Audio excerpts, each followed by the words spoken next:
The Mummers in the Little Theater of the Air.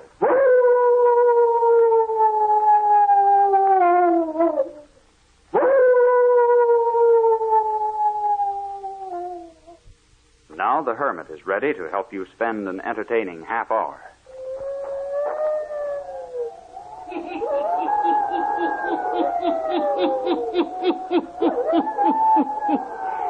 Ghost stories. Weird stories. And murders, too. The Hermit knows of them all. Turn out your lights. Turn them out. Have you heard the story of Vampire's Desire? Then listen while the Hermit tells you the story.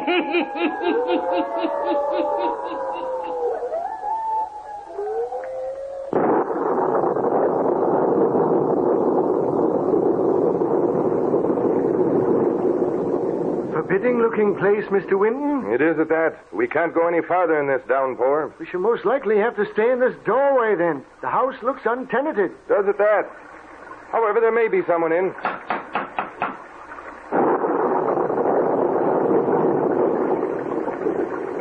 There's no one living in this tomb of a place, Mr. Winton. I think you're right, John. I wonder where we are. I haven't had the slightest idea where we are since the beginning of the storm when we lost our way. I think you're right about the place being untenanted. Try the door. Maybe we can break in. Anything to get out of this storm. Try the door. Yes, sir. Oh, it's opening. Oh, good. Well? Good evening. We've lost our way, been caught in this storm. We're drenched to the skin. More fools you for being out on a night like this. A very agreeable sort. May we come in and get dried out? You're not welcome. Well, surely you're not going to turn us away on a night like this. I don't care what kind of a night it is. You're not welcome. Well, all right. May we come in, whether we're welcome or not? No. Good night. She's slamming the door in your face. Kindly soul. When the old woman tried to slam the door, I stuck my foot in the way, and she hasn't tried to close it anymore. Well, good. Let's take a chance on going in, then, whether we're welcome or not. All right, sir.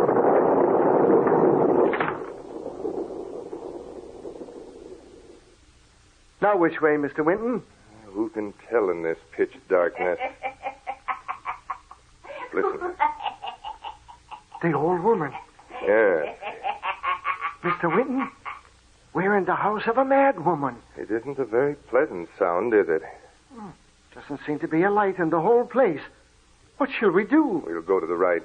Feel along the wall for a light switch or a door. All right. Come along, then. Follow me. Here's a door. Come along, John. Stay close by me. Yes, sir. Oh, good Lord, sir. Is she going to keep that up all night? Well, if she is, I wish she'd tell what the joke is so we can laugh with her. Find the light switch? No, there doesn't seem to be one. All right, then. We'll continue in the dark. You go to the left, I'll go to the right. Maybe we can find something to sit on. Yes, sir.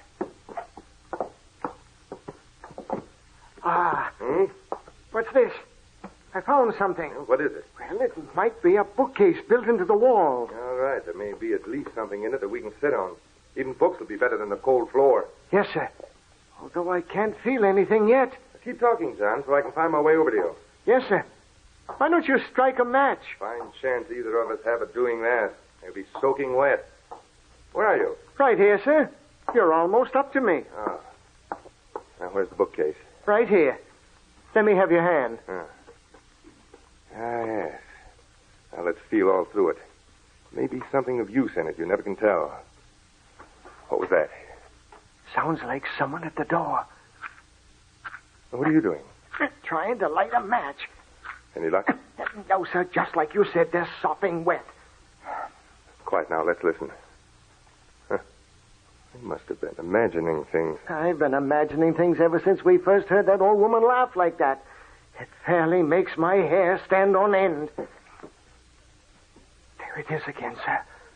A rustling near the door. Who is that? Who's there? Stay away from that bookcase.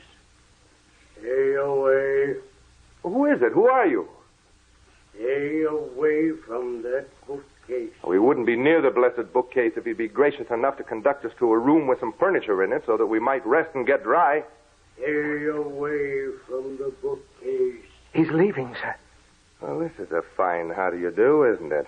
Oh, I've had about enough, sir. I'd sooner we were on our way. Oh, nonsense. However, we'll leave the bookcase alone if that's what we're asked to do. He's still hereabouts? Yes, I heard him. Say, you playing some game with us? If so, we're not in the mood for it. No answer. No. Oh, there she is again. Yes. That's enough. That's enough. What are you going to do, sir? This is some fool game they're playing with us. I'm going to find out about it and put a stop to it. There's a man and woman living in this house. There must be some furniture in at least one of the rooms. Some heat, sir. I'm chilled to the bone. Yes, some heat. There isn't, and there's something going on here that we should investigate and put a stop to. Come along, John. All right, sir, if you say so. Where to first? We'll start right where we are. Search the whole house. From this floor up to the roof. Isn't that...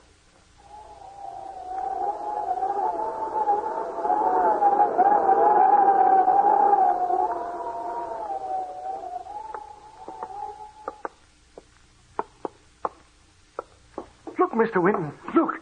Where? Down to the end of this hall. There's the old man who was talking to us in the room downstairs, telling us to keep away from the bookcase. I think you're right. Carrying a shaded lantern. Yes, sir. John, we'll follow him. Yes. He'll lead us somewhere. We can't wander in this house all night in the dark. At any rate, he has a light. I don't think he's noticed us. We'll have to get close to him before he turns that corner down to the end of the hall. Yes. He's almost at the corner. There, he turned. Hurry. He might duck into some room close by and we'll lose him. Easy now, while I peek around the corner. You see him, sir? Yes. Going into the first room on the left. Quiet. The air is stale and musty here. Yes, but never mind about that just now. That makes me gasp for breath. Here's the room he went into. Quiet now while I have a look. Is he in there, sir? Strange. I'm sure he went in there. He might be hiding behind the door waiting to pounce on us. Old man like that couldn't do much pouncing. He might be armed. Oh, take that chance. The air is stale and musty here, isn't it? I can hardly get my breath.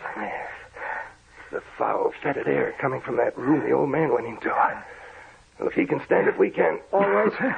But be careful.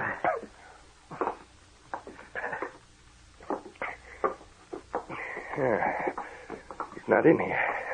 If he is, he's turned out the lantern. Hello. Hello. There's no one in here. Huh? The door, John. The door just slammed shut. Oh, there's no door here.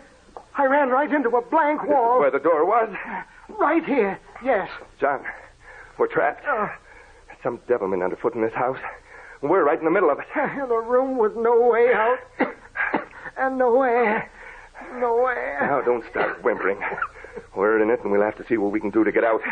But what could they want of us? How should I know? What shall we do? Just sit and wait? No, we'll start looking for a way out of this room right now. If we only had a light. Maybe we can find some other way out of this room. We can try. You go to your right, I'll go to the left. We follow the wall around till we meet. All right. You tap the wall as you go along. Listen for hollow spots. No. Oh, Now what? I stumbled over something on the floor, sir. Well, what is it? I don't know. I shall have to feel. Oh, What is it, John? a body, sir. Are you sure? Yes, sir. It's the body of a man. Where is it? No, don't touch it, sir. Don't touch it. Why not? I did. And a part of it crumbled to bits. Good heaven. Yes, sir. It crumbled under my touch. Where is it? Right at my feet.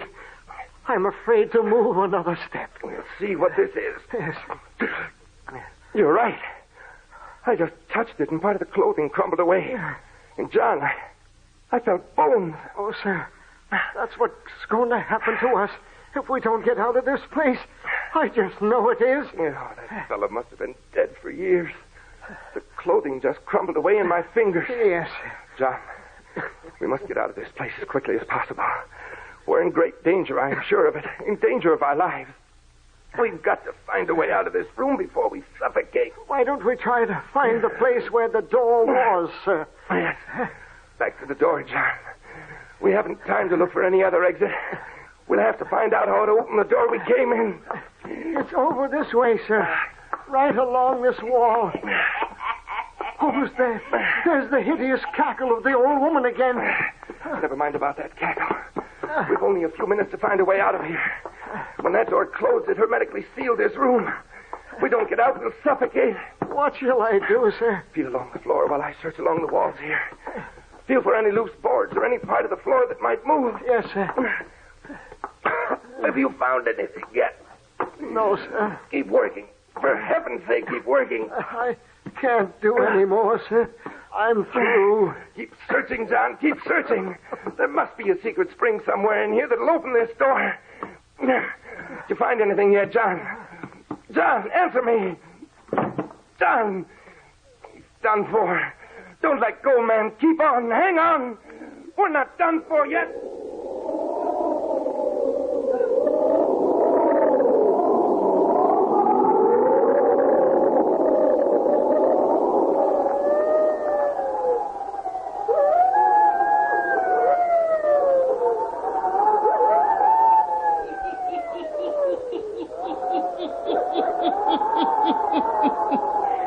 Mr. Winton and his man John, trapped in a house of mystery, suffocating in a hermetically sealed room. Where is the old man with the lantern? Eh? The hermit will tell you before the night is done.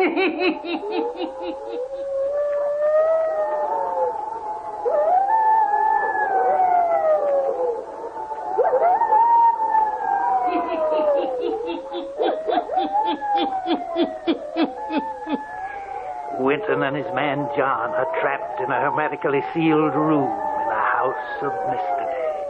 Yes, John has lapsed into unconsciousness. But just as Winton is about to drop off, something happens. Listen.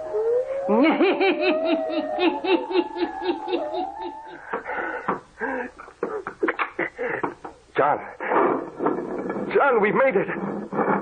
I've found the hidden spring just in time. Now, get you out of here. There.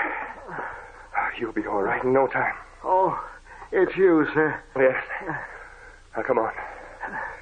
Pull yourself together. Where are we? I don't know.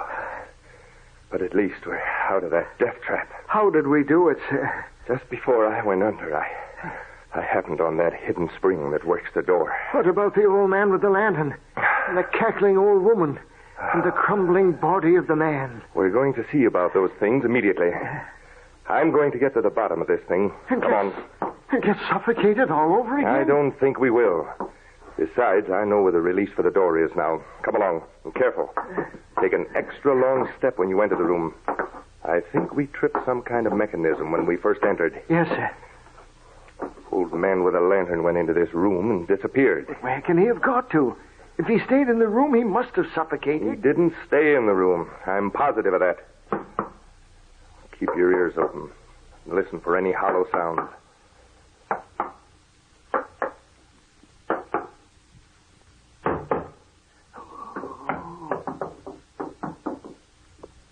There's one, sir. Yes, I heard it. Listen. Don't you hear someone talking? No, sir. Put your ear to the wall and listen. I can't do it anymore. I tell you, I can't. You hear it now? Yes, sir. Two people talking. Yes. I knew that old man couldn't have vanished into thin air. There's another door hidden here somewhere, and we're going to find it. Feel for anything movable around the wainscoting. I'll work up the sides here. Can you hear what they're saying? No, they're too far away to catch any of the words. However, from his tone, I'd say he was threatening her. You found it, sir? Yes, this little bud on the decoration here. Look, sir. A flight of stairs. Yes, and leading down. Come on. Oh, haven't we had enough for one night, sir, without sticking our noses in any further? We've gone this far and had an attempt made on our lives. We're going to clear up this business before we leave. No telling what might be down there, sir. That's what I'm going to find out. Well, you coming with me, or shall I go alone? Oh, no, sir, I'm coming.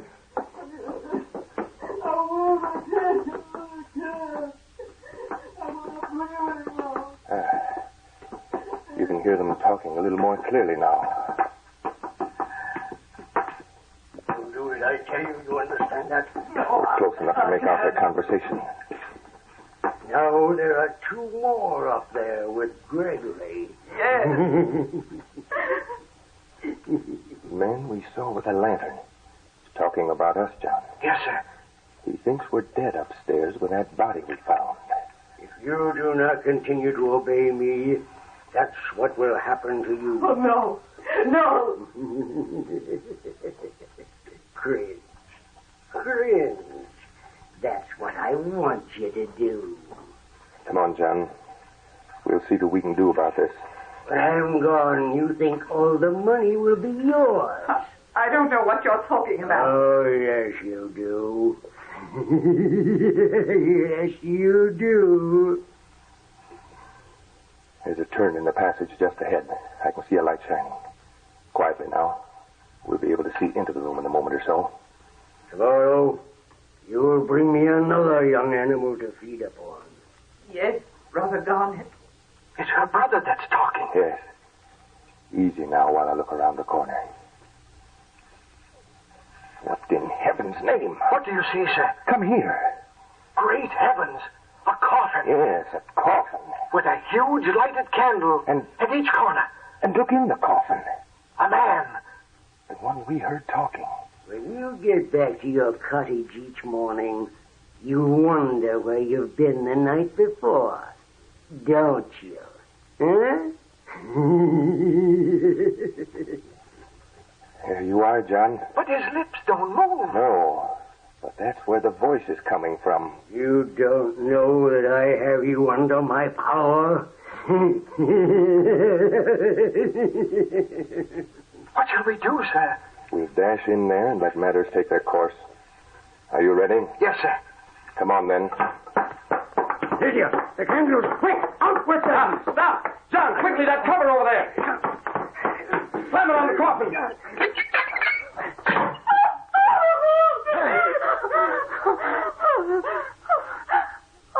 The lady. Look at her. Look at the change that's coming over.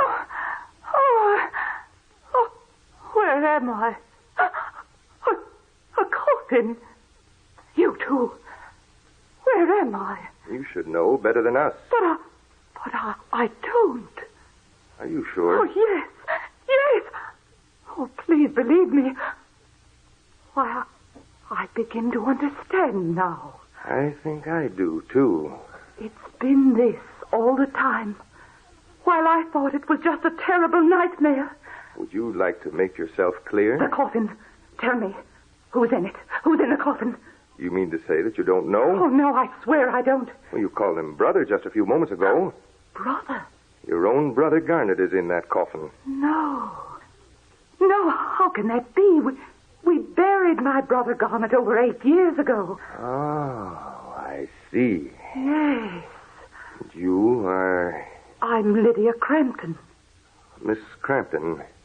I would advise you to start at the beginning so that we might unravel this maze. Oh, I'll try.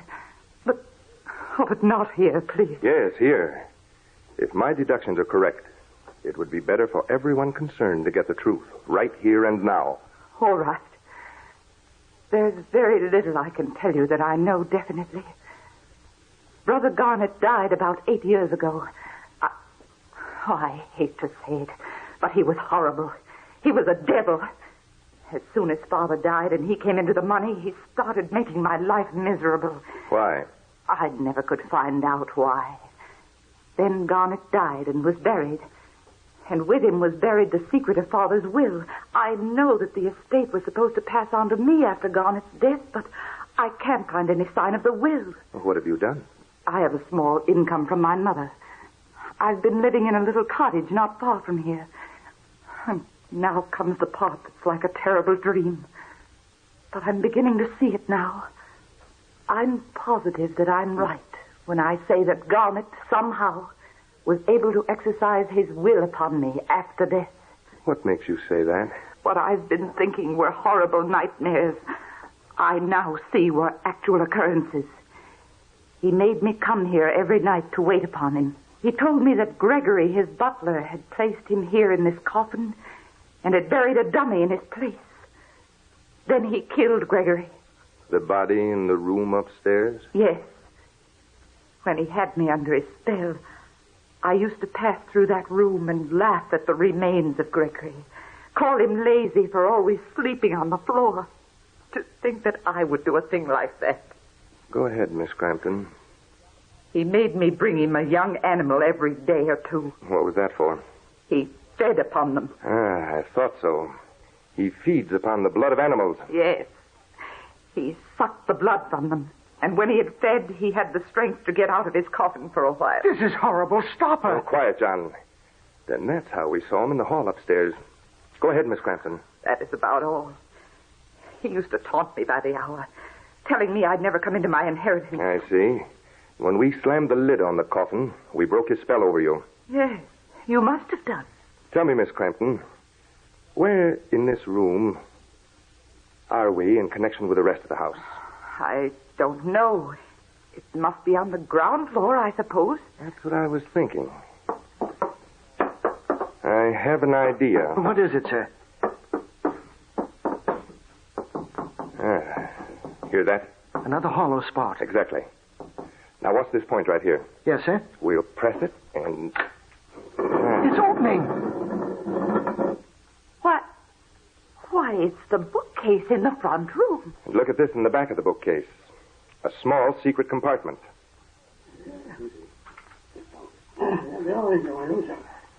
Keep away from the bookcase. The dead body is talking. Talking even with the coffin lid on. All right, John, we're ready to put a stop to his talking. Here, Miss Crampton, a package from the compartment in the back of the bookcase. I think you'll find it's your father's will. Father's will? Yes. Now, John, take those candles out of the candlesticks. Hand the candles to Miss Crampton. Now, hand me one candlestick and use the other as the hammer.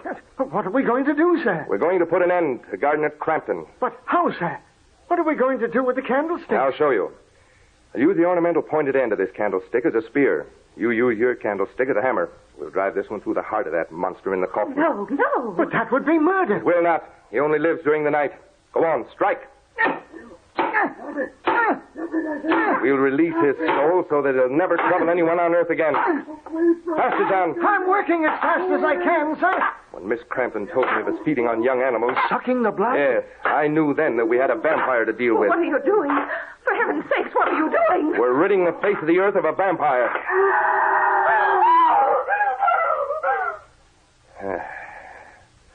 It's done. We've driven the point of this candlestick through the coffin and through the heart of Garnet Crampton, who's long been dead, but whose soul has been held in bondage by the result of his evil practices in life.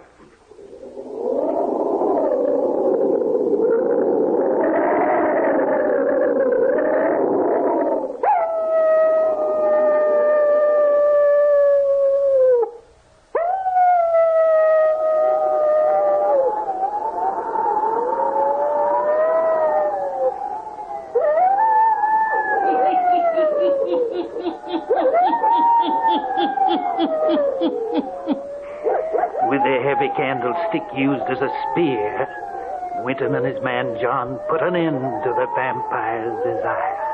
Yes. Released his soul so it could never again return to the earth. Turn on your lights. Turn them on. I'll be back. Pleasant dreams.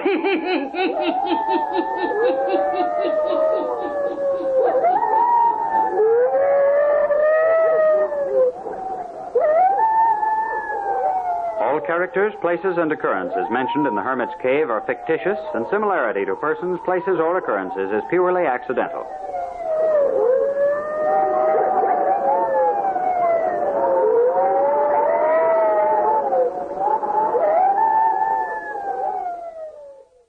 The Mummers in the Little Theater of the Air.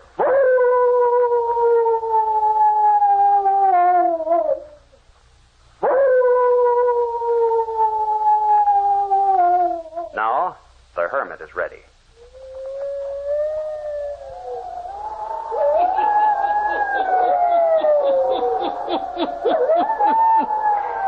Ghost stories. Weird stories. And murders, too. The Hermit knows of them all. Turn out your lights. Turn them out. Have you heard the story, Spirit Vengeance? Eh? Then listen while the Hermit tells you the story.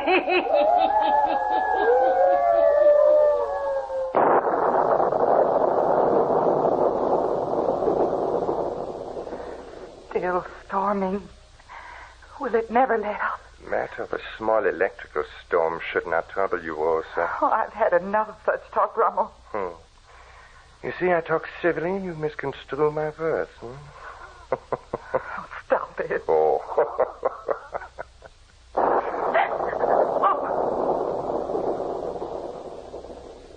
Draw up your chair closer to the fire. Rosa, my dear. Think on the pleasant things. You'll forget all about the storm outside. Think on pleasant things. As if I ever could. Oh.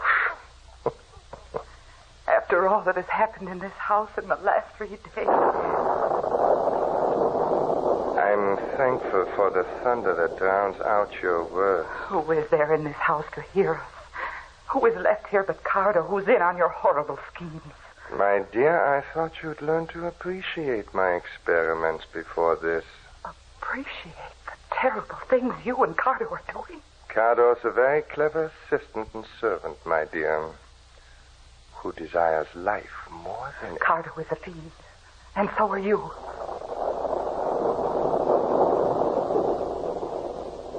Oh, it must be 10 o'clock. Thank heaven. Why are you thankful for the hour of the night? There will be no visitors tonight. No one will be stopping at this house of murder tonight. Are you sure no one will visit us? Then there is someone coming? No man knows what the next hour may bring.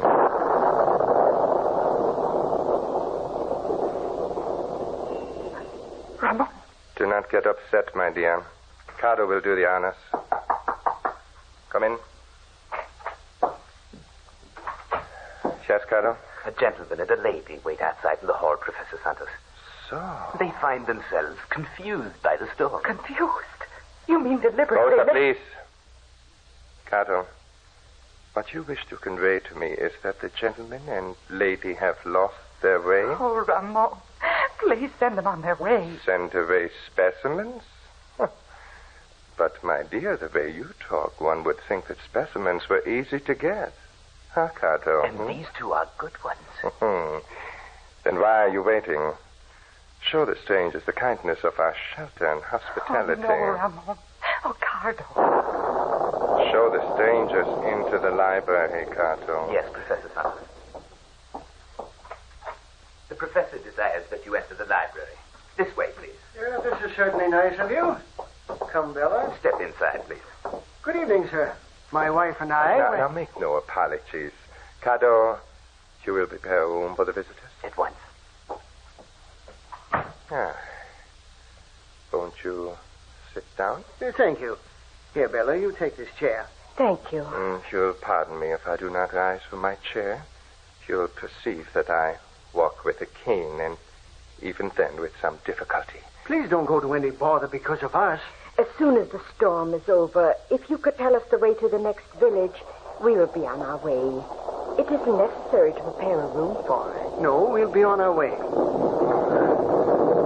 Surely not in a storm like this. It's strange country to us. Then we saw the road was closed, and we took the right fork, as we thought the sign said. It brought us right here to your door. The road didn't seem to go any further. Now, if you'll just direct us, But I wouldn't hear of you stepping out again. But, Bella and I hate to be a bother. Not at all, not at all. Now, Are you getting dry, Mr. Yes, thank you. My name is Richard Kenton. My wife, Bella. Delighted. Mrs. Kenton, yes, delighted. Kenton. That was the name, my dear, Kenton. May I present my wife, Rosa?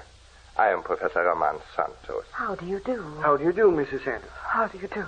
Now that introductions are over, may I say that you're welcome here? Thank you. Yes, indeed. One hardly expects to find a lovely estate like this, hidden away from everything. A refuge for tourists who've lost their way. Have you come a long ways? Indeed we have. Nearly 500 miles from home. Oh, really? We're really quite upset, too. Our only daughter, Lisa, was married a month ago. She and her husband, Charles, went for a tour of this country for their honeymoon. They persuaded Richard and I to meet them at Minwell. That's the next village. Yes. Minwell is the next village. But we haven't heard from them. I don't understand. Well, what my wife was trying to say is that we planned to meet Lisa and Charles at Minwell. This morning we wired them to let us know if they're waiting in Minwell. We received no answer to our wire. Well, maybe we didn't wait at our hotel long enough to receive an answer. Well, we hope that's what it is. No doubt that is what happened. I shouldn't worry. You'll have a good night's rest here, and I wouldn't worry about tomorrow. Now, don't worry at all. I was anxious to get to Minwell tonight. You know how mothers are. Ever since we left home, I've had a strange presentiment that something was going to happen to Lisa and Charles. Oh, now, Mother, I'm sure Professor Santos? Professor Santos wouldn't mind if we use his phone to call the hotel in Minwell. Certainly not. Thank you. Now, if you'll just show me where... However, that will be impossible tonight. But The storm has broken down our outside wires, and I'm afraid my servant Carter will not be able to locate the trouble before morning. Oh, but it will soon be morning. You'll soon be in Minwell. And you'll soon find that your daughter and your new son are waiting for you quite unharmed. Of course, Mother. You're unduly alarmed. I can't help being anxious. You know how it is if you have children. I am pleased to say we have no children. Oh?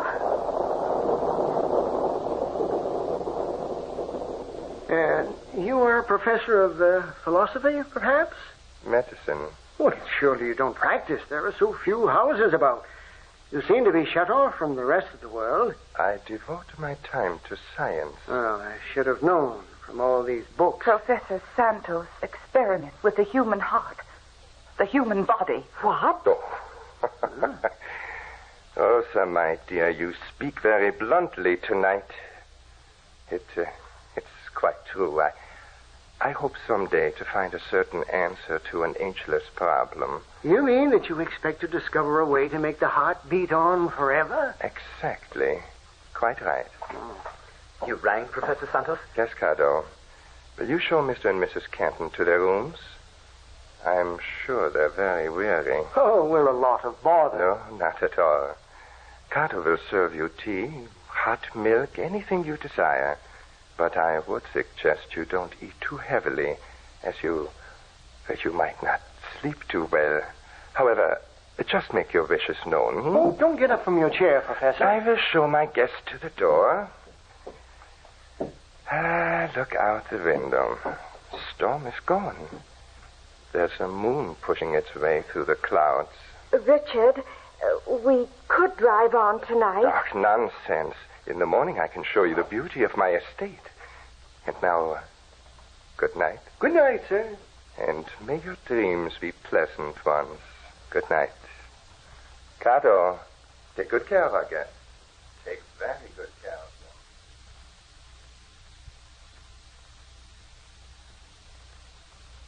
them. You know who those people are? You know who those two are? Quiet. My hearing is good, Rosa. The mother and the father. Yes. What are you going to do? I'm very fortunate, don't you think? You're insane. Yes, very fortunate. A stroke of luck. You're mad. And you are a coward. Furthermore, stop dabbling in my affairs. Don't come near me. The mother, the father, out of the way. There'll be no searching for the other two. Mad. You grow more mad each hour. What is it Carter would say? It is easy to convince a wise man, but to reason with a fool is a difficult undertaking. Cato, I was just speaking your name. Cato, what would you say if I were to tell you that the mother and father of the young lady, Lisa, were guests in our household? I would say, Professor Santos, it is too late to pull the rein when the horse has gained the brink of the precipice. Oh, good. Well spoken. The time for stopping the leak is past, when the vessel is in the midst of the stream. Superb, exactly. Nothing should deter us from such wisdom. Nothing. Certainly not, my good wife, Rosa. What are you going to do with me? Do not worry, my dear. Cato, you will escort Rosa to the laboratory. To the laboratory? No. Your knife may be of assistance. Rosa, you will follow Cato. At once to the laboratory and await me there. What's the matter, Bella? Why are you poking around everywhere? Richard, I have a strange feeling about this place. Somehow I don't like it here. Don't like it here? Beautiful room like this? The man and his wife. There's something wrong there. And that Cardo gives me the creeps. Why, the professor and his wife are cultured people, Bella. Oh, your nerves are getting the better of you. I'm worried about Lisa and Charles. They'll be worried about us because we aren't in Minwell tonight. Oh, they'll have sense enough to know we'd stop along the way in such a storm as we've had tonight. Oh, try and sleep, Bella. We'll be on our way first thing in the morning. Everything is going to be all right. Don't worry, Bella. We'll try and sleep. Oh.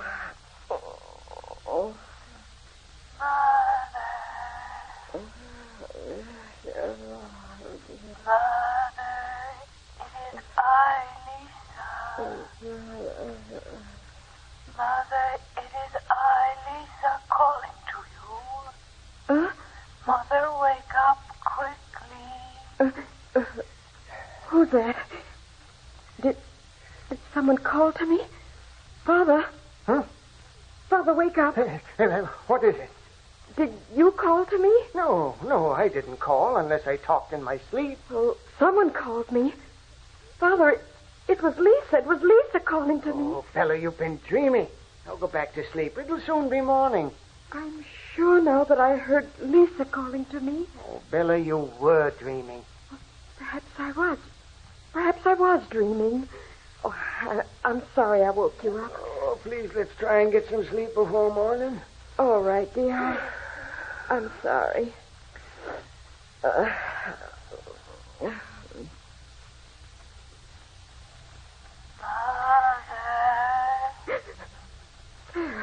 Again. Mother, don't go back to sleep. No. Get out of that bed quickly. Awaken Father. Lisa. Get out of the bed quickly. Father. Huh? Get up quick. No, what is it now? Father, hurry. What in the world? Do as I say, quick. No, don't turn on the light. Get out of bed. Oh, well, all right. Here. Hide behind this curtain. Here. Mother, what is this all about? So loud. Why on earth are we standing behind this curtain in the middle of the night? I can't tell you. I don't know myself yet. Shh. Mother, I tell you. Be still. Listen. Do you hear that?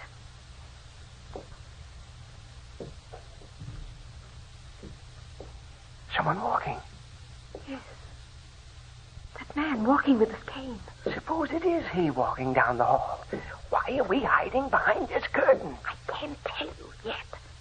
Listen.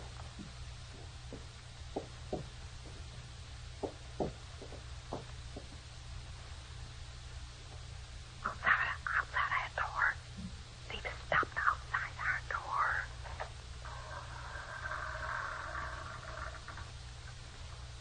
Shade the light and hold it higher, Cato. They are sleeping. Very peacefully. We will make quick work of this.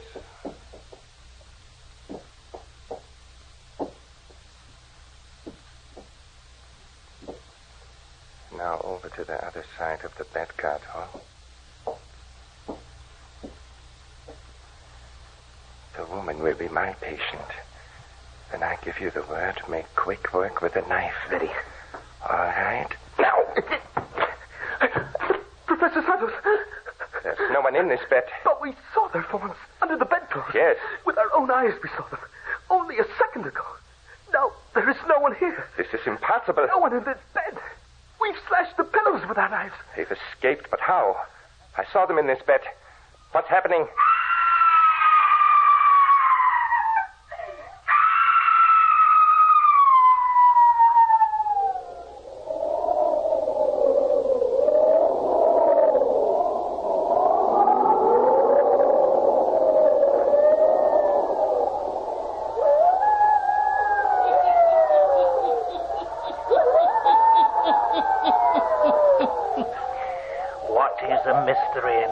Of Professor Santos, eh? Is Lisa in this house? Who screamed, eh? The Hermit will tell you before the night is done.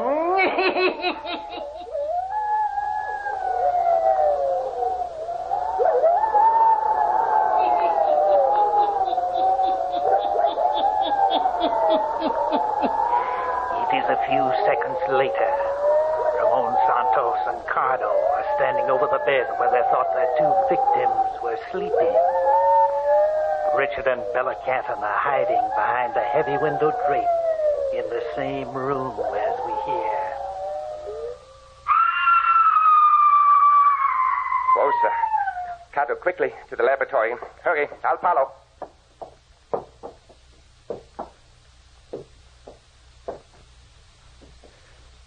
They've gone. Yes.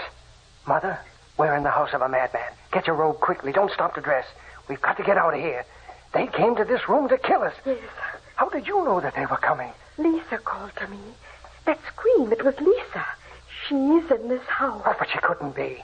We've got to follow those two. Find her. But how could Lisa be here? Somehow she crept to this room. She warned me to get out of bed, and then she vanished. Hurry. Something terrible has happened to her. Which way shall we go? Didn't you hear him say they were going to the laboratory? Well, everything's quiet now. Look, here's a stairway. It must lead to the laboratory. Oh, Lisa and Charles. What have they done to them? Up the stairs. Hurry. I don't hear anything in the house now. What have they done to Lisa? Why, I see a light. Yes. No need to be quiet now. We've got to have this out.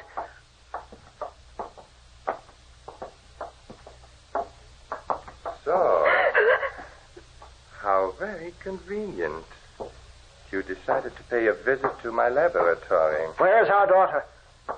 Perhaps this is the best way after all. I said, where is our daughter? Your daughter? You told me this evening she was in Minwell. She's here somewhere. Yes. She came to our room. Nonsense. I heard her whisper to me, and then she vanished. Well. Now we have prestidigitation to add to our entertainment, huh? Where is Lisa? Where is Charles? My dear man. We know that you came to our room to try and kill us. We're not afraid of you or your cargo. That is interesting. We heard Lisa scream. What have you done with her? My dear guest, the screaming came from my wife, Rosa, who now sits over there in that chair, bound and gagged. I assure you, you will hear no more screaming tonight. We're not going to be put off. Lisa and Charles are in this house. Father, look. Look. Lisa's purse. That's Lisa's purse lying there on that table. Yes. My girl, what have you done with her? That's her purse. She's in this house. I heard her whisper to me. What have you done with her? Carter, we've had enough of this hysterical scene. We shall end this cross-examination now. At your orders, Professor Santos. Now, listen to me, you two sniffling nobodies. I told you earlier this evening that I am a scientist. Rosa went further. She told you that I experimented with the human body. That's very true. Now I shall experiment with you. Why? It would have been easier had you allowed us to creep into your room and end your lives painlessly, quickly. But no. You, in your clever wisdom, thought to outwit us by making us believe that there were two forms lying in the bed. Are you prepared, Cato? Yes, Professor. But now, you walk right into our laboratory. Very convenient. Very convenient. You let go of her. Cato, take care of the gentleman. No, you don't.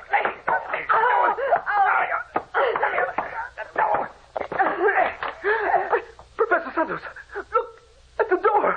Lisa! Charles, it cannot be.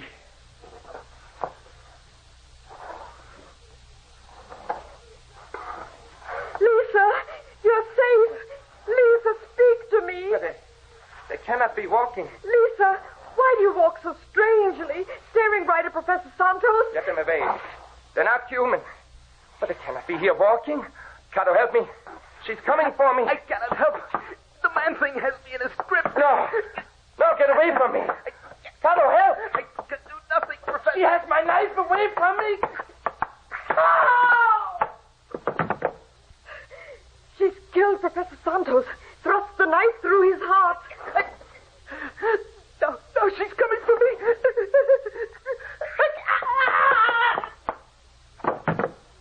Father, Lisa has killed them both. Lisa.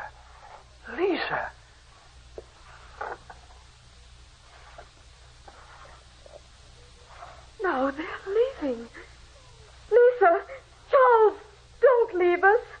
Mother, we're seeing something not of this world. Father, don't let them leave us. What? The professor's wife.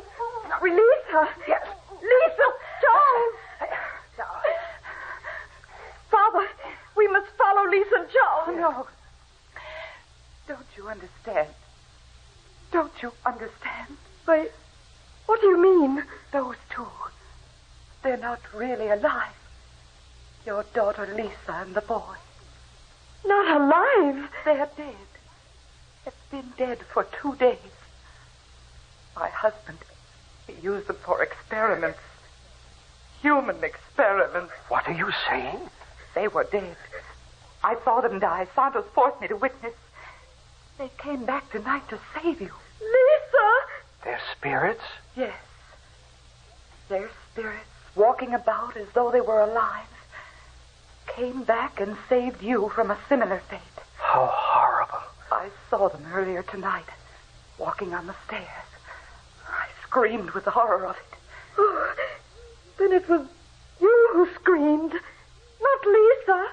Yes, it was I, screaming at the horror of 2 dead souls taking shape, coming back for revenge.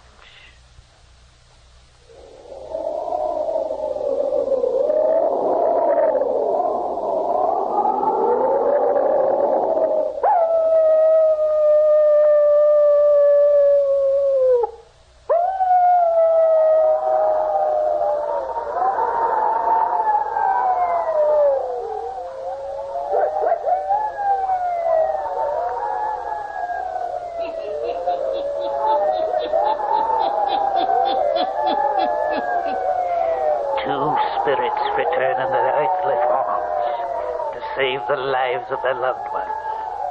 Yes. And to mete out justice to the mad professor and his bloodthirsty servant. Turn on your lights. Turn them on. I'll be back. Pleasant dream.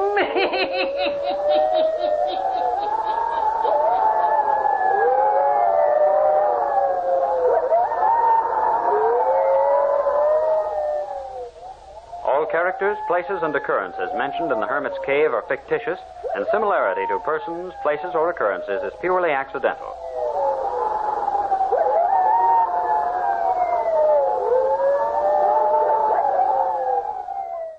The Mummers in the Little Theater of the Air.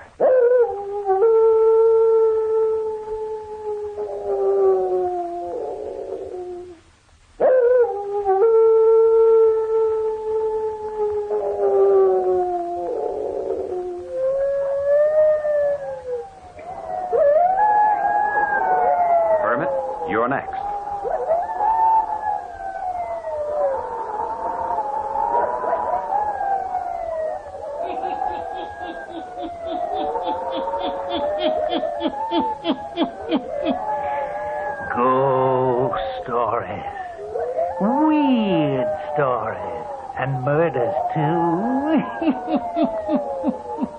The hermit knows of them all.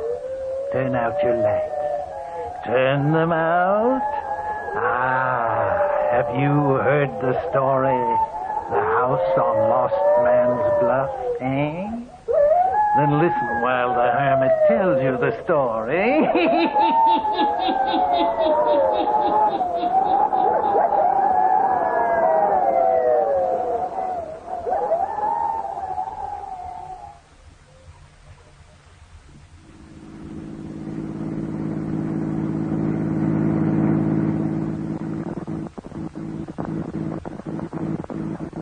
For heaven's sake.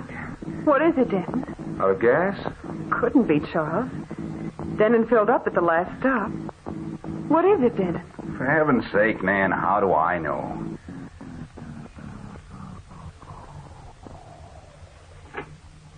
Well, that's that. Ooh, I hope we don't get stranded in this forsaken territory. Well, that'd be something, wouldn't it? We haven't passed a house in the last 3 hours. Well, I might as well get out and see what I can do. You want me to take a look at it, Denton? No, I'll tinker with it a while.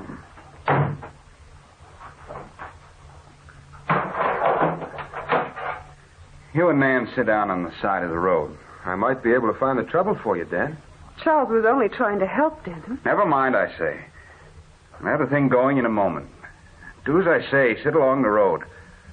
I'm going to work. Come on, Charles. Let's do as he says. Just as you say, Denton. Here's a nice place to sit, Charles. We can look right down into a valley from here. Why, it is nice, isn't it? See? You can look all over the valley. Wonder what they call this place. I wouldn't know. Oh, look. We're not so far from civilization as I thought. A town at the lower end of the valley. Yes. Now, that's still a long way away. You see? The road takes a roundabout way along the rim of the valley. Uh-huh. Say, I bet that's where I'm going to work. Do you think so? I'll just bet you that's where the job is that Denton got for me. Way out? Away from everything? Oh, I don't know. Looks like a nice little town. I'll make out all right. I hate to have you leaving us, Charles. I'll be terribly lonesome. Oh, I'll get back to the city occasionally. You must be sure to do that. Sure I will. Man, Denton can't hear us talking from here, can he? No. I have a feeling that he managed this job for me way out here because he didn't want me living with you two anymore. Oh, no, Charles. Why should he object to my own brother living with us? You've got me there. I can't figure it out. When I first came to stay with you, Denton talked of getting me work close by. I know he did. Man, there's something strange about it. I don't know exactly what you mean, Charles. Yes, you do. Ever since Denton came back from that road trip, he's acted strange. Now that you mention it, I think I have noticed something different about Denton. He was jolly and friendly enough to me when I first arrived. And now, all of a sudden, he's changed. Maybe we're imagining it all. Doesn't seem that he'd be jealous of his wife's own brother, does it? No. Denton's not like that. But he has been for the last 10 days. Morose, sullen, sitting most of the time staring at me. Maybe he feels I've been paying more attention to you than to him. Maybe that's it. It's only natural that I'd be solicitous of my own brother, whom I haven't seen for so many years.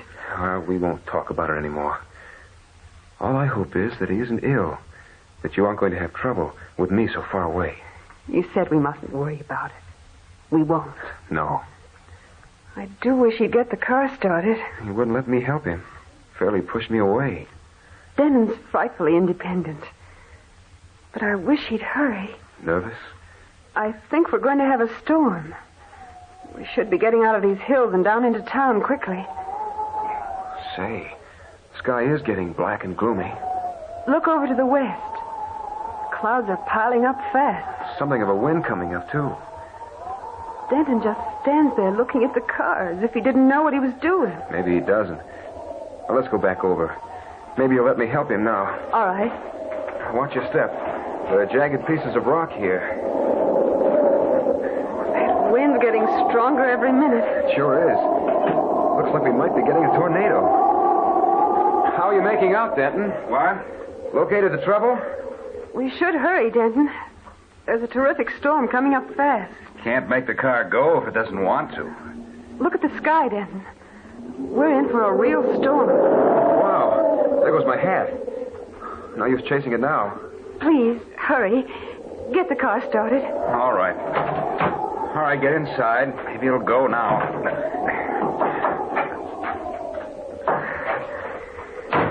Let's hurry. We'll have to drive like mad to get out of these hills and into the village before the storm breaks. I know these roads. I'll get you out all right. Denton, don't be so cross. Jump on every word Charles says. Then don't give me orders.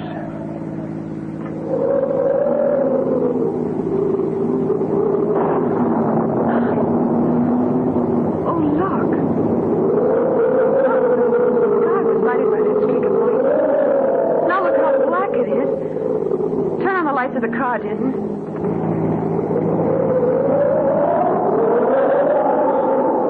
Easy.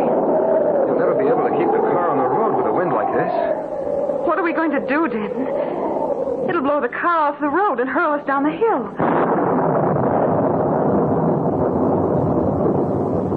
Wow. That was a peal of thunder. Denton, we can't drive on in this. No, I know we can't. What are we going to do, Dan? Can we sit in the car and be safe? We aren't going to sit here. We're going to make for shelter. But where? There's a house sitting up there on the rock. It's so dark I can't see it. There's a house up there. I got caught in a storm the last time I was through here. Climbed up to that house and stayed until it blew over. Well, can we get up there all right? We can make it. We'll have to. Get out of the car. We've got to start right away. Hurry, climb out. Give me your hand, Dan. It's in the middle of the afternoon and black as night. Oh, we've got to climb fast. We'll all take hold of hands and start up the rock. We've got to get to that house. We've got to get there. Give me your hand, Nan. Let's go. Hurry. Come on.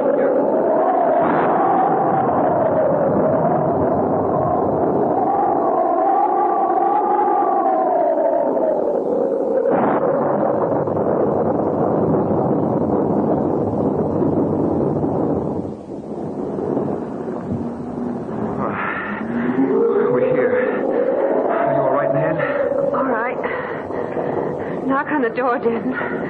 We don't have to knock. We walk right in. What? Hurry. Get inside. Oh. Whew. Boy, what a relief. I thought for a few minutes we might not make it. I'll bolt this door so the wind won't rip it open. Who owns this place? Doesn't anyone live here? There was no one living in it when I stopped on my way through here last time. It must belong to someone. It's completely furnished. Whoever owns it hasn't been here for a long time, then. Everything's covered with dust and cobwebs. I can see them even in this pale light. It's so dark in here. Can't you find a lamp or something, Denton? I'll get a light. There's one in this room off the hall. Come on, Charles. Let's follow him. I don't like standing in this dark hall. I found a lamp. I'll have it lighted in a moment. Oh, it's so damp and cold in here. Ooh.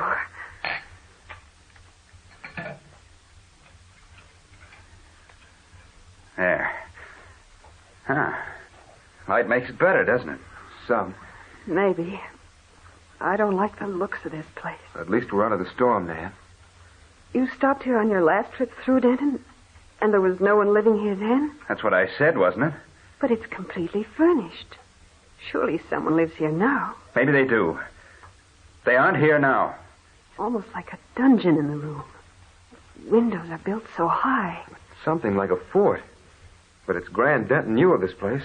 Its shells were out of the storm. The wind couldn't blow this building over. Denton? What? What are you staring at? What? You heard what I said. What are you staring out into the hall for? Say, Dan, are you all right? Don't clench your hands that way. What do you see? Did I say I saw anything? What's the matter with you? Don't keep asking me questions. I've got you out of the storm. Isn't that enough? Now leave me alone. Where are you going? Where are you going, Denton? Stop him, Charles. Don't you think we all of us sit in here? When the storm blows over, we can drive on. What's wrong with him? He's moving like a person in a trance. Get him to come back in this room. Are you ill, Denton? Is there something we can do? Stay right where you are. Both of you. What is it? I'm going into that room across the hall. But why? Why don't we all stay together? It's dark in here. I don't like it. I want you to stay near me. I said I'm going into that room across the hall. And I'm going alone. Your brother Charles will take care of you. You prefer his company, don't you? Is that what's wrong with you? Why do you act this way toward my brother? You might as well make up your minds. Both of you. That we'll stay in this house until morning. I'm going into this room to sleep.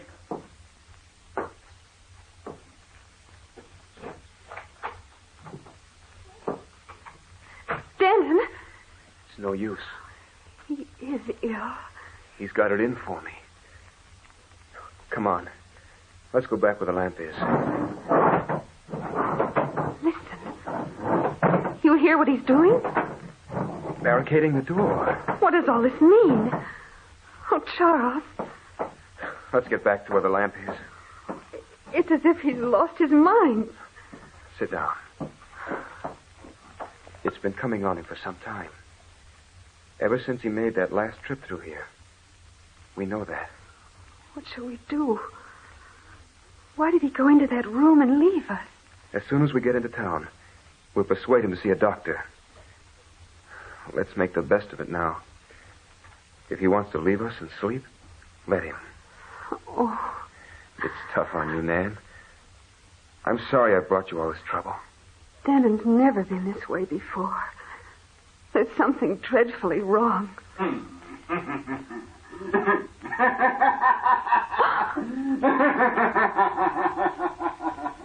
What was that?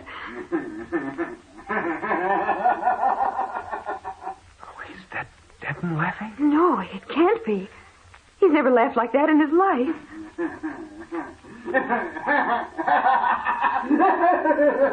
Oh, it's coming from the room Denton went into. That's for sure. He's going mad. Oh, Charles. Come on. You'll have to let us in. Denton?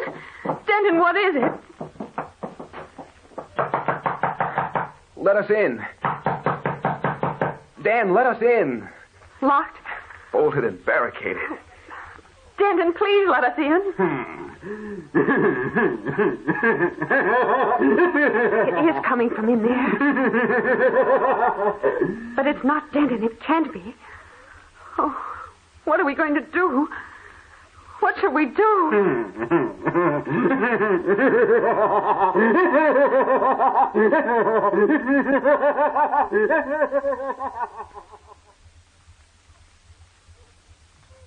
Everything's all right now, Nan.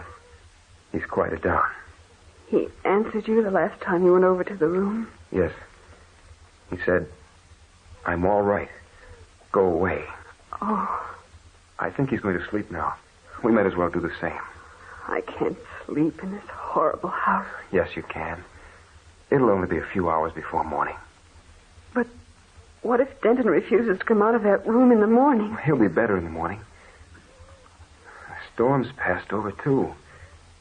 Everything will seem different in the morning. Leave the lamp burning. I'm scared. Sure. I'll set it on the mantel. It won't bother our eyes, but it will shed some light. Yes, that will be all right. You think Denton will sleep? I think he's asleep now. I'd break the door down, Nan, if I thought it would do any good. But I think it's best to let him get over this spell by himself. I'll never believe it was he laughing. Who could it have been but Denton? Oh, now don't worry anymore. Try to get some sleep. If he calls out, I'll wake you up. It seems like a nightmare, doesn't it? It will in the morning. Everything will be different then. Go to sleep now. You need the rest.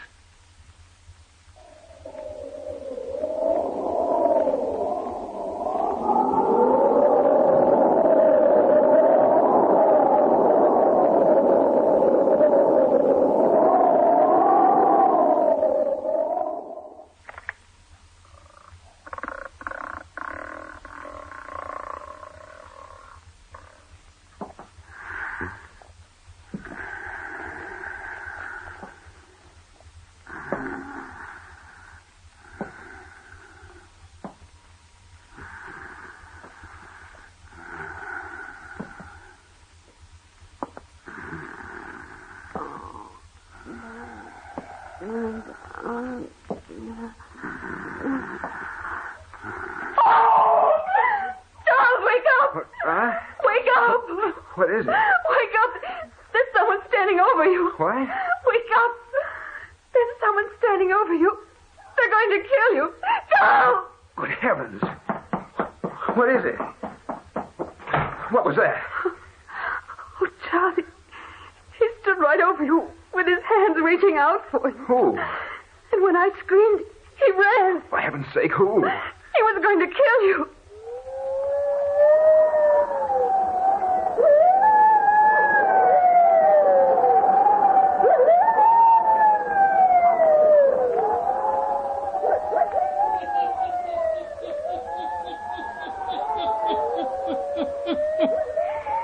Who stood over Charles ready to kill him, eh? The Hermit will tell you before the night is done. Now, back to the Hermit.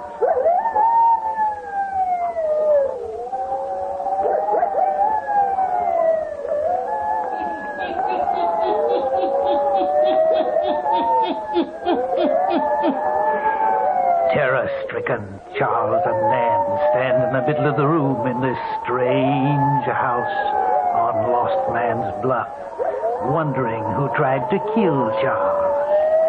Listen.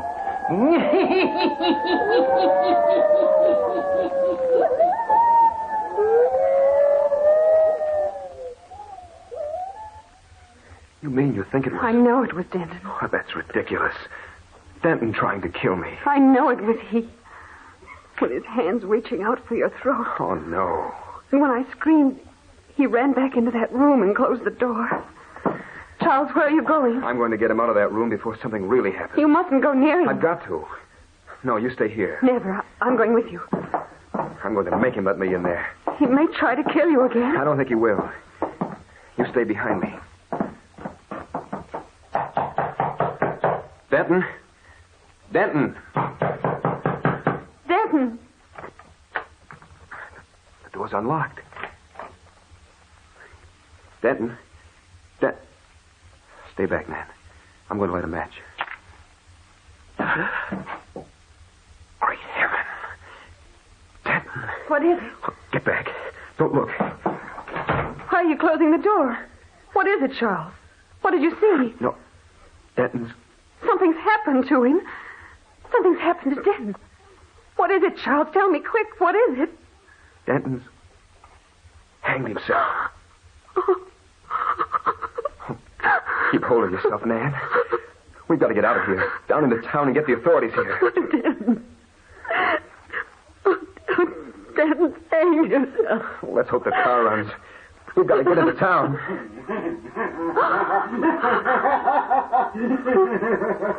The laughter again.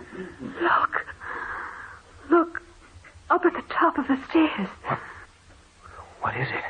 In this faint light, it looks like the figure of a man. Yes, but you can see right through him.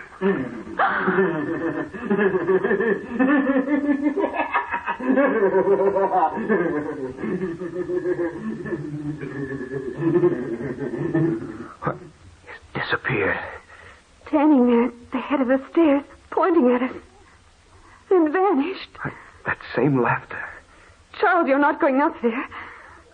We're going to get out of the place right away and get help. Quick. Hurry, we must get help. But I tell you, it's urgent.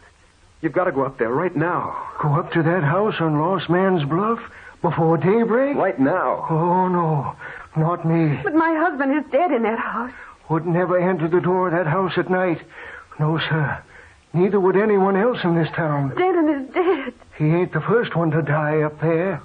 What do you mean? Ain't never heard of the house on Lost Man's Bluff? No. We don't live around here. Oh, well, that explains that. What did you mean when you said that Denton was not the first man to die there? 5 years ago, a fella that owned that house killed his brother, then hanged himself. What? That's right. But hanging didn't seem to take him out of this world. Now, I ain't the only one that's been there, passed there at night and heard his wild laughter. It's fit to make the hair stand right up on a man's spine. Other folks tried to live in that house. But you know what happens to them when they go in a certain room in that house? The room Denton tried to sleep in? The desire to kill enters in them. And the laughter of him that belongs to the other world drives them mad. They can't get away from it. They return to the place. Charles, that's what happened to Denton. He said he'd been in that house before. They try to kill if there's anyone near to kill, and then they take their own lives. It's happened to 3 other people. One man got back to town and told his experience, but he went back up there a few weeks later and took his life, hanged himself. Oh, no, sir. You'll have to wait till morning. Won't get nobody to go up there in the night to that house on Lost Man's Bluff.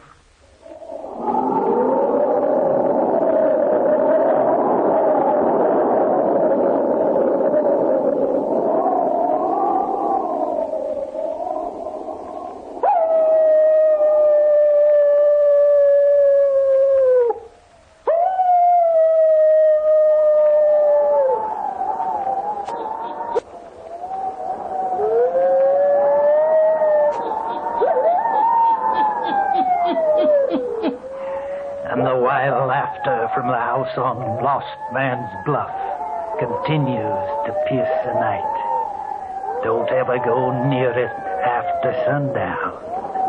No. Turn on your lights. Turn them on. I'll be back. Pleasant dreams.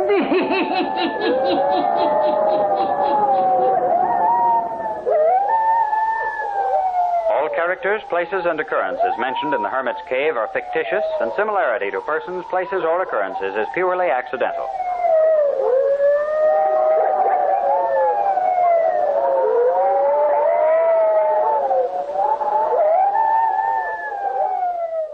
The Carter Coal Company and the dealers of Olga Coal present The Mummers in the Little Theater of the Air.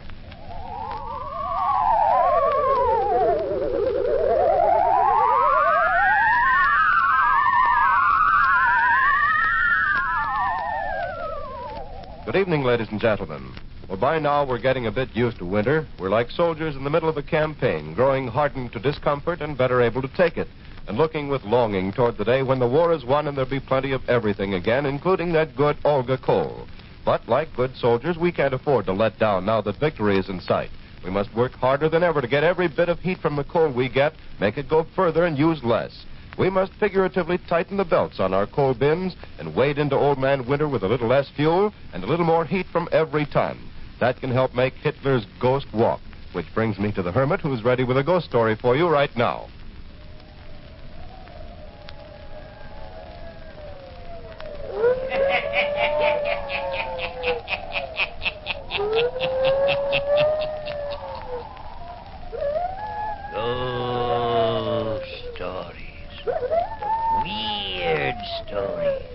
And murders, too. The Hermit knows of them all. Turn out your lights. Turn them out. Have you heard the story of Hanson's ghost? Then listen while the Hermit tells you the story.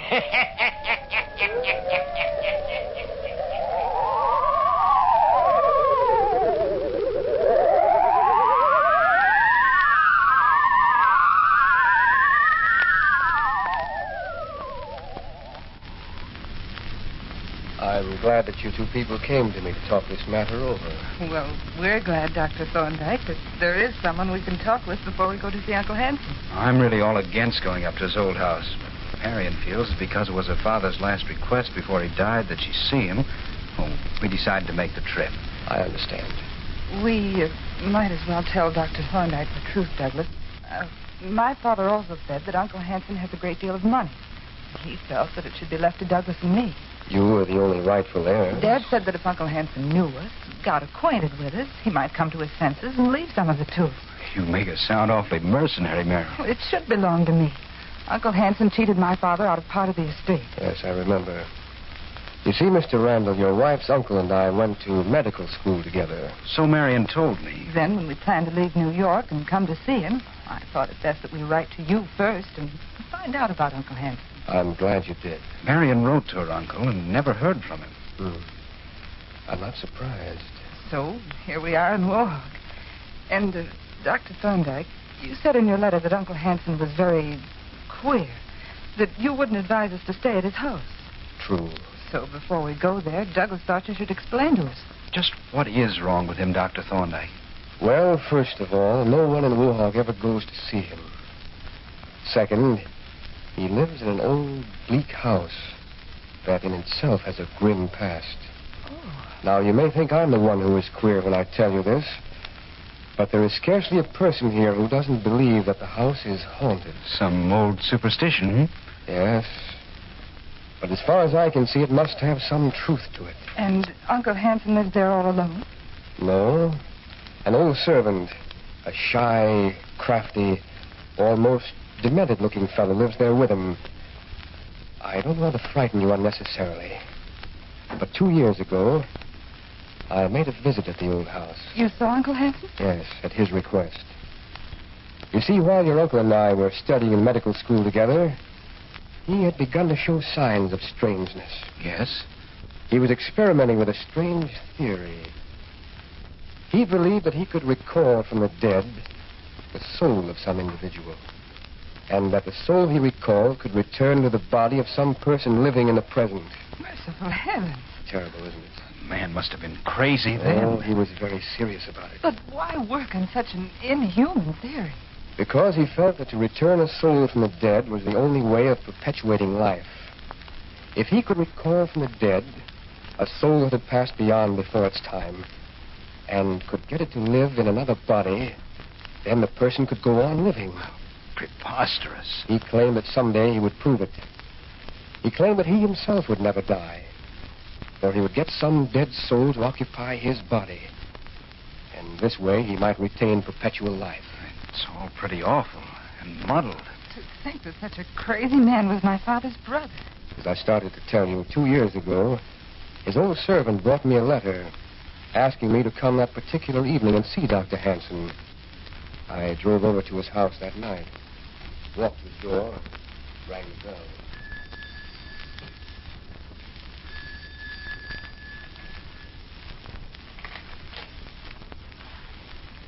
Yes? It's Dr. Thorndyke. I see. Come in.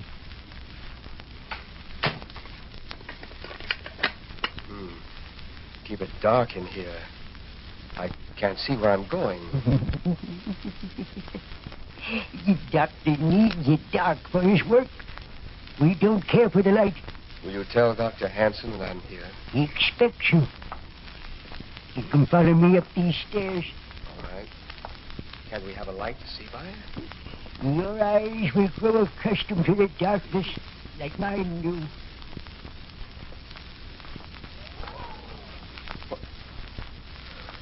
What was that sound? Did you hear it? I only heard it, but I felt as if some icy hand had reached out and touched my face, almost clawed at me. There. I felt it again. Something touched my face again.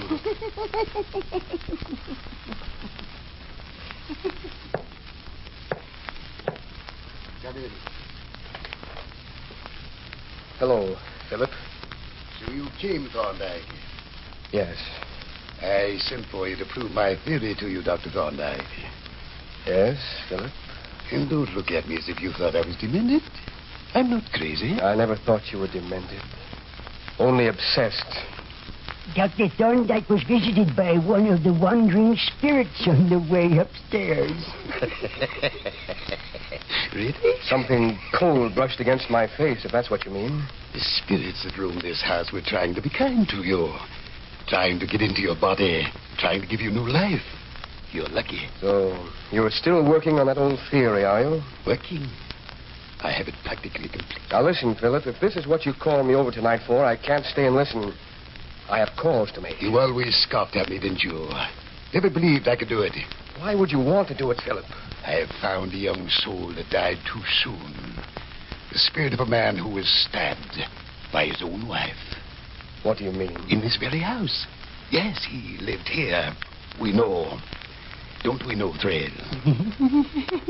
Yes, we know. A young man who was stabbed by his wife. She went to prison for it.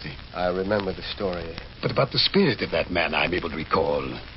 You did not know. Philip, this is nonsense. I'm about ready to call that spirit forth and get it to take abode in my body. Philip Hanson, I won't stay here and listen to such balderdash. You know what it will mean to me? I shall never die. Never. For once I've recalled one spirit to come and live in my body, I can recall others. I'm leaving. Wait, not yet. I shall never die. I shall have years and years to use my money. No one will be able to take it from me. It shall be mine for years to come, long after you are dead. I have no desire to live beyond my time, Philip. But I have. I'm going. Now, wait. I shall show you my experiment. Then you can go if you wish. What do you have cooking in that kettle? And in these test tubes?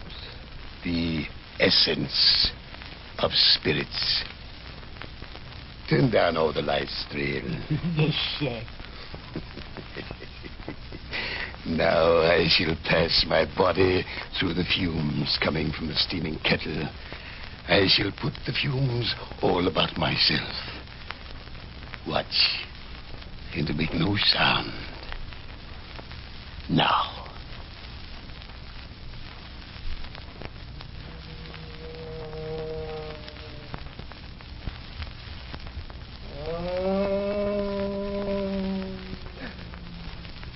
There is something moving there in the darkness. I see it. Quiet.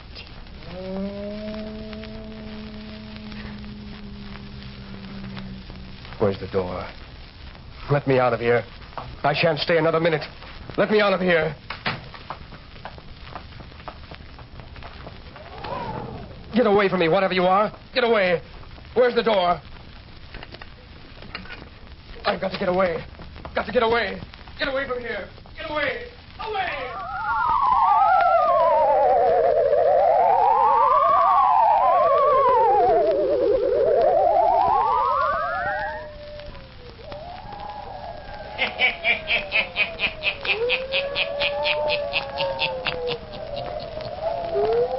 Thorndyke flees from the house, frightened by the strange, weird things he has seen. Is it true that Dr. Hanson is able to make a dead spirit return? Or is it something he and his demented servant has conjured up to frighten people away? The Hermit will tell you before the night is done. Well, when it comes to frightening people, I'm not very good, but I'm a whiz at encouraging them, and that's what I hope I've done for you. I hope I've encouraged you to be better soldiers on the home front with these little lectures on how to save Olga coal and to cooperate with your friend, the Olga coal dealer. Suppose we look at the situation this way. We'd all like to do more to help win the war, so suppose we imagine we're all soldiers and the Olga coal dealer is the supply sergeant. Well, he's in it along with the rest of us, and he can't give out any more coal than he gets. All he wants to do is equip your coal bin to the best of his ability, and that's what he's doing. He gets gripes from every side, but he's delivering the coal as fast as he gets it, and he's trying to do so in a way that gives everyone his fair share. So don't be too hard on your Olga sergeant, folks. I know none of you envy him, and I know he wants to keep on serving you after the war is won in the manner to which you once were accustomed. So as you sit with your sweaters on and look at that thinly lined coal bin, think of the day when it will all be over.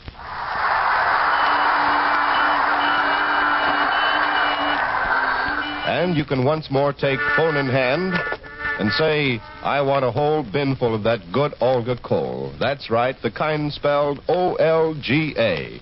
Well, come on in, Hermit. You haven't even been here, and we've been telling ourselves stories.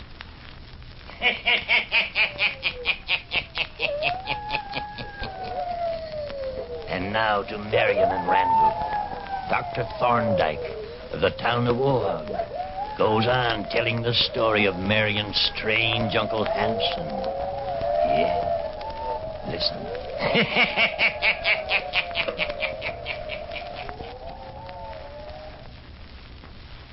I'm sure I ran out of that house yelling, I've got to get away. Oh, how horrible. Man is positively crazy. That's what I thought. But he did conjure up something. I saw it. It's unbelievable. I know it is. That's why I hated to tell the authorities. But I finally did ask them to go up there and investigate. What did they say? They saw him in the afternoon. They said he was sitting downstairs reading and acted perfectly normal. What do you think? So they reported that he was perfectly harmless. Merely a wealthy, eccentric old man who makes a study of dead spirits. Why didn't you ever write my father of your visit? You can see how impossible it sounds? Yes, of course. The more I thought about it, the more like a bad dream it seemed to be. I began to feel as if I was the crazy one. Dr. Thorndyke, have you seen my uncle since? No, not since. Do you think he would harm us, Doctor?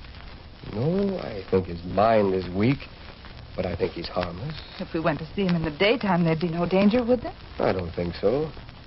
But I thought you ought to know my story first. Marion, you don't want to go up to the house after hearing Dr. Thorndyke's story. If Dr. Thorndyke thinks he's harmless, then to pay him a visit wouldn't be dangerous. It's up to you, Marion. I think we'll go. Tomorrow. And thank you, Dr. Thorndyke, for telling us your story. Perhaps it's all over now. It may be it was only shadows. Natural shadows and natural sounds that I heard and saw in that old house. Yet it was such a weird experience. I shall never forget it.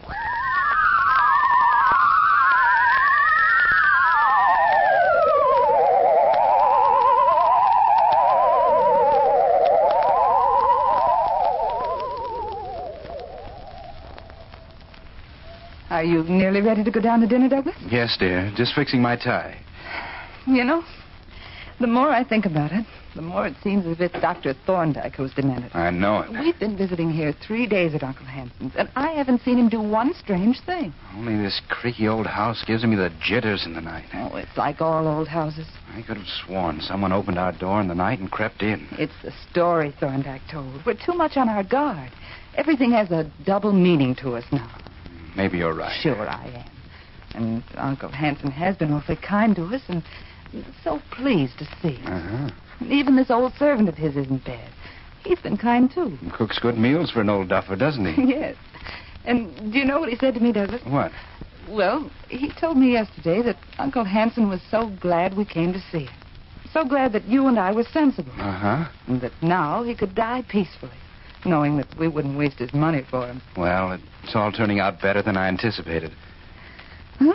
You ready to go down to dinner? Already.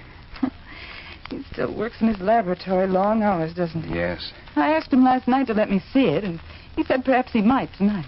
Why do you want to go up there? Oh, just to see what he does. You can see that he's completely forgotten trying to restore dead spirits. I'm not afraid of him, honey. I guess you're right. So I just want to see what he does do up there in that room. Maybe we can tonight.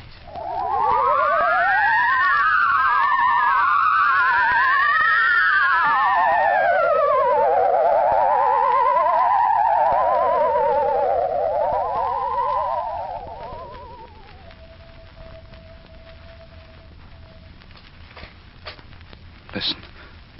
What was that? Marion, wake up. I thought I heard our door creak open. What, Douglas? Sure as anything, I thought I heard our door creak open. I was asleep. I didn't hear anything. If there were only electric lights in this house. Where's that darn candle? There was one on the bedside table. I can't find a thing groping around in this dark. You've got yourself upset from visiting Uncle's laboratory. But he did have the most queer-looking gadgets up there, didn't he? Yes. Now, if I can only find a match.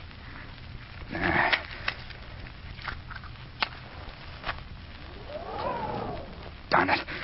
Where did that wind come from? It blew the light right out. Oh, why don't you forget it? You just heard some board creak. There isn't anything in here. Darn funny creaks. It's strange how you're more upset than I am. I'd just as soon move out any time, I can tell you. I'm not frightened anymore. Good night, dear. Good night.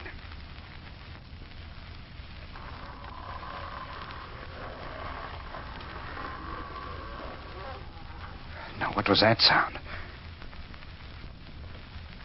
Marion, something cold passed over my throat. Marion. Douglas, what is it? Get away from me. Marion. Douglas, there's something standing right over you. I can see it.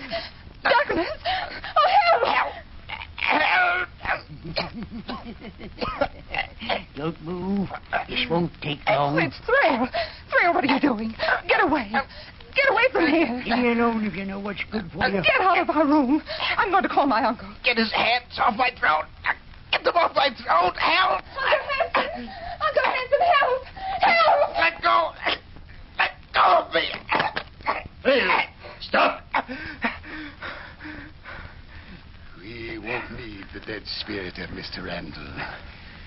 The other one has come back. The other one has come back? Yes, come. All of you to my laboratory.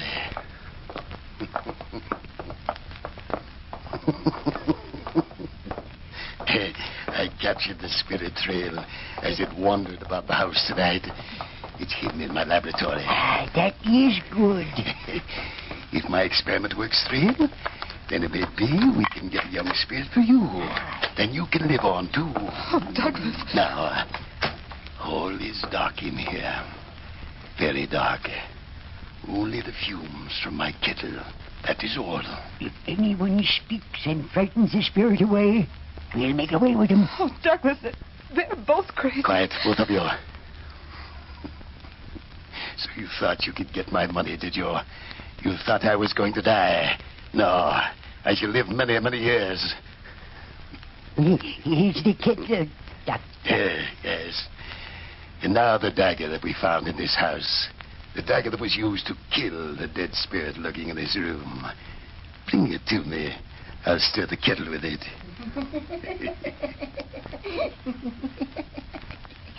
Here it is, Doctor. Yes. Now all very quiet, very dark, very still. And the fumes are rising, rising. See, they cover me. Now, spirit, dead soul, wherever you are, come out. Come out.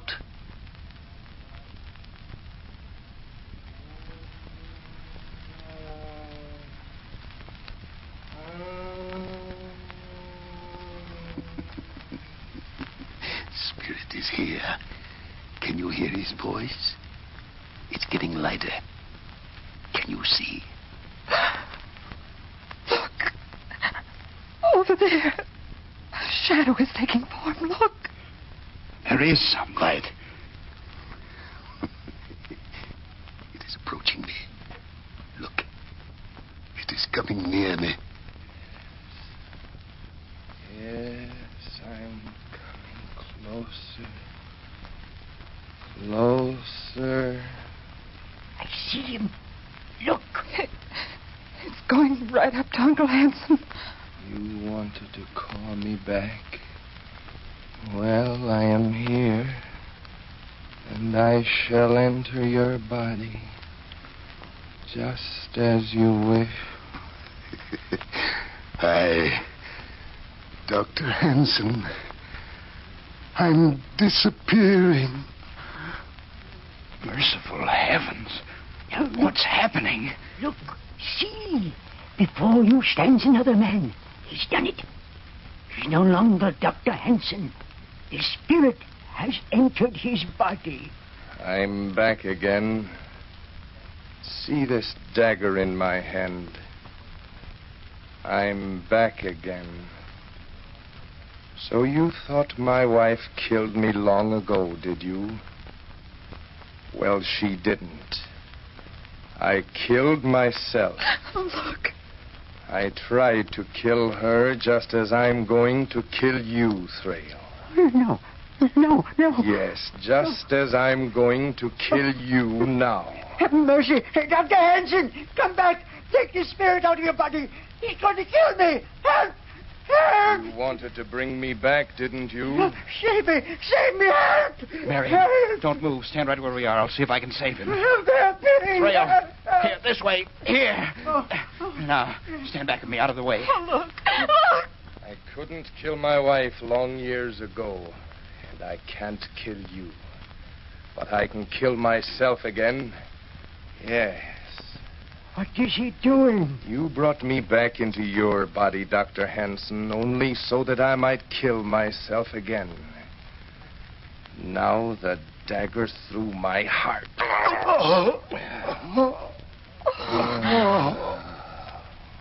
He's killed himself. Here, let me light a candle so that I can see.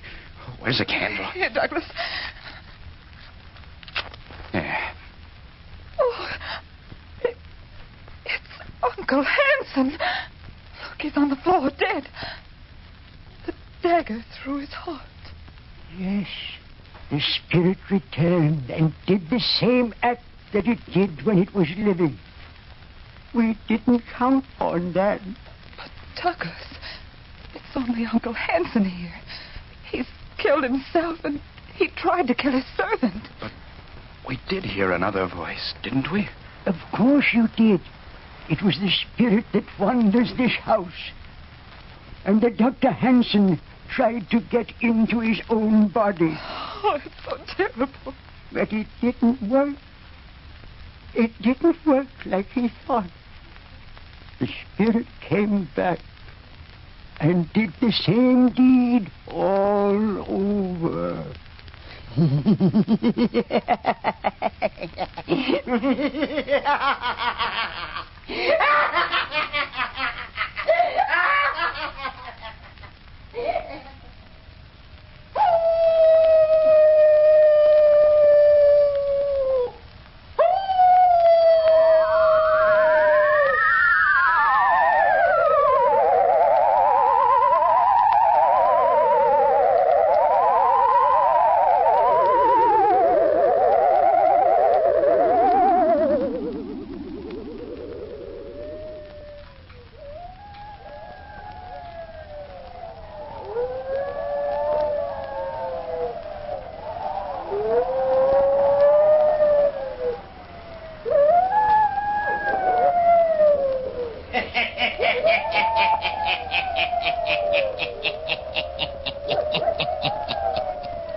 The ghost returned, as Dr. Hanson wanted it to, and entered his body.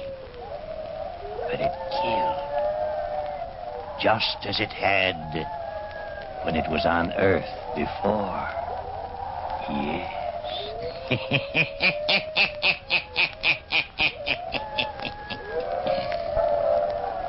Turn on your lights. Turn them on.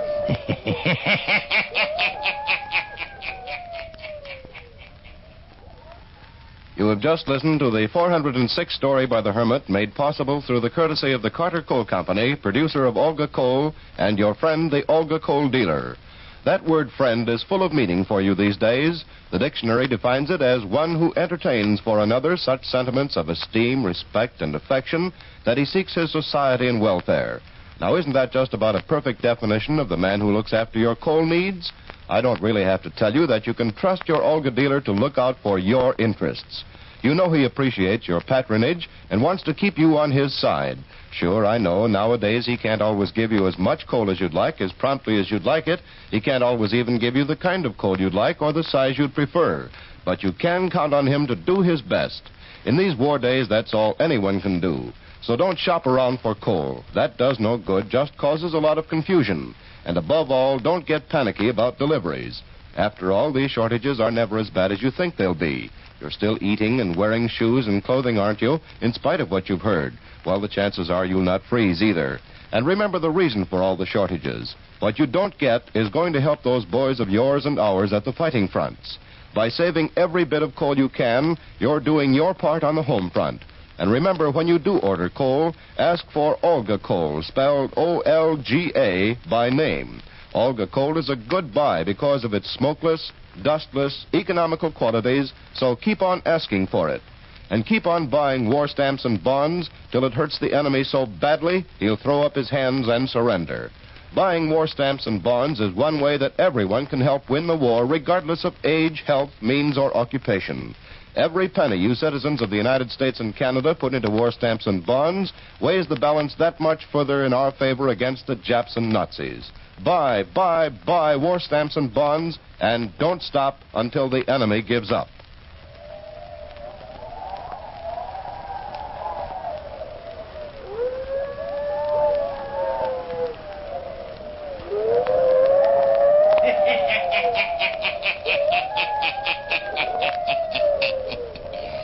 And the Hermit has more stories for you. Listen in again next week for my hounds howling. I'll tell you the story of the devil dog. I'll be back. Pleasant dreams.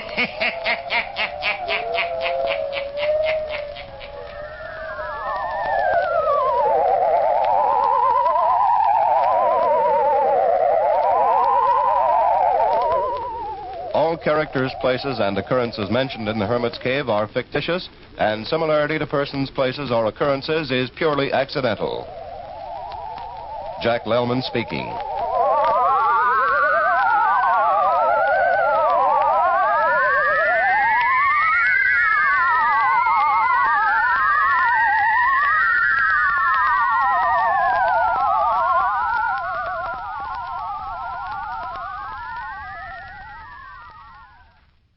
The Mummers in the Little Theater of the Air.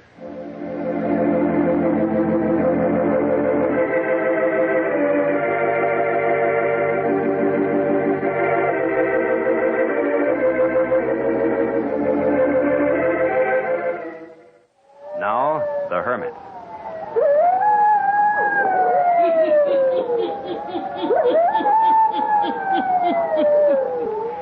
Ghost stories. Weird stories and murders, too. The Hermit knows of them all. Turn out your lights. Turn them out. Have you heard the story, Reflected Image? Eh? Then listen while the Hermit tells you the story.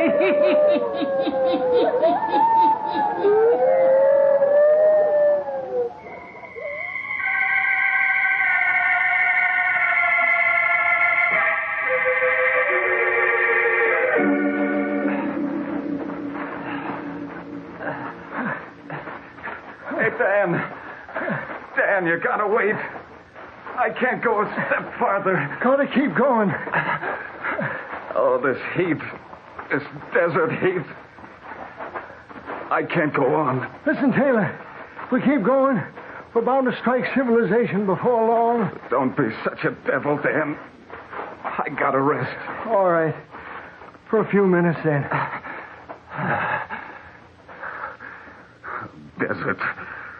Desert. I hate it. Walking for hours. Sun beating down. Stop it, Taylor. You can't go on that way. If you do, you'll go loco. Come on. Let me have a drink of water. We should wait till the sun goes down. Do us more good then. You are the devil, holding out on water.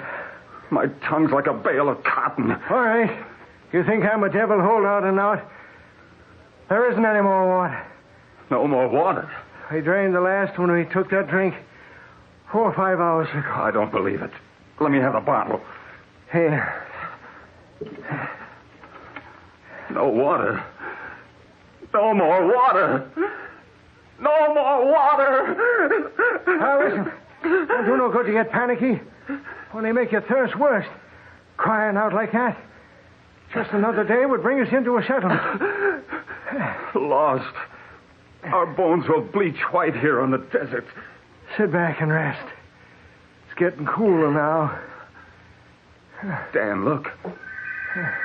Look over there, atop that rise of sand. I'm looking. Do you see her standing there? I see the dead stump of a tree. So do you. I see her. A beautiful woman. The breeze blow on her dress. So cool like. And Dan, she's waving to us, beckoning us to come on. Taylor, where are you going? Come back here. Wait. I'm coming.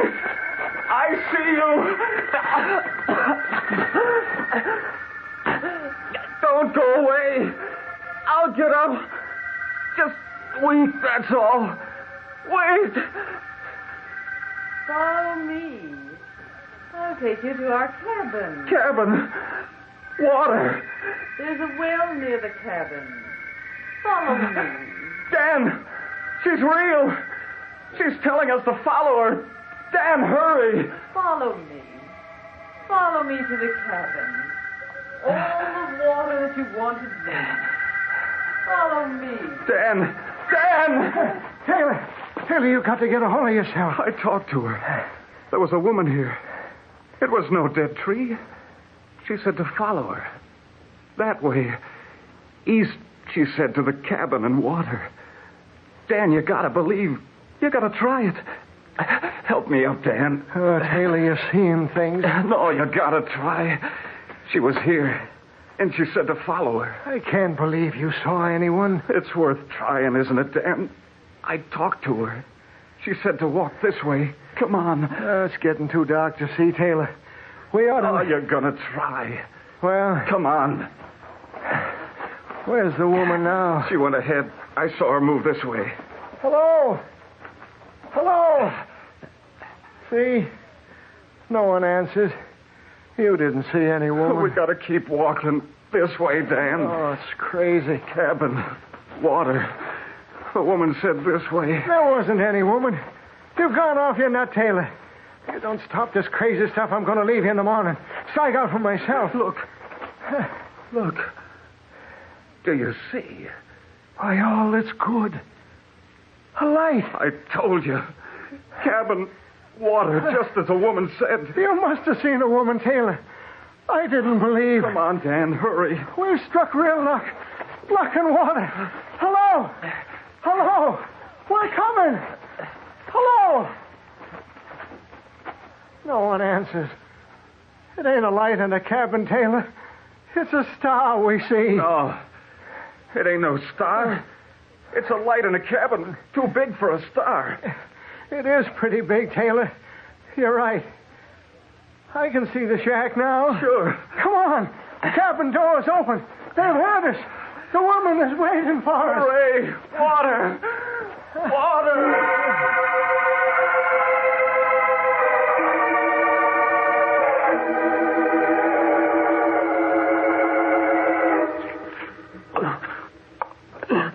Take it easy, partner. Don't drink too fast or too much at first. That's enough, Taylor, for now. Where's your outfit, stranger? Lost it 3 days ago. You ain't packing any guns? No, we haven't any. Then you're welcome to stay the night. It was mighty nice of your wife to tell us we were welcome here. What's that, stranger? Your wife, or the woman that told us to follow her here to the cabin and water. I don't savvy what you mean. Funny thing. I could drink forever, but it don't seem to quench my thirst. Let me take the cup now. Both of you better take it easy. Like you said, too much ain't good all of a sudden. Strangers, what are you doing here in the desert? A storm overtook us 4 or 5 days ago. We didn't even have time to unpack the animals. And when the storm was over, horses, outfit, everything gone. I see. Now, what was this about you seeing a woman who directed you here to my cabin? Taylor here, he thought he saw a woman waving to him. A A woman who said there was a cabin and a well of water near. But I figured all the time he was seeing things. Sort of a reflected image on the desert sands. Yeah. Folks drifting into insanity are always seeing things on the desert. Sure. I know it. Now, how far away from the nearest settlement? The nearest settlement is about 35 miles due east ahead. Not as far as I thought. We can start out in the morning. Sure. I'll give you directions. Fine, partner. Fine. You live here all alone? Yep. My name is Fred Holcroft. Well, glad to meet you. I'm Dan Torrance. My partner, Taylor Wiley. You're welcome for the night. I'll rustle up some grub. And after eating, I'll tell you a desert story that'll put your seeing a woman on the desert in the small class as stories go. Yes. I'll tell you a real desert story, if you would listen.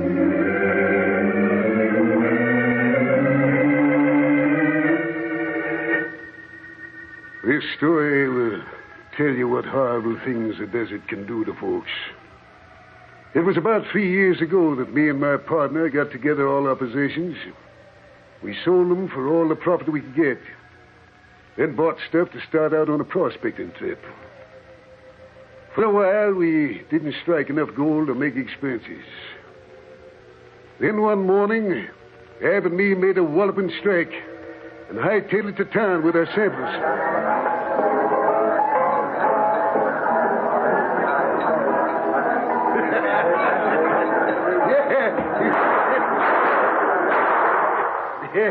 What's all the shooting about? Me and Ab just come from the assaying office, that's what. Go on, what's the news? We struck it, boys. We struck it rich. You hear that? All across an Ave have struck it. I'll say we struck it. No more grubbing for us. We're in the money, boys. We're in.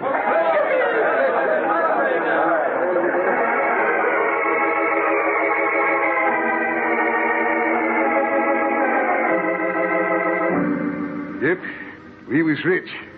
The first thing I did was to send back to the settlement for my girl to come out to me. Ab helped me get ready for her. We built this here cabin. Of course, it's no mansion, but it's a sight better than most desert shanties. Well, Lila came out, and we was married in El Toro, and then came back here to the cabin. Lila, she brought things along to pretty up the place. Curtains and such. We was real happy. Ab, Lila, and me. And the gold was still coming in. Night times, Lila and me would make plans as to how we were going to the big cities and live like king and queen. Then one morning, I comes into the cabin. Lila was sitting in that chair where you are sitting now, stranger. And Ab was standing there by the table. I could sense right away that something was up. I says, supper on, Lila? No. Time for grub, ain't it? Maybe so. Go on, Lila. Tell him. Tell me what? Lila don't want to stay here with you anymore, Fred. I reckon Lila's able to talk for herself, Ab. What's this Ab is telling me, Lila? Ab's got it right, Fred. I hate it out here. And you won't give up and say we got enough to move on. Well, now... Let me do the talking. I can't stand it here in the desert. Not any longer. I'll go crazy if I have to be here another day. But I thought... Go on, tell him all of it, Lila. It ain't only the desert you don't like. It's him. Lila's in love with me. Is this true? Lila, tell me. Is it the truth what I was saying? Yes. Well, Ab, you desert rat, I'll break every bone in your body. Now, take it easy. You won't touch me so long as I got the draw on you. Fight like a man, you yellow-livered skunk. Put down that gun and fight like a man. Yes, don't listen to him. Don't you lay a hand on Ab, Fred. I ain't afraid to fight him. There's my gun on the table. Now, come on ahead. Yeah. You...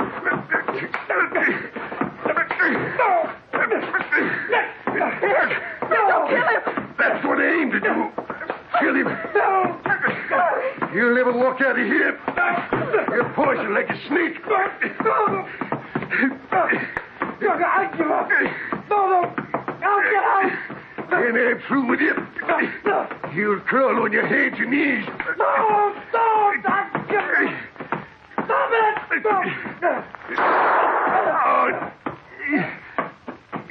You winged me. I meant to kill you, you skunk. I can still fight this rat with one arm. You... No, Fred. No. I give up. No.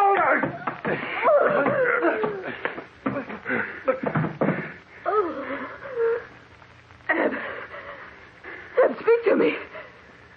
You killed him. You killed Eb. You can't kill a skunk like him. He's not breathing. Look, his head's all smashed from hitting the table. Eb, speak to me. Let me see him. Dead. You killed him, man, Fred Holcroft. Eb. You're to blame for this, Lila. You're to blame for it all. A no good woman. You tried to kill me. For all your sins you'll pay. You'll start paying right now. Did I tell the sheriff about you being a murderer? You ain't going to tell the sheriff or nobody else what's happened in this cabin. You're going to do just what I tell you to do. And no more.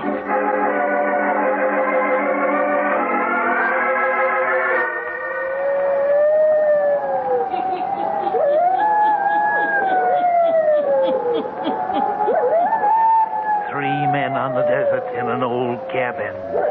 2 listen intently as an old man tells them a strange story of murder. The woman who beckoned them to the cabin that night, where is she? The hermit will tell you before the night is done.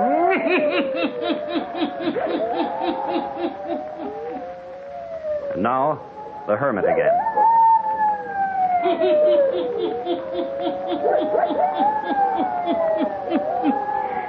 Fred Holcroft continues to narrate his strange desert story to the 2 men who were led to his cabin by a woman. Listen.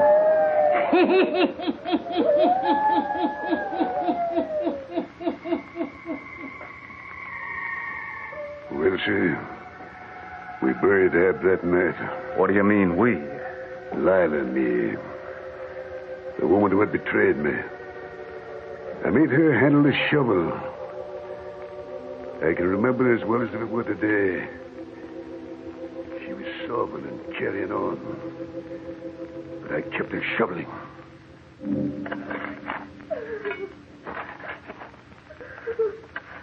Keep shoveling. Cover up the man you love. Make him a good deep grave.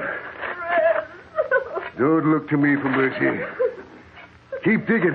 You loved me once, Fred. You gotta have mercy. I don't recollect you have no mercy for me. I hope he can still feel things while he's there in the sand. Yeah. I hope the sand chokes him.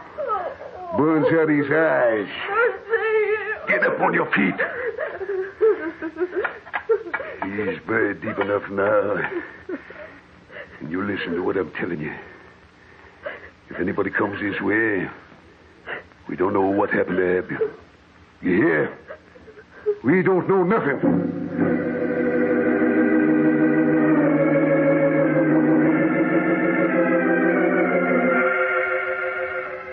I can tell by the look in your eyes that you figure I was mighty cruel to Lila. But you gotta remember, she had played me dirt. And what's more, she had tried to murder me to save that skunk of a man. I couldn't forget that. I didn't forget it. Every hour, I made her suffer for her sins. I made her work the mine with me. Made her stand out in the blinding storms, in the heat of the sun, till her skin was burned black and her eyes all puffed and faded out, till her beauty was gone forever. Well, as for me, I was sorting away the gold, burying it right underneath this cabin floor, biding my time, and wait until I had enough gold to buy whatever I wanted from this life. Then, Lila, she took down with a fever. One night when the moon was riding high, and the sky bright as daylight on the desert sands, she got up from her bed. I tried to stop her. Don't touch me. I'm going away. You're sick, Lila. You can't leave the cabin. I'm going to Ab. To Ab, is it? Ain't you suffered enough for your sins? You still got to mention his name? Let go of me, Fred. I gotta find Ab. Go then. And never come back to this cabin. Never come back.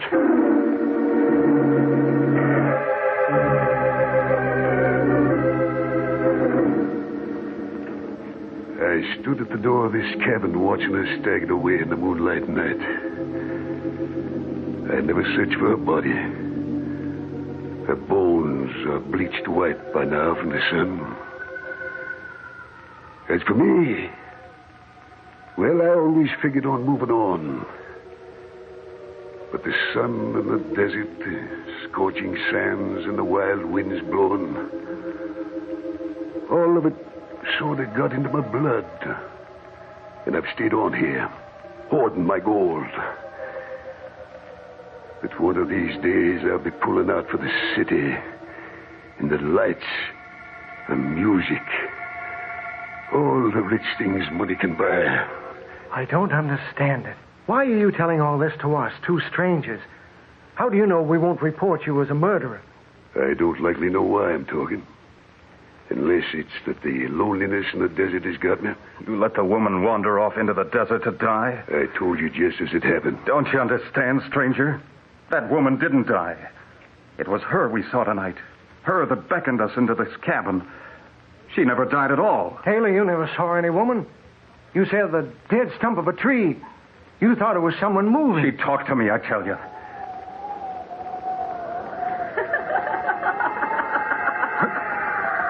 What was that? Don't you know? It's her. Look. Look out the window. Lila. That's the woman who beckoned to Dan and me. She's standing out there at the window. No. She died, I told you. I never died, Fred. Never died. I've come for you. Don't let her in this cabin. Look. She walked right through the door. It can't be her. Look closely, Fred. I've come to finish up what I should have done years ago. Stop her. Don't let her do that again.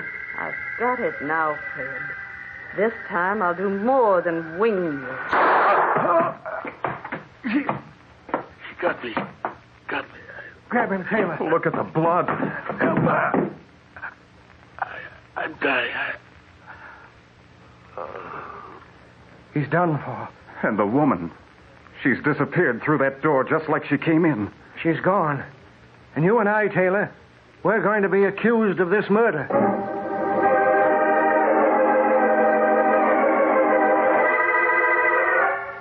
We're telling the story straight, mister.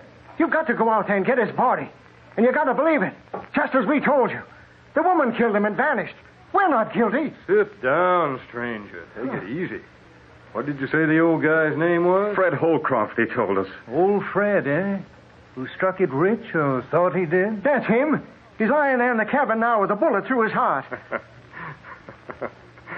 I guess you two were really touched by the sun. You got to go out to the cabin with us and see for yourself. Listen, stranger. You ain't going to get anybody in Artura to go out to that desert shack to look for the body of Fred Holcroft. What do you mean? We mean there ain't no sense in looking for the body of him that's been dead for 20 years. I don't get it. Fred Holcroft's been dead for 19 or 20 years. I went out there at the time, recollected well. I was in the party that went out there, too. Sure. Found his body and that of his wife's, both stretched out on the floor of the cabin. Died of the fever, I reckon. Why, there ain't any cabin out there anymore. Blowed away long ago by the wind. Yes, sirree. You two have really been seeing things. But you ain't the first ones that have come out of the desert telling about seeing a woman standing out there in the sands, beckoning them to the cabin in a water hole. Just a few months ago, a guy comes in here babbling about a woman who led him to a water hole. But ain't none of them ever been so touched before that they saw the old man or the cabin or had a vision of a murder. Did anyone ever find old Hallcroft's gold? Nope, nor his partner neither. Some folks reckoned he left Fred and his wife there to die and took the gold for himself. Listen, then. It may be we saw a vision, but you come out there with us to the spot where the cabin did stand. Maybe we can prove to you that the story we heard last night was true.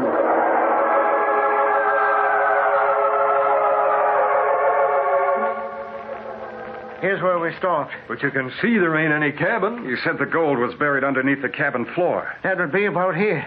All right, for the heck of it, let's start digging. Come on.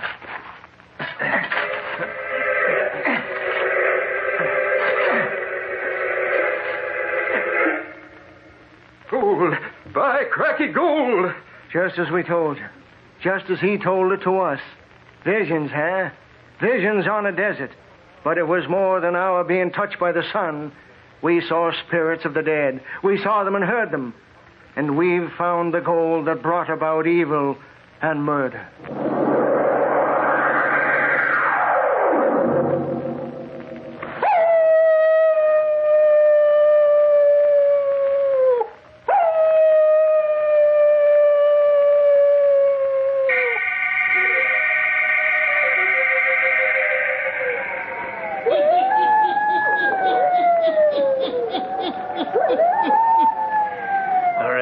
Image of the desert. And yet it was not of the mind alone, but rather a ghostly vision of the past.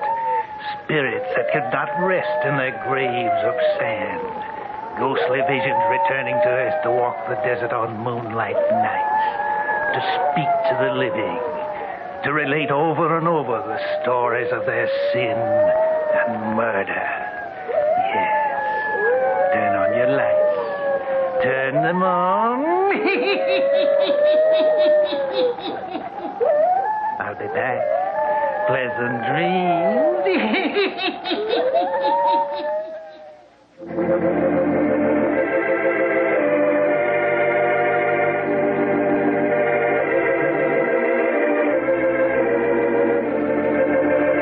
All characters, places, and occurrences mentioned in the Hermit's Cave are fictitious, and similarity to persons, places, or occurrences is purely accidental.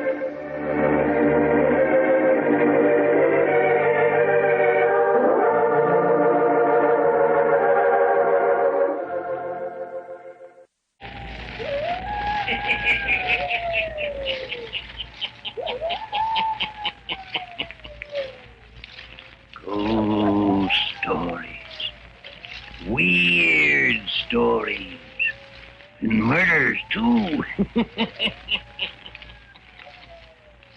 The Hermit knows of them all. Turn out your lights. Turn them out. Have you heard the story?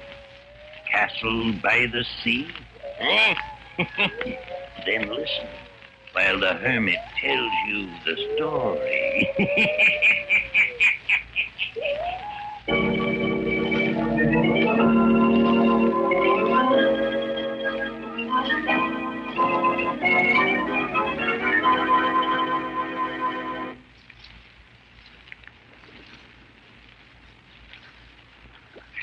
Shall we sit here on the beach and rest, Marie? Walked a long way from the hotel. Yes, let's. Oh, I'm tired out.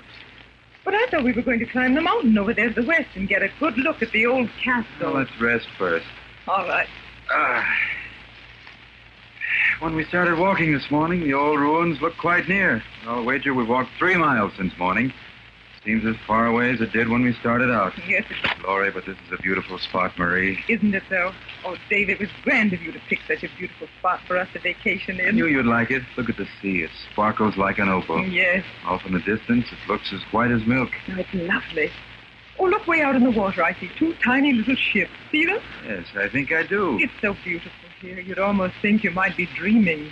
The ships are so far away, you might think they're unreal. As idle as a painted ship upon a painted ocean. That's from something I read as a child. Yes, remember it? Well, not right now. Day after day we stuck. No breath, no motion. as idle as a painted ship on a painted ocean. What's it from? The ancient mariner. That's right. And the tall, desolate castle over there in the distance gives me as many shivers as the ancient mariner did when I first read it. Shiver over the castle, darling, because of the story the hotel proprietor told me about it. Why did he act so mysterious? Oh, I think the natives around here actually believe the old place is haunted. Do they really? Oh, Dave, let's walk over and visit it. The owner of the hotel said we wouldn't be able to get beyond the gate. There's an old servant woman who lives in it. And she guards the place like a dragon. An old woman lives all alone in that desolate place? That's what he said. Think of it. Where's the owner? It is on the continent somewhere, I think. He's never returned to visit it. Why not? Guess no one knows. But the people at the hotel told me something very queer happened at the castle. All has to do with him. And that's why it's a haunted place now. Oh. Some calamity befell him there, and he left, never to return. Is he an old man? Must be from the story, because it's almost become a legend. Must be a man in his 80s. Think of it. Let's walk over to it, Dave, and at least see it from a closer vantage point. I'm willing. All right. We ought to reach it in another half hour. Queer, Marie. When we sat down here to rest, the sky was clear as a diamond. Now it's getting cloudy, isn't it? Yes. Look, how fast the clouds are gathering, and they all seem to meet right at the top of the castle. By George, they do. Maybe the old ruins is a rendezvous for the storms that scatter over the sea. No, you're only trying to frighten me and make it sound all the more mysterious. I guess it was. We ought to turn back for the hotel. When we've come this far? Oh, never. They get caught in a nasty storm, you know. Something weird about thunder in the heart of daytime, isn't there? I always associate it with black night. You may have black night any time now. Perhaps the old servant will give us shelter in the castle. Oh, that's what you're counting on, is it? Ask me how far it is to the castle, Dave. We know how far it is. You have to start climbing the hill in a minute. Ask if Lynn lives around. Get home before the storm, as we ought to be doing. Hello.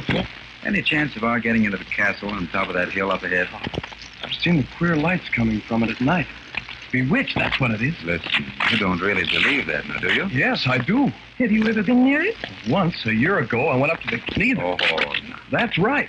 I guess we'll venture up the mountain anyway. It's gonna storm, sir. I wouldn't go. Hear the thunder? When a storm comes up here on the sea, it's quite bad. We'll take a chance, but thank you for your information. The sea washes right up to the edge of the slope of this mountain. Real high, too. You won't be able to get away. We won't stay long. No, we won't get caught. Thank you. Goodbye. Bye. He believes the story right enough. You ready to climb? Yes, I'm more anxious now. Strange lights coming from it at night, weird faces peering out. Who wouldn't want to go? Inquisitive woman would. Here's a path to follow. Makes climbing easier. As we're near the top of the hill, the thunder sounds closer. But we've spotted its hiding place. Look. It's an enormous structure. All castles are. The windows are tumbling out, falling into ruin. You should say it is. How could a person live all alone in this place? I wouldn't want the job. It's getting very dark. Here comes the rain. Whew. We will have to ask for shelter.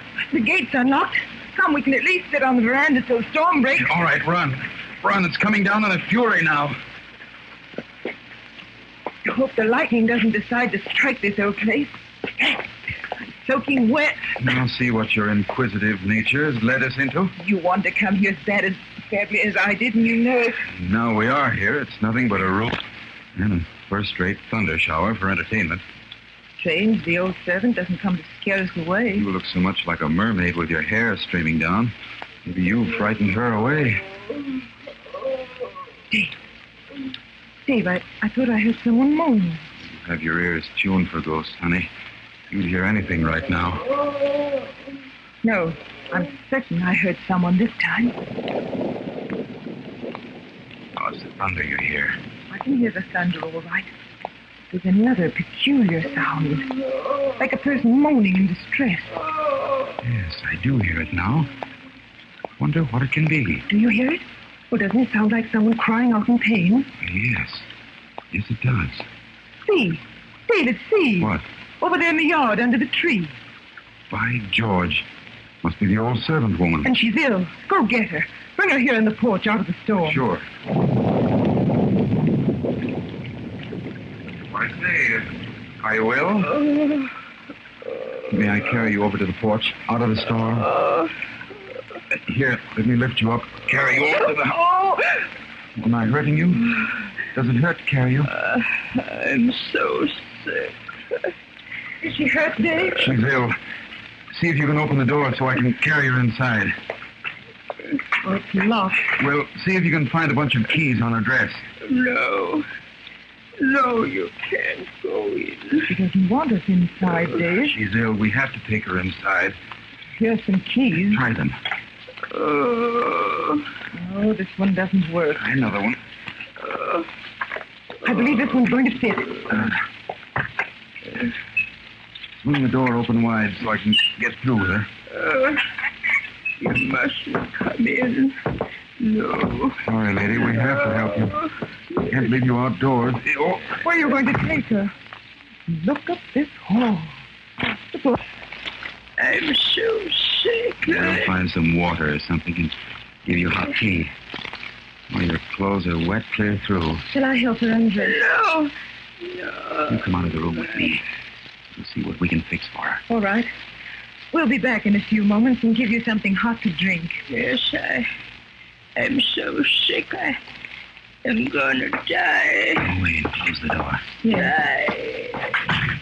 Now, I guess we are in for something. Yes, I guess we are. It's getting night. Storm hasn't stopped. The old servant is ill, and you and me. Well, it looks as if we had a job on our hands and a night to spend in a desolate castle.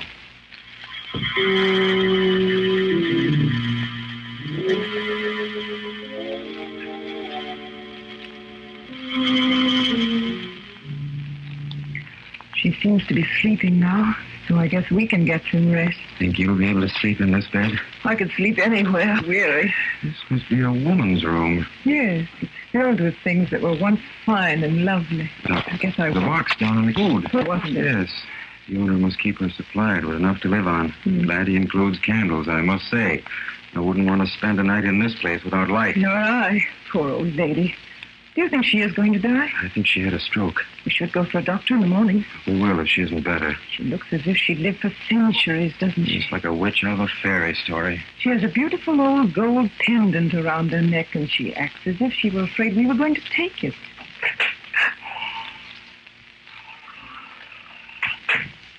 What was that? The door. The wind blew it open and shut again. Locks are all worn out. Give me the shutters. You're going to listen to all the creaks and noises in this house all night. You'll have delirium tremens, not shudders. Well, let's try and get some sleep. I wish it were morning.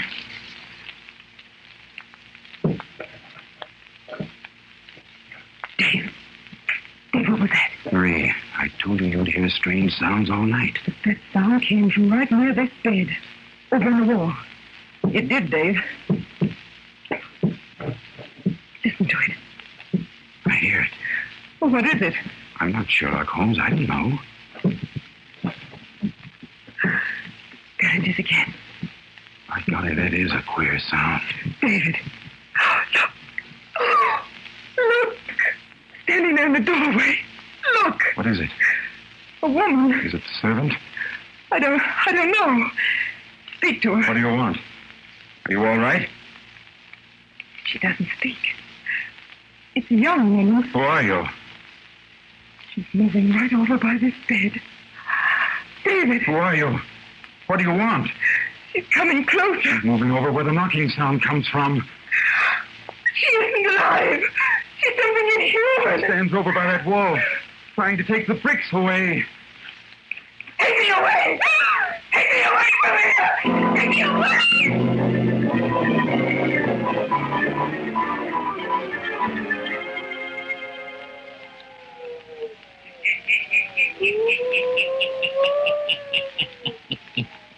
A strange woman in the old castle. A woman who walks directly to the old wall and attempts to tear the bricks away. Why is her presence so frightening? Why does Marie cry out? She's inhuman. The Hermit will tell you before the night is done.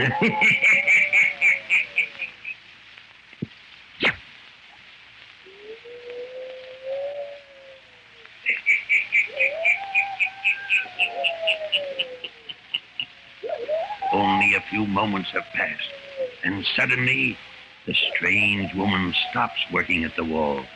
David and Marie stand transfixed.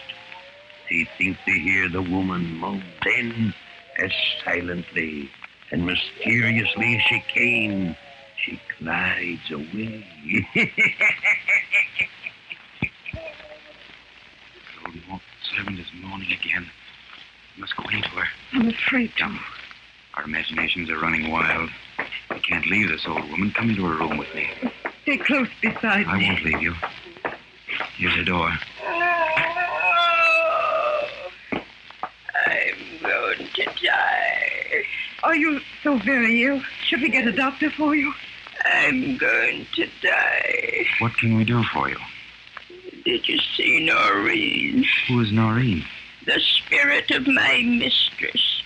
She walks the house day and night. And now when I'm gone, she won't have anyone to keep her company. She'll be all alone. All alone. We thought we saw someone come into our room. You did.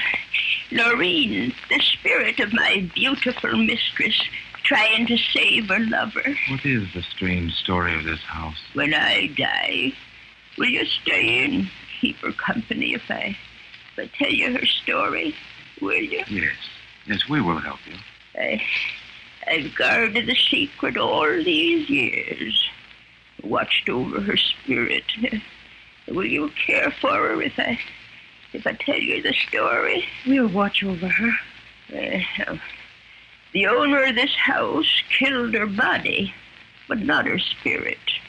It lingers on, hunting for her lover, trying to save him. Her husband was a horrible man, a brute. The family arranged the marriage. Noreen loved life and beauty. 2 years before, she'd fallen in love with a young Spanish gentleman. He came here while her husband was away. But the master returned unexpectedly. I had but a second to warn her before he walked into her room.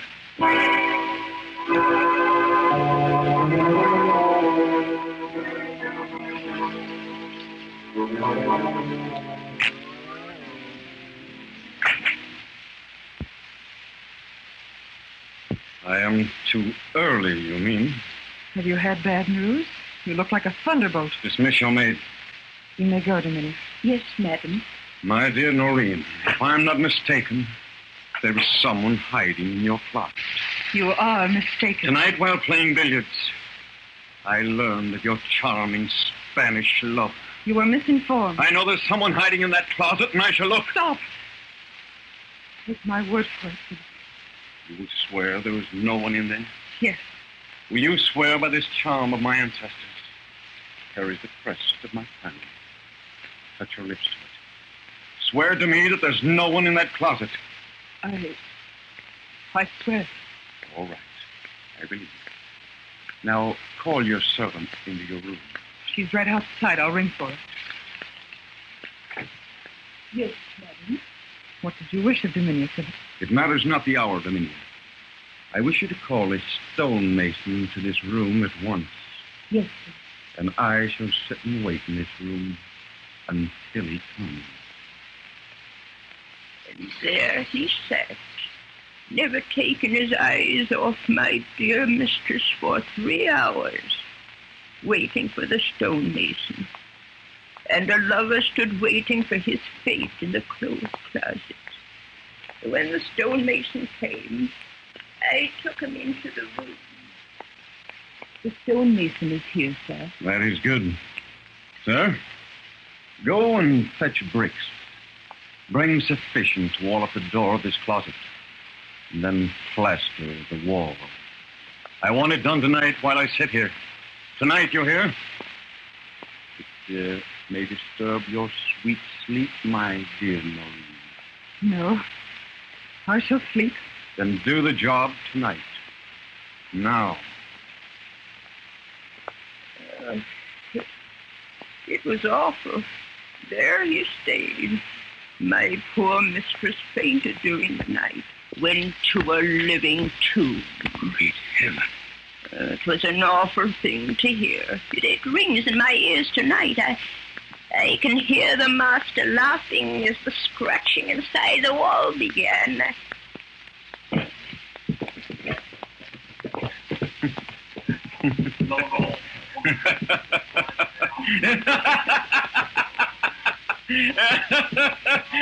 There was no one in the closet, was there, my sweet wife?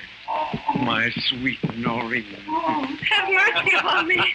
Mercy, mercy. There is no mercy to be had for the wicked. But I loved him. We were going to run away together. I would have left you forever. Yes, but it is now too late, my sweet. You can't get away, and surely your lover can't escape. Smothering, choking, dying. Caught inside my lady's wall.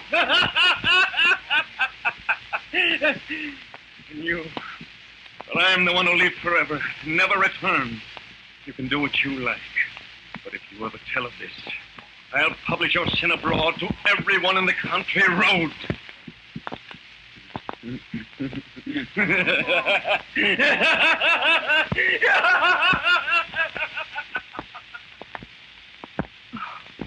This can't be true. Yes, it is true. My mistress died shortly after. I told no one, for her spirit returns, trying to find her lover each night, trying to get him out of the closet. And I stay with her and carry the candle in my hand to guide her. This is the child. With her vow upon it, she sealed him into death. But she's paid for a sin, hasn't she? And her husband? He's never come back. He sends me things from time to time, but he knows I won't talk, for I love my mistress. And now I shall die, and she'll be all alone. Daylight will come soon. Then we'll get help for you. I'm going to die.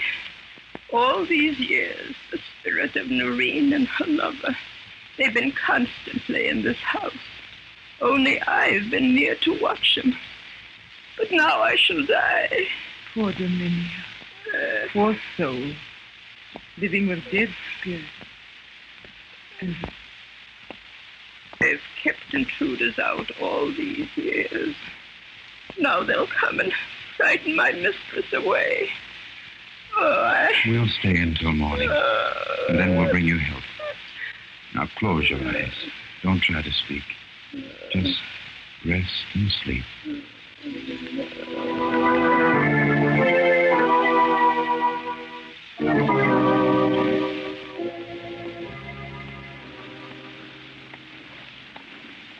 maybe one of us should have stayed with her instead of us both going to the hotel for help. There's nothing to be done for her. She had another stroke early this morning. We must walk fast. Yes. What a horrible night. What an awful life she's led. Can it all be true? I don't know. We did see that. Yes, I'm sure we saw the spirit. I know it.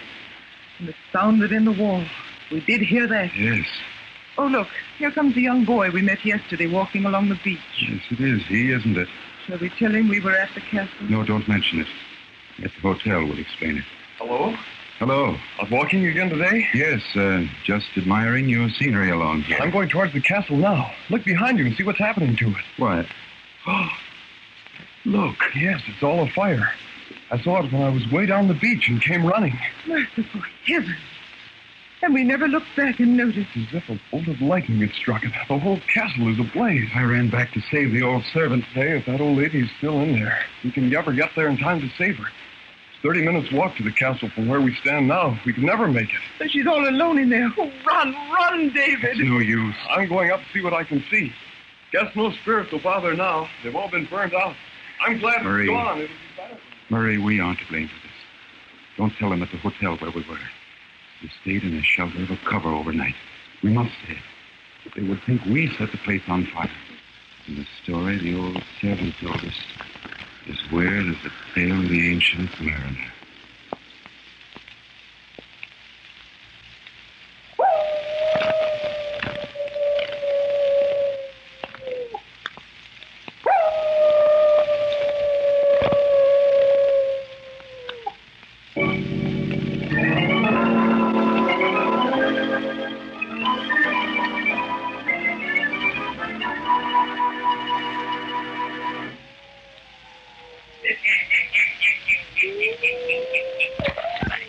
It vanished forever in the fire, and the spirits were set free.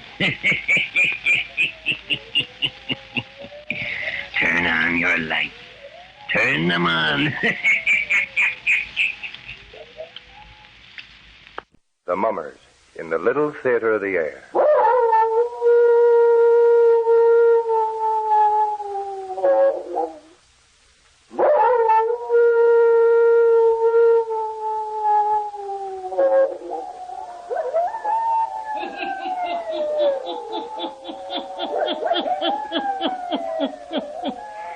Ghost stories. Weird stories. And murders, too. The Hermit knows of them all. Turn out your lights. Turn them out. Have you heard the story? The House of Purple Shadows, eh? Then listen while the Hermit tells you the story.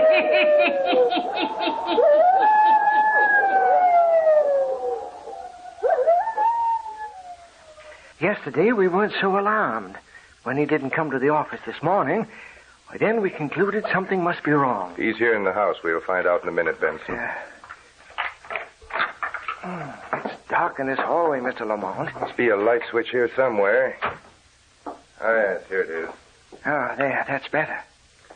Hasn't been sleeping here at his house for over a year. No, but they said at the club that he wasn't there yesterday. Hadn't slept in his room there last night. In that case, he may be here. That's what I'm afraid of. Maybe he had a stroke or something and wasn't able to get to a phone. We'll look upstairs first. Yes, I think we'd better. Here's the stairway. It's queer, isn't it? If he came here in the evening, wouldn't he have left some lights on? That's what I was thinking. It's gloomy in this house. No wonder he shut it all up and went to live at the club after his wife died. Mr. Davidson has always been a peculiar man. I haven't been his attorney as long as I have without realizing that. Do you know which bedroom is his? Yes, I think this one. At least we'll try this room first.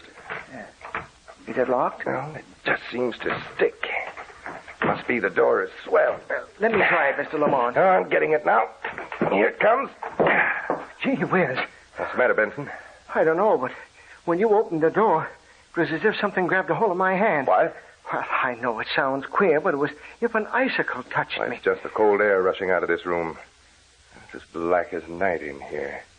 Curtains and drapes are heavily drawn. Now, if I can find a light in here. Oh, here it is, Mr. Lamont. He's not in here. No, not here. Maybe this isn't his room. If he's going to stay in the house, he'd sleep in here. This room hasn't been touched for a long time, has it? Well, I guess not. Mr. Lamont, isn't it queer that this room should be so cold? Well, no, there's nothing strange about that. A room that's all closed up gets damp and cold. I have a feeling that it's going to start snowing in here any minute. This cold air, seems to freeze your very blood. Mr. Benson, I don't think your employer stayed in this house night before last. I don't think anyone's been in this house for a long time. Well, then, where is he? I don't know. We'll look in the other rooms up here. Turn off his light. Shall we close the door? Yes, leave everything just as we found it. If he finds out that we've been snooping around up here, he may not like it. He's very peculiar. I know, but certainly he'd want us to hunt for him if he thought we were worried. If we thought he was lying up here, dead. He doesn't like people prying into his affairs. That's true. Yeah, we're looking this upstairs library. If he's not in there, well, then, means he's not here in the house. Yes. What was that? Sounded like a moan. Yes, it did. Mr. Davison, where are you? Mr. Davison? Mr. Davison. Where are you? Oh, he's not here in the library. No, it sounded as if it came from downstairs. Yes, I guess it did. Hurry, let's get down there. Yes. Mr. Davison, where are you? He's not here in the living room. No, but we heard a moan from somewhere. Sounded like it. Mr. Lamont, look. Look, do you see what I'm pointing at? Where? That book on the table. It moved. It moved all by itself. What? It did. I saw it. I saw it. It moved from one side of the table to the other. Nonsense. That's impossible. My eyes aren't playing me tricks that badly. I saw it move. Come over here. Look. You see where it's been lying? Imprint in the dust. Yes. Now it's over here. Oh, wait a minute. This is getting a little too deep for me. Oh. Benson, what's the matter now? I felt that touch on my hand again. I did. Hey, there is something queer going on in here. Look. Look over there at the window. You see that? Yeah. It's like someone was touching those drapes and making them move. Yes. Mr. Lamont, let's get out of here. Let's get out. Hurry. Right. They couldn't see me. They couldn't hear my voice. Isn't there anyone who can hear me speak? Oh, if you know how badly I needed help, how hard I tried to make them hear me. You people who are of the world and know it. You who can step to the mirror, look in it, and see your face and body reflected there. Oh, how thankful you should be. Just a few moments ago, I managed to propel myself to the mirror in the hall. I looked into it. I stood directly in front of it. There was nothing there. I have no face, no body, no arms, no hands. And yet a sound came from whatever it is that I am, like a moan. My lawyer, Mr. Lamont, and my bookkeeper, Mr. Benson, came rushing down the stairs. I could see them, but great heaven, they couldn't see me. I called out, "Help me! Help me!" But they went out the door, slammed it shut, left me here alone. Oh, doomed to what? Isn't there anyone who can tell me what's happened to me? 2 days ago, yes, I can still reckon days, I left the office and went to the club. It was about an hour before dinner. I sat reading the paper. Suddenly all the letters began to jump and dance before my eyes. And I distinctly heard something whispering in my ears. Go to your house. Go to your house. I threw down the paper. No one seemed to be watching me. I was so frightened I felt I must be ill. But I couldn't tell anyone in the club. There was a buzzing in my ears. And I could hear that voice saying, "Go to your house. Go to your house." I walked out the door down the street. Some power seemed to be forcing me to go. I walked fast. I approached my house. I haven't lived in it since my wife died. I looked up at it. It seemed to be weaving back and forth. Black clouds hung over it.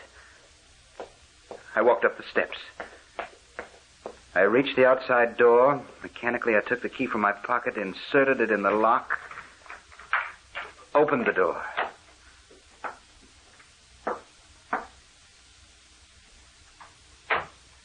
I stood inside. Now, why was I here? Why had I come to the house? I didn't know. I walked into the living room. Suddenly, I felt a great rush of cold wind. It engulfed me, whirled round me, seemed to be wrapping itself about me. Help! Help! What is it? Help! Help! My body is freezing. My blood has turned to ice. Help! Help! Help! I can't move! I can't move!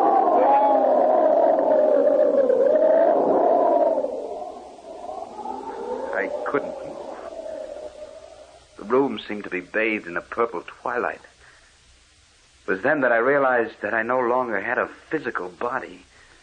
I seem to see everything in the room but myself. Look down at your hand and arm. Realize what it would mean to have the feeling of it, but not be able to see it. Can you imagine such torture?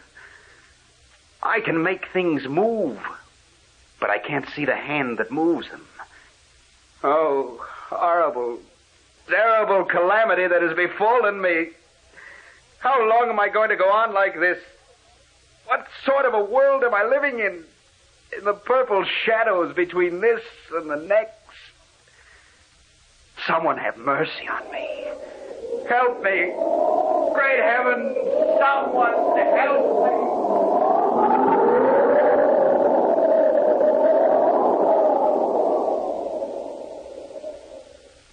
Mr. Benson. Yes, Mr. Lamont. Before we go into the next room to talk to Mr. Davison's niece, I think there are a few things we should settle between us. Yes, sir. Yesterday ended a year since the disappearance of Mr. Davison. There's no doubt about it. He's dead. He must be, sir. He was kidnapped, which I'm inclined to think happened. Kidnappers must have gotten frightened and killed him. There were no ransom notes received? No, because they became frightened after they killed him. But his body? Don't know what they did with it. It's possible that though we dragged the river, it's still there. We've gone all over that before. That isn't what I want to talk to you about. It's his house. Yes. Police have been through it dozens of times since the day last year when you and I went through it. I know they have.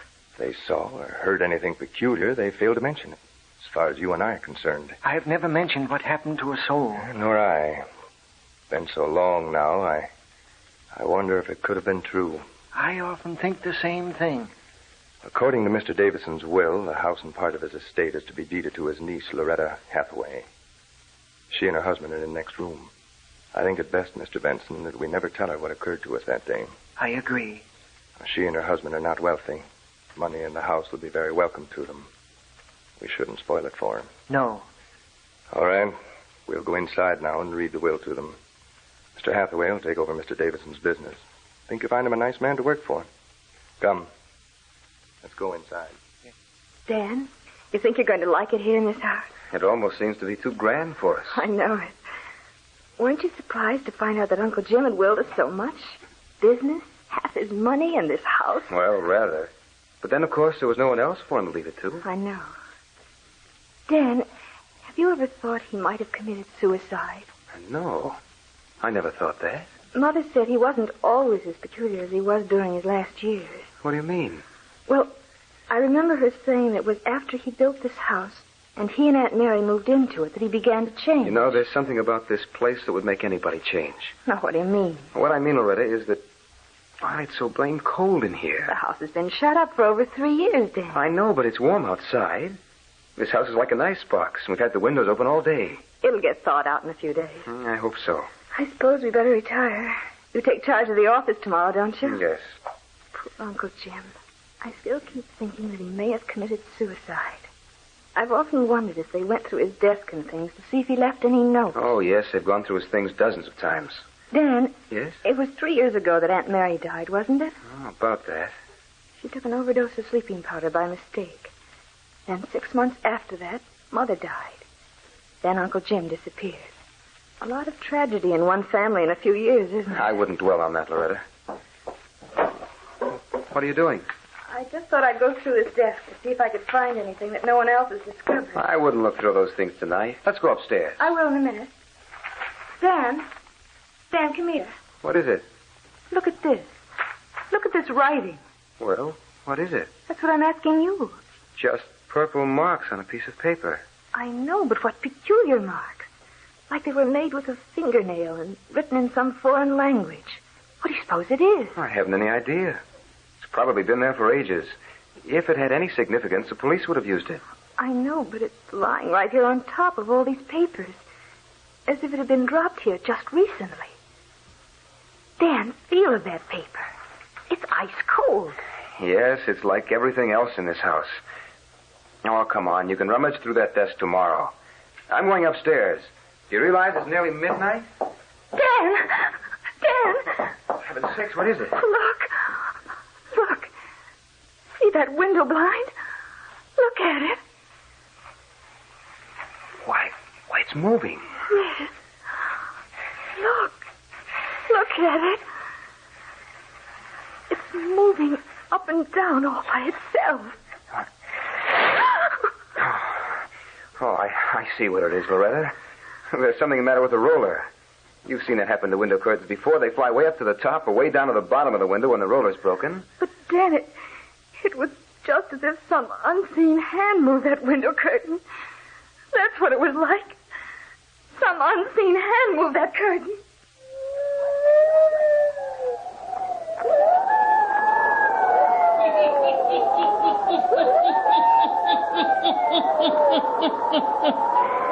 Loretta and Dan see strange things, too.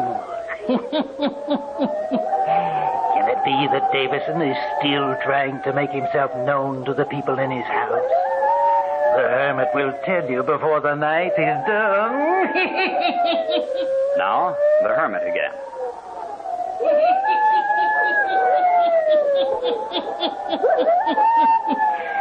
Midnight in the house. Loretta and Dan are sleeping, but not... Well, listen.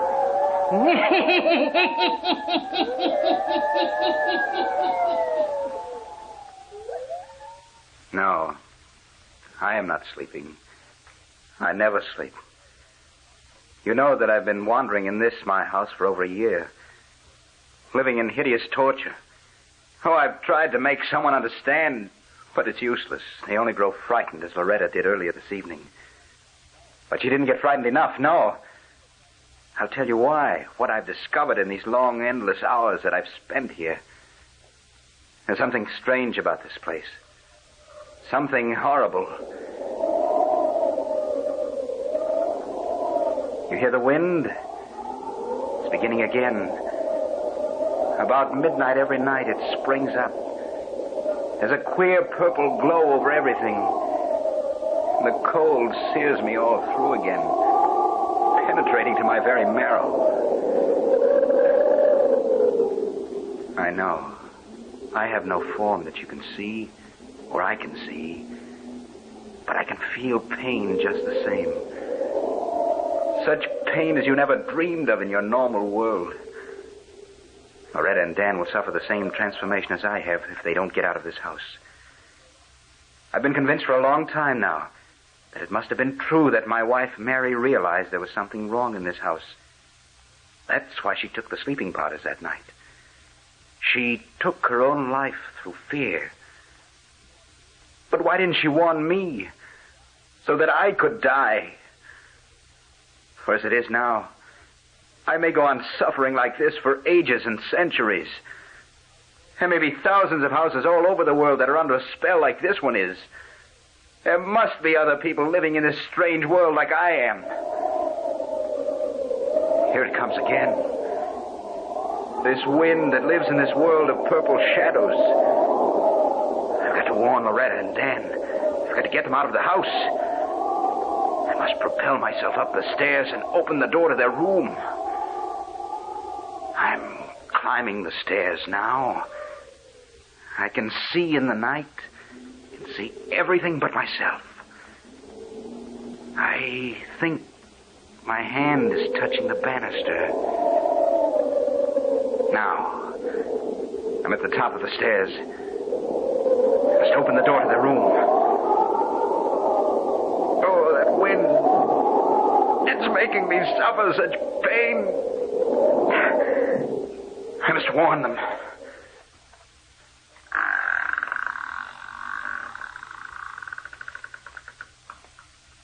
Loretta. She doesn't hear me. Loretta, you must get out of here. Loretta. Oh. She's turning in her sleep. Oh, what is it? Dan, wake up. Wake up. What? Wake up, Dan. What'd you say? Wake up. Look, there's a strange light in this room. And where's the wind coming from? Loretta, get out.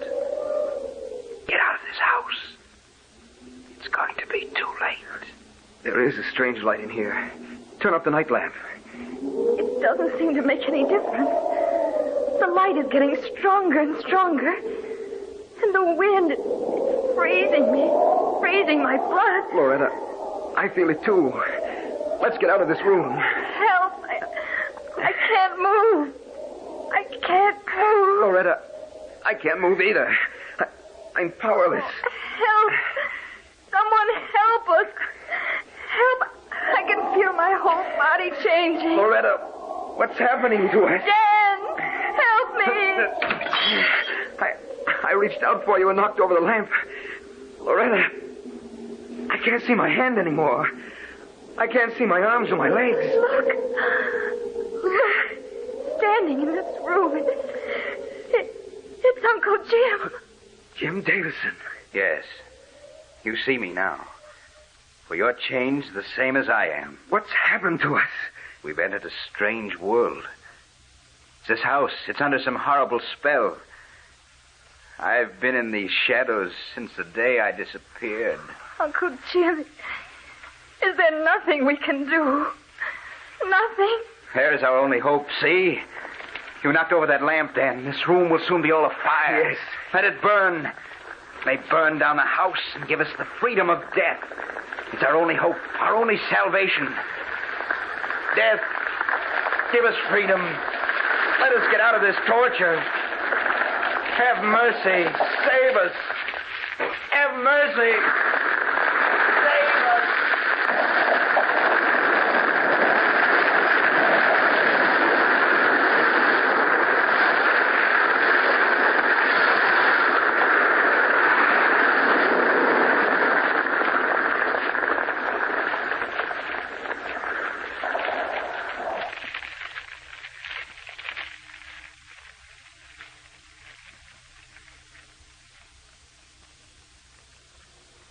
What's the news, Mr. Lamont?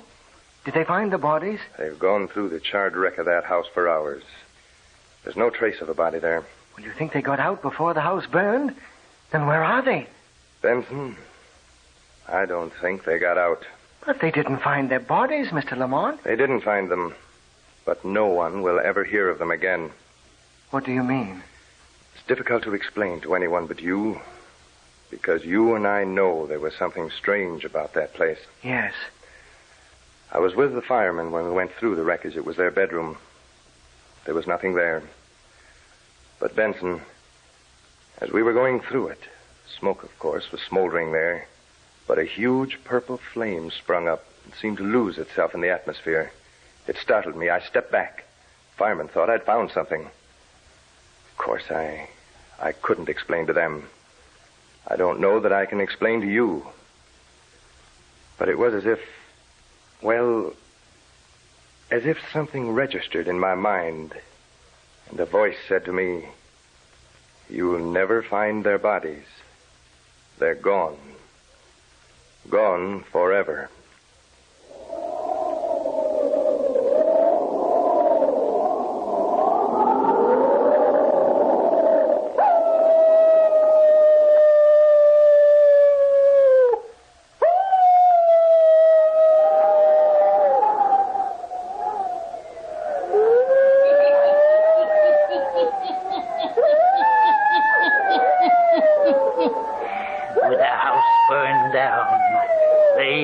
In the world of purple shadows are liberated forever. They're free, no longer tortured. Turn on your lights. Turn them on. I'll be back. Pleasant dreams. All characters, places, and occurrences mentioned in the Hermit's Cave are fictitious, and similarity to persons, places, or occurrences is purely accidental.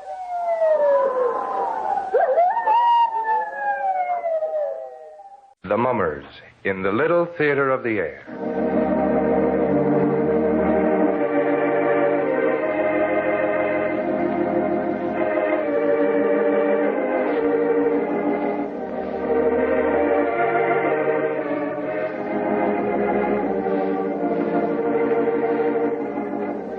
Now, the Hermit.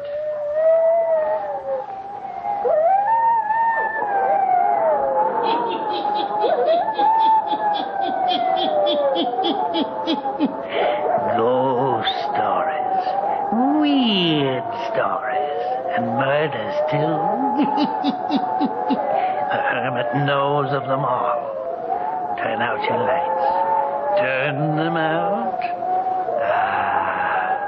Have you heard the story?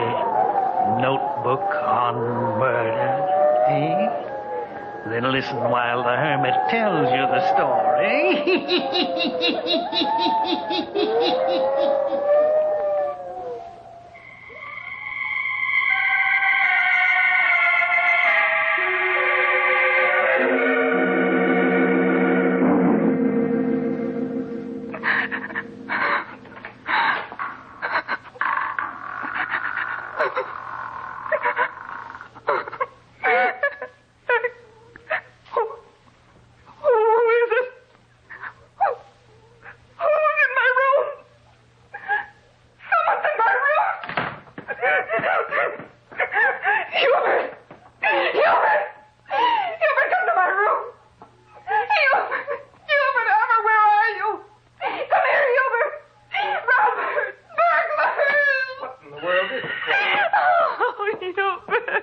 By your bed, Cora. There, now, what's all the racket about? Well, stop crying and tell me what it is.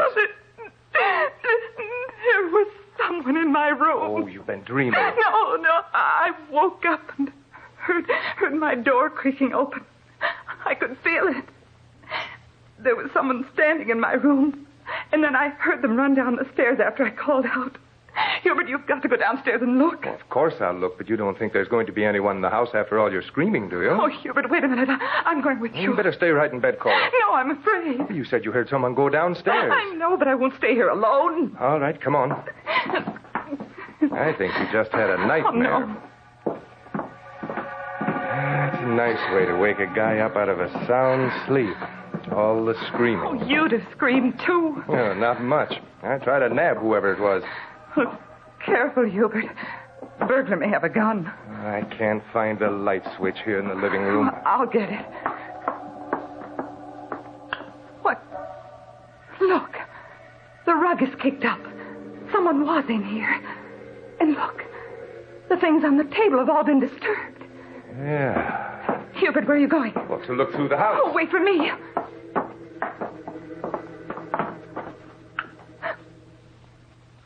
Hubert.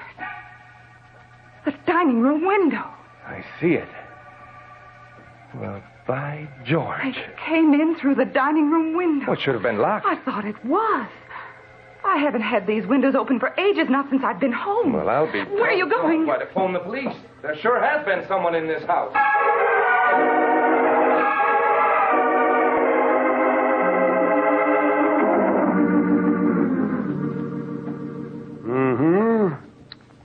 Looks like they used this window for entrance and escape, all right. Hal, find any footprints outside the window? No, not a darn one. Well, maybe they didn't use the window. Well, there's a cement drive outside this window. It's possible they could have stepped on the cement both entering and leaving. We'll take fingerprints of the window. Now, let's see, a few questions. You were the only one who heard the noise, Mrs. Armour? Yes. I heard the door to my bedroom open slowly, then close, and then someone running downstairs. And the first thing you heard? My wife screaming. How far is your room from hers? Just across the hall. Are you a sound sleeper, Mr. Armour? Well, I guess so. I rarely wake up during the night. And you, Mrs. Armour? I don't sleep so well. You see, I've been ill and in the hospital. I'm not well at all. There now, Cora, everything's all right. My wife had a nervous breakdown recently, officer. Oh, I see.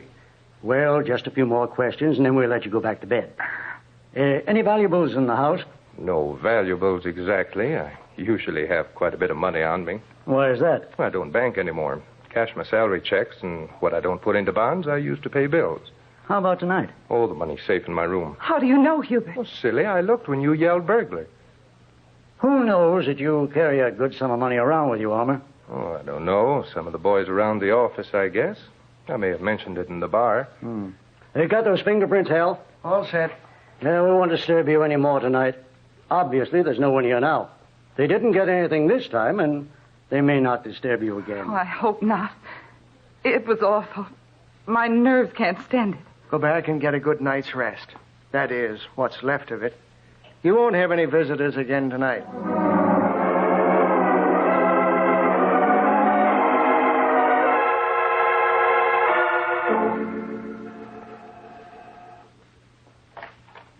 Good morning, Mrs. Armour.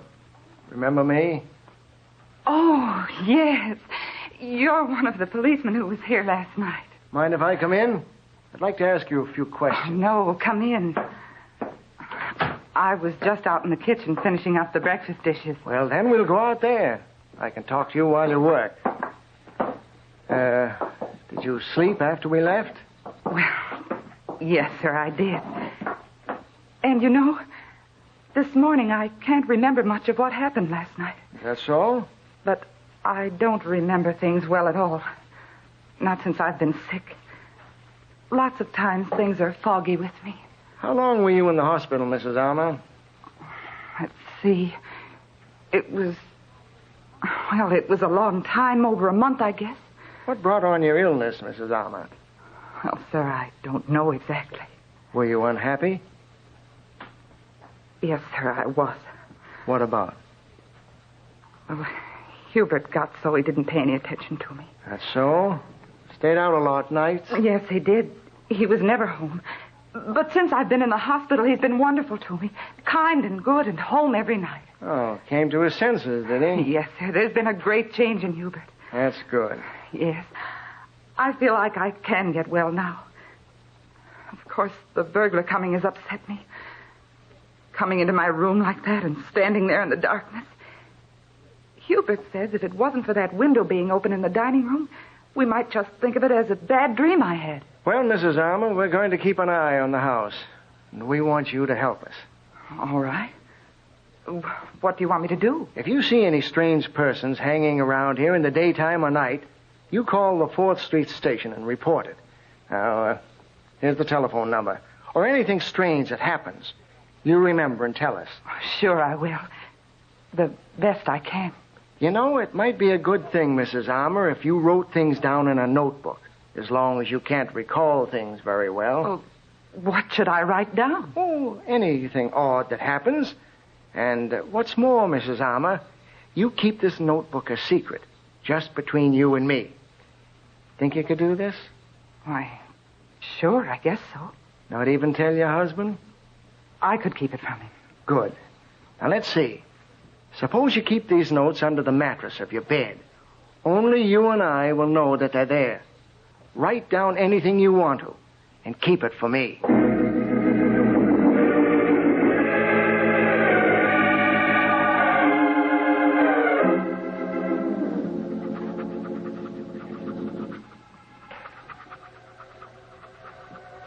There was a peddler at the door this afternoon.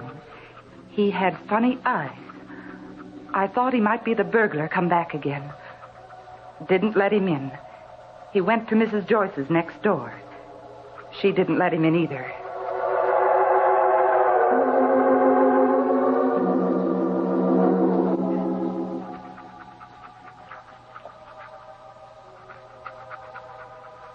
Hubert read to me tonight about a burglary on the south side of town.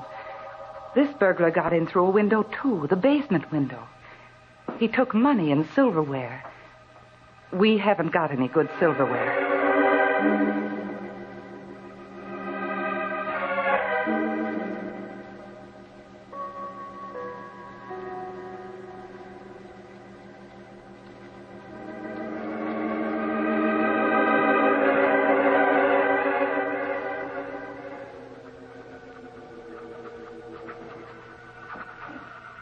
It's 15 minutes to 12, midnight. I just woke up, and I'm scared. Awful scared. I'm writing in this notebook because I've sort of got accustomed to doing it. And it steadies my nerves a little. I've been writing in it for a couple of weeks now. But the policeman called Hal hasn't been around to see it. Maybe it's because I haven't called or had anything to tell him. But I'm scared tonight. It was at supper that Hubert said... You aren't frightened of burglars anymore, are you, Cora? Sometimes I'm afraid of him coming back again. Oh, fiddlesticks. There won't be any more disturbance after all this time has passed. Oh, I hope you're right. Of course I am. Well, anyhow, I have to go out tonight. Oh, Hubert. Now, don't cloud up and cry, baby. No one's going to hurt you. What's more, we'll see that all the windows are locked and the doors. Why do you have to go out, Hubert? A buyer. Boss asked me to see him tonight. I'm afraid. Terribly afraid. Now, listen, there's nothing to be afraid of. Before I go, I'll see that you're safely tucked in your bed. Well, you were complaining before supper about being tired. So you can take a little sleeping pill and go to bed early. Then I'll lock all the doors and you'll be as safe as a bug in a rug. What's more, I'm going to be home early. I told the boss I couldn't leave my wife for too long a time. So Hubert got me all fixed up. And after taking the pill, I did fall asleep. But a little while ago, something must have woke me up. It's exactly 12, and Hubert isn't home yet. I know because I just called out and he didn't answer me. It must have been about 10 or 15 minutes ago that I woke up and heard something outside my room.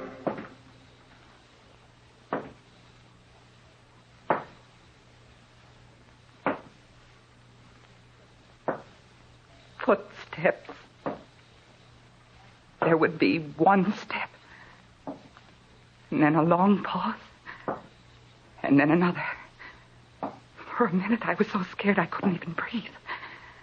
Somehow, I just seemed to know that whoever was coming down the hall was coming to my room, and for me.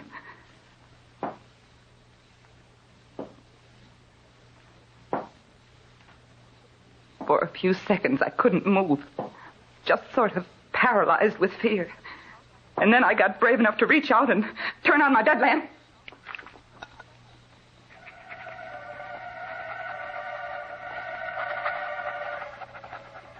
The person must have been real close to my room when the light went on.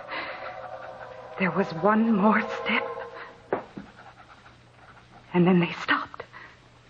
Officer Hal, as true as I'm writing, they stopped right outside my door. I heard a board creak.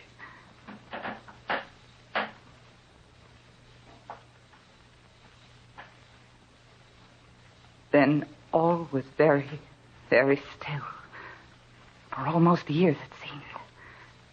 And then I heard, very quietly, as if someone was tiptoeing, footsteps leaving my room.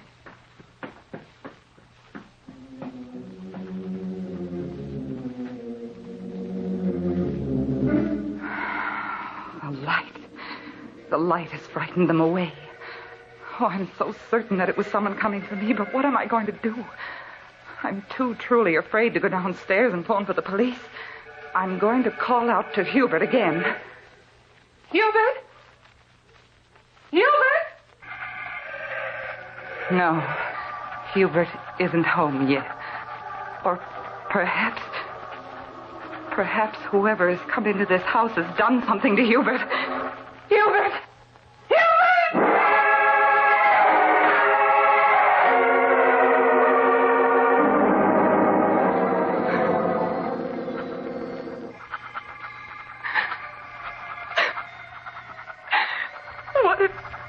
What if they've killed my Hubert? Oh, officer, writing in this notebook doesn't give me strength enough to leave my room and find out. Wait, I hear something.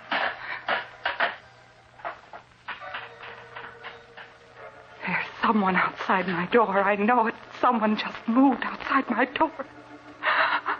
I'm going to hide this notebook under the mattress like you told me to do, and then I shall scream out the window for help.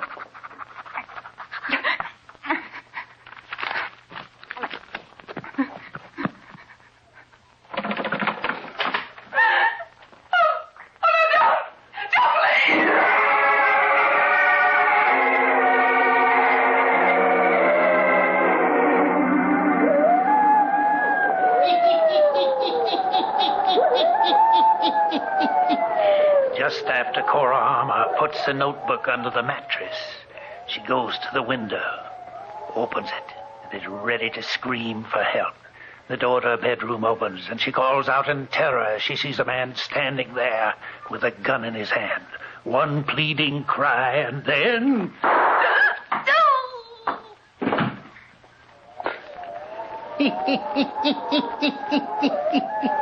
Cora Armour has been shot, murdered.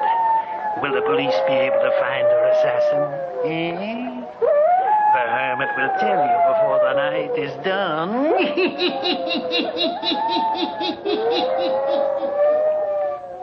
We hear a key turn in the door. The door unlocks, swings open, and closes. Then the light switch is clicked on. Hubert Armour stands in the hallway of his home. He steps over to the mirror hanging on the wall. He looks himself over carefully, brushes his hair with his hands. Now he looks at the stairs leading up to Cora's room. He pauses for a few seconds. Then he walks into the living room, turns on the lamp beside his chair, sits down. From his pocket, takes the early morning edition of the paper. He scans it, dropping the paper all around his chair. Now he rises, turns off the lamp, walks into the hall. He calls Cora's name. Cora! Cora, you awake? Naturally, there's no answer. For Cora lies murdered in her bedroom. A large red stain soaking the carpet on the floor. The blood is dripping slowly. Slowly, a crimson pool is collecting there. Hubert calls again. Cora! Cora, I'm home. And now he looks about him into the darkened room leading off from the hallway. Now there's a startled look of apprehension, fear on his face as he begins to mount the stairs. Cora, you awake? Hubert pauses outside a door, just as the murderer did only a little time before. He listens, and now his hand reaches out for the doorknob. Cora! Cora! She's dead. Blood. She's dead. Dead!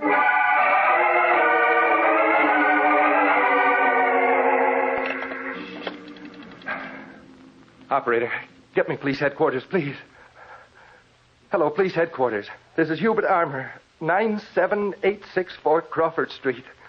Come at once. Hurry, it's my wife. She's been murdered.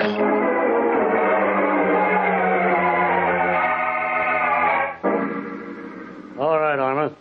Suppose you tell your story over again, just as you told it before.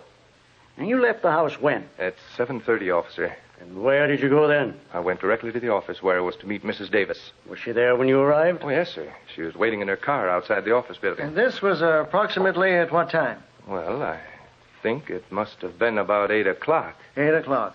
Mrs. Davis will be able to verify this? Oh, yes, of course, officer. Well, why are you grilling me so carefully? That isn't going to help us find out who killed my wife. Go on with your story. Well, I suggested to Mrs. Davis that we drop into the Greenbrier Club to discuss her insurance policy, and she agreed. Yes? Go on. So we left her car standing near the office, and she got into mine, and we drove to the Greenbrier Club.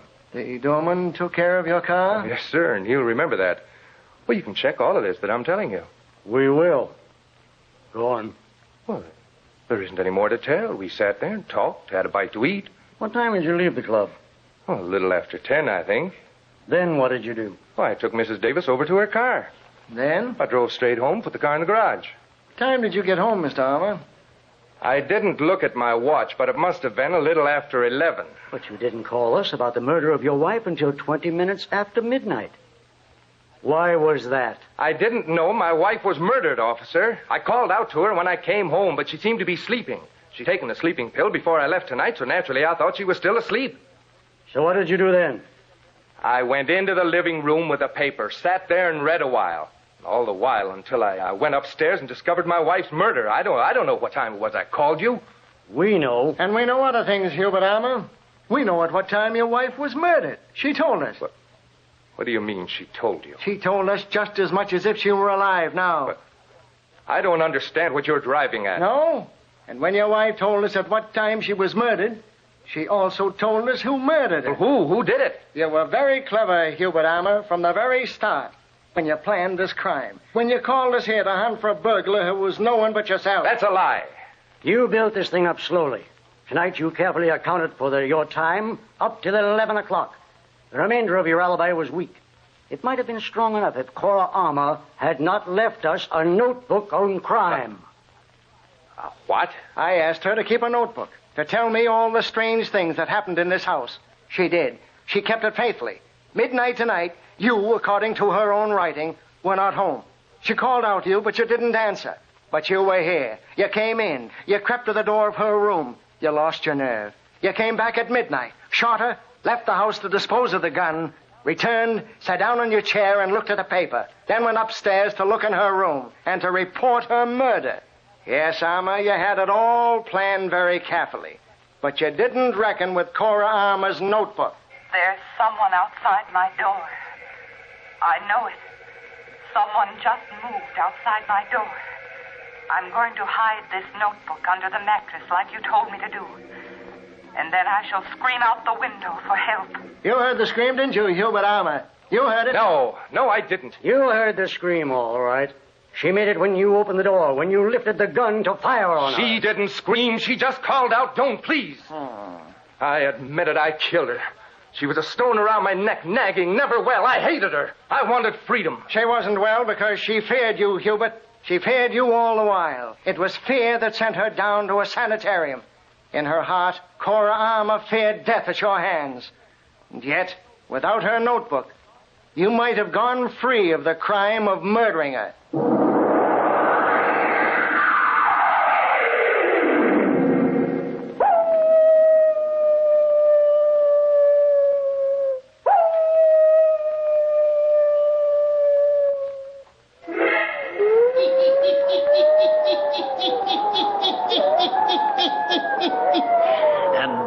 A notebook kept by a woman right up until the second of her death bring a murderer to justice.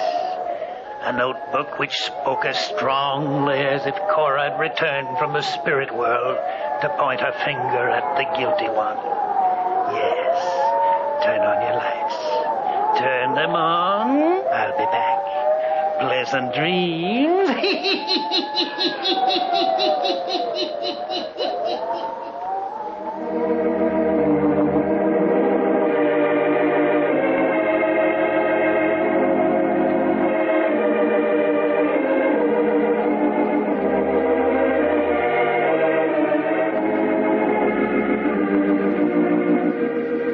Characters, places, and occurrences mentioned in the Hermit's Cave are fictitious, and similarity to persons, places, and occurrences is purely accidental.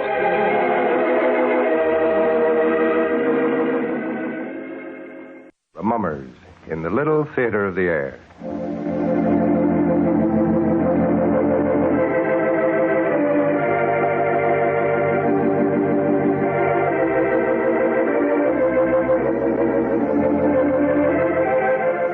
And now the Hermit.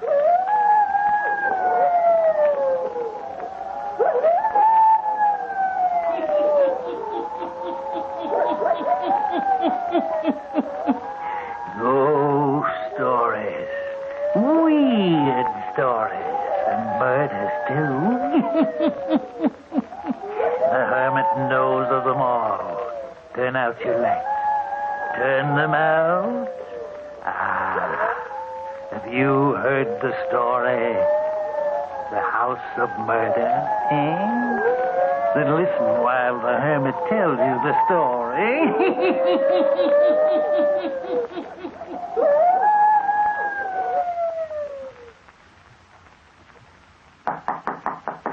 Yes, come in. Mr. Burton, I'd like my wages, if you please. What's that? Yes, Mr. Burton. Well, Millie, you're dressed to go out. My breakfast hasn't been served. That's right, Mr. Burton. I'm leaving right now, and I'd like my wages, if you please. Oh, this is preposterous. Oh, it's something bad, all right. You can't go without giving me more notice than this. I'm sorry, but I can't stay. Well, what's it all about? This house, Mr. Burton, it's this house. It's truly haunted. Nonsense. It's just because we've only been in the house for a few days. It's strange to you yet. It don't get over being strange. It gets worse every night. Oh, ridiculous. Well, you can say all you want to Mr. Burton, but I'm leaving. I'll work for you in the city. I've been faithful to you for a good many years, and I'll go right on being faithful if you'll move back to the city again. Millie, I can't run my life to suit those who work for me. I purchased this house in the country in order that I might have peace and quiet for my work. There's little peace here. Every night the sounds. And last night I... Oh, I don't want to talk about it. Please, Mr. Burton, I've got to be leaving this morning. How are you going to get into town? I took the liberty of calling one of the stores, and the owner's sending his son out with a car. All right, Millie. As soon as you give me my wages, I'll wait outside. I'm afraid to stay inside any longer. Why, of all the absurd... If you value your life, you'll get out, too.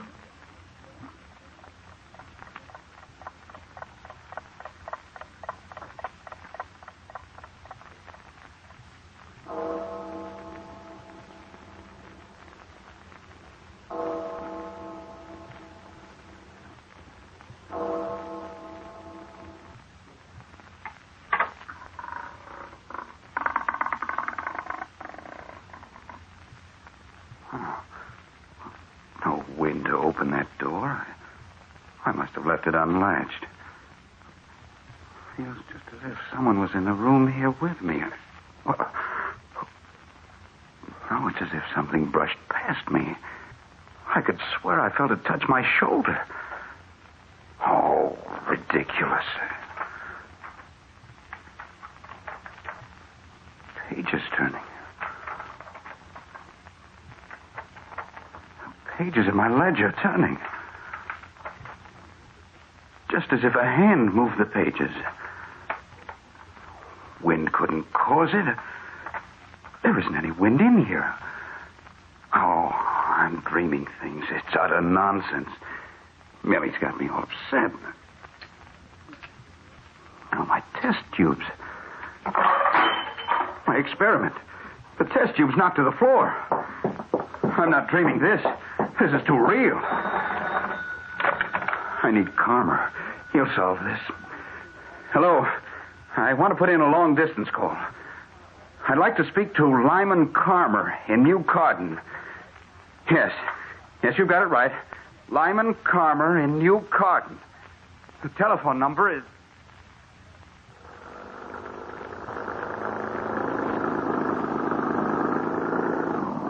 How much farther do we have to drive into the wilds, young man? We're almost there now.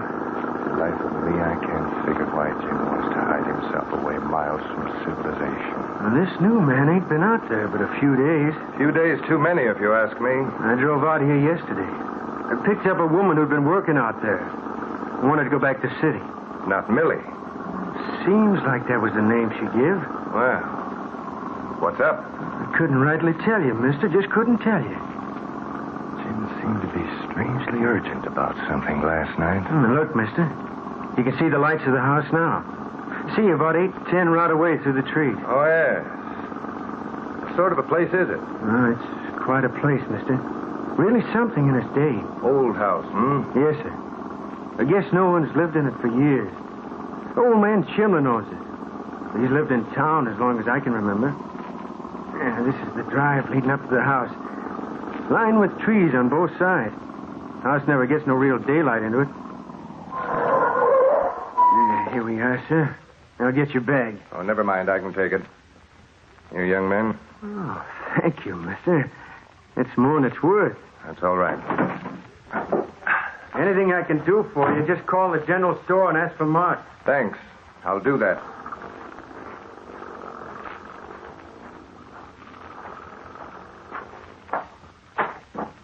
Lyman. Jim. Hello, Jim. I began to think you didn't make the train. I was 40 minutes late. Come on in. Nice of you to come. You old recluse. The idea of picking a spot no man ever heard of. Bring your things into the sitting room. We'll go upstairs later. All right. Well, this is nice. Uh-huh. Sit down. Thanks.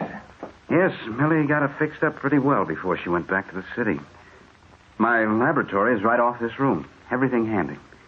You had dinner, Lyman? Yes, Jim, on the train. Good. I'm not much at fixing meals. The young man, Mark, from the general store, said that Millie had left you.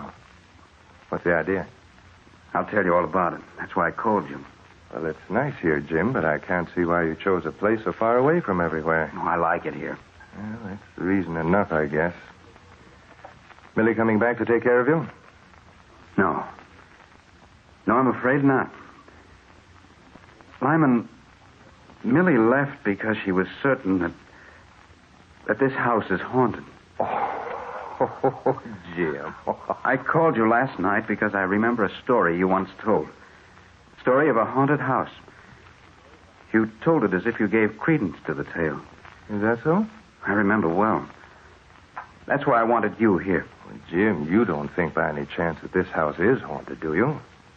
I'm not so sure about what I do. Oh, absurd. You think it impossible? Well, naturally. You didn't talk that way when you were telling us that evening of a place off the coast you knew that was haunted. That was a fireside tale.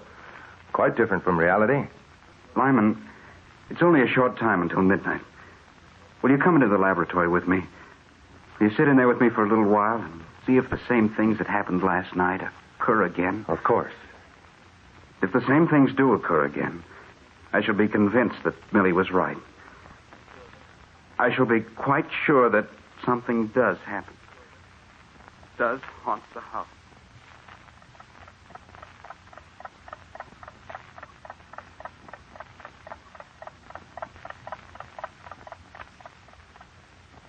Nearly midnight, Jim.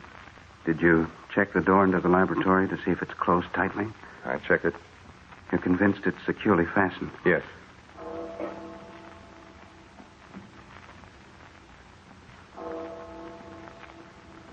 Just striking midnight. Yes. This was the hour last night. What are we to watch for? The door first. The door into this laboratory.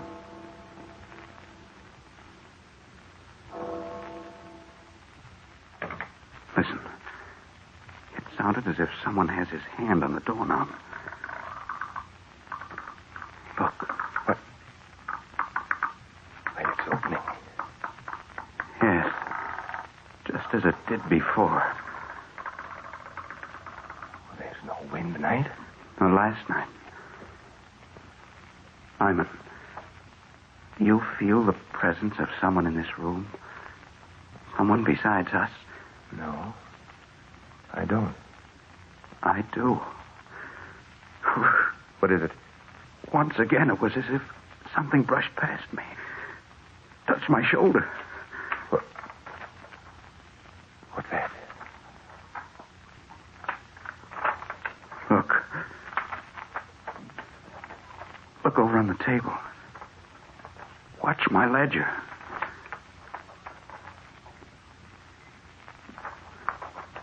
You see? The pages of my ledger are turning. As if a hand is on them. Jim, I can't believe my eyes. It's incredible. Now look. On the workbench. See? Something is moving those test tubes. I'm going to stop this before all my experimental work is ruined. What are you going to do? I'm going to walk over there, put my hands on the rack. Lyman, something touched my hand. Something that felt like sharp nails digging into the flesh. Oh, it's your nerves, Burton. Lyman, there's something in this room. Something that moves about in here.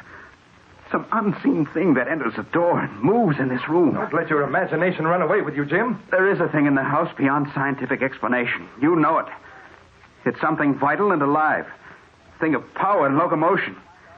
And it's up to us to find out what it is.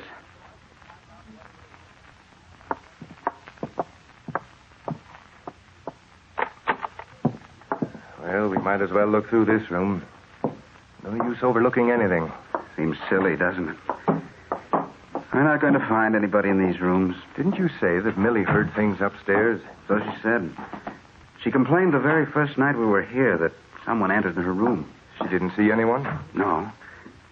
She didn't see any more than we did just a while ago downstairs. Now that the incident of downstairs is past, it seems to me that it never happened. Perhaps it was your power of suggestion that made us both think we saw movement. Well, nothing out of the ordinary in this room. No. Well, what do you say we forget it and get some sleep, hmm? All right. We're not going to discover anything tonight, I guess. Did you talk to the man who sold you the house, Jim? Jim? Yes. Sure. He brought me out here after I'd chanced upon the place. We went all through it together. Of course, he didn't say why the house had stood unoccupied for a long time. Yes, he did. Said that after his wife died, he wanted to live in town. But he was getting too old to keep up a place like this. Uh-huh. Said that up to this time, he couldn't find anyone who could afford to buy it. Oh, well, we'll go downstairs and get your things and bring them up to your room. Lyman, what was that? Something downstairs. It came from the laboratory. I know it did. It's the only place where there's so much glass. Don't get upset, Jim. Great heavens, look. Well, of all things. Everything in the room's smashed. Equipment that's taken me months to build. Everything ruined. Jim, some human has been in here. Someone who's trying to stop your experiment by destroying your equipment. Wipe out your work. Oh, ruined.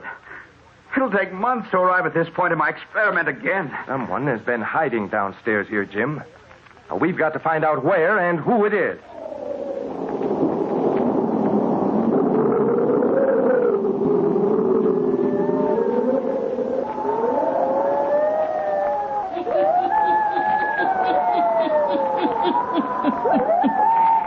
Is it a human being who hides in the house, intent upon destroying all that Jim Burton creates in his laboratory? Or is it an unseen force, as Jim said earlier in the evening? An unseen force with power and locomotion that lives in the old house? Eh? The Hermit will tell you before the night is done.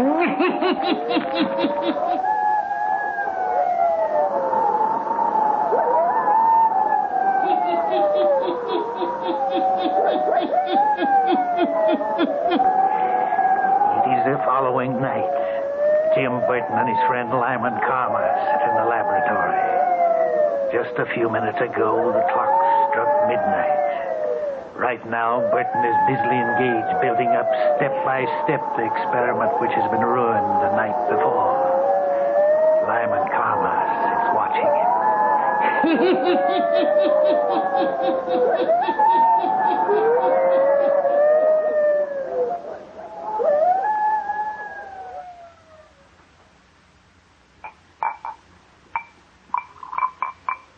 Jim, don't you think you ought to knock off for the night? You work steadily all day. Oh, there's so much time lost that I have to make up, Lyman. Well, it certainly aren't going to have any visitor tonight. There's nothing left for them to destroy now. Tomorrow I'll go into town and inquire around. Think I should go to see old man Chimlin. Ask him to tell me something about the place. Well, maybe he can put us on the right track. Mm-hmm. I would have gone today, but I wanted to make sure. I wanted to see if we'd have the same experience of last night. You, going to work much longer? At least an hour.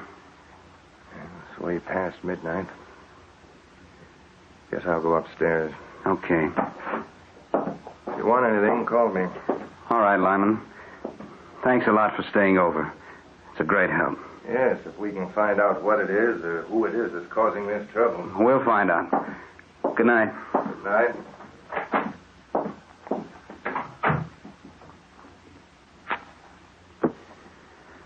Let's see. Next step is to unite the two chemicals to form step B.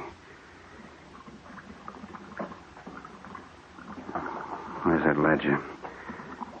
Yes. And the next step I performed was... Oh, wait. Pages in the ledger. Page 5, 6. A page is missing from here. Every step I'd worked out and put down is torn out of this book.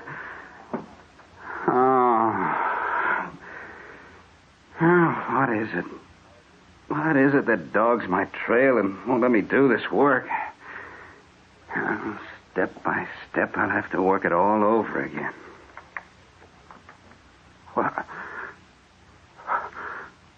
Someone at the door again. Is that you, Lyman?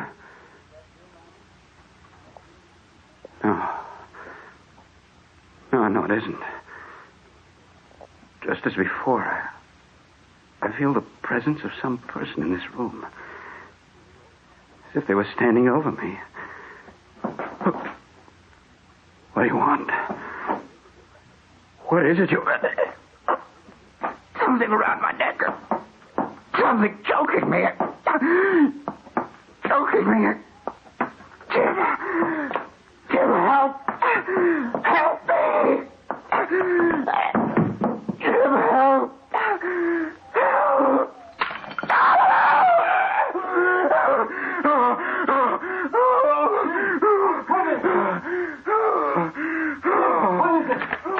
What's happened?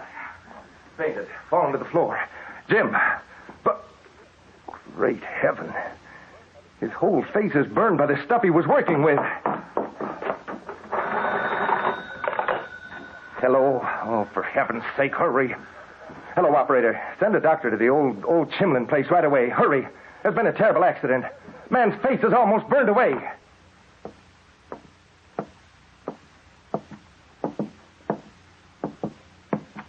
Well, Doctor? I'm afraid it's quite hopeless. If he lives, his sight will be gone. His face horribly scarred. Poor Jim. We'd only gotten out of this place last night. Did you call Asa Chimlin as I asked you to do? Yes, he should be here any minute. I'll wait then. Sit down, Doctor. After the story you told me about the experience you've had, I think it's up to Chimlin to tell his story. You sound as if there was something very mysterious. Something that Jim should have been told before he bought this place from Chimlin. If it had been told, it would have saved him the agonies he's going through right now. Mr. Karma, what I know has given me in professional confidence. What others in the town might have told you would have been gossip. And no one tells gossip about Asa Chimlin. How so, Doctor? Well, he's the owner of many mortgages, many notes. A man of wealth and power in our community. I see. Oh, there's a car turning in the drive, Mr. Karma. It must be Chimlin. I'll go up to Mr. Burton again. Call me if Chimlin refuses to speak. Well, thank you.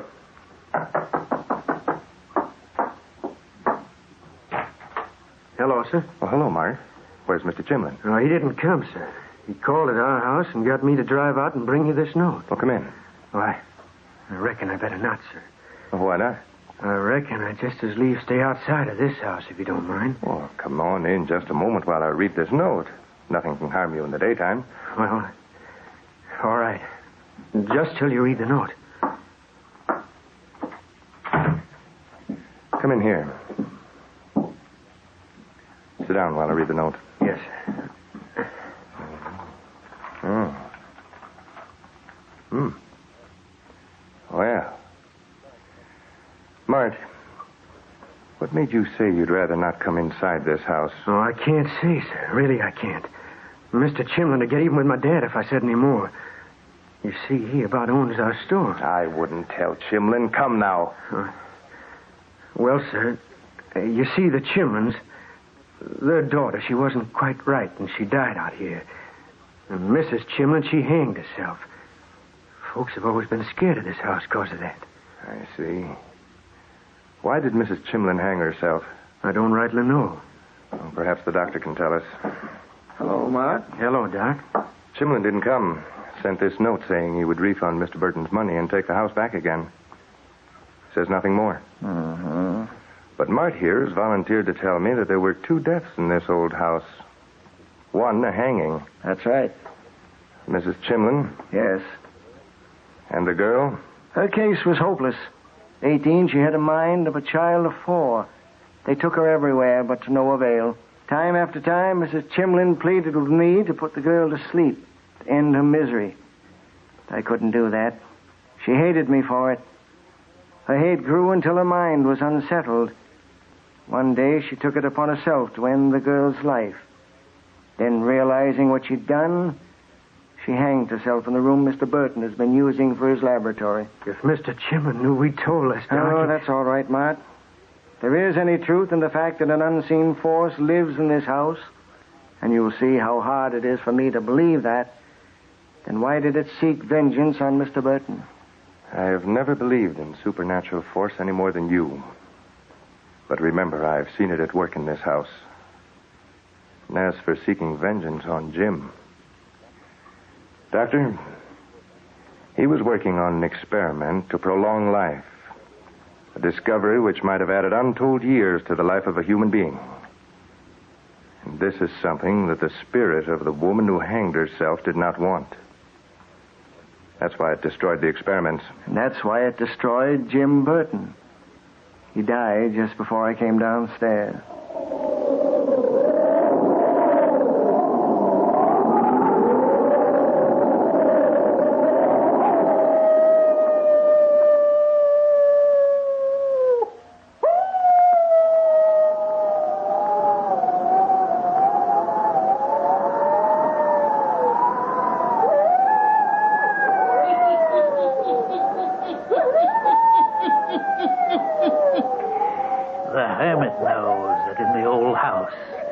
Unseen force was the spirit of a woman who took her own life. A woman who could not rest in her grave. A woman who returned to destroy anything that might prolong life. Yes. She killed Jim Burton by the power of supernatural force. Turn on your lights. Turn them on. I'll be back. Pleasant dreams.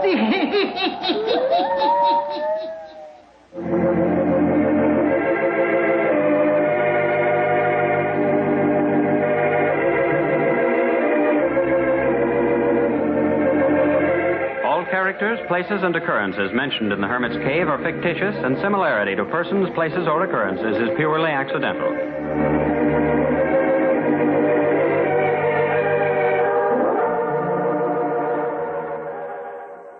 Mummers in the Little Theater of the Air.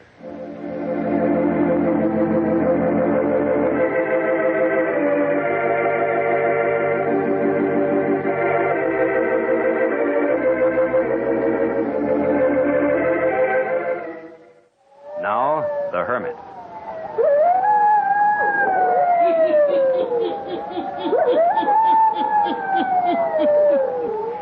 Ghost story. Weird story. Murders, too. The Hermit knows of them all. Turn out your lights. Turn them out. Have you heard the story, The Blackness of Terror? Then listen while the Hermit tells you the story.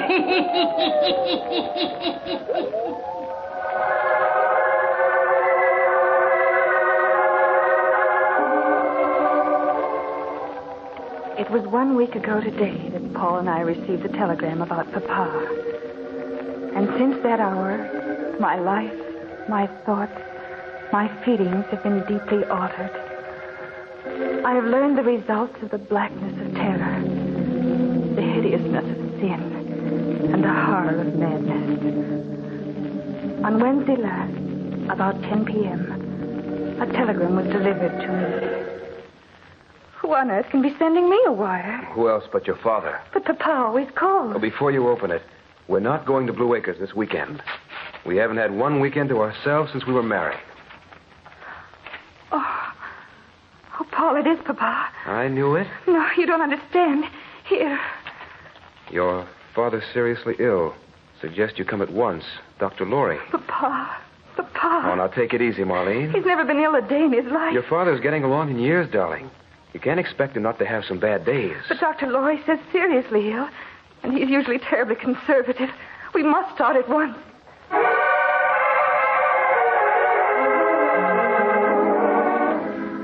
Oh, please understand me. I love my husband, Paul, very much.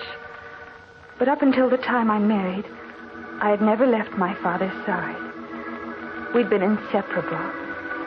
ever since that dreadful morning when, as a little girl of 8 years, my papa had taken me on his lap, and after kissing me tenderly and brushing the curls back from my forehead, he had said, Little doll, your papa has something very sad to tell you. But you must be very brave, my darling. Your mother has left us. She has written this note to inform us. To Terence and Marlene. Life here at Blue Acres has grown intolerable for me. You're a little child, Marlene, and therefore I cannot explain some things to you. But Terence will know why I'm leaving. My little girl, try to think kindly of your mother. I would take you with me if I could, but that is impossible just now. Your father is a wealthy man, and he can give you fine things. I know at Blue Acres you will grow up to be a lady of whom I shall always be proud, and a daughter whom I will love forever. Do not cry, my little doll. Had your mother loved you, she would never have left you. From this day forward, there'll be no mention of her name in this house. To us, she is dead. It was some years later that I learned that my beautiful mother had left Papa and me and had run away with Philip Court, a chap the townspeople said was a worthless dauber in paint. Nothing was ever heard of my mother or him after they left Blue Acres. Nor did my father, Terence Lane, ever mention her name. He devoted his life to me. I had private tutors that came to Blue Acres to instruct me, the very best. Papa imported a master of the piano to teach me. We remained aloof from the world. The only woman in the household beside myself was Mrs. Eaton. Father always did the cleaning of the house, for Blue Acres is filled with priceless treasures. And when I would laugh at him dusting, he would always remark, Can't let her clumsy fingers touch this vase. It's worth $1,000 if it's worth a penny. The years moved on, and I lived in a world of my father's creating, until this last summer when I was 21 years old. One glorious summer night when the moon made golden patterns on the terraced lawns of Blue Acres, and the waters of the colored fountains centered in the ground shot a million rainbow lights into the night, when the French doors of the music room were opened wide to let the cool night air enter in. I sat at the piano, playing the works of one of my favorite composers, Debussy.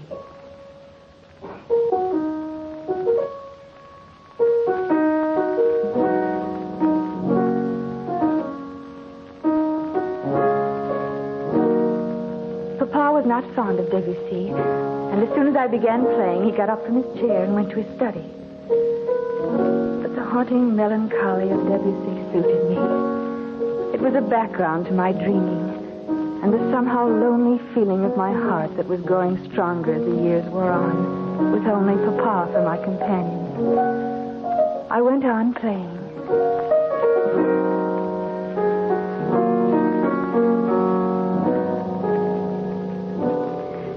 And then suddenly I was aware of the presence of another in the room. I felt it strongly even before I turned around. Oh, please go on. It's beautiful. Suited to a night like this. Please. I'm sorry, but I don't don't believe... be sorry. I'm the one who owes you an apology for my intrusion. I'm Paul Wilde. I'm spending my vacation at the Truesdales who live down the road a ways. Oh, yes. They told me there was a princess living at Blue Acres. But they didn't do you justice, young lady. No princess was ever quite so fair or lovely as you. Please, Mr. Wilde. The Truesdales also added that a dragon named Terence Lane guards the Princess Marlene with his life. That was very unjust. Really? Well, then, if you're not zealously guarded, how about taking a stroll with me? The night is wonderful. And if you're good, I'll reach up and pick you a necklace of stars to wear. I'm sorry, Mr. Wilde. You won't go? It's late. And Papa would object? No. Well, then, with your kind permission, I'll call tomorrow afternoon to gain his consent for a date tomorrow night. Do I have your permission? Well, Yes, Fine. Then do something for me now, will you? if I can. Play something for me as I walk away. Shall we have something light and joyous this time? Something more in tune with the happiness in store for you and me. I'll be listening for our theme song.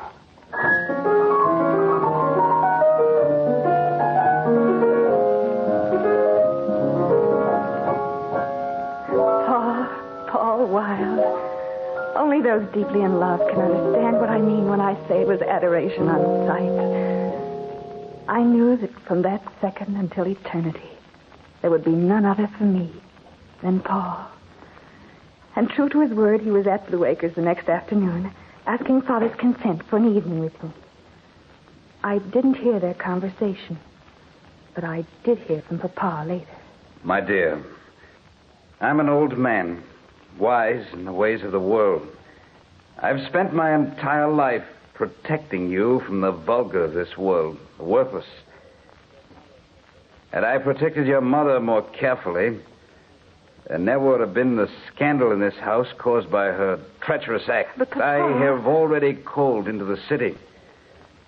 This Paul Wilde is nothing but a simple clerk with poor wages. Is there never to be anyone for me? Of course, when the time comes. But this is not the time. I had never disobeyed my father, but I did so that night. I sent Paul a note, and we met at midnight in the gardens of Blue Acres.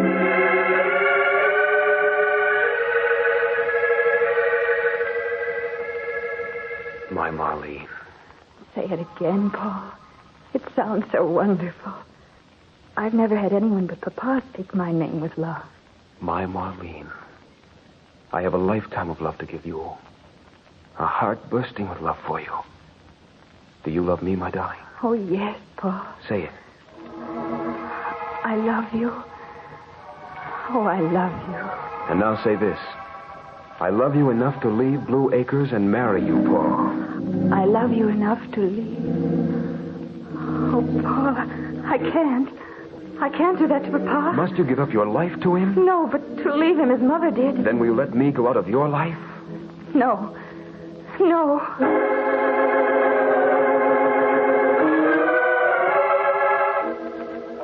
There were other surreptitious meetings. There were arguments, persuasions, protestations. But in the end, love won out. Paul and I ran away and were married. I will never forget the following day when Paul and I returned to face Father. What is done cannot be undone. Papa, you forgive me. Yes, I forgive you. Oh, Papa. Paul, isn't he wonderful? You are the love of my life. And if Paul realizes this, he will not keep you absent from me for any long periods of time. Of course not, Papa. Blue Acres will continue to be our home.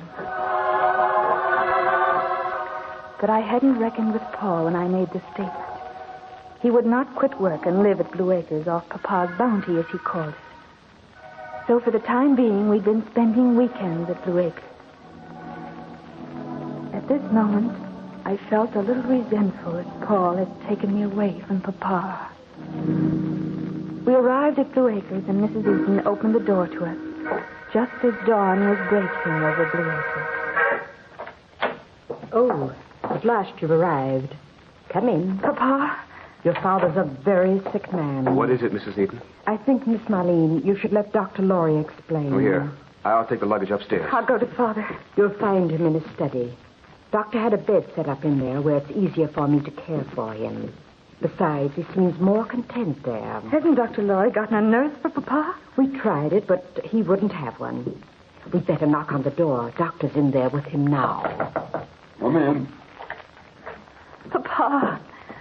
I ran across the room to my father's bed. I looked down at him, and then in dismay at Dr. Laurie. For my father's face was a horrible sight, twisted and pulled out of shape. And his eyes, his burning eyes, they were staring at me wildly. I reached out for his hand, cried out to him, Papa! What is it, Dr. Lorry? Stroke. Oh, Papa, don't worry. Dr. Lorry will get you well again. Can you hear my voice? I'm not quite sure this morning, but I think so. He does know who you are. Come outside with me, Marlene. I want to talk to you. I'm going in the drawing room, Papa, to talk to Dr. Lorry. I'll be right back, and then I won't leave. I won't leave until you're well again. Come in the drawing room, Doctor. I should never have left him. Fiddlesticks. You did the right thing. But my marriage has brought this on. He loved me so, and I love him. He's been lost with me gone. Marlene, Dr. Lorry, his eyes. Yes, my dear. I was just about to talk to you of this. What is it? I wish I knew. Your father is suffering from some terrible fear that I'm inclined to think is nothing to do with his fear of dying. Has he said anything about it? He can't speak. Only the guttural sounds you heard. He can't write. He can't lift his hands. Oh, how dreadful. What that fear is, I don't know. I've watched with him nights, and it appears that whatever causes his wild fear is worse then. Poor Papa. As soon as office hours are over this evening, I'll drive out here to Blue Acres. Perhaps between the two of us, we'll be able to discover what causes his distress and be able to help him.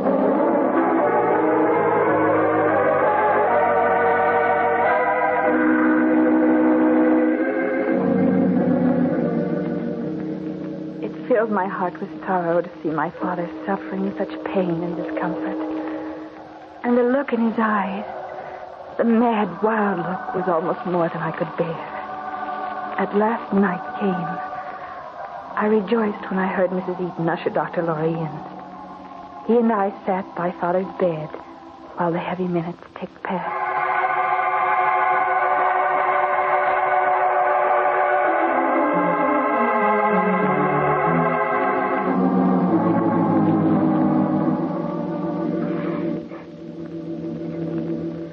There seemed to be no change in his condition. But as night wore on and it was fast reaching midnight, there was a change in his eyes. The fear in them was so marked that I trembled from it. Dr. Lorry said... Do you see? His eyes. Yes. It's as if he sees something we don't see. Yes. It was so. His eyes seemed to be riveted on the door to his study. And it was then that I thought I heard a low moan. What was that? I don't know. It didn't come from Father. No. But look at him now. Now Father's eyes were trained in closer to his bed. He was struggling, attempting to lift his hand. It was very plain to me, and I cried out, Doctor, there's some unseen thing standing over Papa's bed. That is the way I diagnose it. There is. Something unseen to us, but clearly seen by your father. And look, the bedclothes are moving, but he's not touching them. What is it? Dr. Lorry, what is it?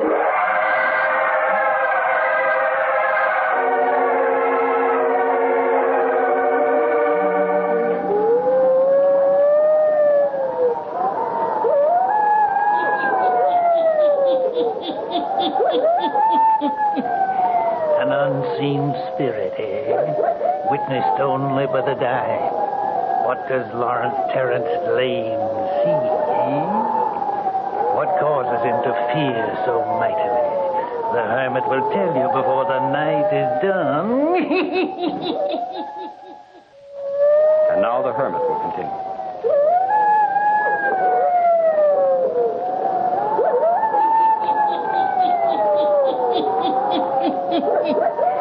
Only a few minutes have passed.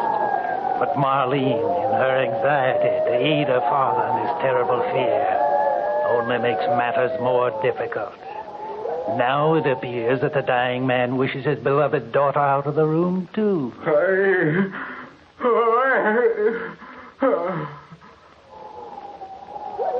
And so Paul, the husband of Marlene, with his arms about her, leads her from the room, guides her into the music room, where she sinks into a chair, sobbing softly. Listen.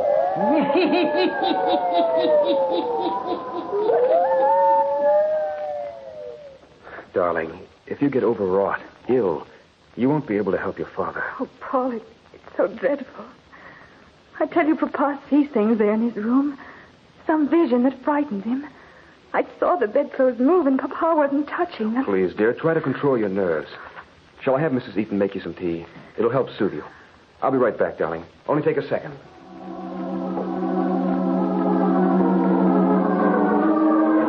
Paul went into the kitchen. I sat trying to get a hold of myself. It was only a few minutes after he'd left the room.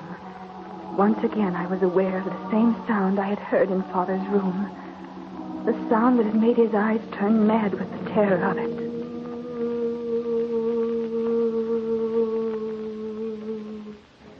Was I, too, losing my mind? What was the answer to this strange phenomenon? A sound that to my ears was exactly like that of a woman moaning. At first it was close to me in the music room. And then it grew fainter, but still distinct. And though it's difficult to believe, there was a second when I felt as if something had brushed past my chair, had touched my shoulder. I cried out for Paul. Paul! Paul! What is it? I'm right here. Paul, listen. Do you hear a strange sound? What sort of a sound? A sound like a woman moaning. No. I heard it distinctly. You listen. Hey, you drink this tea and forget about such things. Please, Paul, quiet. Now, do you hear? By George. You do hear it? Some unusual sound. Where is it coming from? I don't know. There it is again. Yeah. Sort of seems to be coming from these walls of the music room. That's it. Or from out on the terrace. Oh, it's nearer than that. Here, in this wall behind the piano. Yes. Why are you feeling the walls? This panel here. Look. Why, it's a panel that opens. I've lived here all my life, and I never knew of it before. And in a room in here. And you can hear the moaning from here much closer. Marlene, get the candle from the piano. I'm going to look around in here. Yes. Here, Paul. Yeah, this passage in here must lead to another room in the house. I'm coming with you. And the moaning we heard was from someone in the adjoining room from here. Paul, wait. Here, look. What is it? This enormous chest. Listen. Quick, there's someone inside this chest. I believe you're right. Hurry, they'll smother to death. Now it's locked. Locked? Someone's been pushed into this chest, and it's been locked against them. Hurry, can't you break it open? I'm going to try. There, the lock is giving now.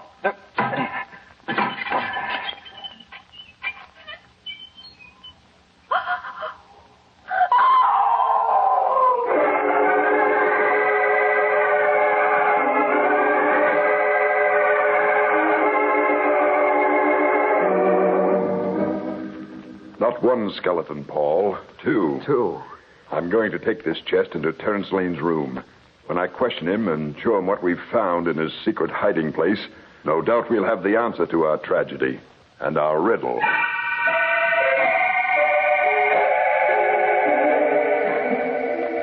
When confronted with the chest and the skeletons of human beings found in it, when asked questions by Dr. Lorry that Papa could answer by a nod of his head, we found the solution to the mystery of Blue Acres. Yes, the skeletons were those of Philip Court and my mother. My father had killed them before they ever got away from the house, the night Mother intended to leave him. Dr. Lorry filled in many blank spaces in the life of my mother and father. Your father was an insanely jealous man, Marlene. He would allow her no friends. He even went to the city alone and bought her gowns for her. He would allow no one to look upon her. He hated me because I attended her at your birth. Oh. I was surprised when he allowed you to get away from him and marry Paul. But I figure that out now. What do you mean, Doctor? I found a large quantity of arsenic in his desk. Great heaven. I'm sure it was his intention to do away with you, Paul. Then, once again, he could have Marlene to himself. Take me away, Paul.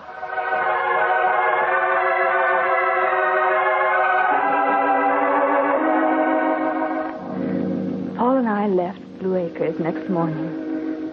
Terence Lane, my father, is still living. Mrs. Eaton cares for him. I haven't been out since that horrible night. when the moaning of my mother's spirit led me to her grave. But we will go out this weekend if he's still living.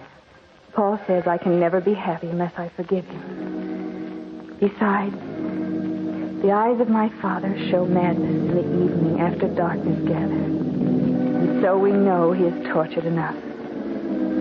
Each night he must see the spirit of my mother standing over his bed, accusing him of his crime of double murder.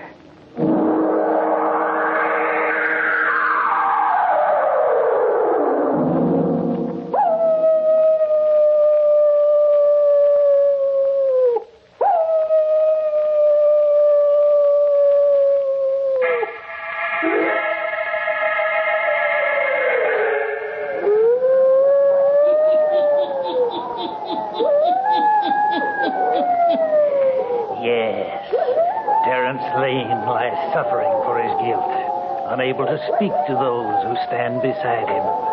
And in the night time, a vision of a woman appears before him. The vision of one whom he murdered because of his insane jealousy. Yes.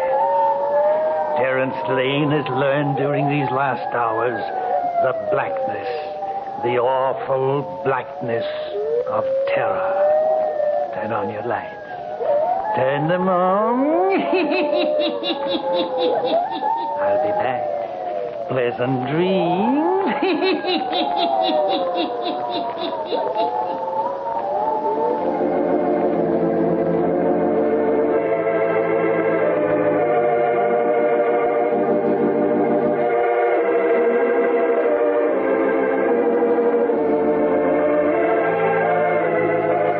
Characters, places, and occurrences mentioned in the Hermit's Cave are fictitious, and similarity to persons, places, or occurrences is purely accidental.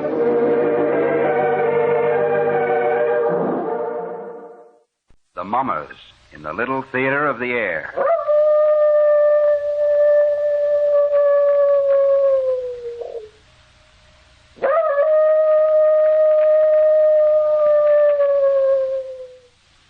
Now, the Hermit.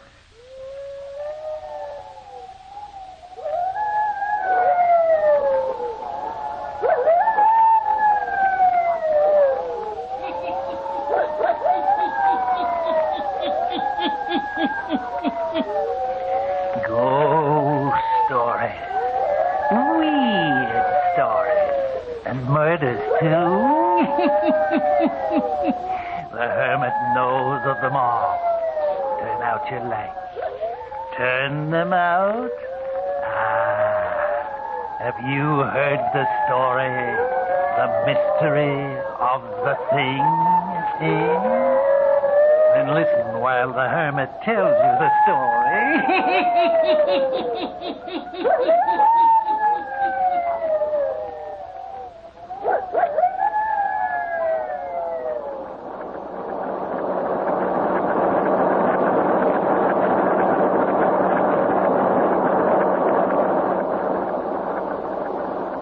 Startling new development and mysterious disappearance of Dawn Forestier, beautiful wife of Dr. John Forestier.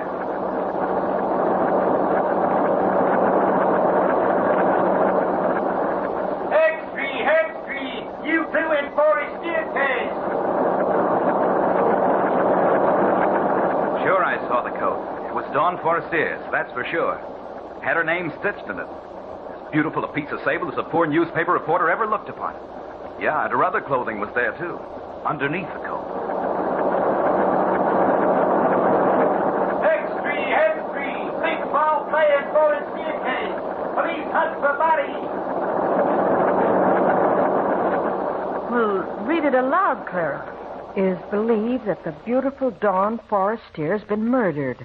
This morning, several hours after Dr. Forestier reported his wife missing, Sexton Rolfe Griggs of Green Cedar Cemetery found a bundle of clothing inside the cemetery gate, which has been identified as belonging to Mrs. Forestier. Oh, golly. In the burial ground.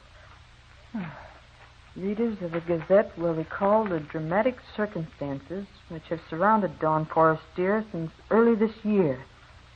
She was discovered one morning in the spring wandering in the park near Longview Hospital by Dr. John Forestier. Sure, I remember. read all about it. She was a victim of amnesia. Oh, yeah. Yeah, that means you can't remember who you are or where you came from or anything. It tells all about it here in the Gazette. The doctor took her to the hospital. Yeah. And he named her Dawn. Uh-huh. And fell in love with her and married her. They never discovered who she was. It says here, it was thought at the time the beautiful woman who later became the bride of Dr. Forestier might have attended a masked ball or came from the stage. But no such person was ever reported missing. Sure. Don't you recall it, Clara? She was dressed in an old-fashioned gown. It was torn all to tatters. Yeah, and now she's disappeared again, as mysterious-like as she came. Oh, gee, ain't it awful? You know, Clara, I kind of got it figured out. I'll bet she was the moll of some gangster who spirited her away and murdered her. Gee, murdered. Probably cut into 100... Gentlemen of the press, I have called you here to my home to tell you that you need not continue your search for Mrs. Forestier. What do you mean, Doctor? Not to continue the search? What's the dope, Dr. Forestier? Have you located her? I think perhaps we have. Well, where is she, Doctor? Where'd you find her? Please. What are you going to do? Please, gentlemen.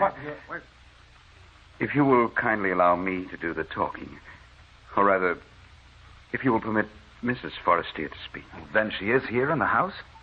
No. My wife will speak to you through a letter she left behind for me. I only discovered it this evening. For you see, she had placed it in a volume of verse from which I often read to her. Oddly enough, I had thought I would never want to open the sonnets from the Portuguese again. It was against my will that I turned to it this evening. Perhaps guided by Dawn. Who knows? Who can say? It was here I found her letter to me. What is in the letter, Dr. Forestier? I'm about to read it to you. There will be a few passages I will omit. They are personal messages meant only for my eyes. But here is the story of the disappearance of Dawn.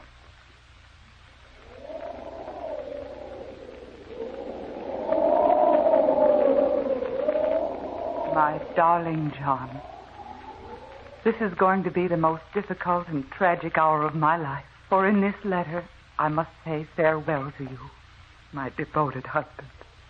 The story I have to tell you, John, will be so strange and terrible that at first you won't believe it. But as you remember me, as you recall the circumstances of our meeting, how you found me dazed and wandering in the park one spring morning, how we've never known who I was or where I came from, then you will give more credence to my story. You named me Dawn because you found me at sunrise. Boris, dear, because you loved me.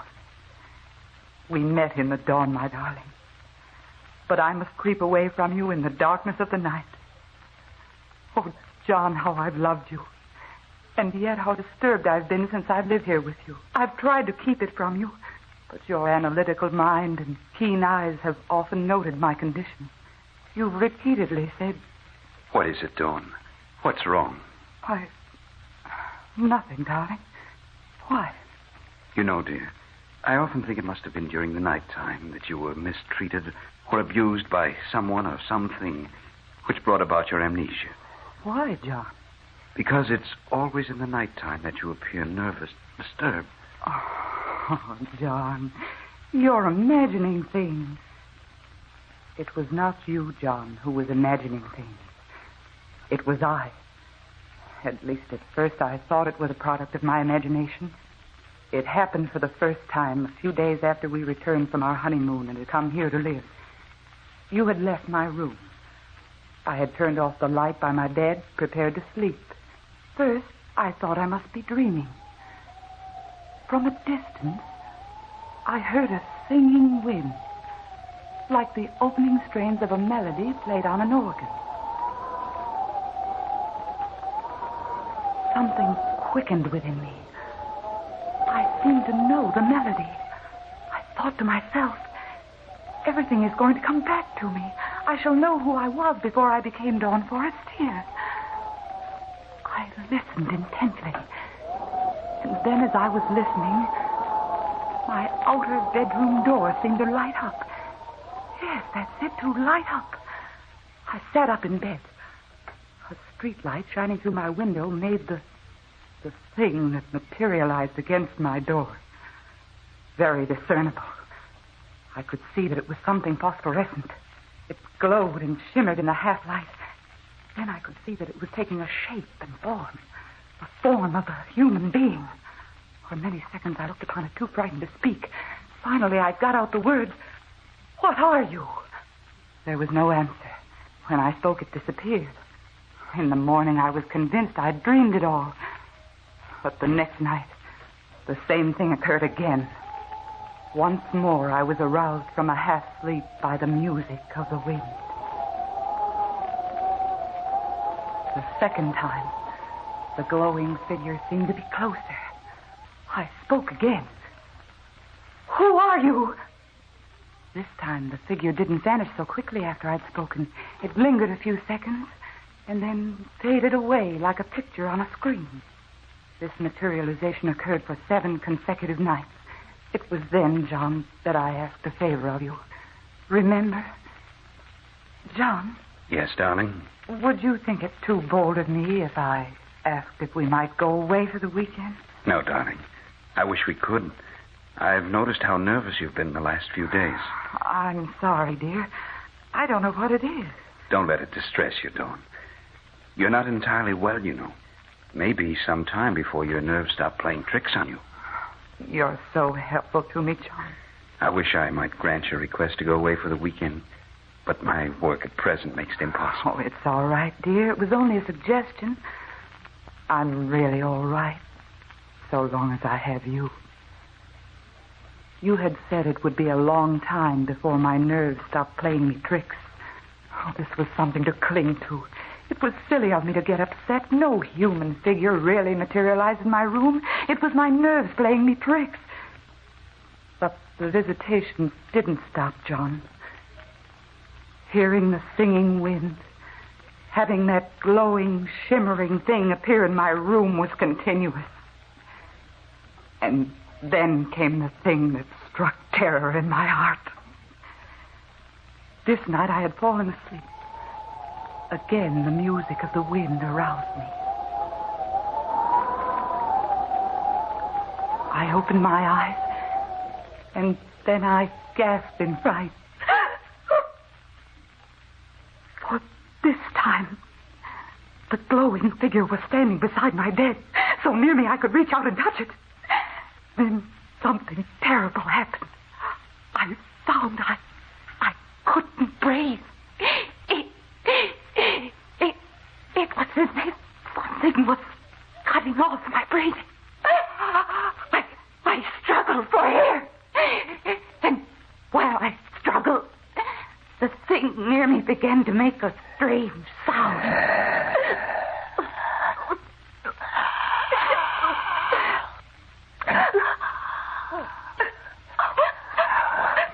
Then I sensed what was happening. The thing was somehow taking the breath from me, getting it into its own body. I must do something quickly. I sat up. I threw my arm out as if to push the thing away. I struggled to push it away. And as I touched it, I could feel something cold and gelatin-like. And then it disappeared.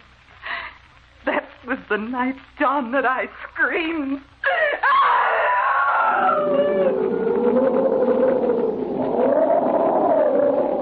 Darling, what is it? What in the world is it? Dawn, look at me. Tell me, what was it? A nightmare? John. From then on, events transpired rapidly. You made an appointment for me with Dr. Bland, the eminent psychiatrist. Oh, I know, darling, you were upset because I refused to go to him. But I knew by then that it was no use.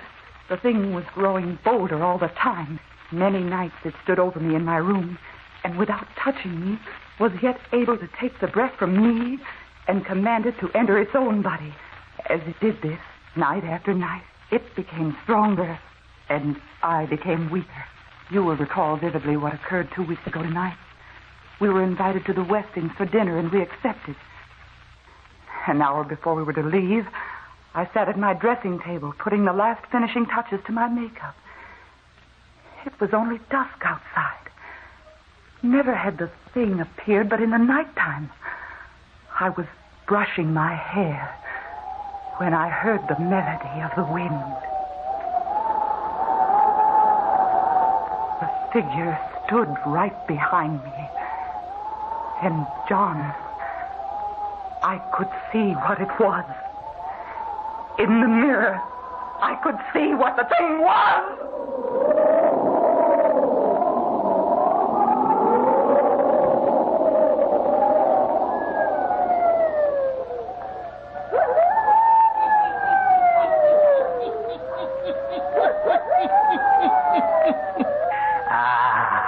And what can be the thing that haunts and torments the beautiful Dean Forestier? The hermit who knows all the weird and terrible happenings on the earth. The hermit will tell you all before the night is done, yes. And now, the hermit.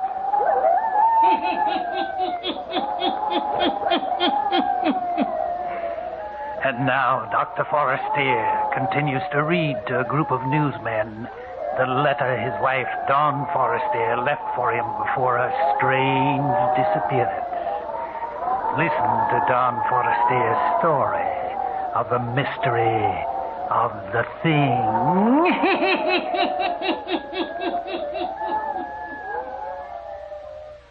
This, John, is going to be the difficult part to make you believe. That as the thing stood behind me at the dressing table, I could tell what it was. We didn't go to the Westings for dinner. Instead, you put me to bed. I shouldn't have allowed you to accept, darling. You haven't been up to par for days.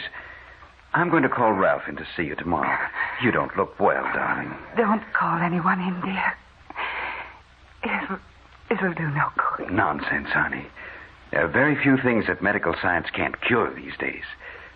And believe me, darling, I'm going to have you well again. Your doctor friend came. He gave me medicine to take. Oh, I knew it was no use at all. And yet I would do anything to humor you. For the thing that I now recognized was getting so strong that it was always near me. As I grew weaker, it grew stronger. And I wondered that you couldn't hear it breathing in my room. Now it had a power over me. A strong, compelling power. It was the master. I, almost a slave. Night before last, it exerted its will for the first time. It compelled me to rise from my bed. It was so strong now, it could actually make sound. Come with me. Come with me. As I rose from the bed, its phosphorescent glow seemed to envelop me. We moved toward the door, and it opened without the touch of a hand. We seemed to glide down the stairs, out of doors. The wind that touched my face was like the refrain I'd heard over and over again. We moved along the street, I and the thing. With great speed, we covered the streets and were soon on the outskirts of the city. I could see now the place which was our destination. Then I mastered all the willpower left to me, for I understood clearly all the dark things I'd not known before. Oh, but John, there was you. I couldn't go to this place where the thing was taking me. I couldn't enter there without somehow leaving word for you. I struggled. I fought with my adversary.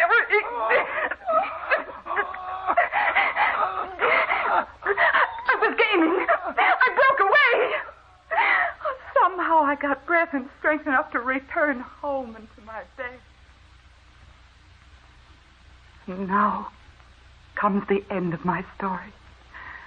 And my farewell to you. Here, gentlemen, I will omit a page. It is personal. But what happened to Dawn? Where is she? Since this morning, when the sexton at Green Cedar Burial Ground found my wife's clothing, permission has been granted by the state for me to check up on the material found in this letter. I've almost finished reading to you. I'm refraining from reading the last pages till we have made a visit to the cemetery. If you men of the press will get in your cars and follow me, we may be able to complete and verify the information given to me by Don Forestier.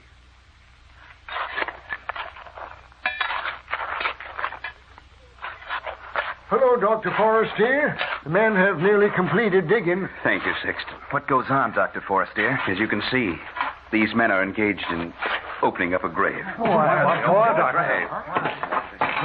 We've come to the casket, Doctor. Very well, Sexton. If you will please open the box. Yes, sir. Can you lift the casket out, boys? Right.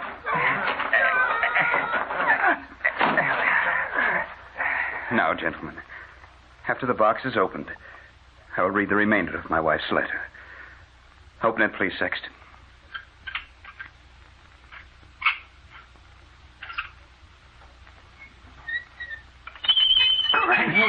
Great heaven. Dr. Forestier, great Scott, why have you opened this grave? Sexton, will you reach in and procure the diamond ring that lies in the coffin? Yes.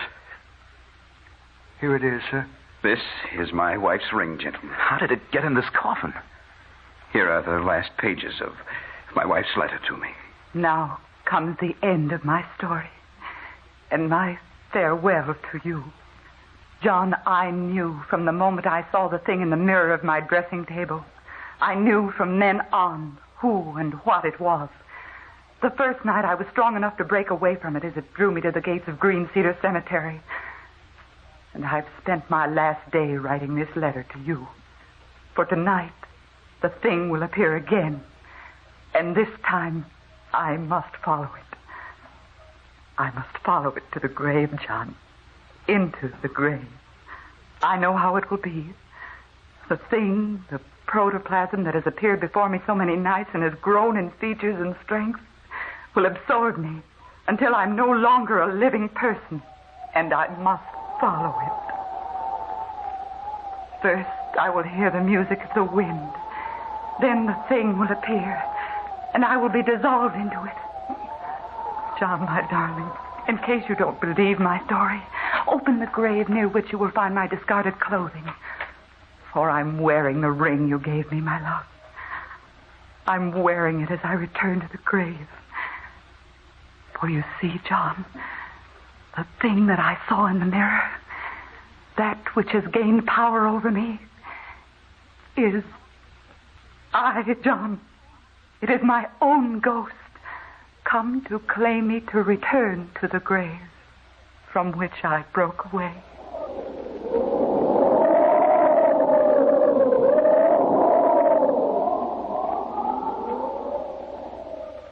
Ain't it awful, Clara? Could anyone believe such a terrible thing could happen on this earth?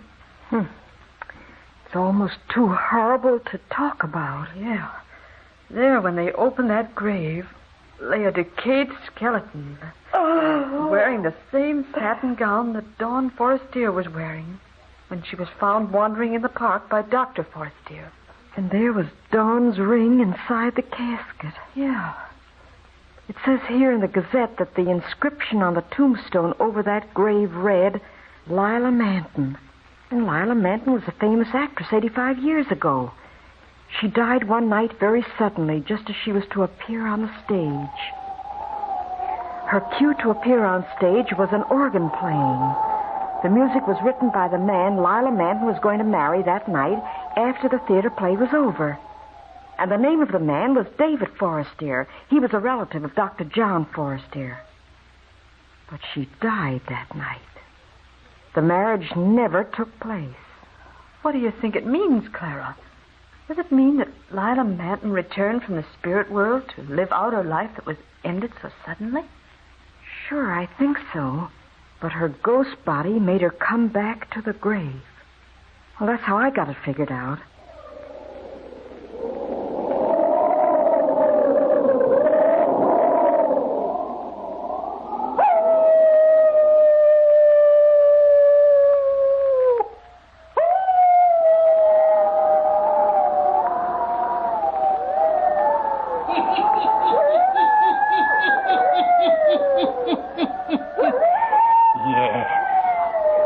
Forestier was haunted by her own ghost body. until it finally absorbed a new vision and shape and made her return to her grave. Yes, turn on your lights. Turn them on. I'll be back. Pleasant dreams. All characters, places, and occurrences mentioned in the Hermit's Cave are fictitious, and similarity to persons, places, or occurrences is purely accidental.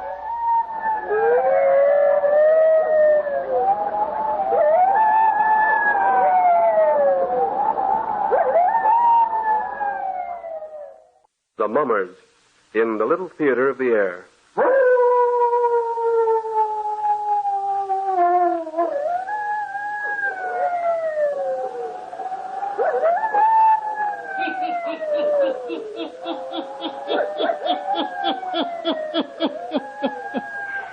Ghost stories, weird stories, and murders, too. The Hermit knows of them all. Turn out your lights. Turn them out. Have you heard the story? The author of murder, eh? Then listen while the Hermit tells you the story.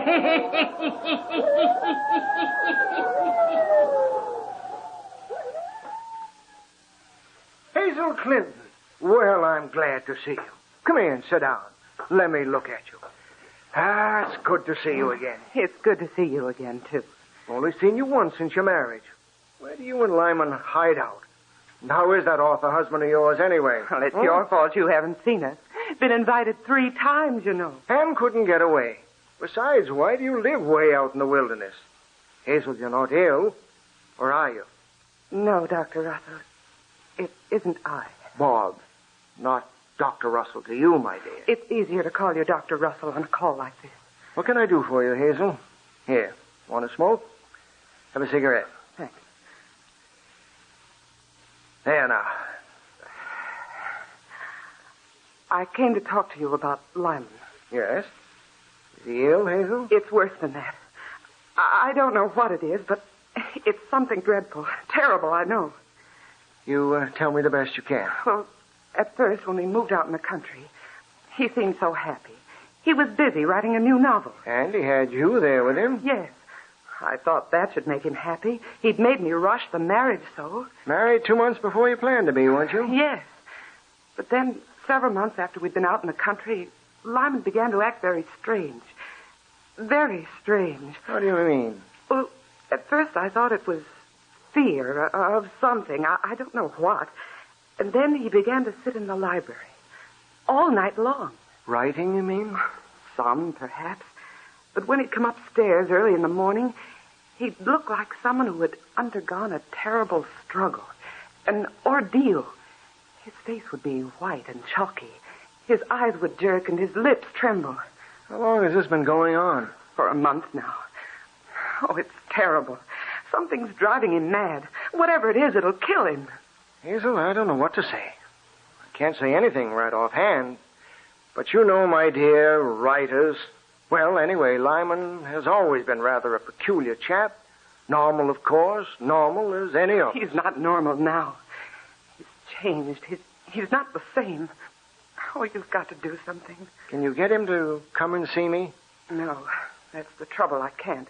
He won't leave the house for a day. I've begged him to get out, but he won't.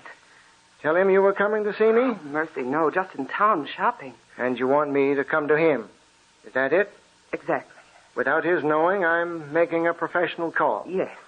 I want you to come for the weekend, and while there, see if you can do anything for him. I'm not a psychiatrist, honey.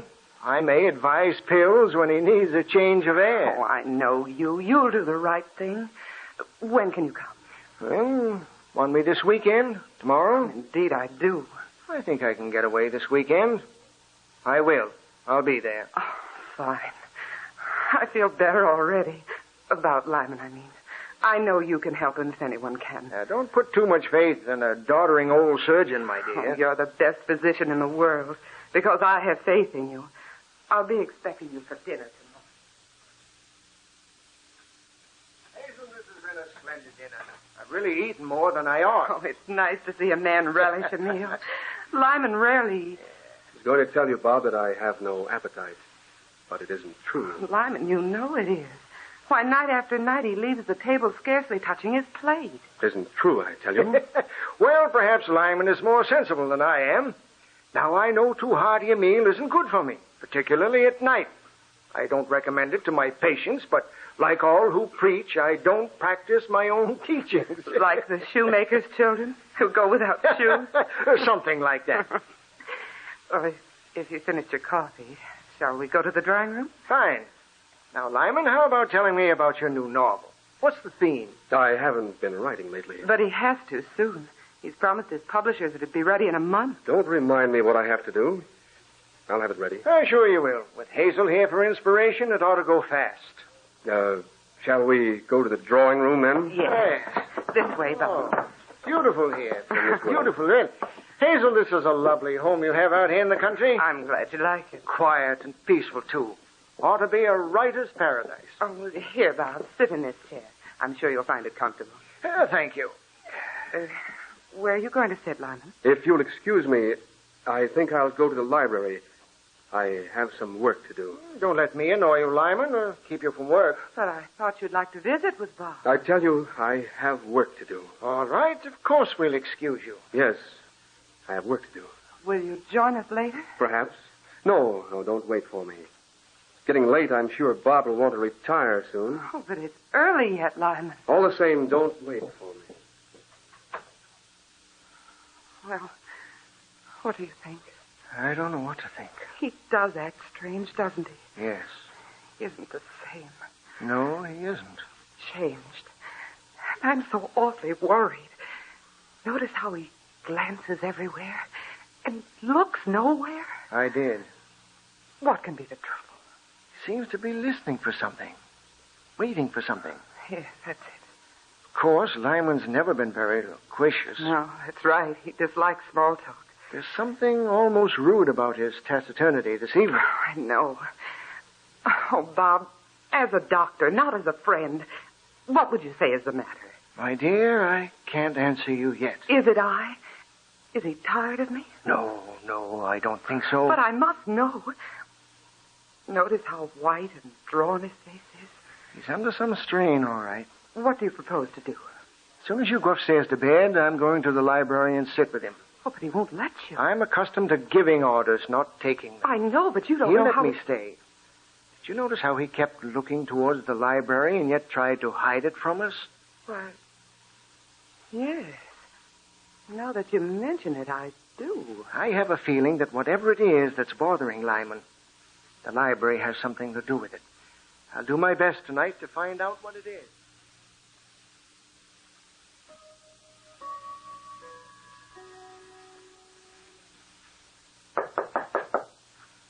Who is it? It's I, Bob. What do you want? Let me in, won't you? Sorry, I'm busy. Why lock the door, Lyman? Never mind. Go away. Lyman, I'll call one of the servants to open it for me. I'll rouse the whole house. You can't come in. All right, all right.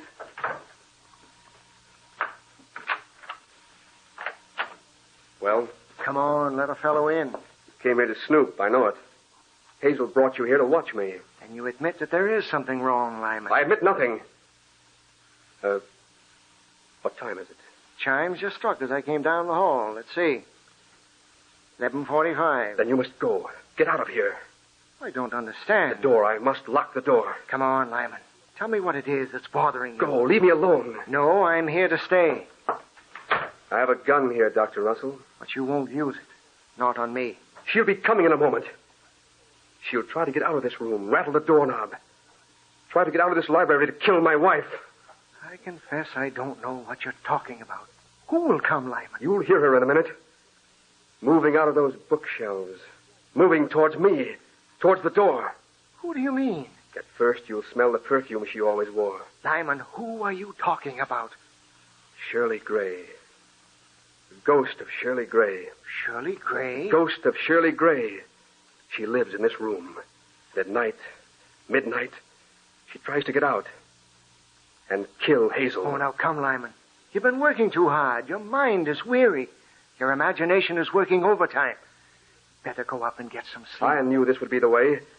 I knew what you'd say. You think I'm out of my mind. You think I'm crazy. Well, I'm not. You doctors are fools. Can't see. Only measles, smallpox. You only can see something that bats you in the face. It's only because I can see.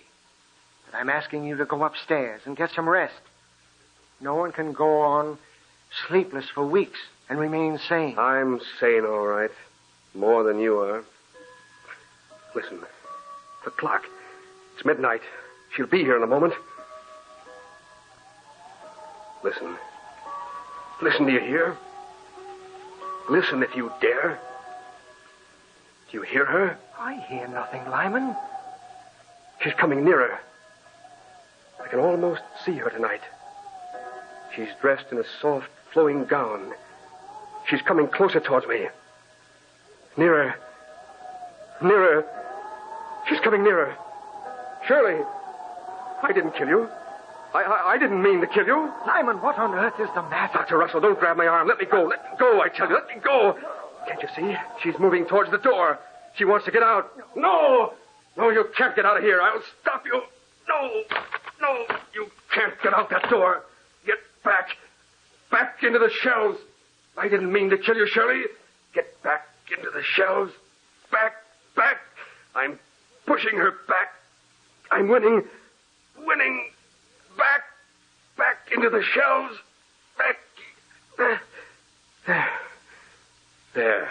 Lyman, what is it? It's all over now. I won. She didn't get out. She's gone back. Now I can go upstairs and sleep. Sleep. I've won the battle for another night. Now I can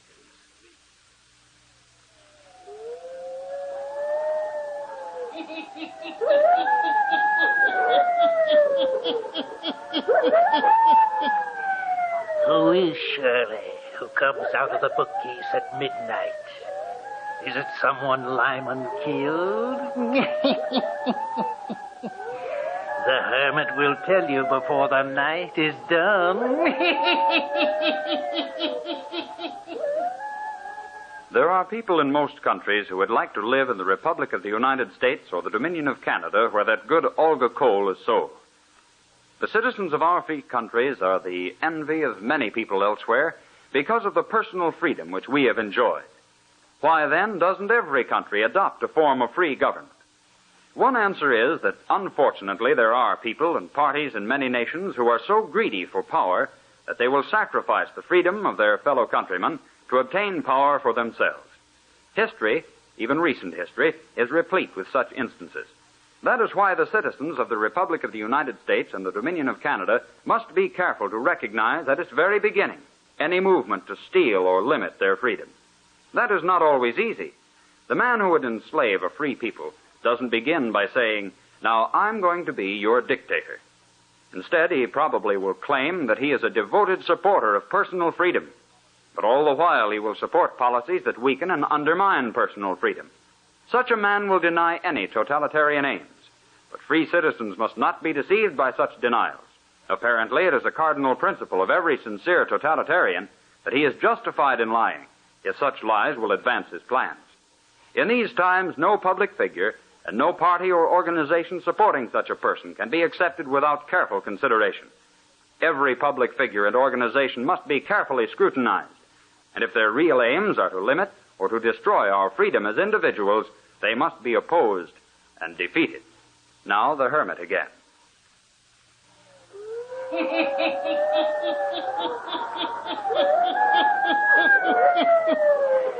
The next morning, Dr. Russell talks to Lyman about the mysterious Shirley. Is the doctor talking to a murderer, eh? Listen.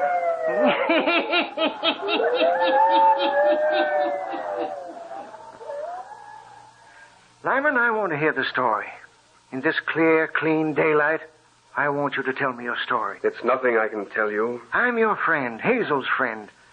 I can't see your lives ruined, see your whole future shattered by some strange thing that holds you that, if it were brought out into daylight, would vanish. You think it would? I'm sure it would. It's with me as much in the day as it is at night. I found out since last night that Shirley Gray was a character in your last novel. Now, certainly, Lyman, you aren't going to sit there and tell me that you believe a character out of a storybook can return to haunt you. Yes, she does. It's absurd. Besides, from what I know of ghosts, doors wouldn't bother them. They'd walk right through them. Not Shirley. She isn't strong enough yet. She hasn't been dead long enough. Then how should she kill Hazel? How do you know she wants to kill her? For revenge. I killed Shirley when she was still young, lovely. She didn't want to die. But how do you know she wants to kill Hazel? Because night after night, she's come to me, guided my hand while I write. Is written, I'll take your wife from you, just as you snatched my lover. Lyman, listen to me. Characters from storybooks, I don't care how real they are to you, were never flesh and blood. They can't inhabit a spirit world. But Shirley Gray was flesh and blood. I took her out of life and put her in a book. You mean you used some real girl as a type for your story? Yes, I did. Tell me about it, Lyman. Perhaps I'll be able to aid you. It was several months before I was married. You remember I went up to that lake in the north to write? I remember. It was while I was there that I met Shirley Gray. She was the most strikingly beautiful girl that I'd ever seen. Max, this is Mr. Clinton. Mr. Lyman Clinton. How do you do, Mr. Clinton? Shirley tells me you're an author. She's frightfully keen on your stories. But I'm ashamed to say I don't believe I've ever read any of your work. Oh, don't apologize. Please, I'm the one who should do that. Afraid I write for money, not fame. Oh, it isn't true. We've had a grand time talking books. From early French beginnings of the novel to modern. From Zola to John Des Pastres. Oh, it's nice of you to entertain Shirley, Mr. Clinton. I can only come out weekends. Gets pretty lonely here at the lake with only her folks for company. The pleasure's been mine, I assure you. Come on. We're wasting a glorious day meant for swimming. I'll race you to the second sandbar, Shirley. Right. Want to bet? What do they say? Whatever you say. And so I spent days at the lake with her, walking through the woods, talking, and falling in love with her. But this Max, who was he? The boy she loved, was engaged to. Yes? Go on, Lyman. In Shirley's company, I could feel myself groping for new thoughts, beginning to live more than I ever had before. She had a free and full imagination. Yes? She wasn't muddled by life as most people are. She possessed a spiritual insight, clear, alive. I understand. And one night I told her how I felt about her. But Hazel, you were engaged to Hazel at the time. I'd forgotten about Hazel. She belonged in another world. She had no existence in this one. And so you told this Shirley? Yes. We'd climbed one of the high sand dunes that afternoon, had returned. It was dusk. Shadows had begun to settle on the water. Stars were beginning to fill the sky. And we'd paused to watch their reflection in the lake. You will be returning home soon, Lyman. And so will I. I shall never leave this spot. Nor you. Not in mind, perhaps, but in actuality. This lake, the beauty of it all, will be something to remember on cold winter nights. It's no use to disguise things from you, Shirley. You know I'm in love with you. I know that, Lyman. I'll never let you leave me. Never. I think you will. You understand me. And yet you don't. Meaning? That you've read many things into me that don't exist at all. And have omitted one thing. The main thing. Which is? That I love Max. Love him very much. No place for me? Don't beg. I hate it. With Max, life is easy, unconfused. We're happy on a simple plane. We'll romp through life together and fight together. But not with too much effort. The easy way? Perhaps. But why take the difficult? I like life. It's fun. It may be drab and hard someday. But not now. I haven't misunderstood you, Shirley. Quite the contrary. And I love you. Please, Lyman, let's not talk anymore. Look at the water. See the boat way off in the distance, covered with 1,000 lights, going somewhere. Let's just sit here and watch. That night was the last time I saw Shirley Gray alive. Yes? What happened to her? She left the lake the next day. 2 days after, I returned home. And asked Hazel to hasten your marriage? Yes, because I wanted to forget this girl as soon as I could. I understand. But I couldn't forget her. I couldn't. She was with me constantly. So I began to write a story about her. It drove me wild. Yet you finished the book? Published it, in fact. Yes, I finished it. But do you know what I did? I think I know. I couldn't bear to think of Shirley living without me. So I killed her in the story. Then the very day that I killed her in the book, she was killed in life. What? Yes, killed. In an automobile. Instantly. That had nothing to do with your story. You weren't to blame. I was. I fought so hard, wanted it so much. I brought it about. I killed her. She wasn't ready to die. She won't accept death. Now she comes back to haunt me for retribution. Tell me, Doctor, what am I going to do? Help me if you can. Help me, please. I will, Lyman.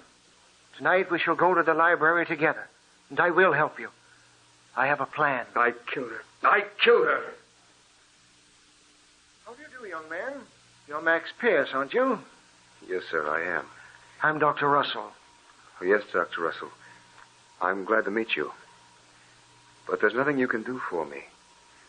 I was in an automobile accident. Smashed up. Always have to walk with crutches. I know what I'm going to ask of you will seem very strange and personal, but I have a very good reason. Will you hear me? Oh, yes. What is it? You were engaged to Shirley Gray, weren't you? Yes, I was. And loved her? We were to have been married. I don't understand you. You will in a moment. And Shirley Gray died? Yes. And I had to live on. I don't want to. If you're able, your doctor told me I might take you with me tonight to help save another man's sanity. We have to drive in the country. I'll tell you the story on the way. This is all strange to me. Now, don't be afraid. It's all right. Will you come? Yes, I'll come. To my car, then. I'll tell you the story as we drive to our destination.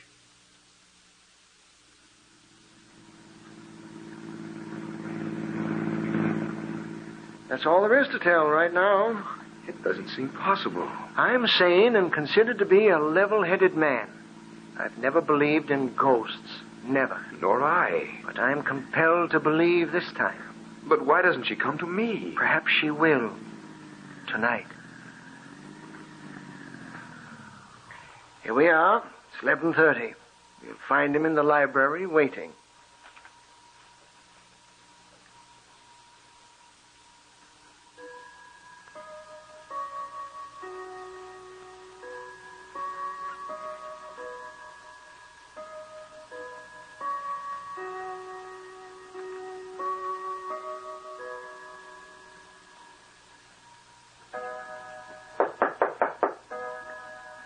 Who is it? It's I. Yes? Come in. Who's this? Who have you brought with you? Max Pierce. Do you remember him? Why have you brought him here? Please, Mr. Clinton, I want to help you. And I want to see Shirley. Perhaps he can talk to her. You've made a mess of things. Seeing Max will craze her. She'll kill all of us. No, I think it will give her peace. She wants revenge, not peace. But you need help. You can't go on this way. Sit down, both of you.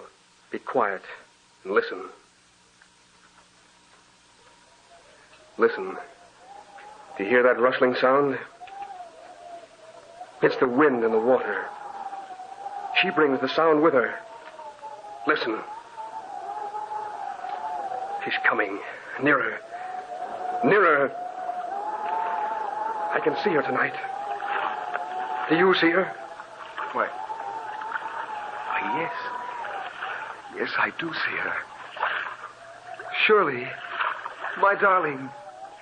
Shirley, speak to me. Max. Max, you've come to me. Oh, yes, Shirley, I'm here. My darling, I love you. Do you want to come with me now? Forever? I do, yes. Surely I do. But your revenge upon me. I shall have my revenge. You shall go on living, suffering for killing others. Shirley. Don't be afraid to die. Death will be lovely when we are together. What have I done? I forgive you, Lyman Clinton. I leave you in peace. Come to me, Max. Follow me. Yes, Shirley. I'll follow you. I'll follow you. I'll follow you.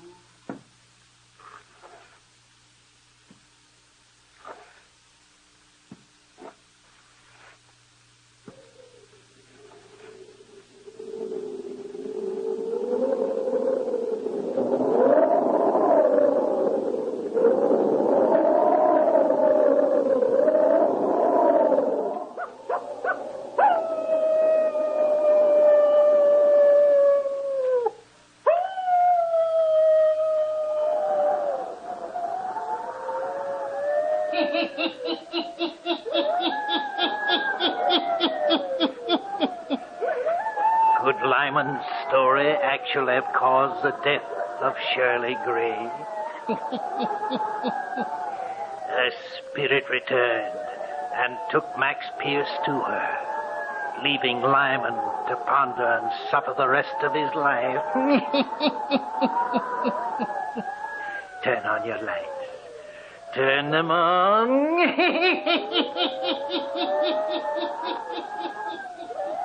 I'll be back. Pleasant dreams.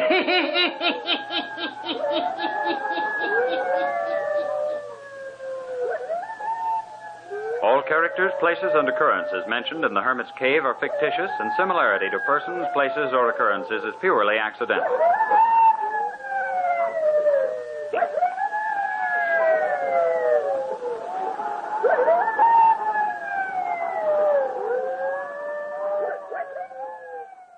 The Mummers in the Little Theater of the Air.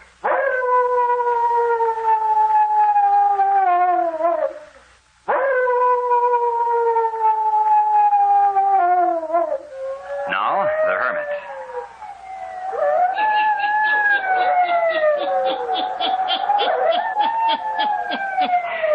Ghost stories. Weird stories. And murders, too.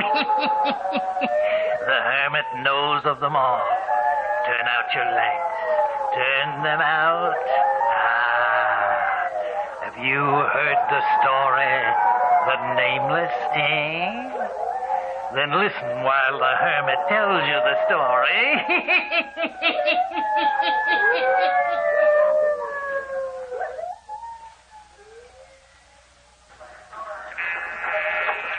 Hardin Wilkin Company. One moment, please. Good afternoon, Hardin Wilkin Company. Mr. Wilkin is talking on another line. Will you wait, please? Good afternoon, Hardin Wilkin Company. No, don't want any of it. Our advertising must pay for itself. I haven't any money to throw away on questionable charity. Goodwill be hanged. That doesn't put black ink in my ledger.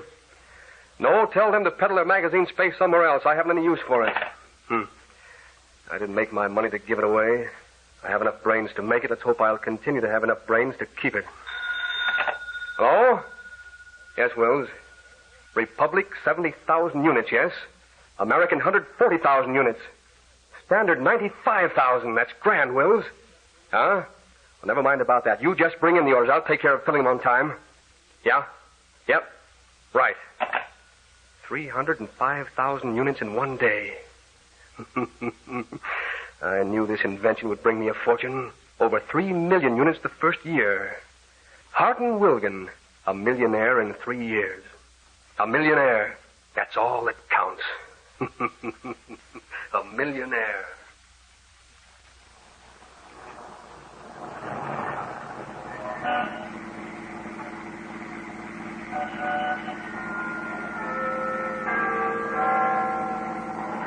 All right, there's the morgue. Pull up. Right.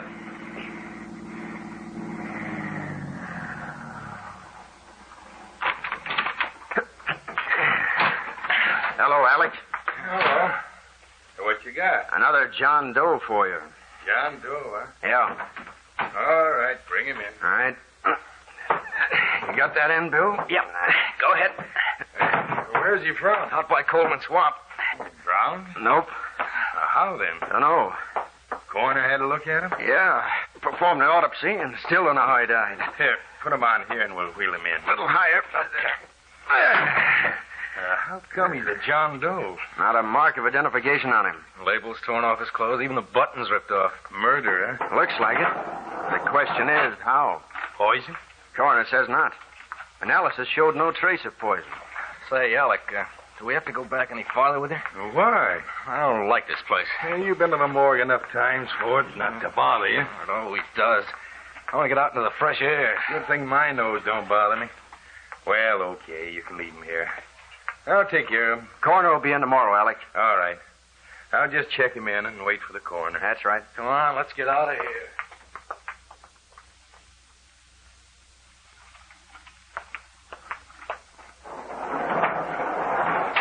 John Doe. Always bothers me when they bring them in. When they're not identified, they end up in Potter's Field. Seems to me a feller's soul just don't rest right when he's buried in Potter's Field as John Doe. I suppose when the names are read off, he'll know which one to answer to, and it'll be all right. But until then, I just can't see how his soul could rest peaceful. Now, let's see now. You'll take number 9 place. There. There, John Doe, number 9. John Doe, number 9. What? John Doe, number 9. Who's talking? I must be hearing things. This place always did have strange echoes. Maybe the souls had got separated from their bodies too quick. I hope someone claims you, John Doe, number 9.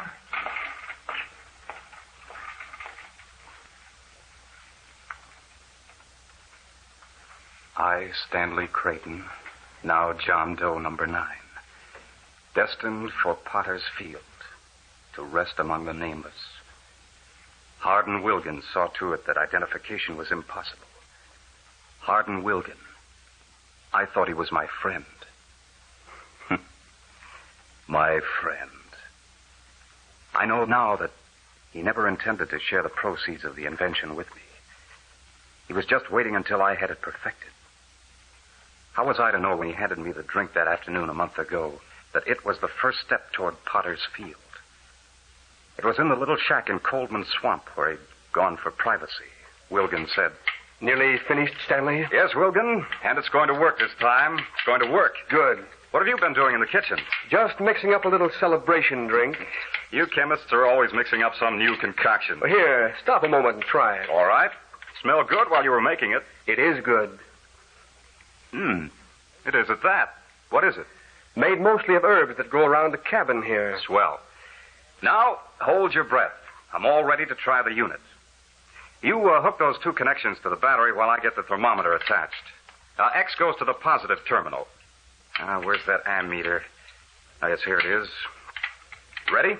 Ready. Connections tight? As tight as the clamps will hold. We're ready, then. I'll switch it on. Motor's running perfectly. Yes. Watch the thermometer. It's taking a nosedive already. Down 15 degrees. And look at the ammeter. The motor's drawing less than 3 amps of current. The experiment is successful, then? Of course it's successful. The unit will completely cool an automobile in less than half an hour, and will keep it cool as long as needed. The motor draws less than 3 amps. That's less than a car radio. The unit can be run off the car battery indefinitely? Of course it can. All the battery needs is normal charging. Hardin, the Wilgan Creighton unit is ready for the market. The Wilgan unit. Let's drink on it. Our fortunes are made. Wilgan, we're rich. Of course we'll drink on it. Bring on your witch's brew. That's a good name for it, Stanley. Encase the motor as we've planned, and you won't hear a sound from it. Here we are, Stanley. To riches and easy living. To the successful marketing of the Wilgan Creighton unit. And then on to more inventions. Hey, you'll have to tell me how you make that drink. Has a bitter taste that I like. Yes, I'll tell you. Stanley, are you sure the unit is perfect? Wilkin, I'd stake my life on its perfect performance. That's a high stake. That's how sure I am that it will do the work. The next thing is to get the necessary patents. You have all the papers, haven't you? Yes. Why don't we draw them up now? Why not wait till the morning? We'll do that first thing. All right. I feel a little sleepy. Do you? I think I'll turn in a few minutes. Might be a good idea. I'm not very sleepy. I think I'll sit up a while. That drink seems to have gone to my head. In what way? How do you feel? Very dizzy. My head feels very heavy. Not as heavy as it will feel in a few more minutes. What do you mean? Is it supposed to work that way? Yes. It is supposed to work that way. Why do you say it that way? Stare at me the way you do. The Witch's Brew. That was a good name you gave the drink. Don't you feel dizzy, too? No. I didn't drink it. Didn't drink it? No. The Witch's Brew. Why are you staring at me that way? Wilkin, you haven't... Yes, I have. I've poisoned you. You devil. Try to get at me. Try to use your limbs. I can't. Your head's getting heavier. Why did you do this? Whose money is going to market this invention? Mine. You wouldn't have anything to market but for me. And whose solution are you using in the freezer? I told you what mixture to use. The Wilkin unit is going to make a fortune. The Wilkin unit, not the Wilkin-Creighton unit. Wilkin, don't do this.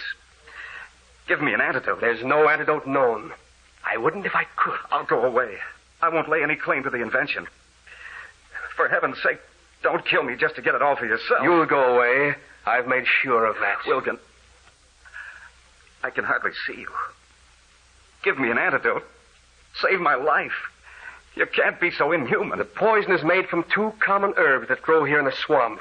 It's been known for centuries. In 24 hours, there will be no trace of it left in your body. With all identification marks removed from your clothes and no relatives to come sticking in their noses. That was convenient, Stanley. You not having any relatives. Go ahead, writhe. In a few moments, when the poison is ready to overpower the heart, you will jump like a jack-in-a-box. They will find your body in a swamp, Stanley, near a spot I know of where the ground is hard. Won't leave footprints. Kick. Go on, kick. This was the only sure way. This unit is going to make me a fortune, and I'm not going to share it. It's over. He's dead. No one will ever know who he is or how he died.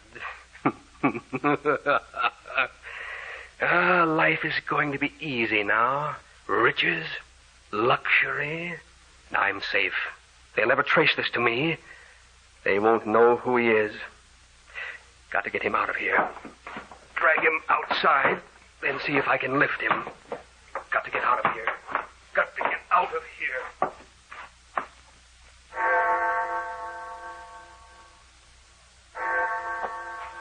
Got to get out of here. Got to get out of here. John Doe, number 9. Got to get out of here. I don't like this making the rounds in the morgue at night. Never did. Somehow I like it less tonight. Too many echoes in this room tonight. What was that? Got to get out of here. Too many echoes of lost souls in a morgue. It's number 9. I swear I saw his hand move. It is moving. It is. It raised his head up and looked at me. Number 9 is getting up out of his coffin. Got to get out of here. Talking. I hear him plain. Help! Help! The dead moving and talking. Help! Help!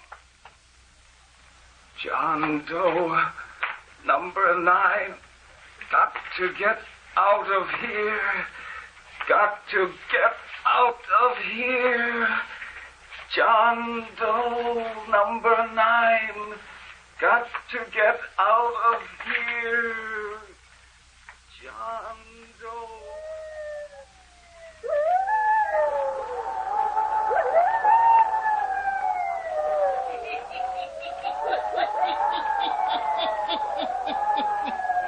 A dead man gets up off the slab in the morgue and is now wandering through the city streets.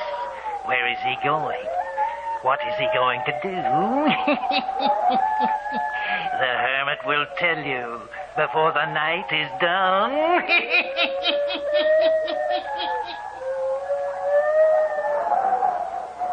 Now, the hermit again.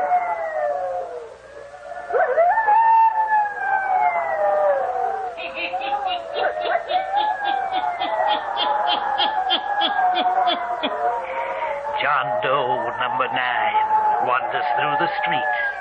Those who pass don't realize they've seen a dead man walking by them. It is now mid-morning. The skies are overcast, and in the summer gloom, John Doe approaches a certain building. Listen.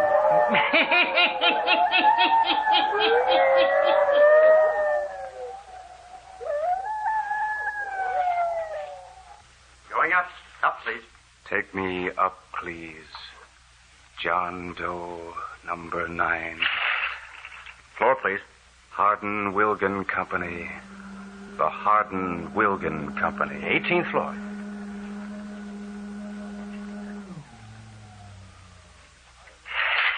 Hardin Wilgan Company is the third door to your right, sir. I know. Third door to right. What's the matter with that guy?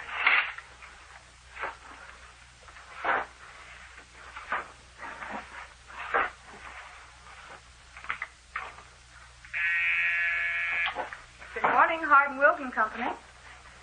Just a moment. I'll have to look it up. I'll call you back in a few moments, Mr. Andrews. Yes, sir. What did you wish? Hardin Wilgan. This is the Hardin Wilgan Company. I want to see Hardin Wilgan. Whom shall I say is calling? John Doe. What's that? I am called John Doe. Mr. Wilgan knows me. He knows me. What did you wish to see Mr. Wilgan about?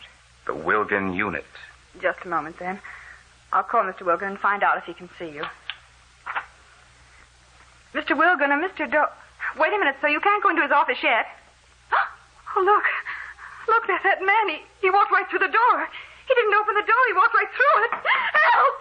Someone come here and help. Oh, help. Everything's getting black. Help. Grace. Hello. What's wrong with that girl? Who wants me, did you say? John Doe, number 9. What? I want you, Wilgan. I, John Doe, number 9. You remember John Doe, number 9, don't you, Wilgan? Stanley Creighton. I am John Doe, number 9. For a moment, I thought you were Stanley Creighton. You look like Stanley Creighton. John Doe now. Number 9. How did you get in here? What do you want? You. Hardin Wilgan. I want you. Get out of here. Get out of my office. Who are you? You know me, Wilgan. You remember the witch's brew? Stanley. You remember now. Stanley Creighton is dead. You're an imposter. No Get out. longer am I Stanley Creighton. You saw to that. I'm John Doe, number 9. My residence is the morgue. My resting place, a cold slab of marble. Get out of my sight. Look at my hands in the daylight, Wilgan. They're turning black. The blood is drained from my body. Go stop. Look, Wilgan. See? Here is the long slash on my body. The autopsy revealed no poison. You were right. Your crime was clever. You reckoned with everything but me. Get away. It'll do you no good to call for help, Wilgan. You've come face to face with me. Your face is white hot now, too. Like mine. Your heart is burning with fear. Your time on Earth is almost drained away. Help! Your mouth is dry and parched, Wilgan. You feel dizzy. No. Try to use your limbs. You can't. A glass of water sitting in front of you. You need water. Yes. Drink it, Wilgan, drink. It wasn't water, Wilgan. Poison. What? You hear me? Poison. You have drunk poison. Help! Help! I'm choking. I can't breathe.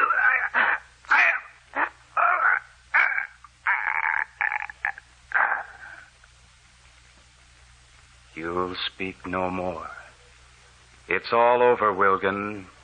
You reckoned with everything but John Doe and death. I, John Doe, number 9. My work is done. John Doe, number 9. John Doe, number 9. John Doe,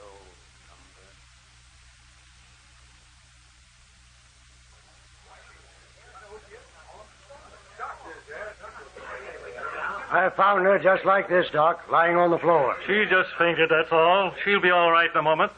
I thought I heard someone call help. Sounded like it came from the Wiggins Company, so I ran in and found her lying on the floor. Then I ran down to your office, Doc. She's going to be all right. Take a drink of this, please. She was calling help. Help. That's what she's saying now. Mr. Wilgan. Mr. Wilgan. What about Mr. Wilgan? A man who said his name was John Doe walked right through the door. Walked through it. I saw him. He what? Don't you understand? He wasn't real. He vanished through the door into the office. Is this Mr. Wilgan's private office? Yes. He vanished through his door. I guess I'd better find out from Mr. Wilgan what this is all about. Mr. Wilgan. Pardon me, Mr. Wilgan, but... Wait. What's wrong here? Come in here, quickly. What's wrong, Doc? Mr. Wilgan is... The man is dead. Dead? Dead. The man. The strange-looking man. He walked through the door, came in here and killed Mr. Wilgan. There are no wounds. Must have been his heart. I have never seen such a look on anyone's face before. He died in horror. Terrible horror.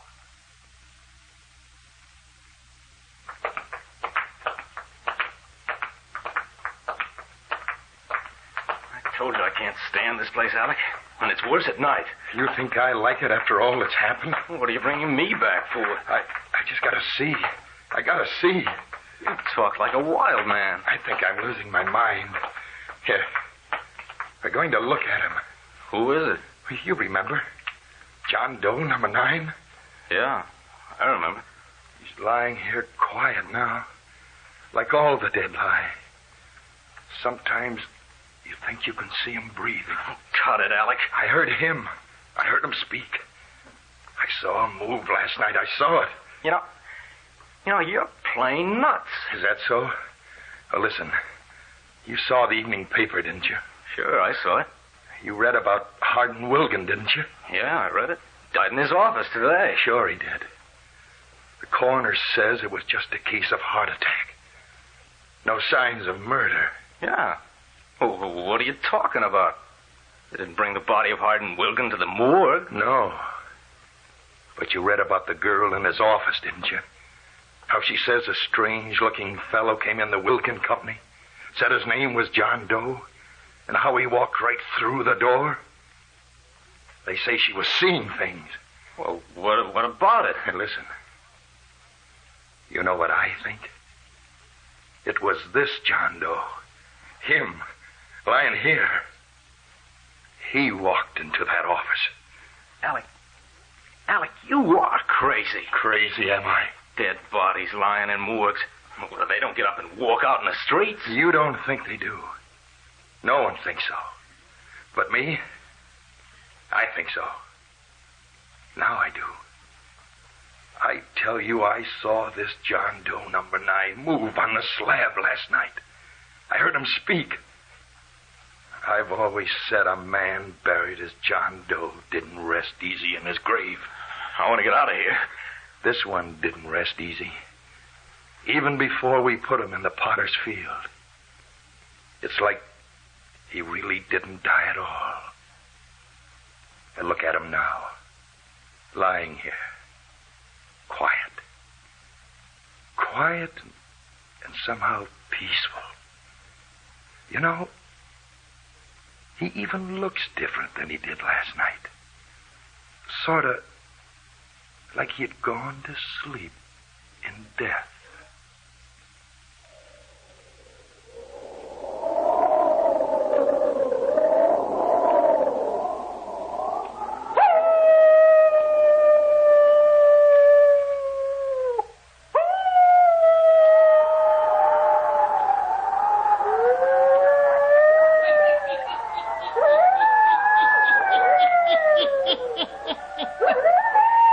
John Doe does rest peacefully now. Yes, his work is done. John Doe number 9 even scores with Hardin Wilkin. Turn on your lights. Turn them on. I'll be back. Pleasant dreams.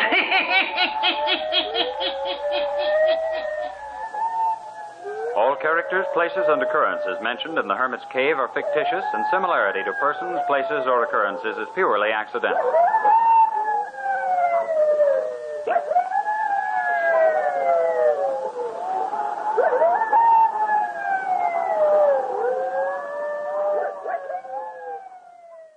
The Mummers in the Little Theater of the Air.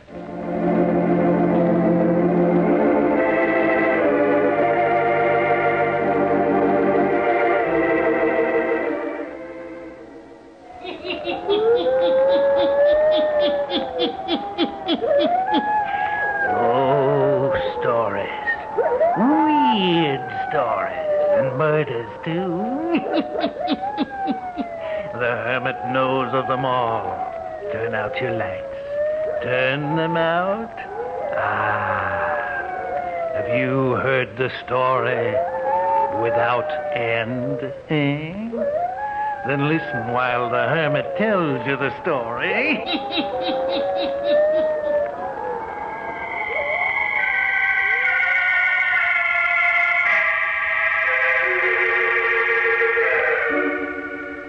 This is a story of love that has no end, of the deep, dark shadows of sorrow, of dreams that span the bridge of time. It's my story and Lorraine's. I am David Runzel, just an ordinary guy with hopes like yours and dreams like yours. I was one in a foxhole with thousands of boys. And in the nighttime when the enemy was pouring all they had on us, I did what a lot of fellows did. I put my mind on other things, but not so my pal Jim Green.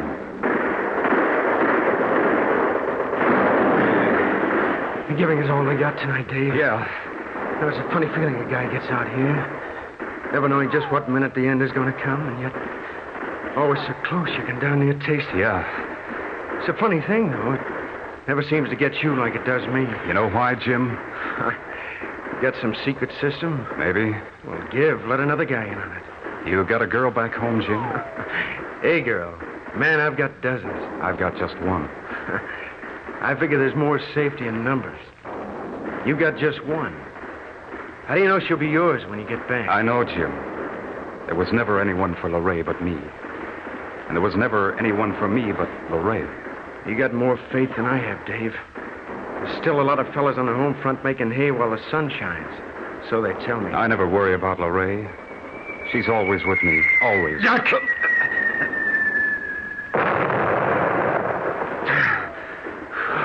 Christopher, that was a close one. Yeah. Oh, I hate all of this. Why do we have to be out here, our bodies targets for death? Quiet, Jim. Think about something else. You're a fool, Dave. You don't have any more chance than I have. But I have. I've got faith. You know what, Jim? It always seems that Lorraine is right beside me. Sometimes walking in front of me, shielding me from enemy fire. That's rot. You don't have to believe me, but I know it's true. I can feel her presence tonight more than ever. I know she's here beside me. You expect me to believe in such a thing?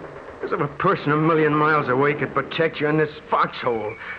What's more, it's getting hotter around here. We're in for it tonight. Faith, Jim, faith. I'm afraid, Dave. Let Lorraine protect you as she does me. Down, they've spotted us. We gotta move out of here. Jim, don't be a fool. It ain't safe here, I tell you. They're zeroed in on us. Jim, come back! Jim! Oh, Jim, I told you to stay by me. Lorraine would have protected you. Jim!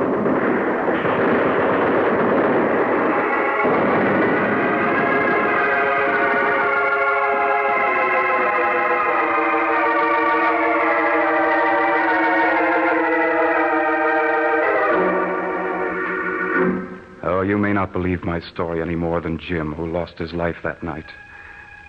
But I knew my darling Lorraine was constantly by my side. No matter how terrible the battle, she was protecting me. When I was in the front line, she was my shield and my protector. When we moved along the roadways and our planes above spotted us, I had no fear, for Lorraine was near me. Since childhood, we'd been pals living on nearby farms. Somehow, even as kids, we seemed to sense that there was a strong bond between us that no amount of kidding from the other kids could harm.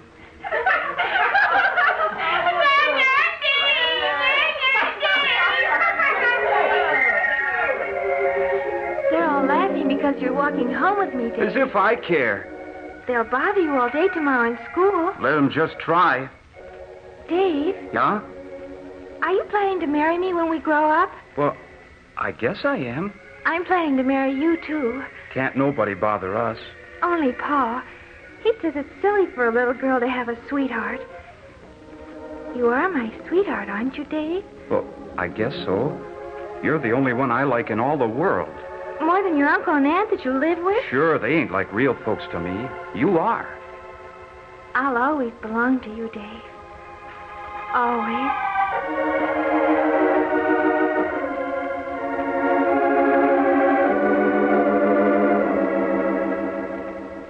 And that's the way it was, right up through the years. We always belonged together. Maybe it was because I didn't have any real folks. I was an orphan, and the folks that adopted me let me call them aunt and uncle. They were good to me. Uncle Henry planned to let me run the farm when I got through my course down at agricultural college. And someday, the farm would be mine. And Lorraine and I, we planned to be married just as soon as I finished my school course and began to run the farm. And then, along came the war, and I had to go. And the evening before I left, Lorraine and I walked to our favorite place for meeting, in the woods, just beyond the clearing of Uncle Henry's place. We had a favorite old log there where we could peer through the clearing and see the house and hills beyond. And a patch of sky to the west where the sun dipped down from sight and sent colored streamers out into the sky. And here, when night came, we could look up above the treetops and see the stars and watch the old moon come riding forth into a purple field. Our trysting place was like a seat in a cathedral. Everything good and clean in life was close to us there at our meeting place in the woods. It was here that we said goodbye. You don't want me to come into town and go to the station, Dave? Don't you think it's better to say goodbye here?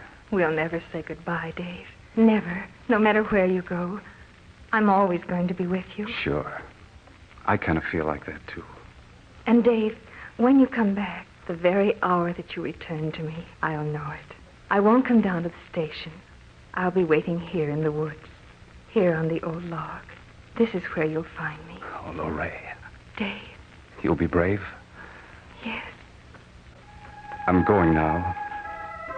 Don't turn and look. I'm walking away, but I'm not really leaving at all. I'll be with you always. Oh, don't turn and look. Before you know it, I'll be back. I'll return and be sitting beside you, here on the log at our old trysting place.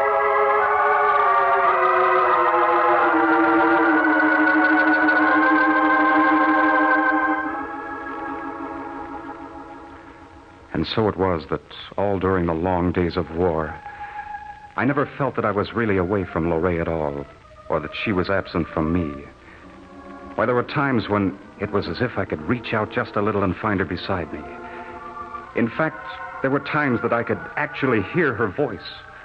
I recall the first time I heard it. It was a bad hour.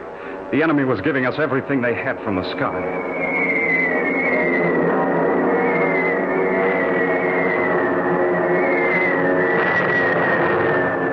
Fellas I knew and liked were dropping all around me.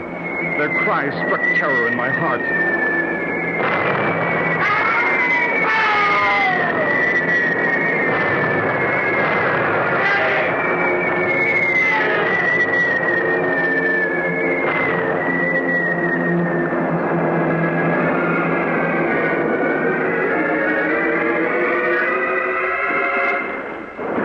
In the midst of all the hellfire and dying, the pain and the terror, just as clear as a bird call on a silent night, I heard Lorraine's voice for the first time. Do not fear, my darling.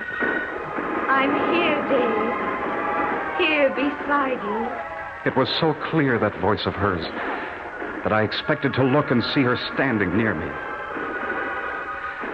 You can scoff if you like. You can shrug your shoulders and pass my whole story over lightly if you wish. But I know Lorraine was there beside me as the battle raged all around.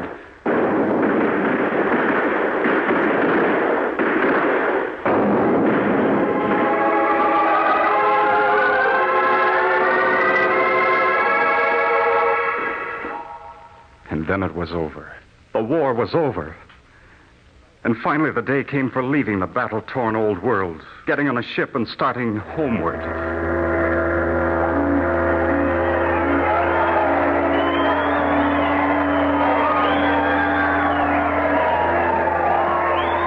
There was shouting and rejoicing. There was singing and laughter. There was hope about to be fulfilled. There was home just beyond the horizon.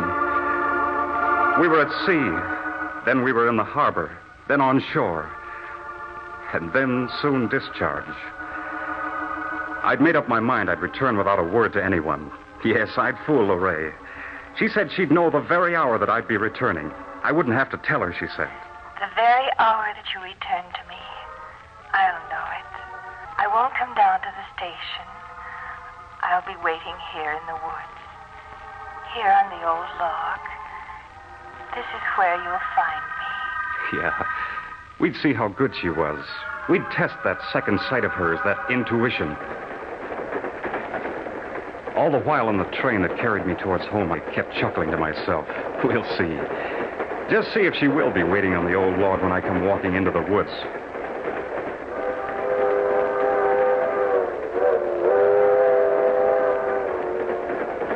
My heart was pounding with the excitement of my returning, of the surprise in store for Lorraine. Oh, it seemed as though the long train trip would never end.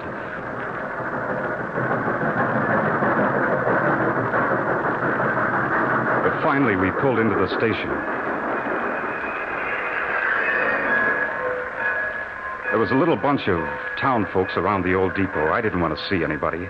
I waited until the train was almost ready to leave, and then I jumped off on the opposite side. I took to the fields that led out to the road to where our farm stood. It was autumn. Already there'd been a frost, and the old maples in the woods were dressed in scarlet, brilliant red. Under my feet, the dry leaves made soft music. Only a little way further to go, and our log would be in sight. And then, there it was before me. I stopped, dead still. I couldn't move, for there she was. There was Lorraine, seated on the log just as she promised. The setting sun made her all golden. Her fair hair was touched with it, and sparks of light danced upon it. She was looking right at me. Now she was standing, her arms stretched out to me. Oh, Dave. Oh, you knew. Yes, Dave. You knew I was coming. Yes, my darling. Just as you said you would know. Yes. Oh, darling Lorraine, you've never been absent from me. Not for an instant. No, Dave. You followed me wherever I went. Yes. There were times when I actually heard your voice. Of course. What did you say to me? Do you remember what you said? Yes. Tell me. I remember. I said, do not fear, my darling. I'm here, Dave. Here beside you. Yes. That's what I heard you say. We will never be separated, Dave. Never. Of course we won't. Not now. I'm home safe and we'll never be parted again. Never let anyone tell you differently. Never let them say that we are parted. Oh, what do you mean? We're together. We can't be parted, not ever again. Dave. Oh, my darling. More beautiful than ever. But you're so cold. Night is coming. It's chilly here in the woods. I must get you home. Try and catch me. Try and catch me, Dave. Well, hey. You can't run away from me like this. Wait, I'll catch you. I'm a pretty fair runner these days. Don't you know I've been in training? Well, hey, you can't hide from me. Well, what do you know? You've pulled one on me. I can't see you anywhere. Lorraine, where are you? Say, you can't run out on me like this. I'll find you. Huh. Well, what do you know? Got out of my sight. Okay, honey, you win. If you can hear me, I'm going up to the house to clean up a bit. See Uncle Henry and Aunt Martha. But I'll be over to your house on the stroke of 7. Do you hear me? At 7. And tomorrow we get the license to be married. Lorraine, can you hear me? The license to be married.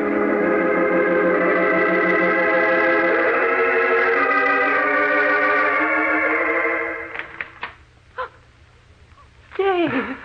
Oh, Dave. Oh, Henry. Henry, it's Dave. He's home.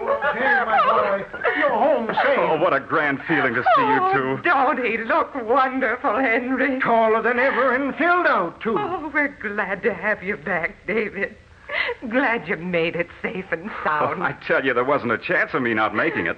You know something, Aunt Martha? All through the terrible business, I felt that Lorraine was beside me, protecting me from death. Oh, David. And the most wonderful part about it all, even though I never let any of you know I was coming home today, Lorraine had a feeling about it. She was waiting in the woods for me just now at our old log where we always used to meet. What did you say, Dave? Lorraine was waiting in the woods for me. I just left her.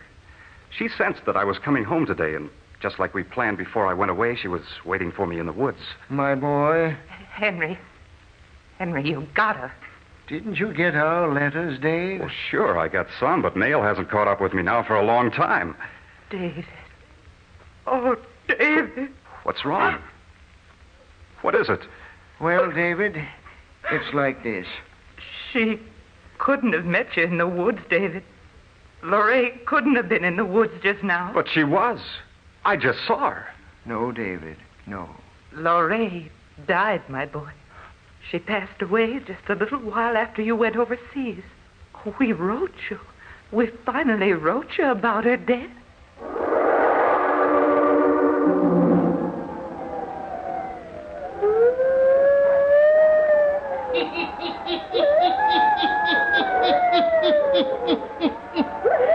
And now David finds that the person close to his heart, who he has just met at the old trysting place in the woods, is of this world no more.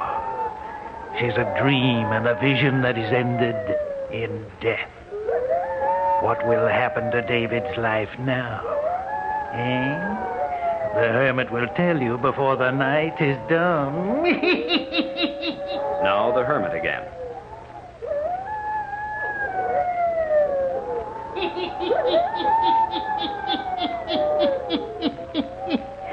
And now David Runzel goes on relating the story of his life to the hermit. Listen.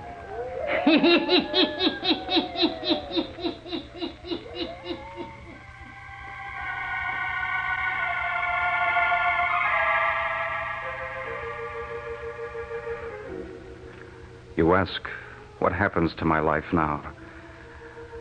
Do you think that I believe that death has separated Lorraine and me? Never.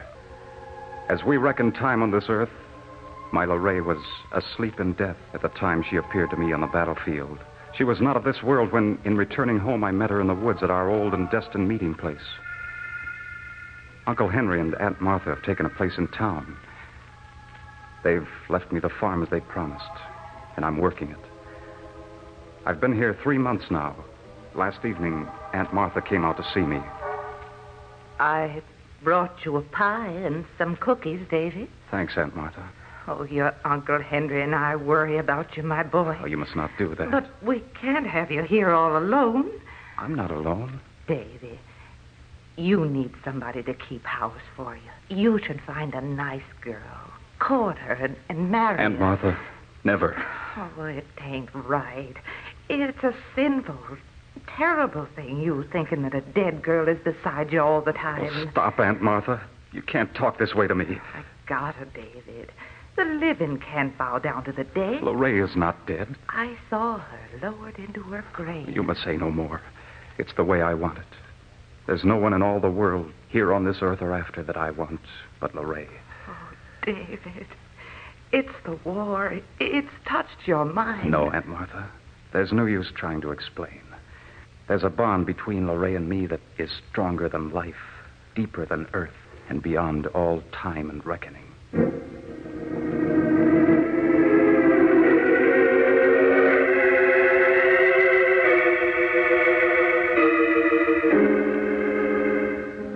Sometimes I wonder. I puzzle over the why of it all. Why am I left on Earth alone? Why, if Lorraine had to pass beyond, I could not have met her there. But such was not the way it was planned. And I'm not alone. Often as night gathers, when the stars light the sky, when the wind is soft and blows a fragrance in the windows, I hear the door open softly.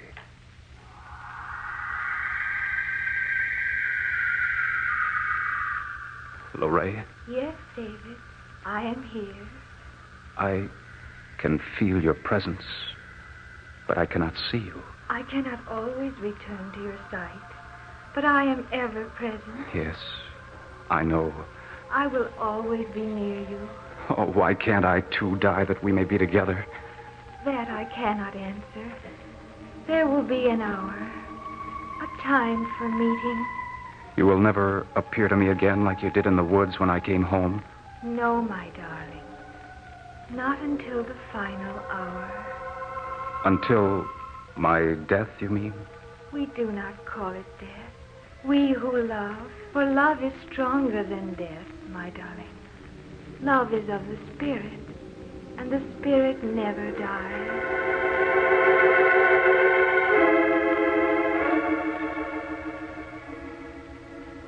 And so it is I know.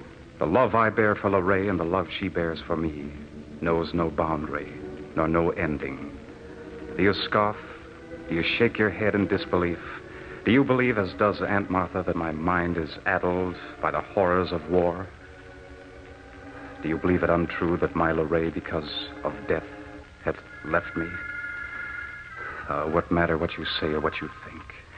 I tell you she is with me always, during the soft early hours of dawn, when the sun rides the summit, when dusk falls and the shadows lengthen to bring the night, when the wind sings, when the pines mourn, she is near me. This is my story of love that never ends.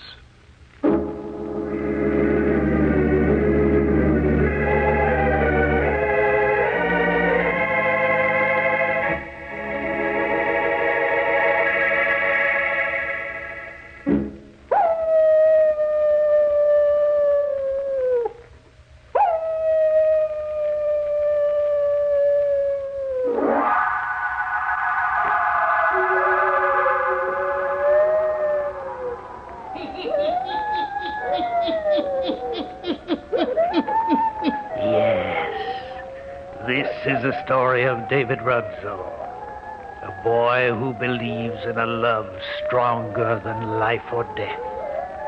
This is the story he told to me, a story without end. Turn on your lights. Turn them on. I'll be back. Pleasant dreams.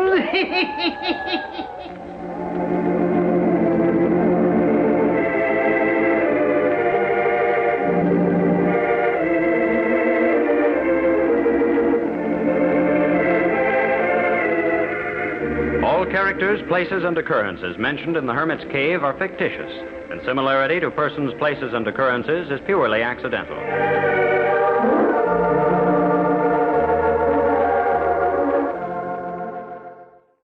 The Mummers in the Little Theater of the Air.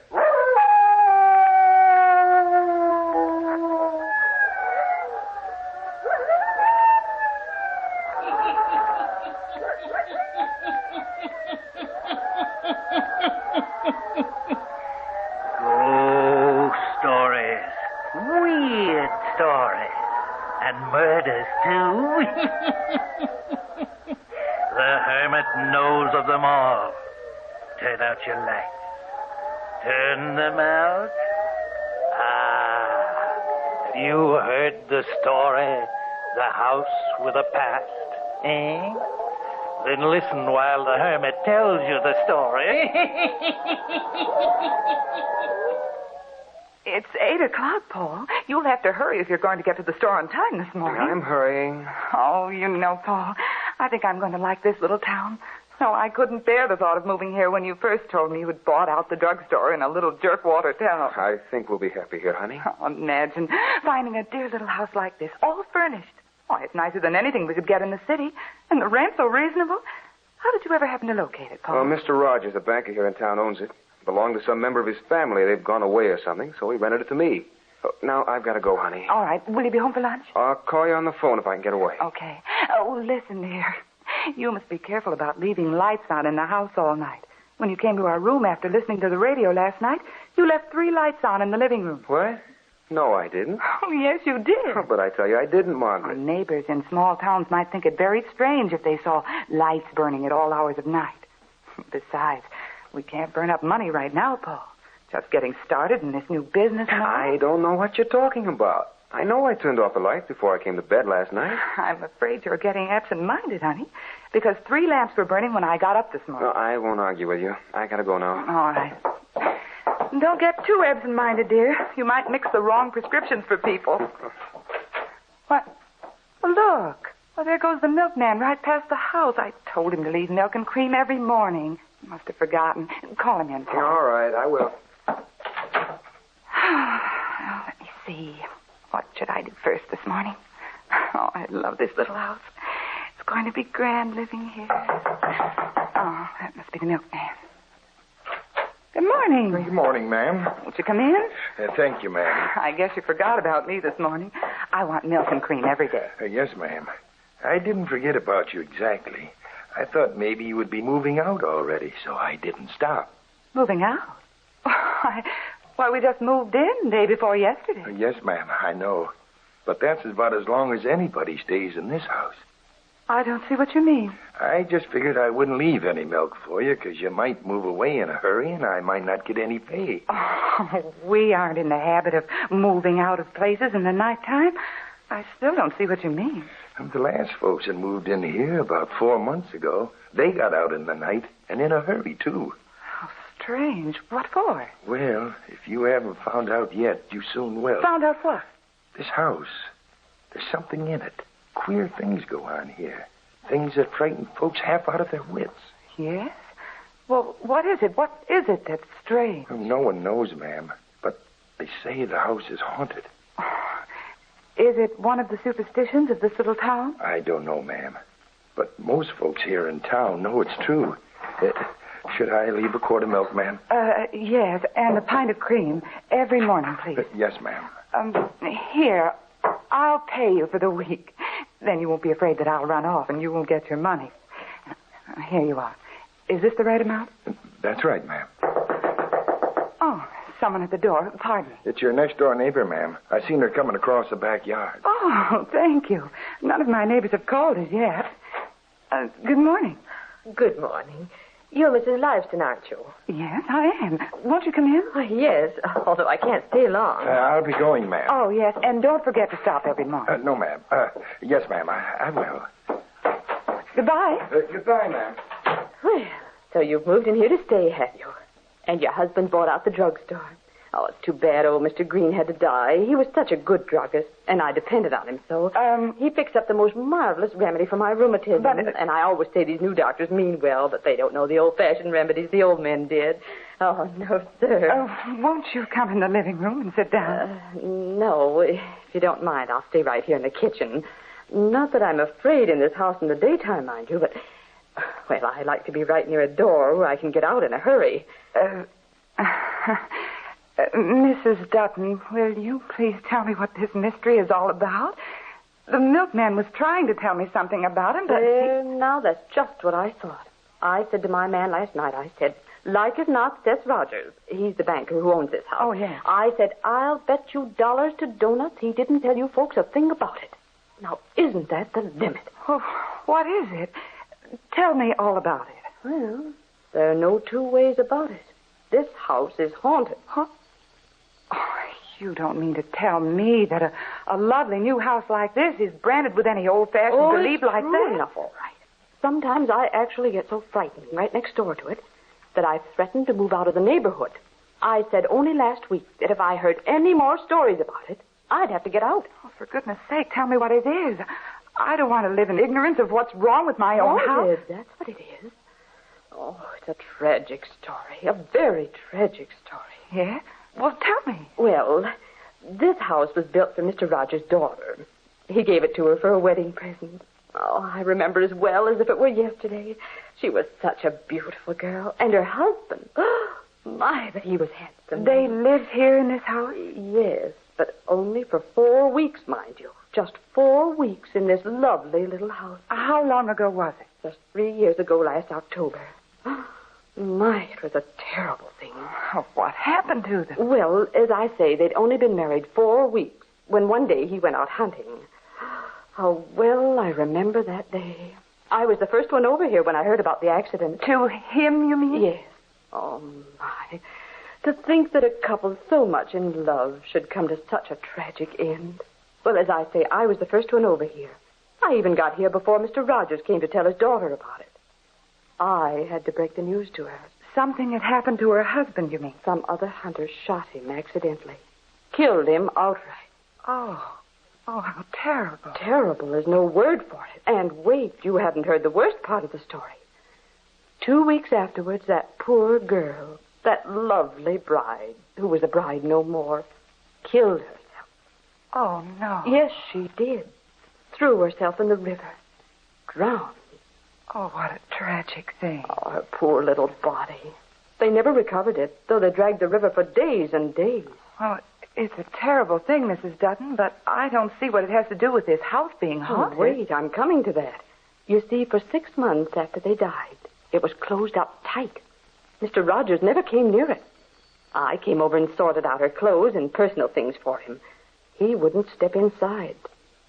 Then I guess he decided to rent it. It was all furnished and everything. Oh, it's so nice even now. 4 different families have tried to live in it since then. But they all moved away in a hurry. They claimed they heard things walking at night. In this house? Yes, walking all over it. Tragedy struck it too soon. And the ghosts of those young people come back to walk on the earth they were forced to leave. Have you ever heard them walking? No, and I don't want to. Oh, I heard nothing last night. But you will. You mark my words. Oh, great heavens. What was that? Sounded like something in the living room. I'll go see. Something certainly did fall. What? Why, look. It was this beautiful vase that sat on the mantel. Oh, what a shame. It's broken in 1,000 pieces. And not a car going by on the street to jar it up. Not a thing. Oh, I tell you, they're beginning to walk in the daytime. Let me out of here. Let me out of here. They haunt the house in the daytime now. Oh, let me out of here.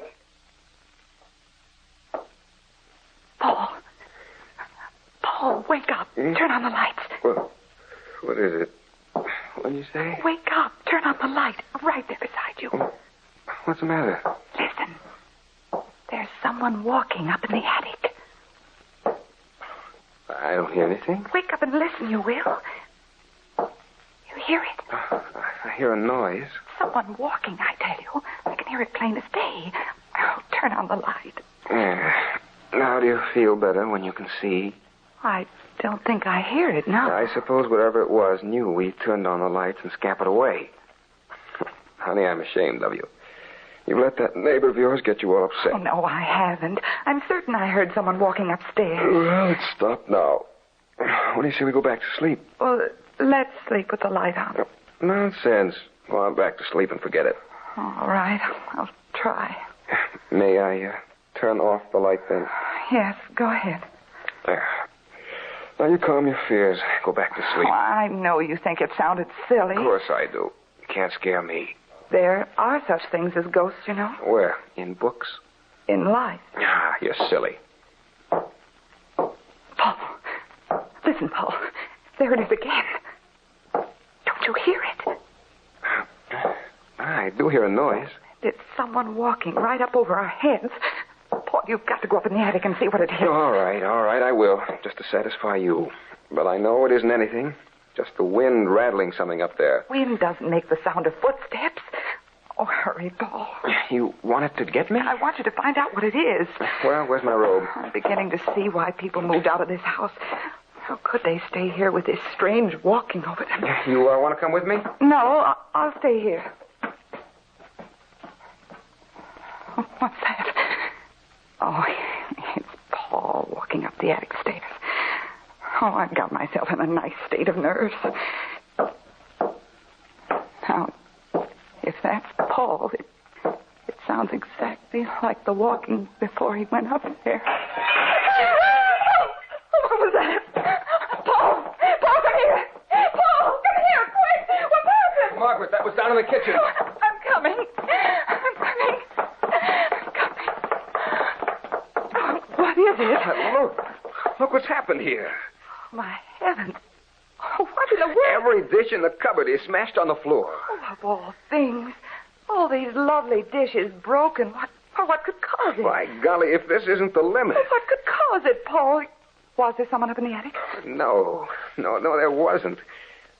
But, Margaret. Yes? I don't want to get you frightened. No, tell me, what did you see? Well, it wasn't exactly what I saw. Well, in a way it was, too. There was something, wasn't there? As I was climbing the stairs to the attic, I don't know what it was, but I had the queerest sensation, as if something brushed my shoulder. I could feel it, almost see it. It was as if I were blind and yet could sense someone or something trying to move stealthily past me. Oh, Paul. Oh, dear, the house is haunted there. I don't know. But if it is, and something did pass me on the stairs, it came down here in the kitchen and threw all these dishes on the floor. Let's get out. I'm going to talk to Mr. Rogers in the morning. I can't believe it yet, but there certainly is something going on here. I know it. I heard them walking long before you did. And the vase on the mantel this morning, it broke, too. Well, keep calm, honey. We'll find out what it is. Right now, if you can find a cup that isn't broken, I'll have a gallon of black coffee.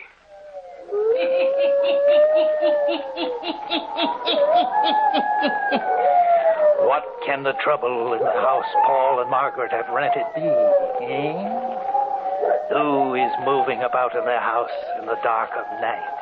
The hermit will tell you before the night is done. And now, the hermit again.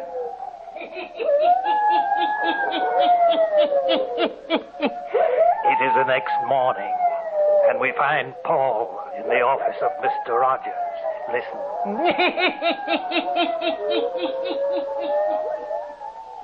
It's all right, Mr. Liveston. You're welcome to move out. I'll refund your month's rent. I don't want to do that, Mr. Rogers. You've stayed a night longer than anyone else who's rented the house. I don't blame you for going. You haven't ever stayed there, have you? No. I presume you know the story of my daughter and my son-in-law. Yes, I do. I don't want to bring it all up for you again. It's all right. It's with me all the time. What I started to say was, I can't bring myself to go in the house. I built it for my little girl. I couldn't go into it. Ever. What I'd like to ask you is, do you take any stock in the story about the house being haunted? I don't know. All I've heard is from the people who've rented it. They say so. But you don't believe it, do you? I don't know. There might be some truth in it. Yet you've never investigated. Oh, I think you understand. I can't visit that house. But maybe if you came and stayed in it, we could clear the matter up. Won't you come over to the house and stay with my wife and me tonight? Well, Please. We'll feel a lot better. We want to live in the house if possible. Well, I'll tell you what I'll do. I'll try and forget my sorrow. I'll go there to the house tonight and stay with you. Thank you, Mr. Rogers. If there is anything, we'll find it. But I don't want the house all torn to pieces. Oh, no, sir. We won't do that. I hate to lose the property. But if it's true that there is something wrong, I may have to burn the house down. That would be a shame. My wife likes the house. We'd like to stay there. Well, I'll be over tonight. Maybe we can straighten it out forever.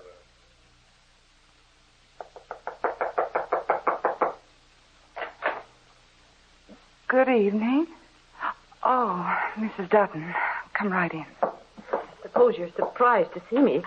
I didn't think myself that I'd ever come into this house at night. Well, now you're here, won't you take off your things and sit down? I just wore this shawl. I'll keep it over my shoulders. Isn't that Mr. Rogers' car out in front? Yes, it is. Well, think of that. I never expected he'd come to this house. Never. Is there something wrong? Something more than usual, I mean? Well, not exactly. It must be something very strange that would bring him to this house. He never set foot inside it since the death of his daughter, you know. So I understand. But he very kindly consented to do so after my husband went and talked to him.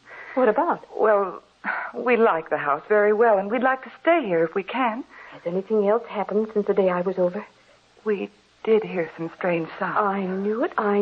And you've gone right on living here. How can you do it? Why, I'm sure Where's Mr. Rogers gone? Oh, he and Paul are looking through the house. They've gone down the basement now, I think. Searching? What for? Nothing definite. What could they find? Things that haunt houses couldn't be seen. Well, you know how much better anyone feels after they've searched all through a house, which frightens them. Oh, my heavens. Look. Where? What do you mean? Can't you see? Look at that chair. What? Look at it. Why, it's rocking. Oh, of course it's rocking. All by itself. Oh, they must have jarred it while they were down in the basement. Oh, no. It's spirits rocking that chair. I know it. Whatever is in this house that haunts this place, it's after someone, or it wants something. I know it. Oh, it's rocking again. All by itself. Oh, help! Help! What is it? Yes, what's happened? Oh, Mr. Rogers, it's you. Oh, I'm glad you've come. But now you may stop whatever it is in this house. What is it, Mrs. Dutton? See that chair there? It started to rock all by itself. Did it, Margaret? Well, yes, it did. I thought perhaps it was because you jarred the floor while you were down in the basement. Oh, it was spirits. I know it. Oh, my nerves. The nerves are all unstrung. I've got to go home. Right now. Right now. Well, she really was frightened, wasn't she? Of course, if it did really move of its own accord, it would frighten anyone. I can't make it out. We haven't seen a thing. Oh, it isn't that there's anything in the house that hurt you, Mr. Rogers. It's only this constant moving of things in the house. And in the nighttime, someone or something moving in the attic. We haven't seen anything either. I don't think we shall. I shall have to admit I'm still at a loss to account for it, though. Now, if you'll excuse me, I'll retire to my room for the night. But I promise you I shall stay awake. And if there is anything, we'll find it.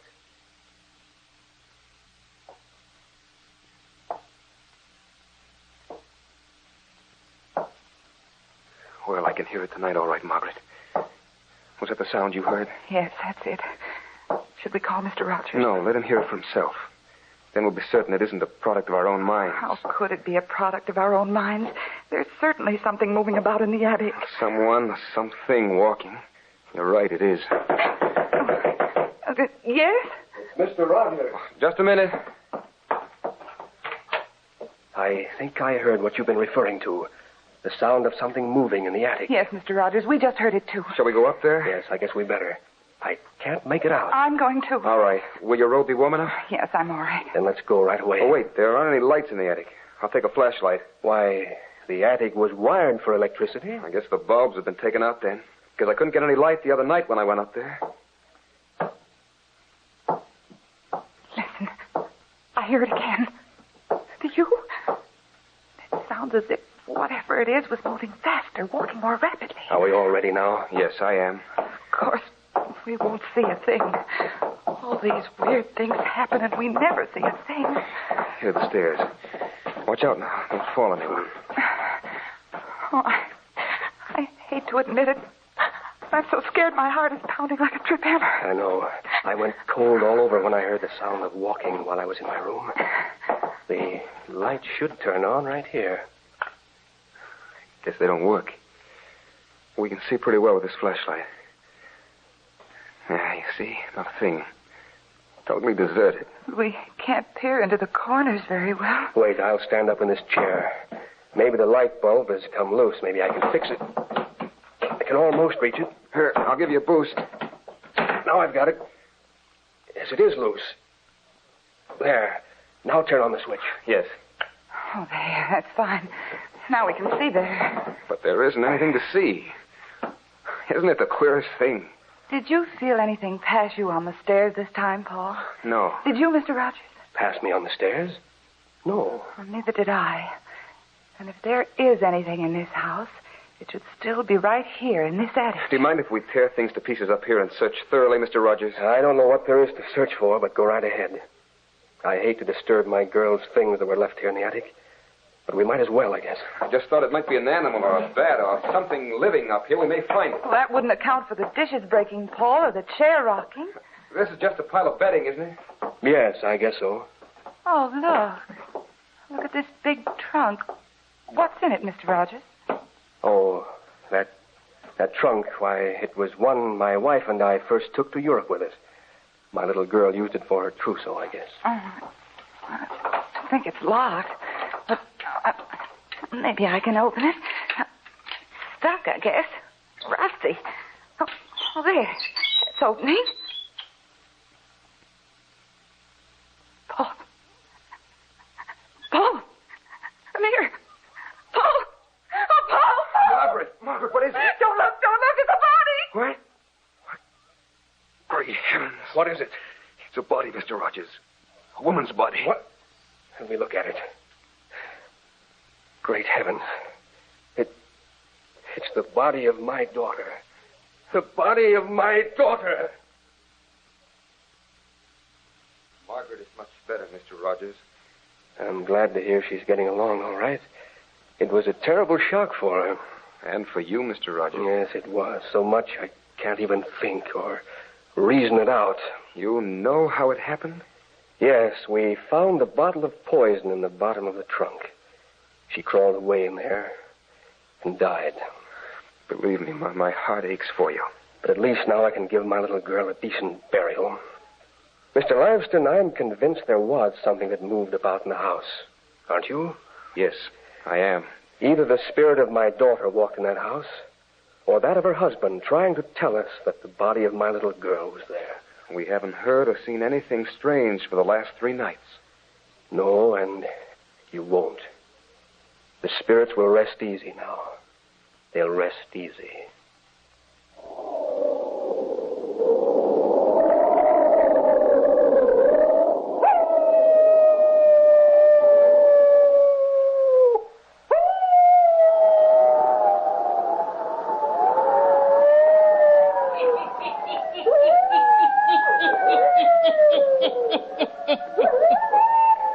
The wandering spirit was set free. It will walk no more. Turn on your lights. Turn them on. I'll be back. Pleasant dreams.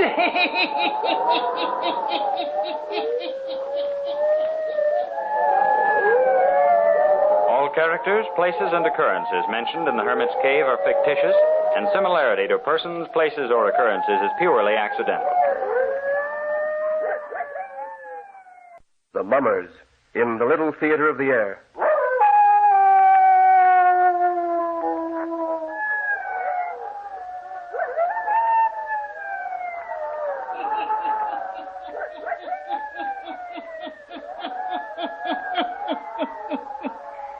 Ghost stories. Weird stories. And murders, too. The Hermit knows of them all. Turn out your lights. Turn them out. Have you heard the story? Buried alive, eh? Then listen while the Hermit tells you the story.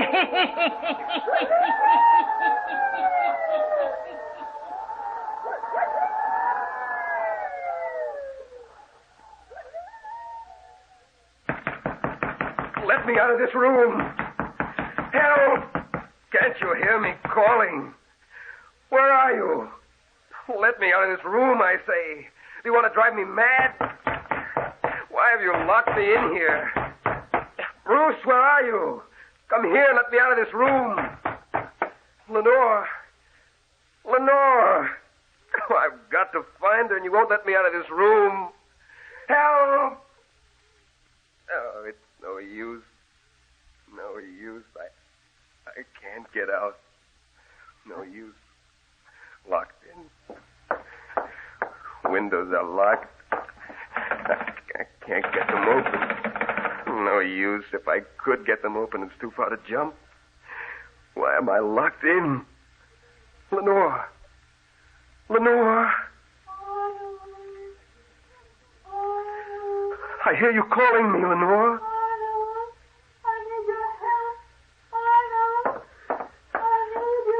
I hear you calling.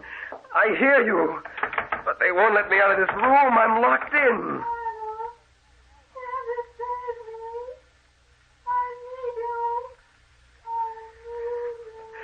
Help! Someone let me out of this room.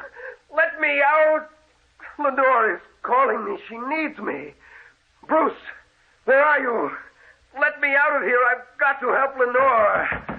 Let me out of here. I'll break the door down. Let me out. Someone come and let me out. I've got to help Lenore. Help. Someone help me. Help. Lenore. I'll close this door so that his calling won't disturb us. There, that's better. Is that your brother we hear calling? Yes, Miss Dawson. Oh. You don't need to be frightened. If he sounds insane, it's because of the great calamity, the great shock that he's just had. I understand, Mr. Judson. I hope that you do, Miss Dawson, for upon your understanding of the case will his recovery largely rest. Yes, sir. You've brought your credentials with you? Yes, sir. May I see them? They're right here in my purse. Just a minute, I'll find them. Yes. Here, Mr. Judson. Mm-hmm. Yes, this is right. Miss Marion Dawson, registered nurse. And a letter of recommendation from Dr. Simmons. Yes, sir. Yes, I think you'll do very nicely. You look very capable and professional. Thank you, sir. Did Dr. Simmons explain anything about the case to you? Well, not very much, Mr. Judson. He only said that your brother was suffering from shock and that That's all right. I'll explain the case to you. Yes, sir. Before I take you up to his room... Oh, I'm sorry. I haven't been very thoughtful. Won't you remove your hat and coat? Thank you. Here, let me help you. Now, well, you look even more professional. There's something about a white uniform that does give a person prestige. I came dressed to go on duty immediately. Dr. Simmons said that you'd want me to. You did quite right.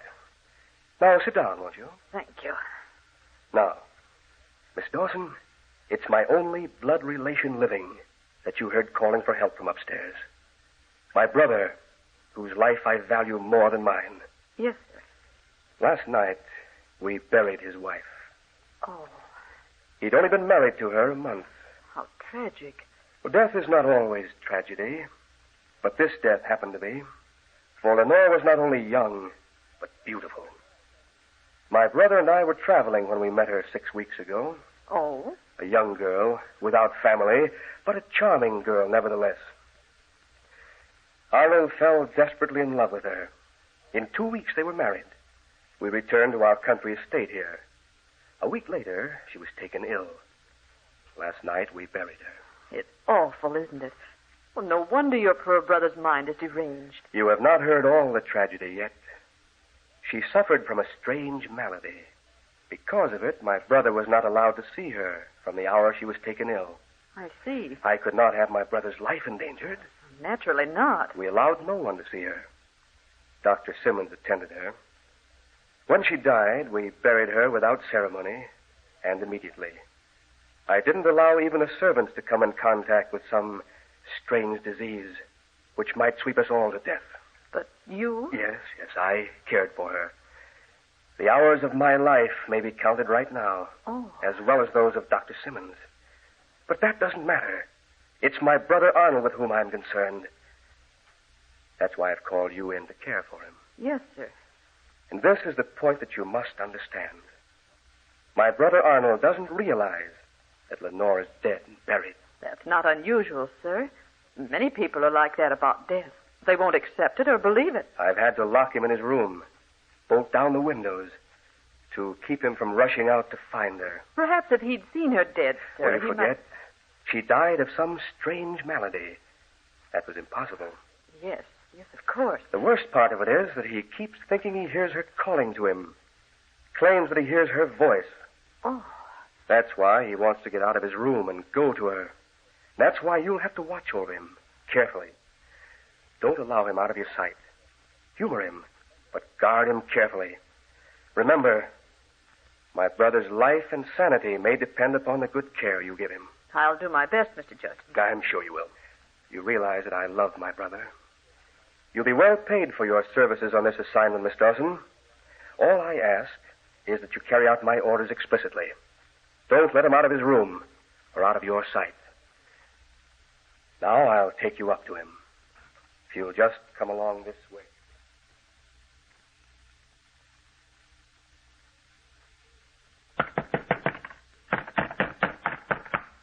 Open the door. Open the door, Bruce. Open this door. It will be your duty to get him to quiet down. Keep him from pounding on this door. Yes, sir.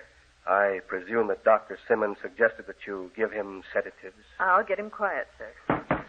Open the door. If you don't open it this minute, I'll smash the windows. I'll jump to the ground. Let me out. I'll unlock the door now. I'm going to unlock the door now, Arnold. Get away from the door. Let me out. I've got to go to the north. Now, step back, Arnold. Bruce, where is she? She's been calling to me. Why did you lock that door? Let me go to her. Go lie down on your bed, Arnold. No, never. Don't you understand? Lenore's been calling for me. She needs me. Come now, lie down. Won't you lie down and rest, sir? Who is she? Well, this is Miss Dawson, Arnold. She's come to care for you till you're well again. I'm not ill. It isn't I, it's Lenore.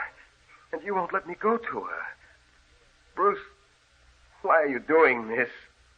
Unlock the door and let me go to her. There, now, it's all right. Everything's all right. Miss Dawson will care for you. You'll get a good rest. And when you wake up, you'll feel a lot better. Your brother's right. I'll leave you now. It's 8 o'clock. I'll have your dinner served in here immediately. If you need me for anything, I'll be down in the library till near 11 o'clock. Then I'll retire. Yes, sir. My room is the fourth one down on the right. Call for me if you need me during the night. I will, Mr. Judson. Wait a minute. Don't go, Bruce. Tell me where Lenore is. What is it that's wrong? Why can't I see her? Why have you locked me in here? I've tried to tell you, Arnold. You won't believe me. Perhaps Miss Dawson can explain after I leave. Ring this buzzer if you need to get out of the room. You understand, Miss Dawson? Now get away. Get away from the door, Arnold. What? He's locking the door again. He's locking us in. He knows what's best. Now come lie on your bed. No. I'm going to give you something so that you can rest. What's wrong with Lenore? Lie down on your bed and I'll tell you. She's ill, and they won't let me see her. Here. I want you to take some of these tablets. I won't take any medicine. I'll get a glass of water. I tell you, I won't take anything that will make me sleep. Lenore is calling to me. She needs me. Now take these, please. They won't make you sleep. They'll just calm your nerves. Take them and I'll tell you about Lenore. Have you seen her? What is it that's wrong? Take these tablets first. All right. There. That's it. Are you here in the house to take care of her? What's wrong? Lie down now. There, that's better. You promised to tell me. Close your eyes. I'm going to turn off the light so that you can rest. Answer me. Don't you understand? Your wife was very ill. She suffered from a disease that was contagious. Your brother couldn't let you see her. But now she's out of her pain. You see... No, she's not dead. I know she's not dead. It's hard to believe, I know. She's not dead, I know that. What? Listen.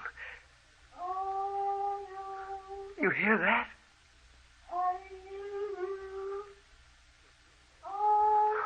You hear that? No, Sarah. I hear nothing. You must hear it. It's Lenore. She's calling to me. All day she's called to me. All last night, all the hours of the night she's called to me.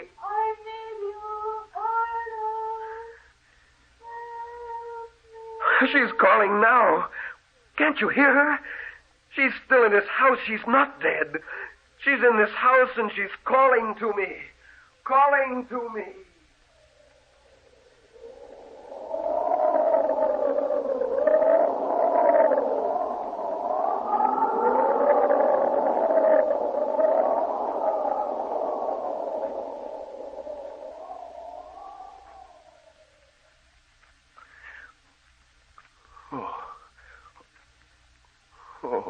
You're all right. I'm right here beside your bed. What's happened? You've been asleep. Sleep? How long? It's nearly midnight. You've been sleeping since I first came into the room. You gave me medicine. You forced me to sleep. You needed the rest. Where's my brother? He's retired, sir. The whole house is quiet. If you'd like me to get you something to eat, No, but I've got to get out of here. What's that? Listen. What was that? It sounded like someone at the door. It is. Open the door. It may be Lenore. I don't hear her calling, but it may be her. It can't be her. But I'll see who it is. Who's there? Unlock the door. I have to ring for your brother if I want the door unlocked. I have no key.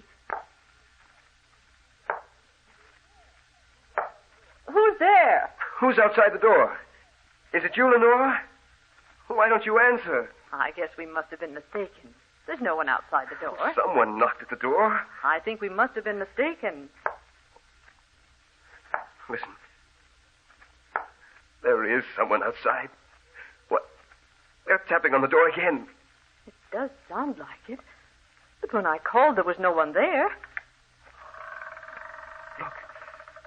Look. Yes.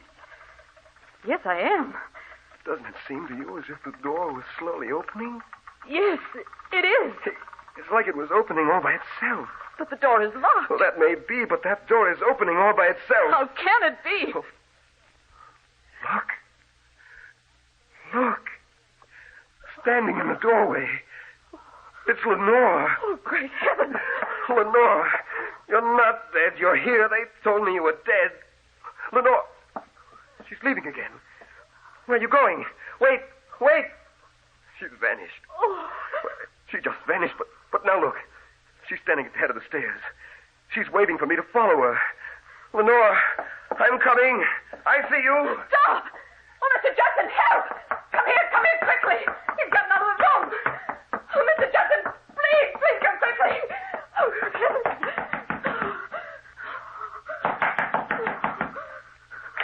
What is it, Miss Dawson? Well, what is it? Oh, Mr. Judson, he's gone down the stairs. What? Are you sure, sir, that Lenore is dead? Of course I'm sure. What are you talking about? I don't know, sir. But a woman dressed all in white just stood in the doorway of your brother's room. She moved down the hall, and now he's gone to follow her. He said it was Lenore. Hurry, stop him. Don't let him get away. It can't be Lenore. She's dead. Dead! Hurry, we've got to get Arnold back to his room.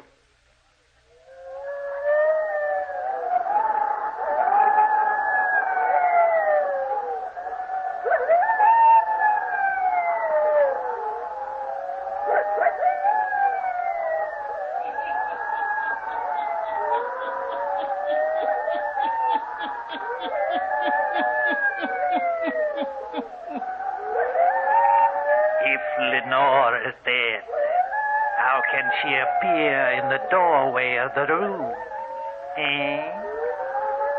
The Hermit will tell you before the night is done.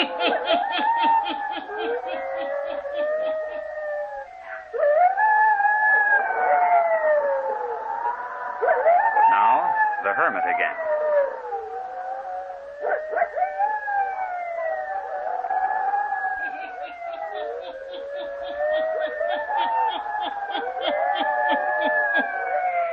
Arnold follows a figure dressed all in white that beckons him out of the house. Miss Dawson and Mr. Judson follow after him.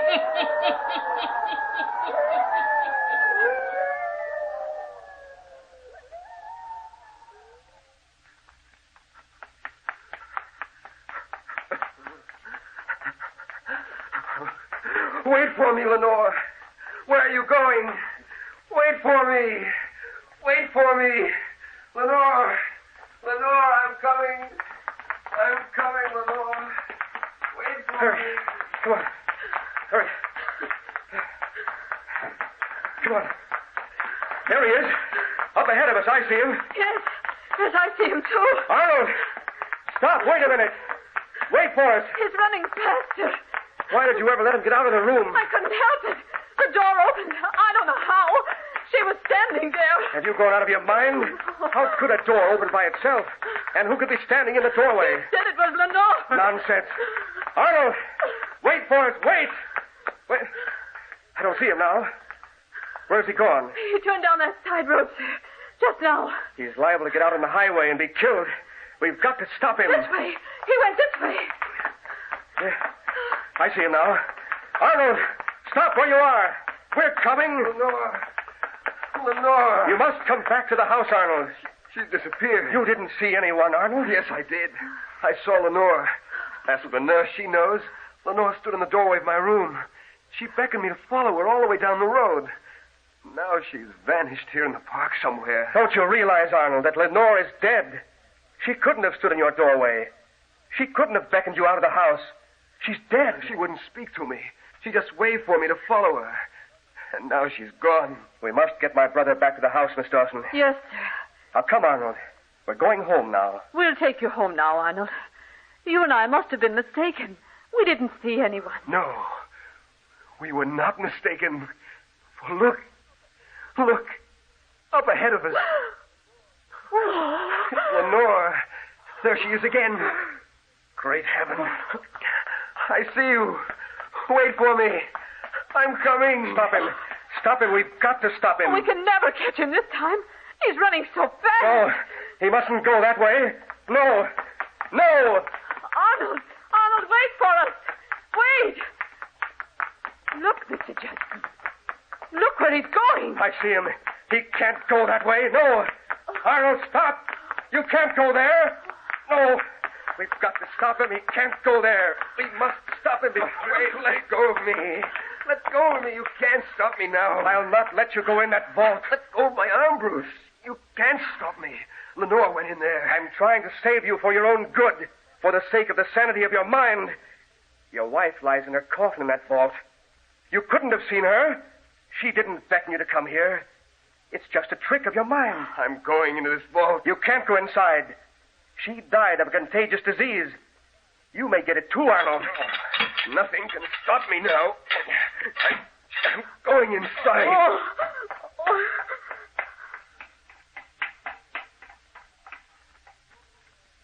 Lenore. Where are you, Lenore? Come back out there. You'll only find her lying in there dead. We'd better follow him, sir. He's likely to faint when he sees her. Arnold, come out here. Look. Lord. Lenore. You see, she is dead. What did I tell you? Now come away. Oh, look. She's on the floor of the vault. Oh. Come away from here. I found her here on the floor of the vault. She's dead. She's dead now. But she wasn't dead when you brought her here. No. My brother knows that. You know that, Bruce Judson. What do you mean? You know what I mean. You buried her alive. Oh! Now, you're insane. Insane, am I? You know I found you out. Because you find her body on the floor, you think I buried her alive? Why, the coffin tipped over, that's all. You buried her alive. She got out of the coffin, but she couldn't get out of the vault. Only her spirit could do that. I heard her voice before she really died down in here, calling me.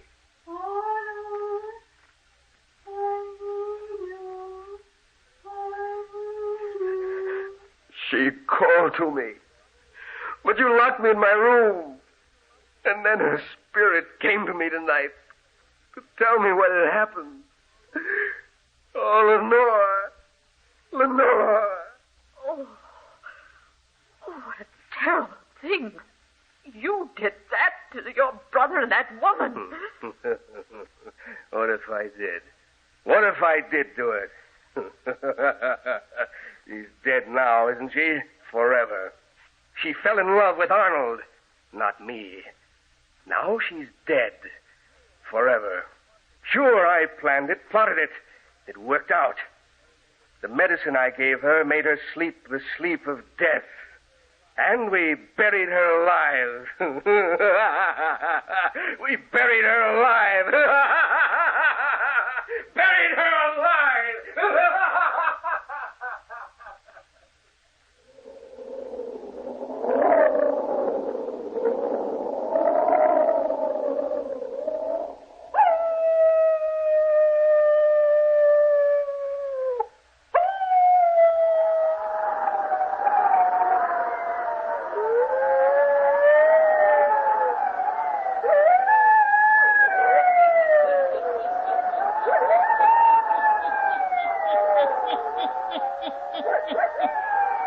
The brother who had planned such a heinous crime will live in a world of mad darkness from now on. The compensation for his crime. Turn on your lights. Turn them on.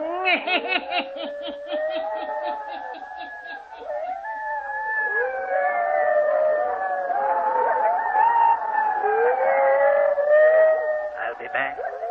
Pleasant dreams.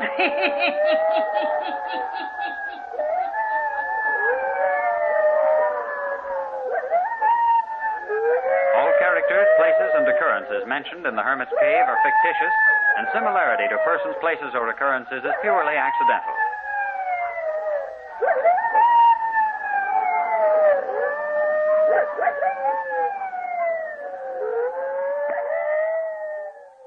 The Mummers, in the Little Theater of the Air.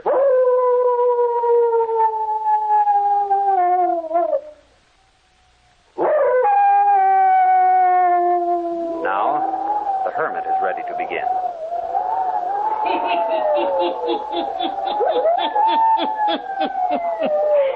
Ghost stories. Weird stories. And murders, too. The Hermit knows of them all. Turn out your lights. Turn them out. Have you heard the story? The search for life? Eh? Then listen while the Hermit tells you the story.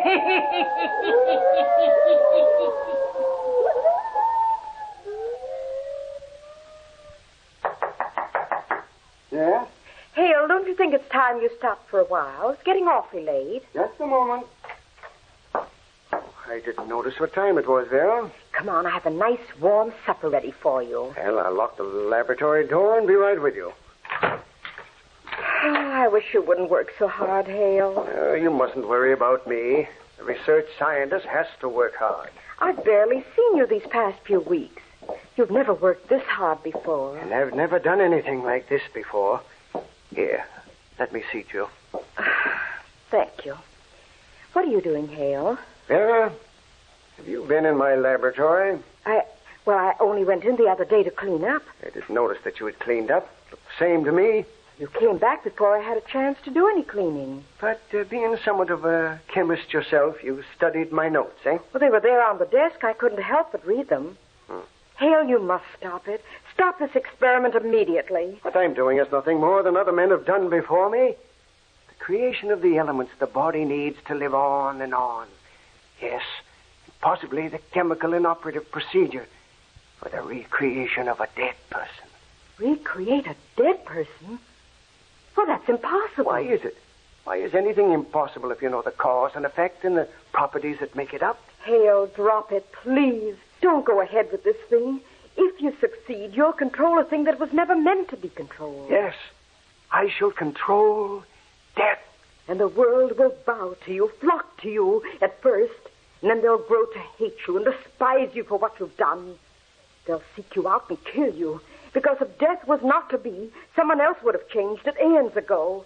Hale, you must stop this experiment before you get... Coming. Why, Court Mander. Hello, Nada. I came as soon as I received your message from Mr. Browson. Come in. Oh, I'm glad to see you, Court. You know, I've tried for almost a week to get in touch with you. In here. I've tried equally hard to make contact with you. You're a celebrity now. Oh, you don't do so badly in that laboratory yourself. Won't you sit down? Well, thanks. I can only stay a few minutes. Hale Browson is rather exacting since he's perfected his experiment. Oh, let's not talk about him. I seem to be afraid of his very name. Bringing dead people back to life. Doing miracles. I'm his assistant. You're not afraid of me? Someone I've known all my life, grew up with. Oh, don't be silly. Of course I'm not afraid of you. Well, Nada Arling, the actress. I never believed it'd be like this.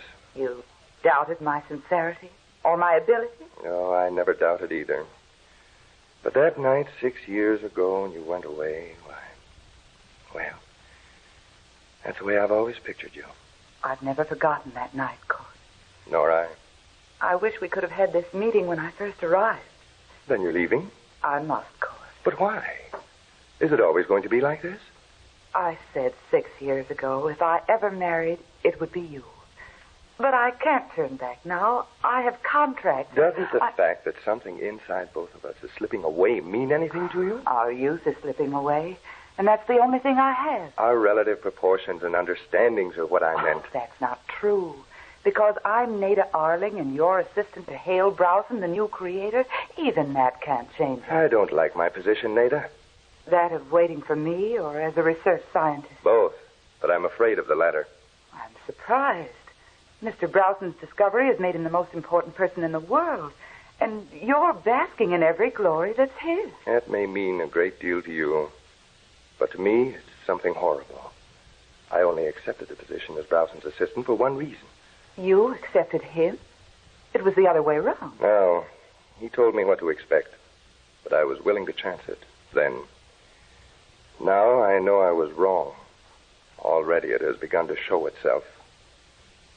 We're going to work the other way. The other way?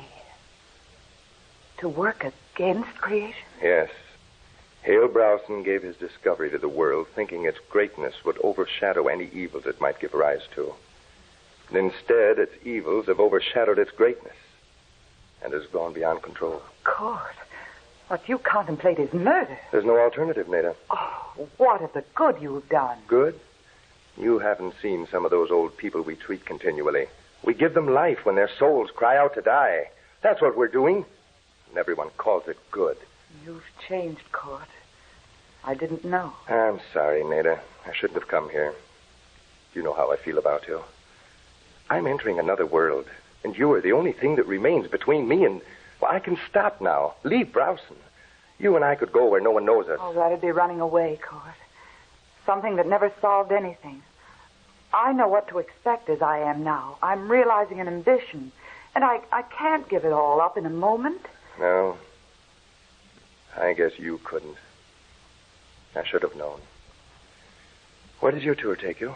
My boat leaves for South America at 6 tomorrow morning. Court. Yes, Nada. I want you to promise me something. All right. That you'll forget Hale Browson and what you plan to do. Will you promise? All right. Yes, I promise. I hope you mean that. Oh, I do. I do mean it. Are you going to board your boat tomorrow morning? No, later this evening. They're giving me a reception, and when I leave there, I'm going directly to the boat. I see. Leaving so soon? Yes, I have to be getting back. Are you going to tell Mr. Browson tonight? Tonight? Why, that's what I'm going to do now. I'll probably see you at the boat later. Well, why such an abrupt departure? I wanted to... Strangely he acted. How very strange. Good evening, Mr. Browson. Court, what on earth brings you here at this hour of the night? I wasn't expecting you until morning. I had to talk to you. Come on in. Must be rather important to bring you away from Miss Arling. Sit down. Thank you. Seem quite upset about something. I am. What's on your mind, Court? Do you mind if we close that door? Certainly not. I'll close it. There. Now, what's troubling you? Hale, have you told Mrs. Browson what we intend doing? No, I haven't. Naturally, I haven't told anyone. Good. Hale, before we start allowing them to die when they should, I'm going to kill Nada Arling and bring her back to life. But why? Why should you want to kill her? You're going to marry the girl. That's what I had hoped. But it's all changed now. And why have you come to me? You know almost as much about the procedures as I. Yes, that's true. But I don't know what chemicals not to use in order that her brain will remember only to a certain point and not beyond. She won't marry you? No. Her career is more important to her than I am. You know this is murder. But I'll bring her back to life. And in so doing, you intend creating her mind so it will forget its former fame? That's what I came to see you about. So far, our creations have been with everything but the mind. That we've been unable to change. When we brought people back to life, their memory patterns remained the same. Now, I know you've been carrying on further research along this line. Court, I have. My first experiment was tonight. What was the result? Just a moment, and I'll show you. Come with me to my laboratory. Who was it? Oh, a derelict who had died. Now, just a moment before you enter. The experiment wasn't entirely successful. I brought the subject to life easily enough, but his brain, well, you shall see. What was that? Wait until I snap on the light. In a cage.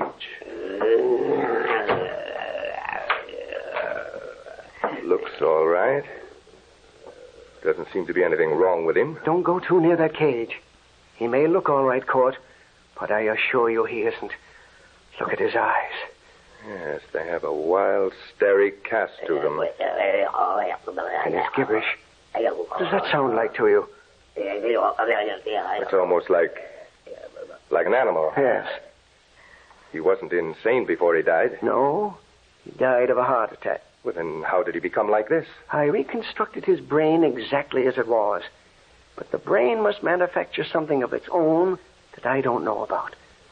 The only way I have of keeping him in that cage is to charge the bars with enough electricity to kill an ordinary man. It only stuns him. Well, for heaven's sake. What you see behind those bars is not a recreated human being, but a prehistoric man of gigantic strength. I wish we had some other place to work. That thing gets on my nerves, jabbering and growling. I can't let Vera know about this. We'll just have to stick it out, Court. Oh, this formula of yours. Yes? We've been over it 1,000 times, and still the answer's the same. Now, shut up. Court, please. Don't do that again. If he should break loose with the outer door locked, we wouldn't have a chance. Well, why don't we kill it? With what? Well, we could use a gun. Wouldn't have to go near it to kill it that way. Vera would hear. And besides, I couldn't do a thing like that. I'm not so sure I couldn't. Well, we'll find a more humane way than that. And it's getting late. Time for me to go. I told Nada I'd meet her at the dock.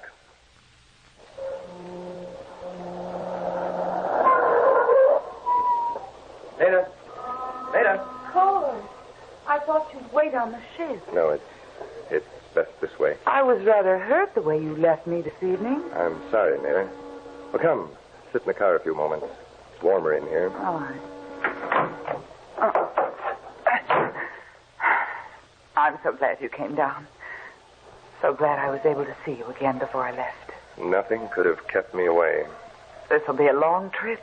Yes, it will be. Of course. Is there something wrong? No. Is there something troubling you? No. I just touched your hands. They're like ice. Well, it's just chilly down here, that's all. I was half afraid of you a moment ago. When I looked in your eyes, they seemed to be staring at me oddly. I want to remember you in case Yes? In case I don't see you again. Oh, we'll see each other again, Court. I'm sure of that. So am I. You know, I've waited ever since we got in the car for you to tell me about Mr. Browson. Mr. Browson? Your break with him. You made it, didn't you? Break? Oh, yes. Yes, I told him just what I was going to do. Oh, such a weight lifted from my mind. Now I can leave without being afraid for you. Yes, that's right. That's all past now. When I come back from this tour, it'll be to the young scientist I knew 6 years ago. Remember that. Remember that. Cord, you look so strange. Remember the past, Nada. Cord, what are you doing? Cord! Nada, don't struggle, please. Just breathe deep. This poison is sure. I'll wake you soon.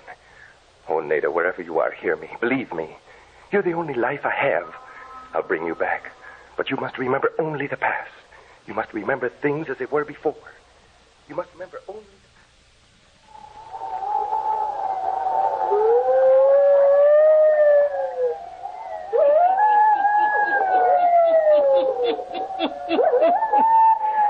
Nada Arling slumps over dead. Will Court Mander succeed in making her remember only the past? What will happen when he brings her back to life?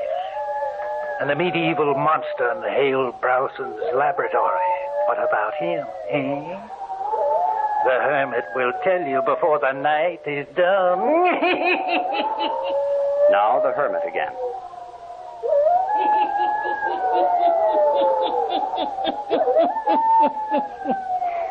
Court Mander has brought Nada Arling to Hale Browson's laboratory. Mr. Browson is making preparations for the final operation on Nada Arling's brain.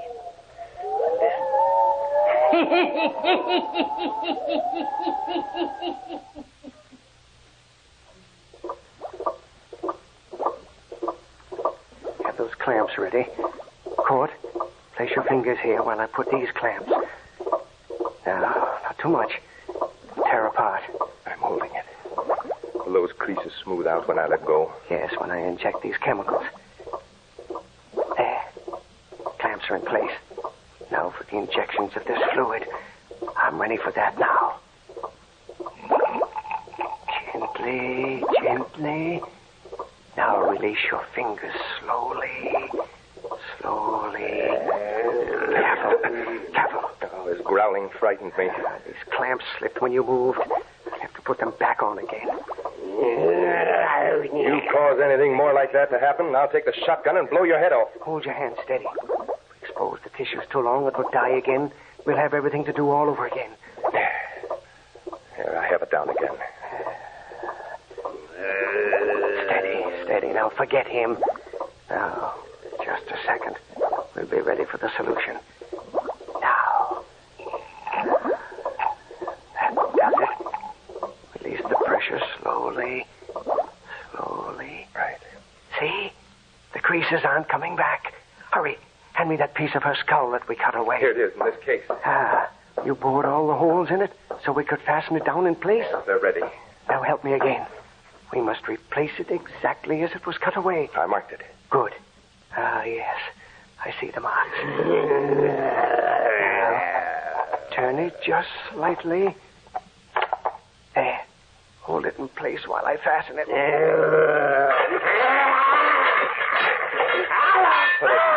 That monster grabbed his cage, and the electric shock made him scream. The lights. Court, they're dimming. What? He's holding onto the cage and shouting the current. I can't see to work. I stopped the surgery. Our work is useless. Do something quickly. Oh, the lights have gone out now. It must have caused the fuse to blow. We haven't any time to waste. Do something, man. That thing. Is he free? No, he's still in his cage. He's on the floor. Electricity must have stunned him. Look over there. There's a candle. Light it quickly. Yes, I see it. Quick, bring it here. We must finish this operation. My fingers are growing numb holding this tissue in place. If we can finish before that thing in the cage comes to.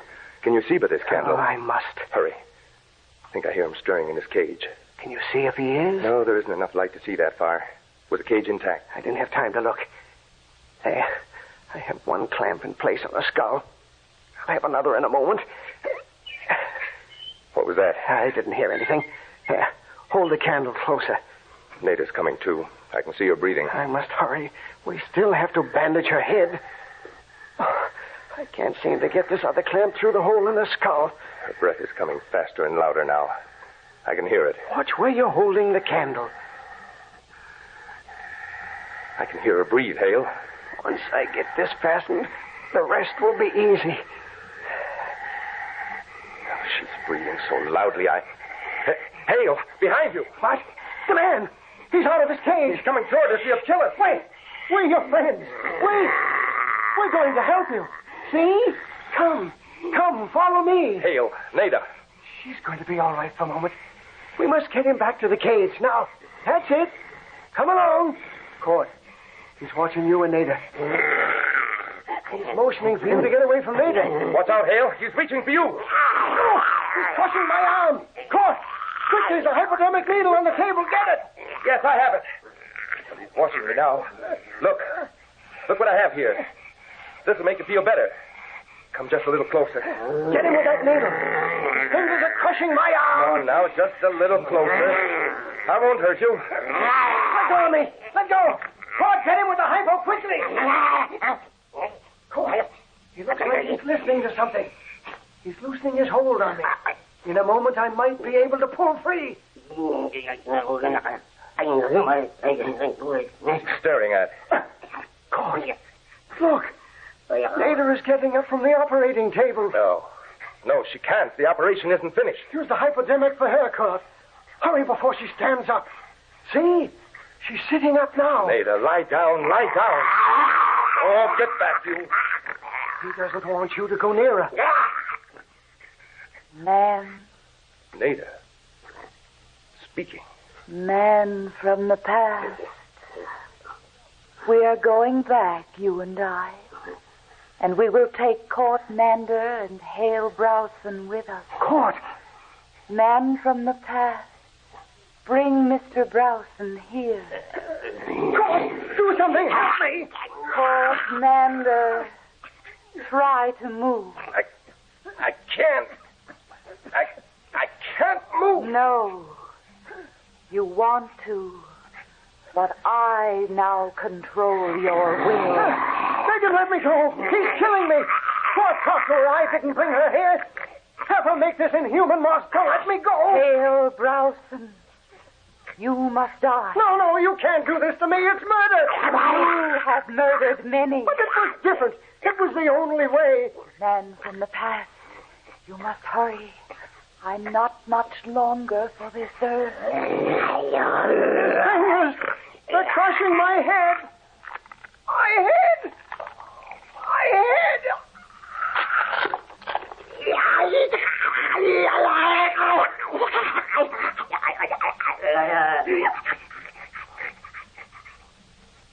Man from the past, you would be dead. You're not for this world. They brought you back against your will.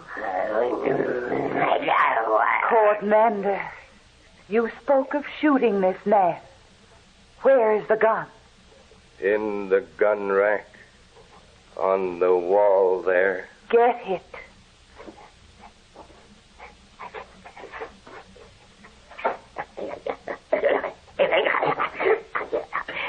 Bring it here.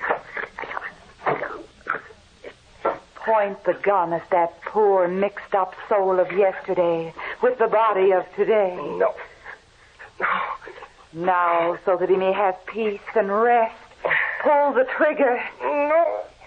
Pull the trigger, I say. I haven't much more time.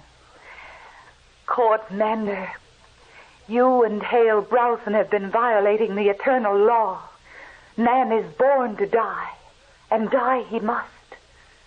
Your soul will never rest in this world, but it will never come back. There is one more shot in the gun, Court. Yes, Nada. Hand the gun to me. Yes, Nada. I must lie down on the table here. Stand in front of me. Yes, I am here.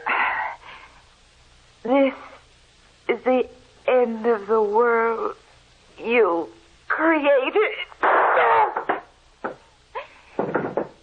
Now we may all rest in our Gray. Hale! Claude! What has happened? Hale, Claude, open the door, please! Hale! What is it? What is it, Hale?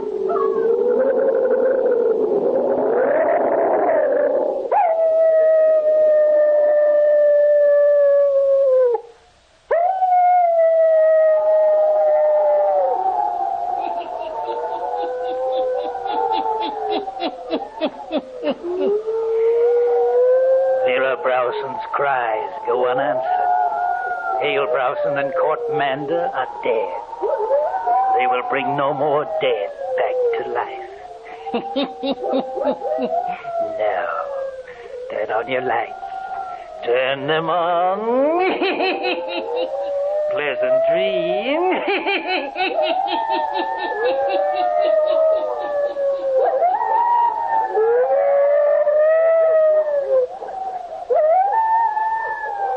All characters, places, and occurrences mentioned in the Hermit's Cave are fictitious, and similarity to persons, places, or occurrences is purely accidental.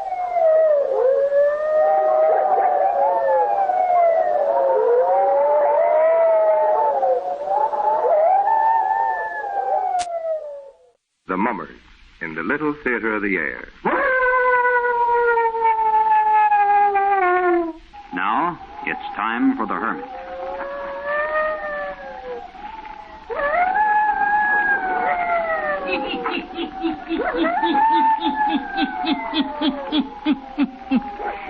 Ghost stories. Weird stories. And murders, too. The Hermit knows of them all. Turn out your lights. Turn them out.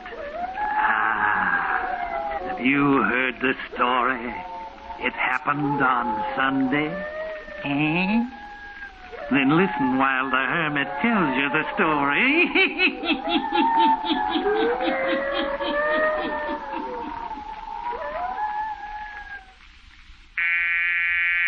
Yes? Your cousin, Viola Straight, is here to see you, Mr. Straight. Viola. Swell. Send her right in. Yes, Mr. Straight. That's a coincidence. Just about to call her. Hello, Vi. Hello, dear. Here, take this chair. Most comfortable one in the office. You know, I was just saying to myself, this is a coincidence. I was just going to call you. Were you? Yes. Raymond just called me about 20 minutes ago. He did? Yeah. Well, this is more of a coincidence than you thought, because I came up to talk about Ray. Well, what do you know about that? I just had to talk with someone. And, of course, Dave, you were the logical person. He's your closest friend. You introduced us a year ago. Which should give me the right to be best man at your wedding, don't you think? If there is any wedding. Hmm? Oh, Dave, there's something terribly wrong with Raymond these last 3 weeks. He isn't the same person. Why, haven't I told you before?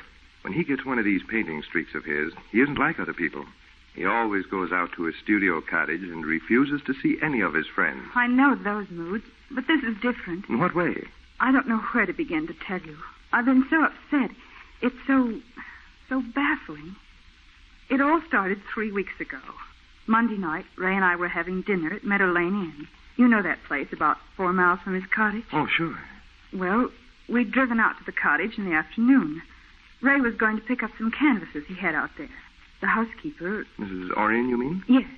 Well, she and her husband hadn't expected Ray to call that day, and they were house cleaning. Mm-hmm. So I didn't go into the living room. I stood in the hallway, and I heard Ray tell Mrs. Orion to burn that big oil painting he made of his wife, just a few months before she died. You heard him tell her to burn it? Yes. He said it upset him so every time he came out and looked at it. He didn't mention it when we got in the car and drove to the inn. Then, while we were eating, he scarcely spoke to me. So while we were having our coffee, I decided to break the silence. I overheard what you said to your housekeeper while we were at the cottage. I wasn't supposed to, I know. What are you referring to, Vi? About burning that lovely painting. Oh, I see. You weren't going to do it because of me, because you thought it might annoy me? No. Then why destroy it, Ray? I think it's best. Miriam belongs to a dead past. You can't kill memories. No, that's true. Ray, I don't know how to say this exactly, but perhaps you shouldn't marry me in August. Maybe you aren't ready to marry anyone yet. After all, it'll only be 3 years this month. I know how much you mourned, how much you loved her. Vi, let's not talk about it anymore. Our plans are all made. Believe me, it's best for you to forget all that you heard me say to Mrs. Orion. Please, let's not mention it again. Naturally, I said nothing more. But from that night, Raymond seemed to change. Evenings when we've gone out, he's silent, almost morose. He doesn't seem to be aware that I'm in his presence. Then, Monday of this week, he called to say he was going out to the cottage. But he didn't say when he would see me again. He didn't invite me to drive out there. It was almost as if he was saying goodbye for good. That's strange. You say he just called you? Yes. Did he have anything to say about him and me? No, he didn't, Vi. But he was very upset. He asked me how busy I was. And then he said, Dave, you've got to come out here no matter how busy you are. I want you to come out and stay the rest of the week. What can be the matter? I don't know. Didn't like Ray, I'll admit. Are you going out? Tomorrow. Told him I had some work that I couldn't leave until tomorrow afternoon. Oh. I'll tell you what. Tomorrow's Friday. You can drive out Saturday afternoon. Oh, but Dave, if he doesn't want me to be... Oh, nonsense. You come out. I won't tell him. We'll rig up a surprise party. Whatever's eating him, you'll get it off his chest Friday night. By the time you get there, he'll be straightened around. I hope so. Will you come? Yes, if you think it's all right. I don't have to tell you how much I think of Ray. I'll do anything to help him. And although it would break my heart if he decides it's best for him not to marry me, I'll respect his wishes. Forget that angle. He loved Miriam very much, didn't he? None of us saw anything of her or Ray while she lived, but I suppose he did. You know it. He never left her side. He allowed her to stay in the cottage while he painted. They were inseparable companions for 7 years. You can't forget anything like that in 3. No. Why did I have to meet him? Why did I have to fall in love with him? Vi, you're creating unnecessary mountains. Now, I don't know what's wrong, but I know it isn't anything to fret about. So stop worrying and come out Saturday afternoon ready to have a good time. You'll see. Everything will be straightened out. Well, Mrs. Orion, it's nice to see you again. I'm glad to see you, Mr. String. Now, where's this guy who dragged me away from a busy office on Friday afternoon? He's up in the studio. He said to tell you when you're painting to come right up there. Fine. I thought when he called me yesterday that he might be ill. Oh, no, Mr. Strait. It's not any physical illness he's got. It's something mental. So, just exactly what do you mean? I can't say any more. I shouldn't have said what I have. But if you're his friend, Mr. Strait, you'll urge him to get away from the cottage this weekend. Well, how... Now, please don't ask me any questions, Mr. Strait. I can't say another thing. And don't mention to him what I have said. No, of course not. Just remember, Mr. Putnam isn't himself, not at all. And he needs you. He needs your help and friendship. He has both, Mrs. Orion. You know how I feel about him. At times, it seems like he's my son. I've taken care of him ever since his parents died all these years since. I know how you feel. And yet I'm just his housekeeper. I have to remember that. Now, shall I take you up to the studio? No, thanks. I'll burst in and surprise him. See you later, Mrs. Orion. Believe me, I'm looking forward to one of your good dinners.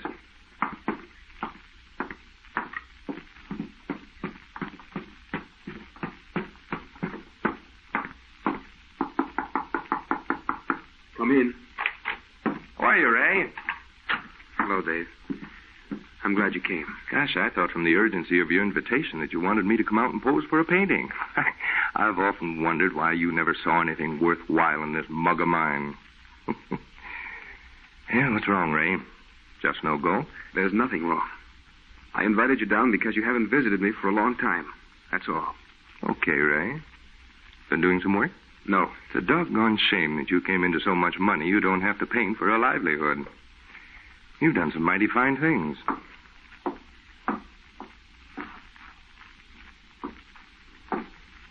Now, listen, you can't walk the floor this way and still insist there's nothing wrong. Well, why keep it all to yourself? Why not get it off your chest? You invited me down here for a purpose. Look, we've been friends for years. I'm the logical person for you to confide in. Now, come on, stop walking this room like a lion in a cage. Listen to me. Is it Vi? Have you found you don't care for her? No. Is it something about your health? No. Well, then it can't be anything very serious. If you're my friend, don't ask me any more questions. If you want to know why I invited you down here, it's because I don't want to be alone. I want you here. Your wish is granted. Now, what do you say we have a stroll around the grounds and then urge Mrs. Orion to serve dinner early, I'm starved. Dave, we can't leave the studio. You've got to eat here with me. We'll sleep here tonight. You see, I've had Mrs. Orion bring 2 cots in here. You've got to stay right here in this room with me. Now, wait, don't ask me why. Just give in to this whim of mine, or whatever you want to call it. You have me baffled, I'll admit. Maybe someday I can explain. If I ever do, then remember this episode is between you and me. Never to be mentioned to anyone else. Now let's settle down.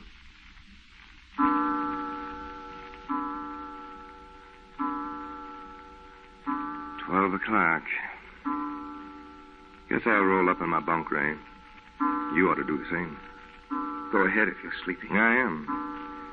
Wish I could persuade you to have a game of golf with me in the morning. I will in a few days. Well, what's wrong with tomorrow? You heard what I said. I'm not leaving the studio until Sunday morning. So that's that. Well, I'll be talking to you in the morning. Seems a doggone shame to sleep on an old cot like this when this house is filled with good beds. You turned out to be a heck of a host. Yeah. Good night. Good night.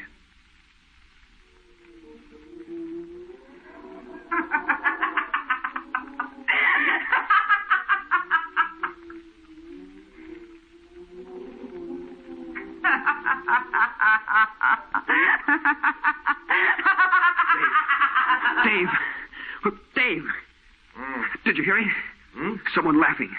Someone laughing as if they were right outside the windows of the studio. No one can get in these windows. They're all locked. Hey, what is this? As if anyone would put up a fireman's ladder to try to climb in this third-floor studio. You don't know what you're talking about. Well, I hope you do. Maybe you're expecting someone to drop in through the skylight. Listen. Did you hear it? Well, sure. Someone at the door. Wait till I get on my robe before you let them in. What? No one here. You heard the knocking on the door, but you see there's no one here. Mrs. Orion was right. What she told me is true. She came back last year at the same time and the year before. She won't rest in her grave.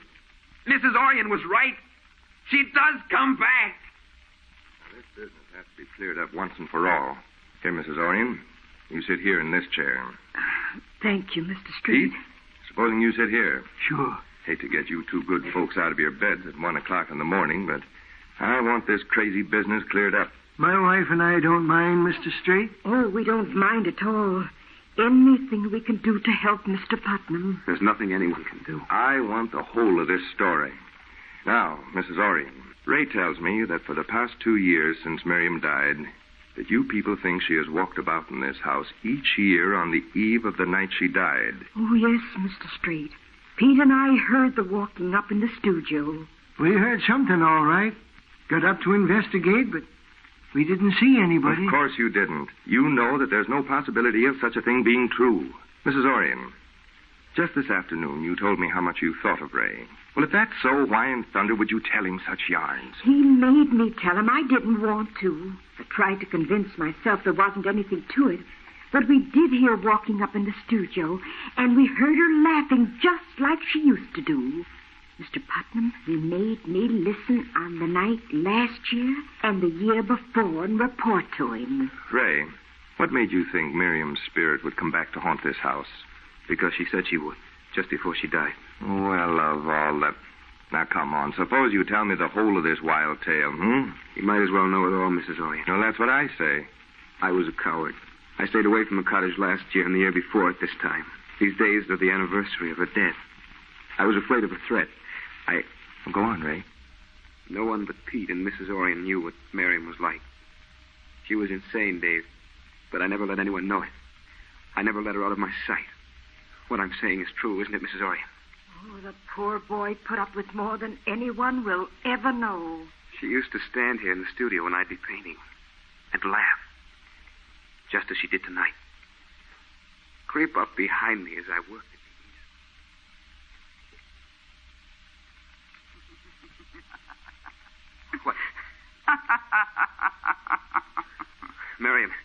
You frighten me. Sure. You're always afraid of me. Afraid that I will kill you. Miriam, where'd you get that knife? Out of the kitchen. Mrs. Orion never saw me take it. Give it to me, Miriam. I'm going to kill you with it. Just like I'm going to slash your picture to threads right now. Miriam, don't.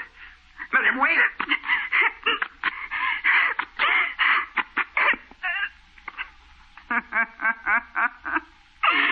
Your horrible old pictures. No one wants to buy them. None of them are any good. None of them are any good. Why don't you paint me? You paint everything and everybody but me. You don't paint me because you want to spite me. I know it. I'd intended to paint her for a long time. I tried to, but she wouldn't sit for me. And when she did, it was always to annoy me. She'd sit and grimace, laugh. I should have put her in an institution, but I couldn't bear the thought of that. She was beautiful, frail. I was afraid of the treatment they might give her. So I kept her near me all the time. Mrs. Orion and Pete were frightened, but they stayed on for my sake. Finally, I decided to paint Miriam even though she wouldn't sit for me. This seemed to mollify her somewhat. Oh, she was much easier to handle those last few months. Almost friendly-like. That was because she was growing weaker, though we didn't know it. You see, I had never called in a doctor for fear he would judge her insane. And then that last night, as Mrs. Orion and I stood by her bed, she raised up, looked at me wildly. I'll come back every year at this same time. Do you understand what I say? I'll come back every year until I have my revenge. We heard what she said, Mr. Straight. But I told Mr. Putnam not to worry over it none. She was always saying crazy things. I did forget it for a little time after she was gone. But 2 years ago, and then last year, as the time of the anniversary of her death drew near, her threat bothered me. I wouldn't come near the studio. Pete and Mrs. Orion watched for me. They heard her. And then this year I realized that I couldn't marry Vi until I was sure in my own mind. Until I'd stayed here myself. And then tonight I did hear her laugh. It was as distinct as if she were alive. So there's only one thing to do. Tomorrow at midnight, if I hear a knock at this door, even though I see no one, I'll use my revolver. I'll fire at her unseen spirit standing at the door of this studio.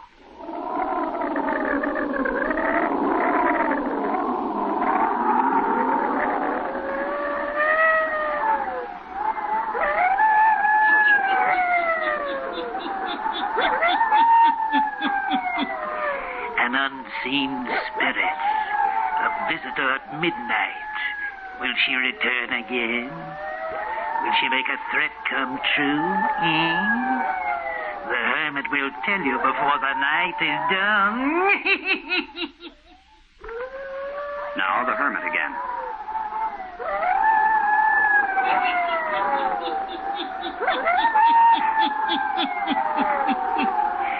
It is nearing the hour of midnight. Again, Ray Putnam and his friends sit in the studio. This time, both are alert, listening for any sound they may hear.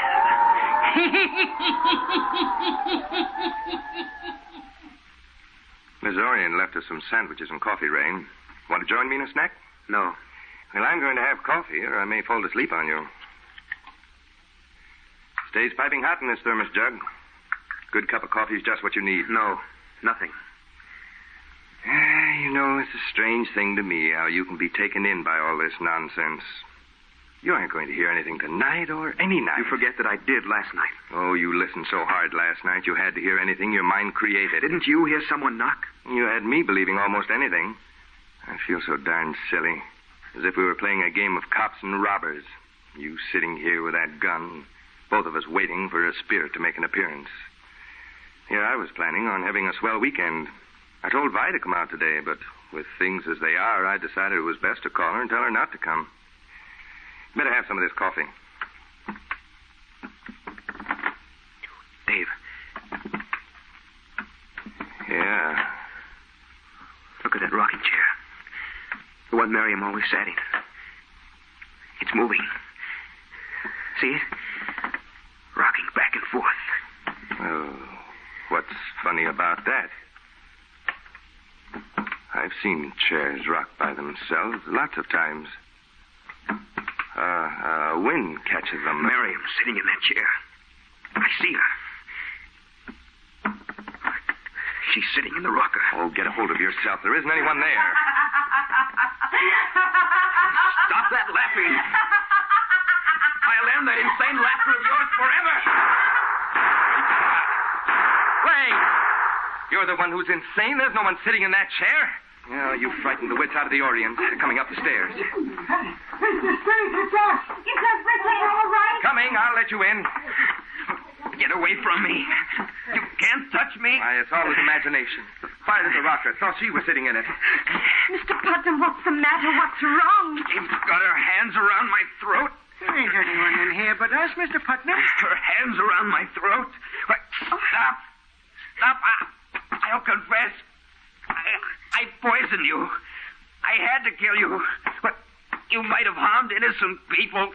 It was best to kill you. But stop. Mr. Strange, let me breathe. Ray, there's no one in this room. Miriam didn't return. Ray. What's the matter with him? Call a doctor, Mrs. Orrin. I'm afraid he's dying. Get a doctor here immediately. Vi, it's a terrible thing. There's really nothing any of us can say to comfort you. He poisoned Miriam. Yes, he told us just before he died. You don't think she really did come back to carry out her threat of revenge? I saw no one. I think Ray died of a guilty conscience. But of course, it's true that there were finger marks on his throat, as if someone had choked him. And that is the part that is hard to figure out.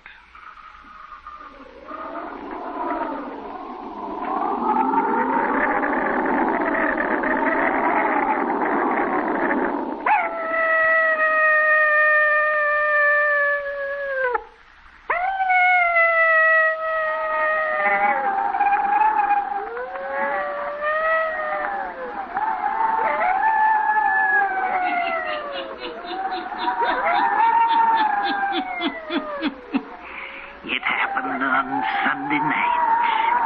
At midnight, a ghost figure returned. The spirit returned as she said she would to avenge her murderer. Yes. Turn on your lights. Turn them on. I'll be back. Pleasant dreams.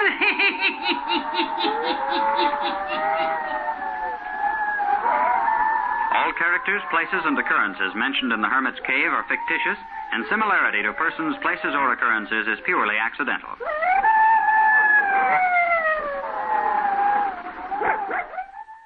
The Mummers in the Little Theater of the Air.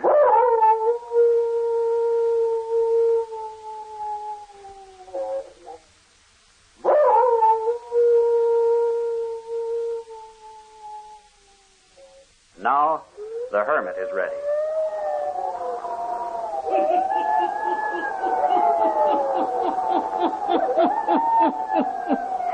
Ghost stories. Weird stories. And murders, too. The Hermit knows of them all. Turn out your lights. Turn them out. Have you heard the story? The Black Band, eh? Then listen while the Hermit tells you the story, just as it was told to him.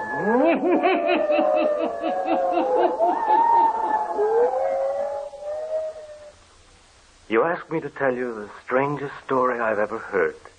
I did not witness what happened to Jan van Dirk, for it was long before my time. But I've heard my grandfather tell of it, as did his father before him. It is a story that's been handed down through the generations of our family. And it is believed. You see, this young Hollander, Jan van Dirk, was a relative of mine. When he was a young fellow, he went to Paris to attend the university. He came to France during the time of the French Revolution, and he suffered intensely because of it. The howling crowds, the bloody executions stabbed at the very soul of one as sensitive as Jan van Dirk. He had one friend in this city in the throes of violence, Father Perichon, who liked the boy and often invited him to his small rooms. One afternoon, Jan came to him. Sit down, my boy. You look pale and hungry. I am hungry, Father. But I cannot eat. What I see on the streets, it turns me inside out. It is sad for one so young to see only this baser side of man.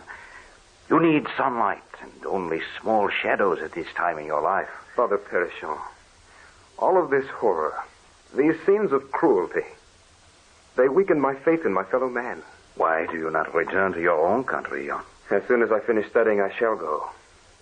That is why I work such long hours, day and night, to finish the work, so that I may get away and try to forget. Time will help you, my boy. The warmth and beauty of your own land will blot out the Place de la Grève.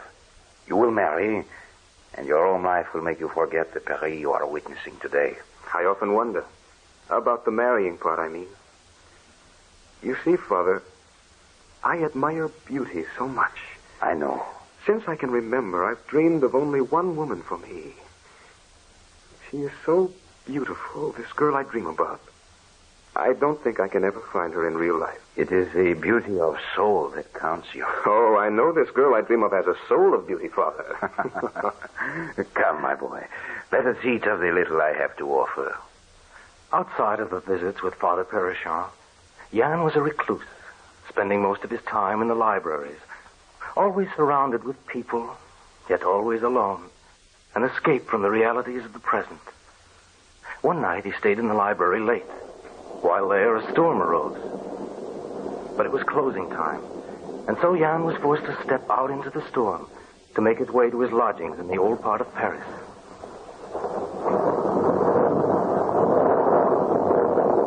The lightning gleamed and the thunder rattled loudly through the narrow streets. He crossed the Place de la Grève, the square where the public executions were performed.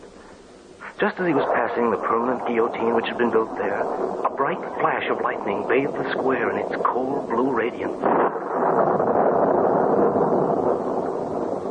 The dreadful instrument of death loomed before him in all its stark ghastliness. Oh, how terrible. Jan shrank back in horror. His heart sickened within him, and he turned shudderingly away. Just then there was a lull in the storm. Complete silence seemed to fall over the whole city. Then he heard a sound.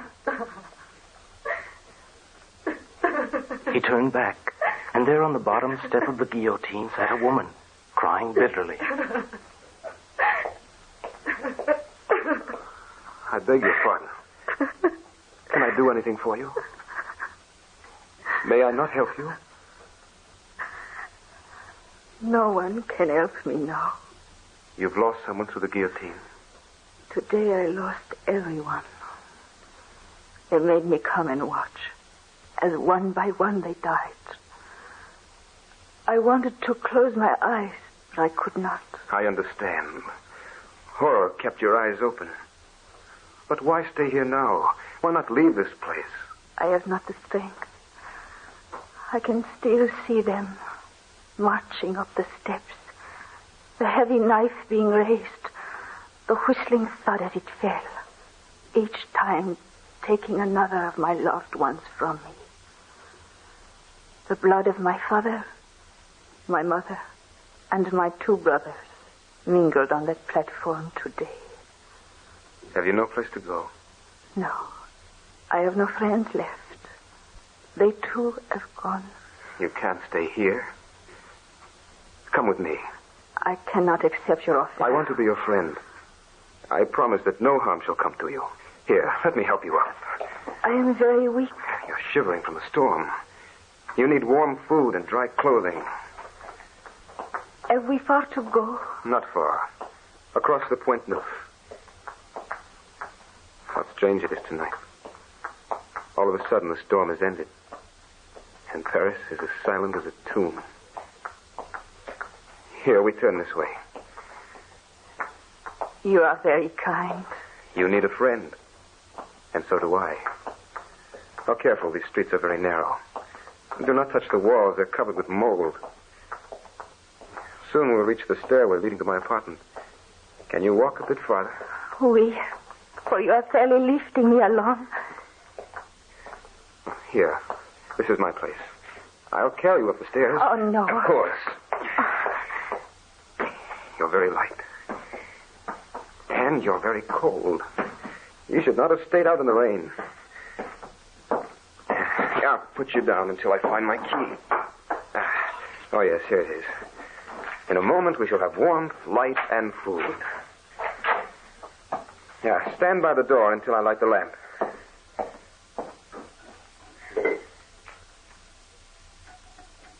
Yeah, there. That's better. Now, come in, please. Now, sit down over here, and I will light a fire. Over here. What is wrong? Why do you stare?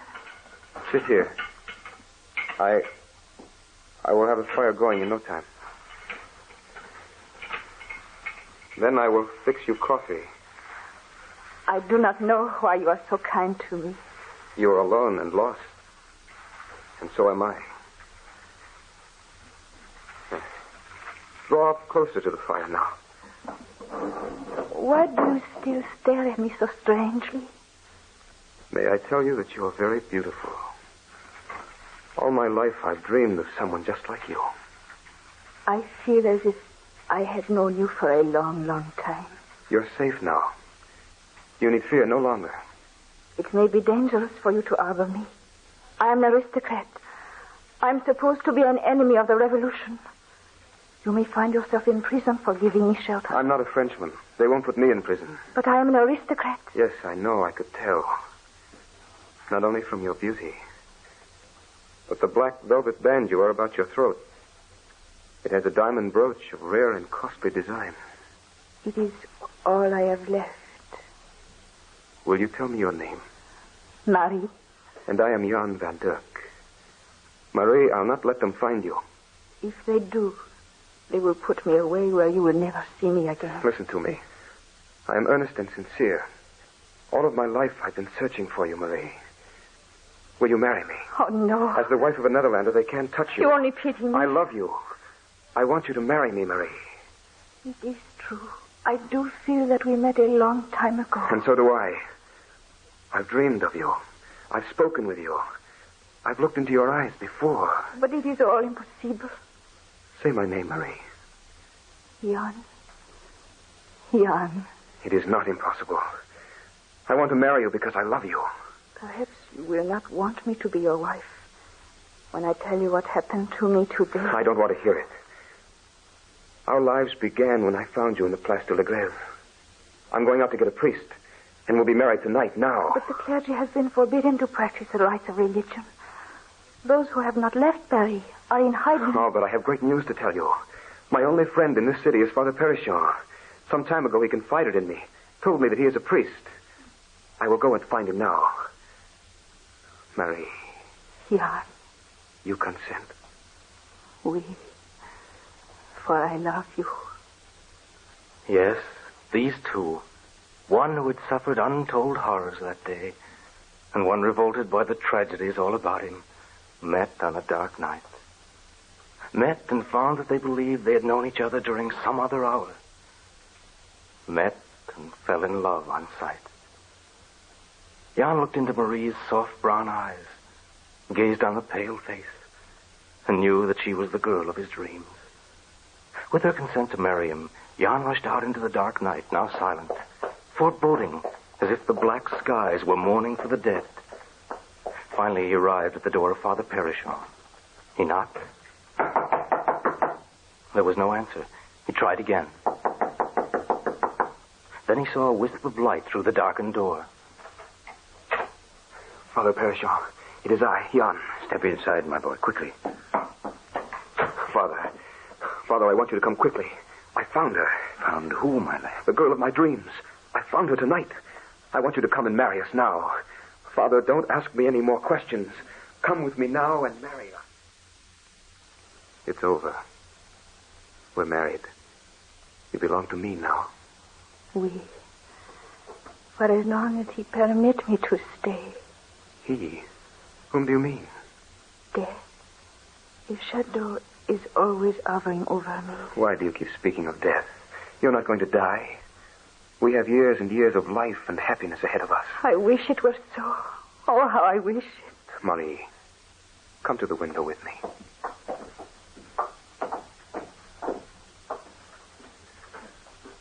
Take one last look at this view of Paris in the nighttime.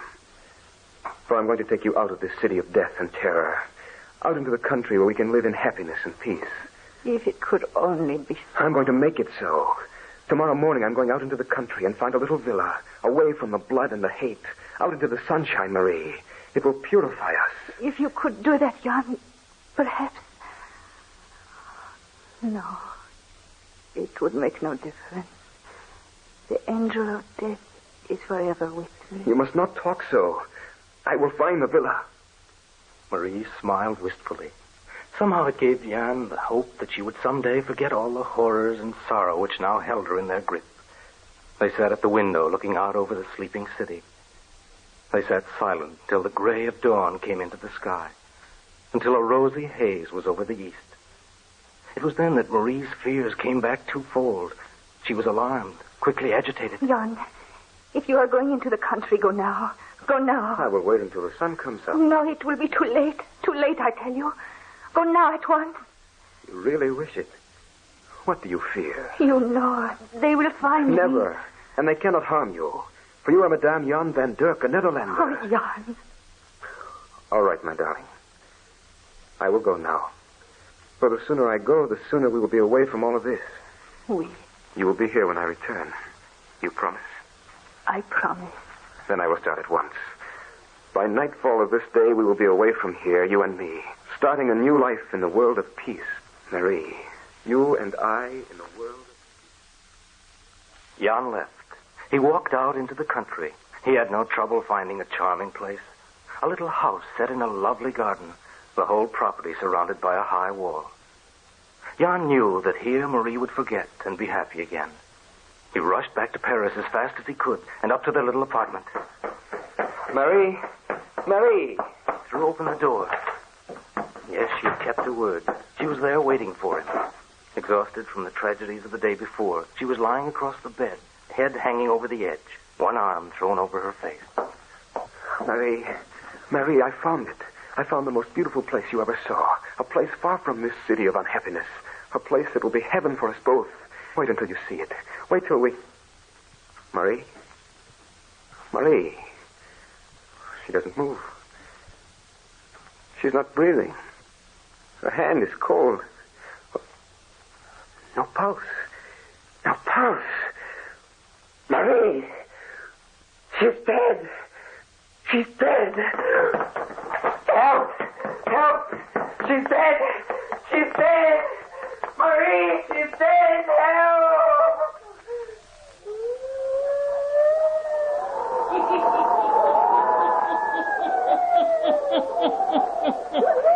They have found her while Jan has been away. They have killed her. Who has done this thing? Will Jan find out, eh? The Hermit will tell you before the night is done.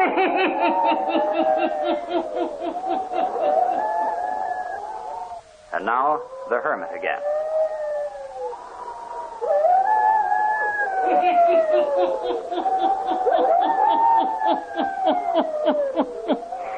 And now he who tells us the strangest stories ever heard goes on, tells us of what befalls Jan van Dirk after he finds Marie lies dead.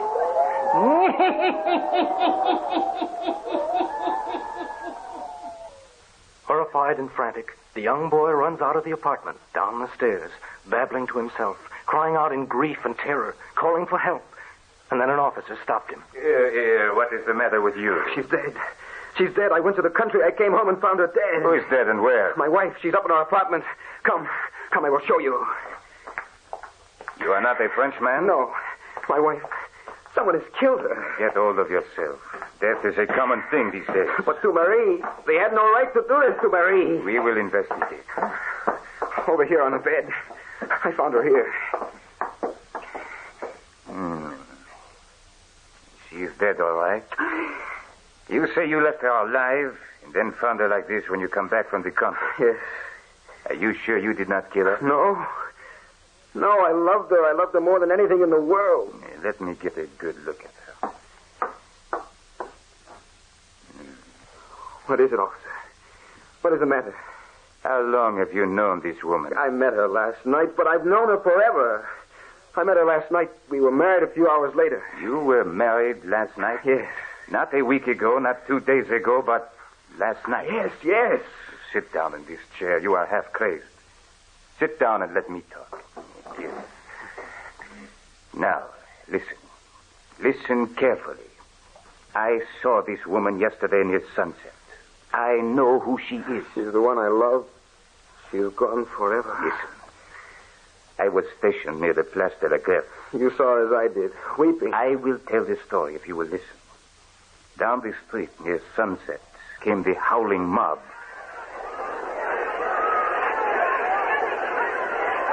Crying for blood, intent on the kill.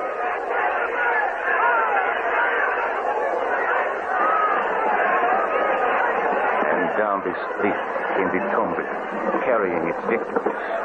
Aristocrats whose time has come. The family of Lafarin and the crowds following them.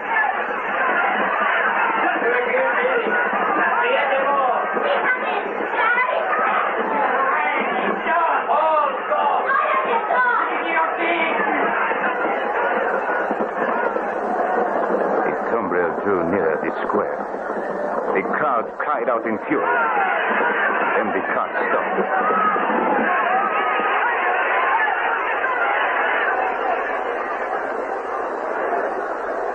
No! Take me first! Take me first! I am afraid of nothing. Do not fear, Marie. Do not fear, Philippe. My son, have your eyes upward. Look at the sky and believe in God. We have harmed no one. We have done no wrong. We have never spilled blood. We have never hated. No speeches. Your time is gone. To the guillotine. Hang on to that guillotine. Mama, your eyes in the future, Mary. Look into the eyes of the setting sun. Get it done with. I am ready.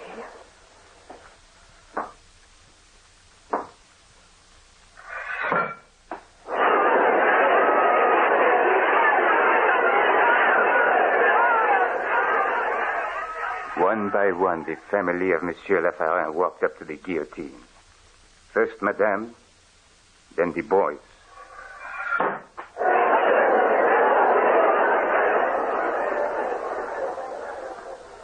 And then Monsieur.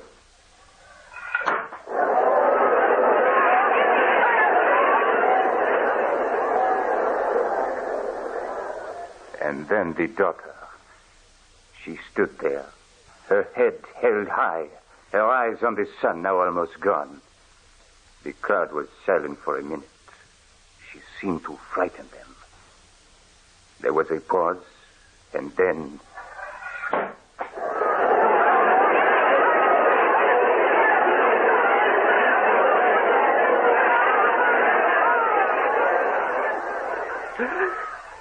What are you trying to make me believe? I am telling you the truth. I stood at the foot of the scaffold yesterday when this woman in your rooms was guillotined. No. She was alive when I left her early this morning when I went to the country. Late last night we were married. I can prove it. Look, let me show you. You see this black band around her throat? If I remove it, see. If I did not hold the red, it would roll to the floor.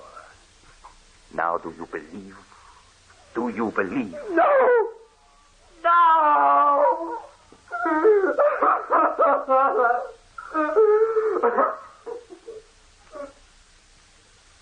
A fit of hysteria overcame Jan. It was the beginning of an hysteria that dragged him into madness. He spent the rest of his days in an asylum. The authorities never believed Jan's story. They said he had dragged a corpse into his room and in his madness believed that she was a living person. But to the day he died, Jan insisted that his story was the truth. And Father Perichon, he wrote in his journals, he too said the girl had been alive on the night after the storm. He set the date of their marriage. But it didn't tally with the hour and date of her execution. So no one believed. But as time goes on, the story has been told and retold in our family. I've often wondered if it were not true after all. Of course, Jan was a relative of mine, and he went insane. So you may think I, too, am touched with madness. But it is the strangest story I have ever known.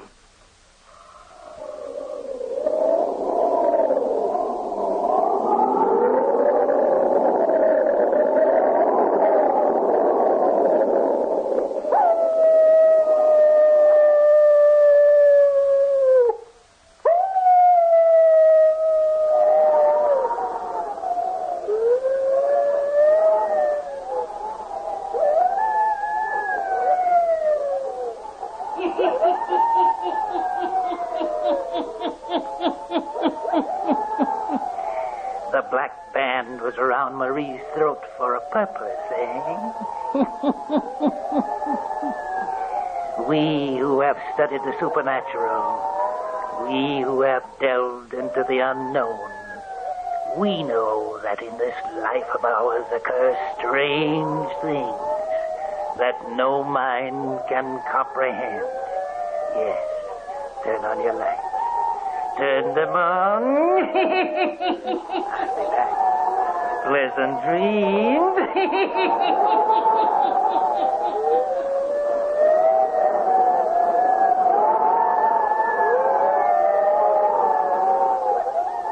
All characters, places, and occurrences mentioned in the Hermit's Cave are fictitious, and similarity to persons, places, or occurrences is purely accidental.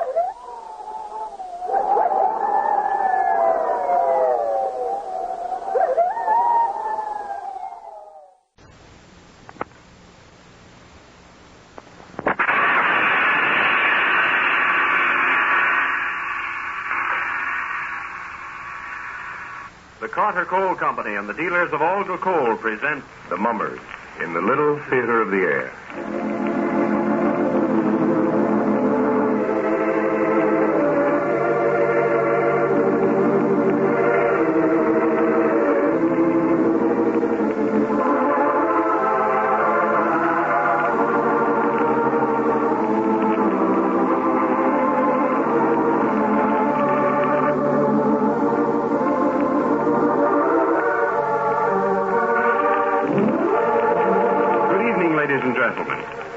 It's good to look at the advertising of retail stores today and see for sale such long, scarce items as thermostats and coal stokers.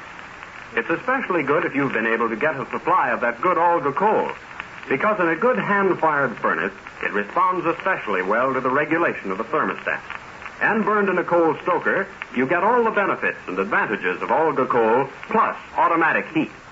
Now is the time to start getting ready for cold weather. Try to get some of this new equipment. Call your friend, the Olga dealer, about the coming winter's coal supply. Ask for this good coal by name, spelled O-L-G-A. Ask again if he's out of it, because there's no fuel quite like coal, and no coal quite like Olga. Now, the Hermit.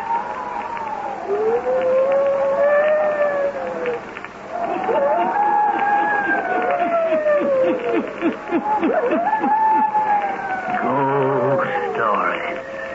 Weird stories. Murders, too. The Hermit knows of them all. Turn out your lights. Turn them out. Have you heard the story, Fever? Then listen while the Hermit tells you the story.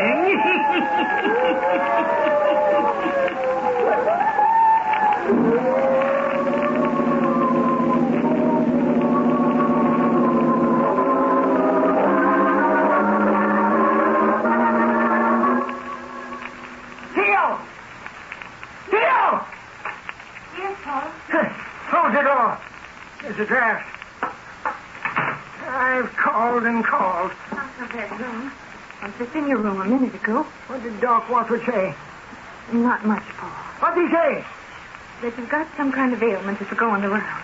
Going around, huh? Contagious? Well, I reckon. Now, it's nothing to get excited about. Nothing to get excited about.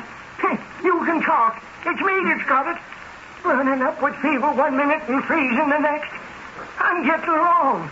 I can't stand to have no illness like this. Getting all lathered up, Paul, ain't going to help none. What did the doc say to do? To take these pills you left and stay in bed till the fever breaks. Where are the pills? Right here in my hand. Well, give them to me. Can you take them without water? Sure. No time to waste going downstairs for water. Now lay back and see if you can sleep. Sleep? I can't sleep. Well, you can try, I reckon. Can't nothing happen to me, you hear? Just can't nothing happen. All these years of dredging, slaving for the farm to make it pay. All the years of saving. I can't die. I can't die and leave it. Theo, I want my strong box. Yes. Right away, I want it. Stay covered up. I'll get it. I ain't going to die. I can't die. Not and leave it all. Ain't nobody work for it but me. It's mine. All mine. The farm, the money, all mine. And I ain't going to leave it. Theo! Theo!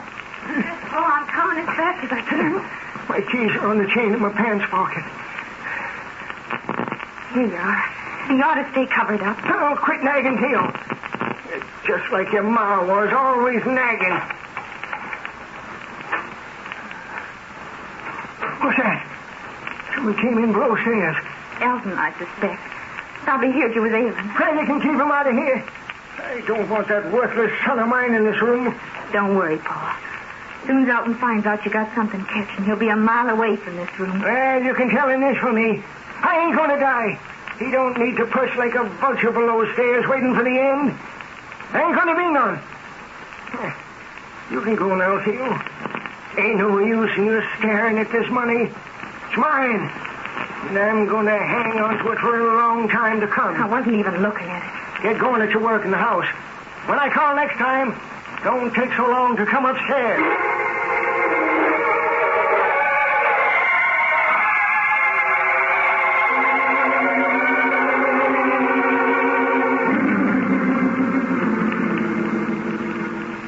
I reckoned it was you, Elton. Yeah?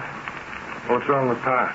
Who told you he was sick? I saw Doc Watford on the street in town. Didn't he tell you? Well, if he had, I wouldn't be asking. Just said he was took down, that he'd been out here to see him. Well, he's got something that's contagious. They don't know for sure what it is yet, but a lot of folks over in White Bluff have died of it. Yeah? You don't say. Captain Dominic, you ought to be ashamed of yourself. Ah, cut it. Don't play the sweet sister pious act with me. You know you wish he'd hit the dirt just as much as me. It ain't true. Has he got it bad? Doc says he ain't too good. He's got a weak heart, you know. Yeah, that's right. Well, you reckon I ought to go up and sit with him or so? Ain't you afraid, Elton? Yeah, that's right. I never thought. What's he doing up there to keep himself busy? You might know. He's counting his money. He's got the strong box out here. Theo, how much you reckon he's got in that box? I wouldn't be for knowing. Once I heard him say something about $10,000. Hmm. Well, it ain't going to be bad. Big farm like this, well stocked, building shipshape, finest in farm implements, and $10,000. Maybe more. No, sir, it ain't going to be too bad. Don't you give him too good care, Theo. You stop such talk. I'll be getting back to town. Wouldn't do for two of us to come down with something fatal. If things get worse, you can call me at Sam's place, huh? Most likely be there playing cards. Sure you will. But, don't call me unless things are worse now, you understand? I understand, all right. I'll just leave my dear sister to carry on. Oh, which reminds me. I never made any will, did he? Not that I know of. He never expects to die. Well, don't go putting any ideas in his noggin, little angel. Because if there's any dirty work at the crossroads, I might not be too kind about finding a place for my sweet pious sister to live once this place is mine. Well, bye now. Take care, but not too good care. Catch on?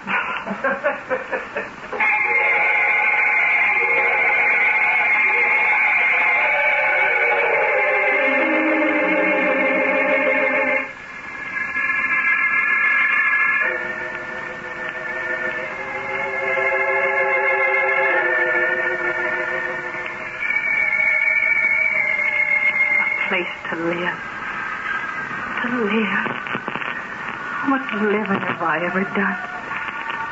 Fetching and caring for Pa and Elton since Ma died. Since I was 10. No time to play. No time to dream. Just work. And listening to Pa growl about expenses. And Elton being shiftless. And all the time hoarding more money and counting it over. Money. I don't want money. Except for a pretty dress. I want a time to dream. To walk these moors when the moon is calling. Or when the wind sings like the sea. To climb those blue hills yonder. And maybe twine some wild roses in my hair. I ain't got nothing but wishes for beauty. And there ain't no beauty here. There ain't none at all. Theo! Theo, come, Theo! I'm calling you! Theo!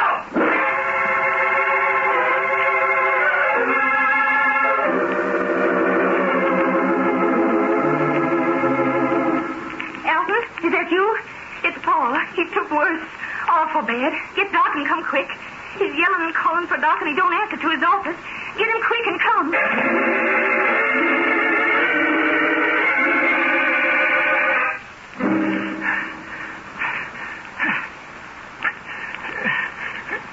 You gotta find him. You gotta find Doc. Elton, this word, Pa. He's coming as soon as he can.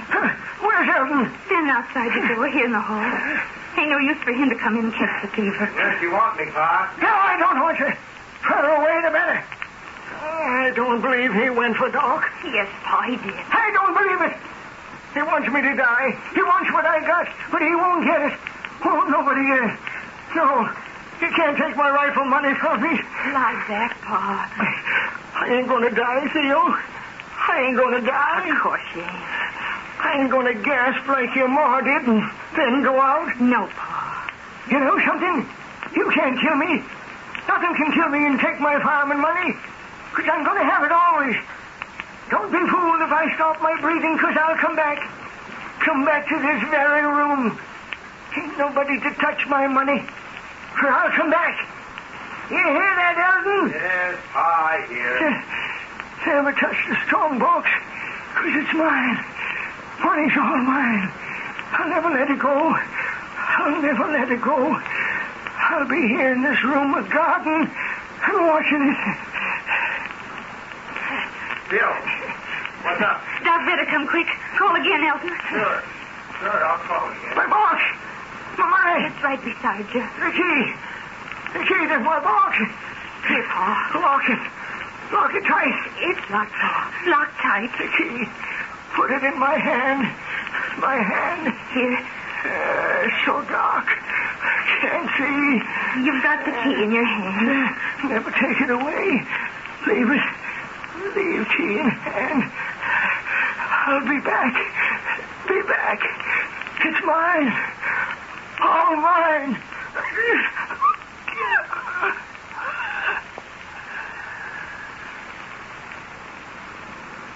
Elton, ain't no use to get Doc.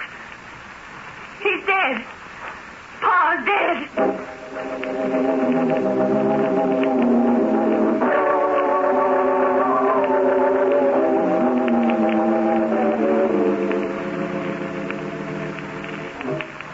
I was looking for you, Theo. Where you been?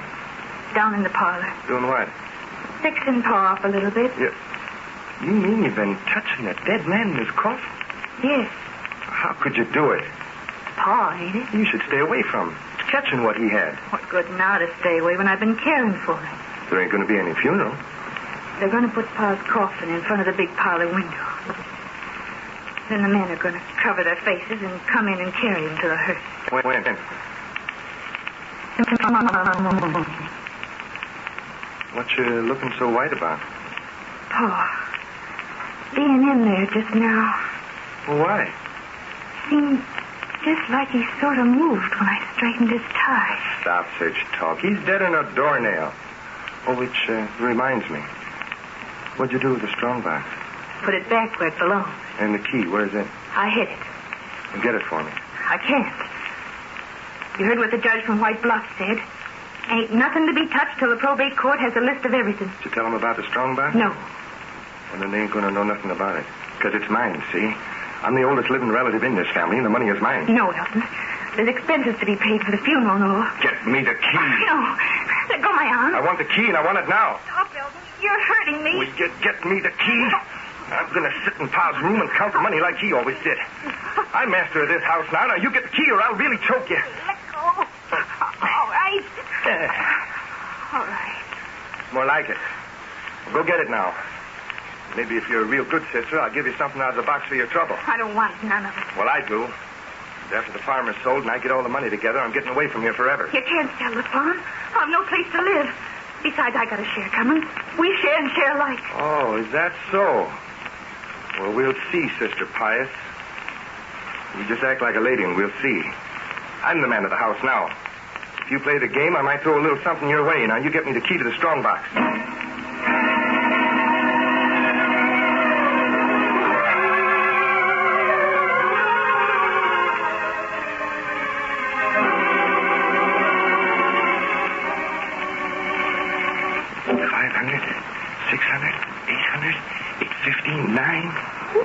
There's thousands here. Who's at that door? Theo, I'm telling you, get away from the door. Theo? Mine. All mine. Who's at that door? It's him. Him, standing in the door. Mine. My money. You can't walk. You can't. You're dead. My money. Theo! Theo, come here! Theo! What do you want? Did you see him? Who is? Pa. He was standing right there in the doorway. I heard him speak. Oh, Elton, you're shivering that party. It's the fever that's coming. No, it ain't no fever. I tell you, I saw him. Pa stood there in the doorway watching me count the money. No, Elton. If Father stood there, I'd have seen him, too. Pa lies downstairs in his coffin. Pa's dead. Theo, I tell you, I saw him as plain as I see you. Come on, Elton. Get to your bed. You're tucked down just like Pa was. No. Look, you said yourself this morning that Pa moved in his coffin. I only thought it, Elton. Lots of times it seems like dead folks are alive when you look at them. Come on, Elton. Get to your room. Let me cover you up good. You're trembling. I gotta be sure he's dead and in his coffin. He is, Elton.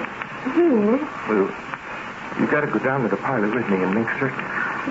You've got to listen to me, Elton. I'm afraid we're both choked just like Pa. I can feel the chills, too. We gotta be sure. Gotta go down and look at him, Theo. All right, Elton. We'll go down. We'll make sure he's dead.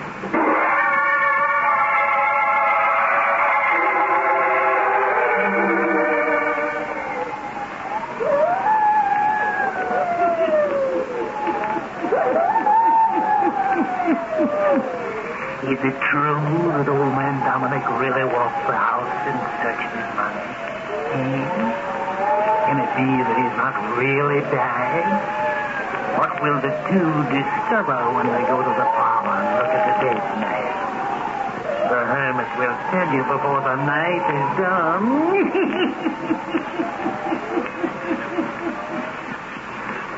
When the children in the Olga coal communities of West Virginia returned to their schools this fall, they resumed the study of history. We, too, like those children in West Virginia, should resume our study of history. How much of what we once knew have we forgotten? Have we forgotten the words of the famous Virginian Patrick Henry? I have but one lamp by which my feet are guided, and that is the lamp of experience. I know of no way of judging of the future but by the past. One of the things we can learn from the history of the past is that many men who have been entrusted with public power have abused it. Free men always try, therefore, to prevent their government officials from becoming tyrants. The people in the United States tried to prevent the officials of the federal government from engaging in tyrannical acts by writing into the Constitution of the United States definite limitations on the powers of the government itself. The people knew, for example, that in the past, when governmental power passed into the hands of a tyrant, he would spy upon the people, invade the privacy of their homes or offices, pry into their personal papers and effects, seize their property, and imprison them without just cause.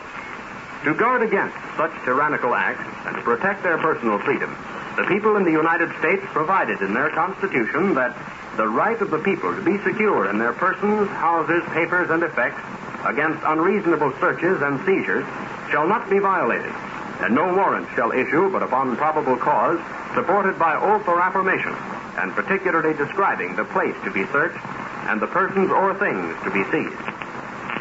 The men and women in the Republic of the United States and the Dominion of Canada, where that good Olga coal is sold, will retain the personal freedom they rightfully possess, only so long as they are ready and willing to defend it against any influence which would curb or do away with it. And now, back to the Hermit.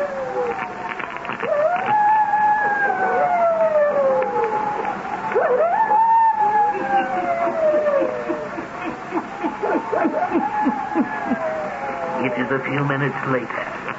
Elton and Theo creep down the stairs of the house, slowly and with fear.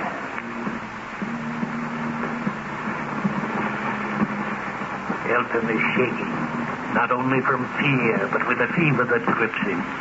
And Theo's eyes are bright, the cheeks flush. He, too, on the verge of the malady that has attacked them all. Now they have reached the foot of the stairs. They stand for a moment, hesitant as they reach the parlor door. Listen.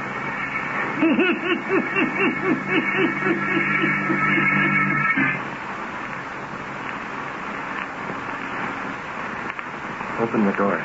You can see nothing. The door is closed just as I left it. He didn't come through this door. He opened the door to his bedroom, didn't he? Didn't I hear and see him standing there? Come on.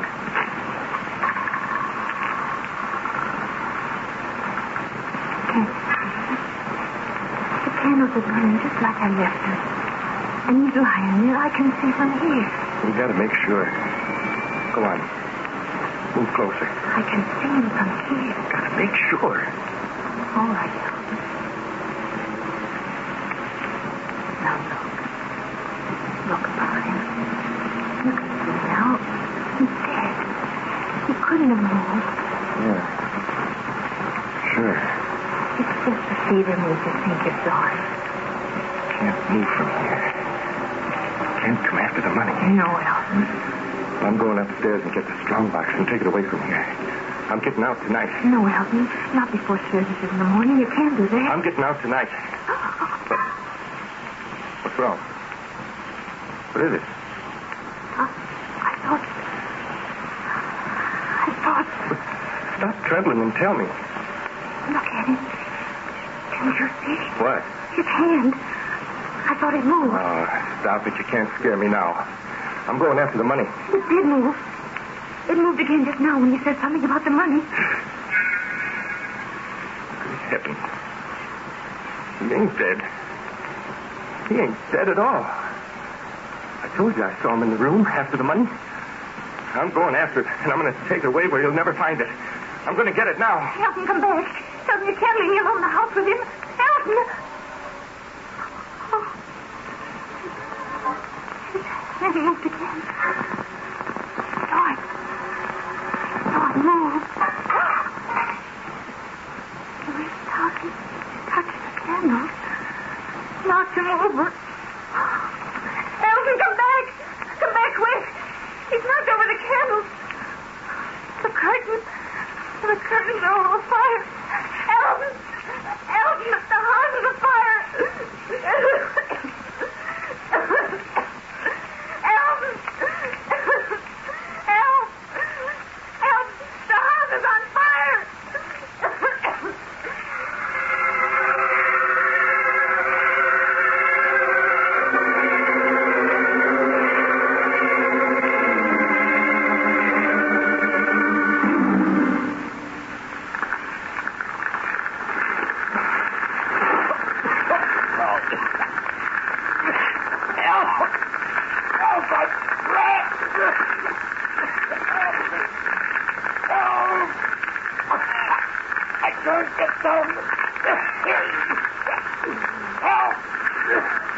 Help! Help!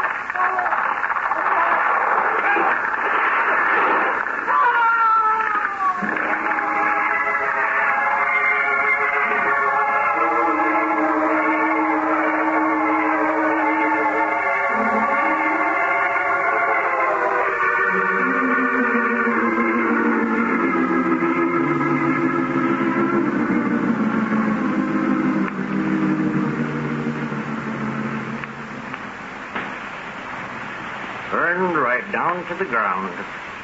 Not a stick or a stone left. Never heard such a terrible thing.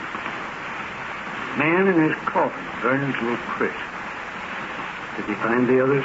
They found Elton in the house, where there was what there was left of him. Beside him there was an open strong box. Folks say it must have been the box the old miser kept his money in.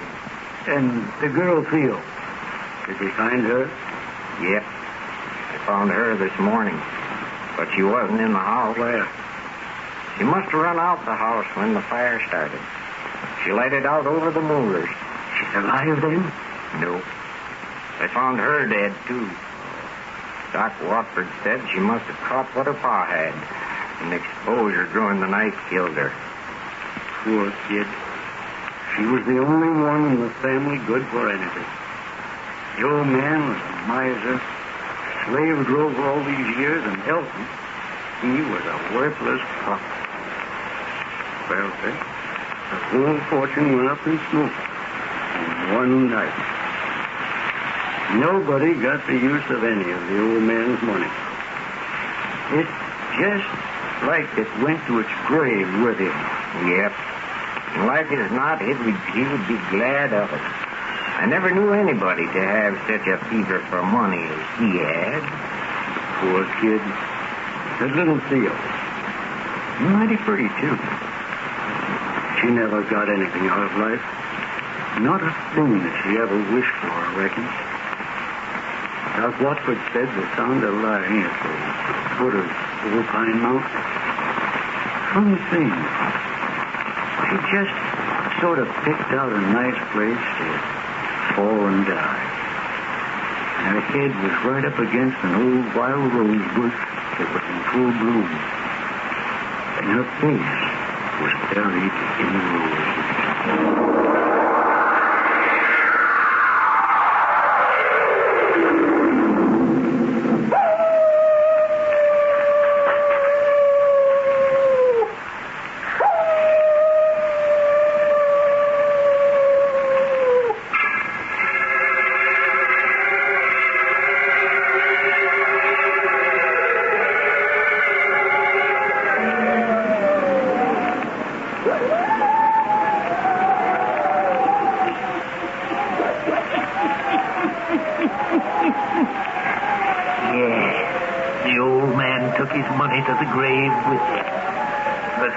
For money that filled the soul of his son. Thought about his death. Only Theo had a wish before she died.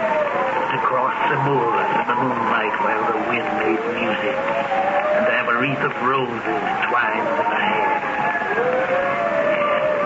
Turn on your light. Turn them on.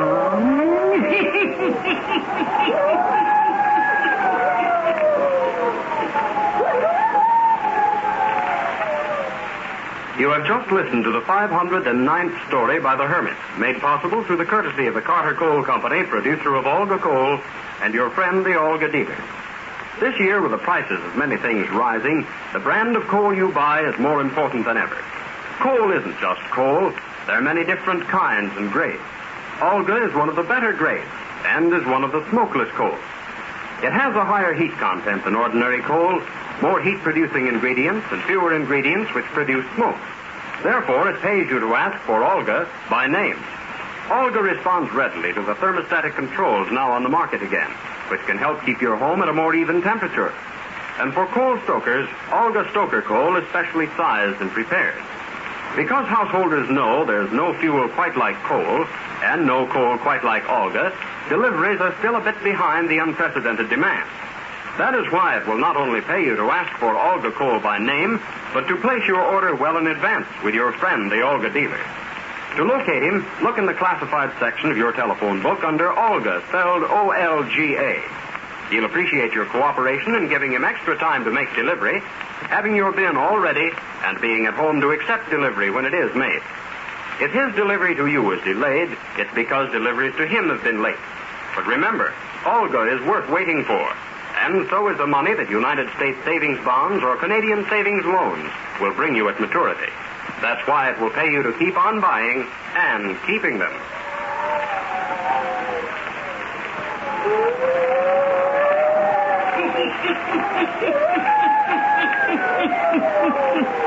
And the Hermit has more stories for you.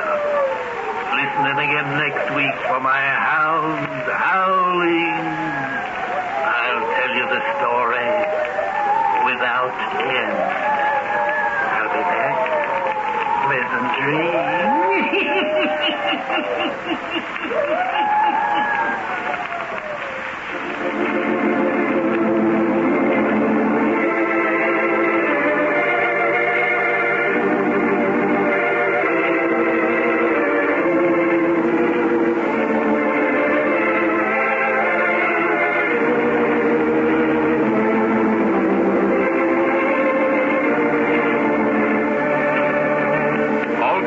Places and occurrences mentioned in the Hermit's Cave are fictitious, and similarity to persons, places, and occurrences is purely accidental. This is Ron Gamble speaking.